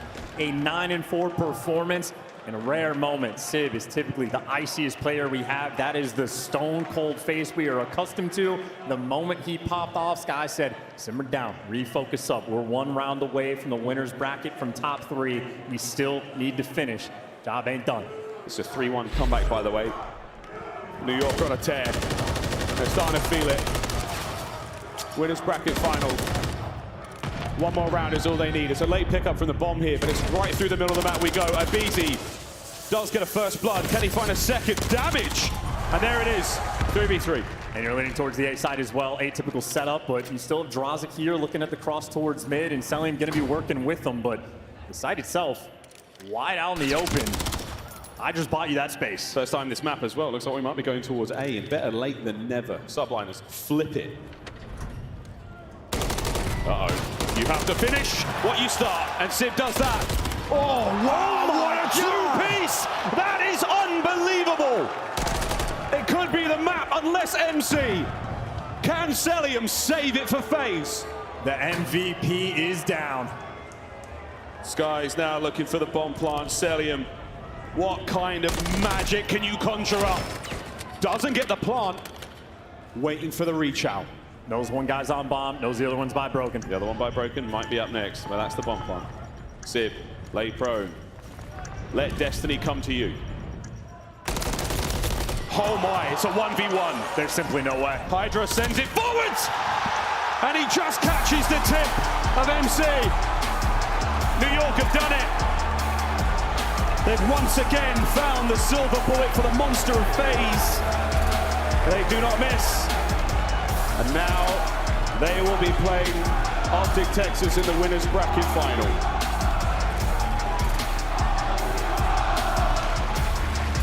What a series. Oh.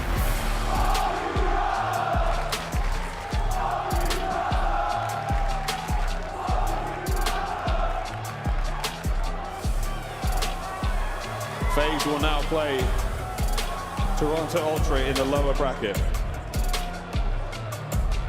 What a tournament this has been. And shout out to Sid for that map number 5 as well. It was the MVP that he guns to call the round. And make no mistake, that was Atlanta FaZe at their very best. A BZ First Blood King, he gave you 5 in that game 5. A nearly record-breaking performance, and it was simply not enough to handle the heat that the subliners just brought. You had the opportunity in Major 4. Atlanta FaZe 3-0'd them. Sent them into the losers bracket. You could have killed their confidence, but you missed time and time again. New York subliners looking to repeat back-to-back championships at the world stage. Unbelievable stuff right now from New York. We may be calling it a little early, but it has never been done before, and the subliners are poised. Optic stand in their way tomorrow. And on Sunday, we crown a champion, but wow, what a map that was. 6-3, the final score in Invasion. 3-2, the final score in the series. New York, take a bow. What a play that was. And again, 5 first bloods from a BZ, only 4 total there from the subliners. The scoreboard looks even across the board, except for Sid. 10 non-traded, 2 separate rounds, the final ones where he calls them. The extra work is there. The Pack-a-Punch delivers. A phenomenal performance from one of the most criticized players in the league. In the league, that's the series score, folks. FaZe, wonderful stuff in the 6-star and the Invasion, but man, the hard points go in the way of New York, and again, that was one of the deciding factors again in the Monster Energy pregame. We said the hard points were great, and man, did they not disappoint. Beautiful work there as New York march forward. They'll play Optic tomorrow. Can't wait to see how that one goes, Chance. It is going to be a destructive game. I know the arena is going to be popping, and I know Optic fans looking at a performance like that might be a little bit shook. They know they're going to be in for a treat. Yeah, they're in for a treat. We're in for a treat right now. We've got Blaze on stage with Sib for our after-game interview. Thank you so much, Miles and Chance. Stand clear, because Sib and the New York Subliners are going to the winners finals to play up against Optic. Man, Sib, in this series, you absolutely popped off. Talk to me about how does it feel to take down FaZe yet again, and talk to me about what's going on through your head through that map 5. Feels really good to take them down. We always lose to them in winners and come back and losers, so being able to actually just come through winners and actually beat them, and it feels pretty good. We did a lot of preparation to beat them, so I feel like that's good as well. And then just that map 5, they kept leaving B open, so we just kept capitalizing and kept exposing them. So if it ain't broke, don't fix it, right? Exactly. You know, some amazing plays from Skies and yourself there, especially down that B lane, to really close it out. Now, the last 2 times, you guys have taken down the terrors of FaZe. How do you guys do it? Is it in the hard points? Is it just a fast play gun skill? What is it? I think it's just whoever makes less mistakes. We both play fast. We both play efficient. So just out on that given day, who's going to pop off. All right, there you go. Now, even after you win in this series, it was quiet in the venue because everyone knows you got to go up against the home team tomorrow, and they saw how good you guys looked on that stage. How does it feel to be able to play against them in the winners finals? Listen, I'm coming for Amir. He beat me last time. Hey, this time I'm due. So he do. Hey, this time I'm due. He do. So me, you know I'm coming. You know what I'm saying? All right, all right. Now, lastly, what do you want to say to the New York Subliners fans in the chat, in the venue, and everyone who came out to support you? You guys are the best, the greatest of all time. You guys support us like none other, and I want to shout out my family for coming out as well. Ain't nothing better than repping your home city, so I'm glad they can come out. Heard, ain't nothing better than repping your home city. That's me and Sib on the main stage. Show some love to the New York Subliners, and Chris, break it down. Thank you so much, Blaze. Congratulations to the Subliners. They will face off against Optic for a spot in our championship match. They're guaranteed top 3, and what I'm excited about is Sib just touched on it. We get to see the former duo now go head-to-head with Pred going up against Sib. Yeah, it's going to be a banger, especially when Sib's playing like that. You love to see that, especially in a Game 5, a player that's been criticized all year long, and particularly in the Search and Destroy, something New York dominated last year. They've been up and down throughout the season, and they made some adjustments to where he plays positioned on that map, and he fried, man. Shout out to Sib, MVP of the series for me when you talk about closing out a Game 5. Ali, I don't know who is more excited about the Subliners when Coach Sender, this fan who is yelling, "You suck, Celium, stand clear," or you who came out and danced. A perfect 4 for 4 at the end of the day. How do you see this one breaking down? To be honest, I didn't expect it to go to a Game 5, but I do have to tip my hat at least to the vetoes from the coaches side of things, because Atlanta FaZe hate playing Invasion Search and Destroy. It's usually their auto veto. If it does make it into a series, it's made into that Game 5, and they're hoping not to even get to that point, as they are typically 3-0ing or 3-1ing their opponents. For New York Subliners, saw that they lost it to Miami in a map number 2 during this weekend and said, we're not that great at Invasion S&D either. However, we will take your test because of recency bias, and it comes out and pays in dividends. In Clayster, normally we're looking at Hydra to have a pop-off Game 5, or maybe Kismet to go into 99 Kismet mode. Tonight, Sib showcased he's got one of the best ARs in the game. Sib showed why this New York Subliners made a roster change for him after winning champs last year. In that Game 5, he dropped double digits, 2,700 damage with 10 non-traded. You can't ask for much more. He was their B anchor and just absolutely frying. And I don't know if a lot of people noticed the change that they made. Earlier throughout the year, they would have him playing Tractor almost every round. Just like staying alive, you have a good shot, just stay alive here in Finesse. Well, they had him in Ice Cream, and now he had the ability to play with his teammates. Kismet got involved playing trades with him there when you saw Atlanta FaZe getting a little bit more aggressive. You're just not so confined to one area on the map, and you can wrap back, get over towards mid, and Sib, with that extra wiggle room, was able to do so much damage on this map. I love that adjustment. Shout out to D-Real and Sender, the coaching staff always cooking up. Honestly, I also want to tip my hat to Kismet just for keeping composure throughout the entirety of this series. Even after map number 1, he went 15 and 32. There was still a smile on his face. Map number 2, he wasn't able to get much on the board. So the fact he was able to keep his composure and still help out his team throughout the entirety of it speaks to the veteran that he is. Great stuff from Kismet, and of course, Skies clutching up in those 2 1v1s versus Celium. Celium's going to be thinking about that as he goes to bed tonight. But for anyone who missed the earlier action, let's catch you up with the play of the game. It's your Scuff play of the game for the final match of the night. Your winners, semis champions, New York Subliners, popping off in this one. Let's take a look at how they clutched up and secured this Game 4. Yeah, it was the tail end of this game number 4. This was a neck-and-neck battle, but it was only because they were trading at the beginning of rotations. New York Subliners were disgusting at these P1 and P2s, and you'll see it right here. They break right into this P2. They didn't even have to make the rotate, P1 over to the P2, where Atlanta FaZe, they had success later half in these rotations, but unfortunately, the P1 hold was just too strong. And it's Skies. He pops that 3-piece you see on the initial break, and then it gets down to the very end. Atlanta FaZe with a valiant effort. Selim and Jaza find a couple kills, and Skies once again finding 2 kills. And as Chris mentioned, the Search and Destroy 1v1s, he got it. The end of the hard point, he got it. Kiz was giggling, Paca was talking smack to Simp. This has been an insane champs, and we are only 2 days in. Let's recap all of the action here on day number 2, because we started with an elimination bracket banger, a Game 5, round 11 between Seattle Surge and Miami Heretics. Clay, it's Miami now in our top 6 playing tomorrow. It's Miami trying to take the Vamos to the top, and that series felt like it was ages ago. I can't believe that was our first match of the day. Real showed up for his boys, as Vikkel said on stage. stage. He's the rookie that's playing here. He's his MVP. And I think this Heretics team is kind of going to get scary as we go on here. Yeah, you know, to me, it's all about that game 5. I mean, a situation where Real, like your young gun who's been a star in your team, is struggling. So you had to rally back. You had to calm down. And you're also down in this map. What do you see from them?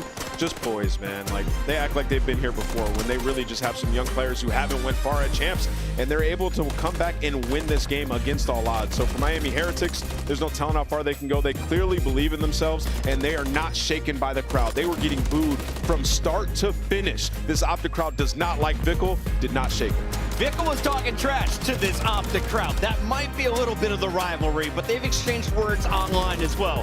Does Vickle get another chance to laugh at his opponents in the venue tomorrow? They play LA Thieves. I don't know. It'll be tough because this time it's the hometown crowd, right? And because Optic Texas won't be on this other side, they'll be cheering very loudly for Dan Costi, a former Greenwall member.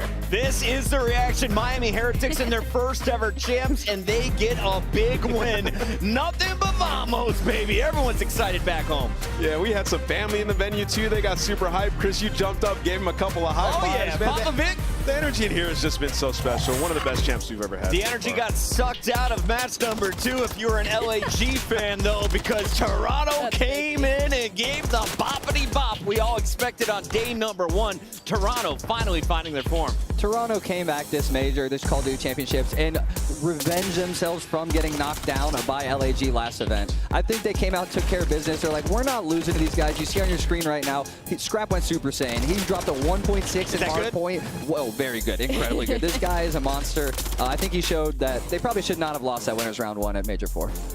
Toronto came in with the number 2 seed. Currently, they're only guaranteed top 6, and now they're going to have to play Atlanta FaZe. Are they in trouble tomorrow, Nameless? Nope, because they dominated Atlanta FaZe on land. You know they're feeling super confident. And they know, like, if you're Toronto Ultra, and you mentioned it in the pre-show today, Clay, you got to beat everybody to get a championship. And when you get a win like that, it can bolster you forward in the lower bracket. So for Toronto Ultra, I think things are shaping up just how they want it.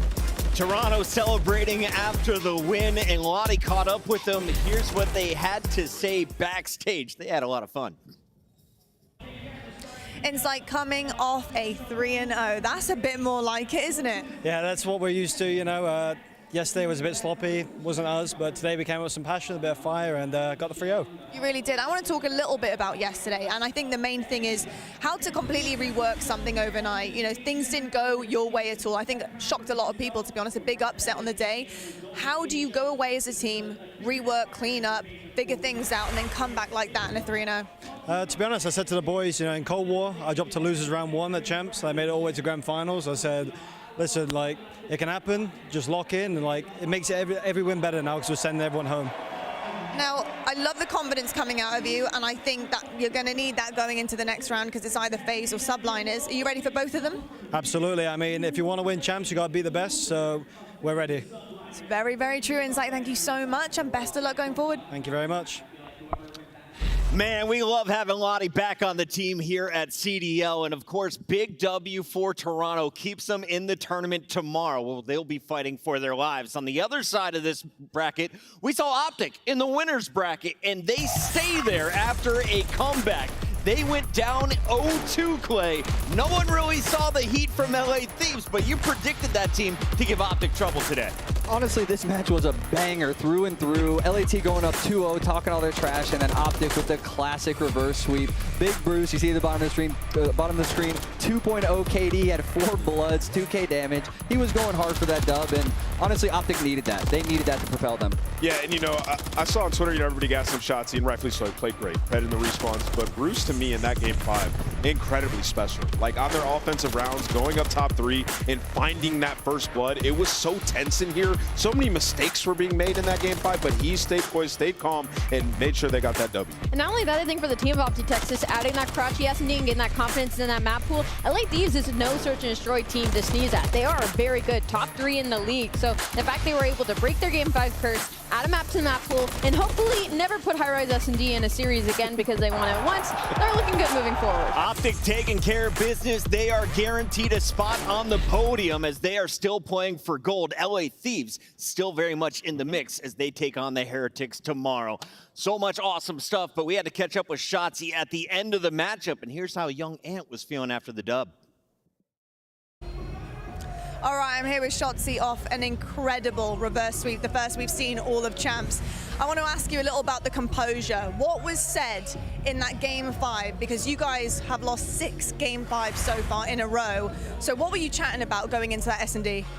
I mean, we had a lot of prep going into that match, so we just knew that we had to execute it. I mean, even when we were down 0-2, prep just kept saying, like, we got this, boys, we got this. And when you have a teammate like that, it's just good, because obviously, like, saying that and then doing it, it feels good. So you want to do it for each other. I think is probably the bigger thing, right? I want to also ask you about 6-star. That P4, woo, god damn, you guys have that lockdown.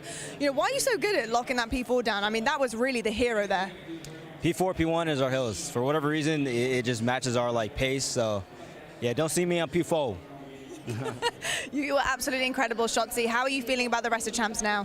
I feel amazing. We just reverse sweep going into, I'm pretty sure we just solidified top 3, so we play against the winner of New York and FaZe, so I'm excited to play against those two. All right, you heard it here, Greenwall, top 3, baby. He's going to go on and hopefully go all the way, right? Of course. All right, thank you so much, Shotzi. Best of luck.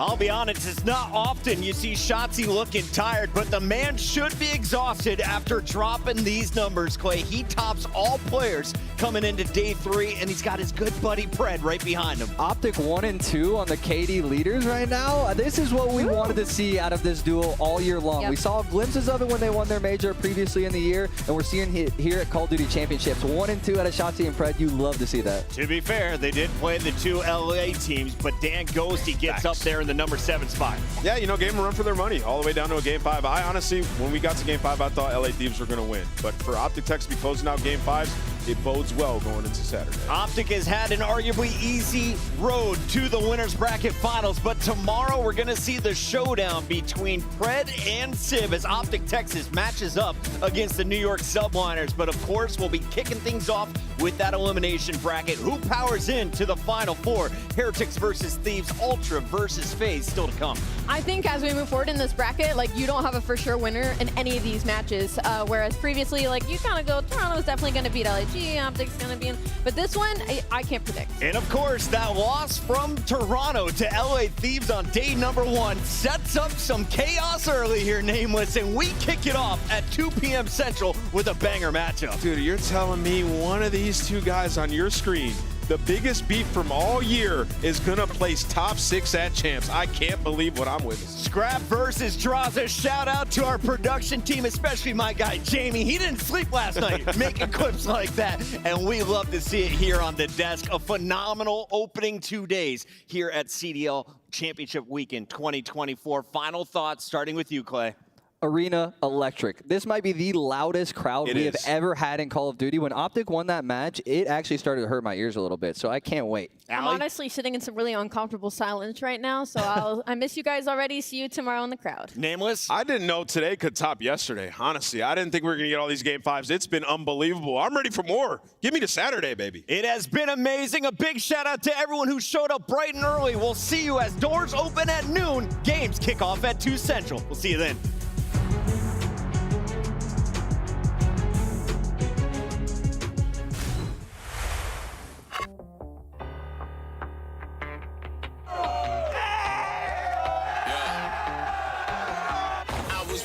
Story. I was born for the glory. Through the heat and the rain. Can't deny and ignore me. I'm bred for commitment. Signed up for a mission. Yeah, it comes with the price. It's all in the description. My time has arrived. I can't hesitate. Nothing is in my way. Knocking down barricades. On a different type of time. Dreams are never late. From the jump, I'm the person who can never break. I ain't got time for indecision. I got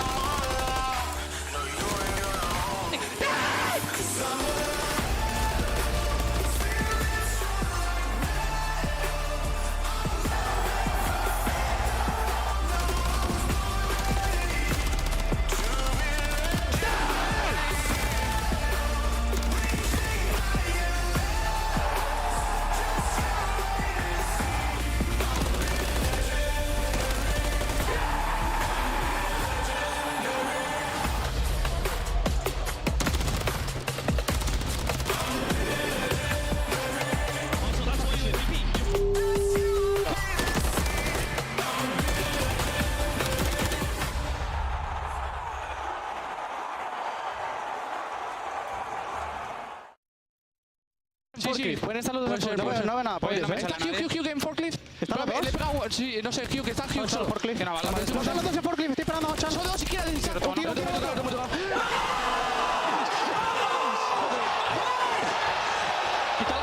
Sí, tranquilo.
You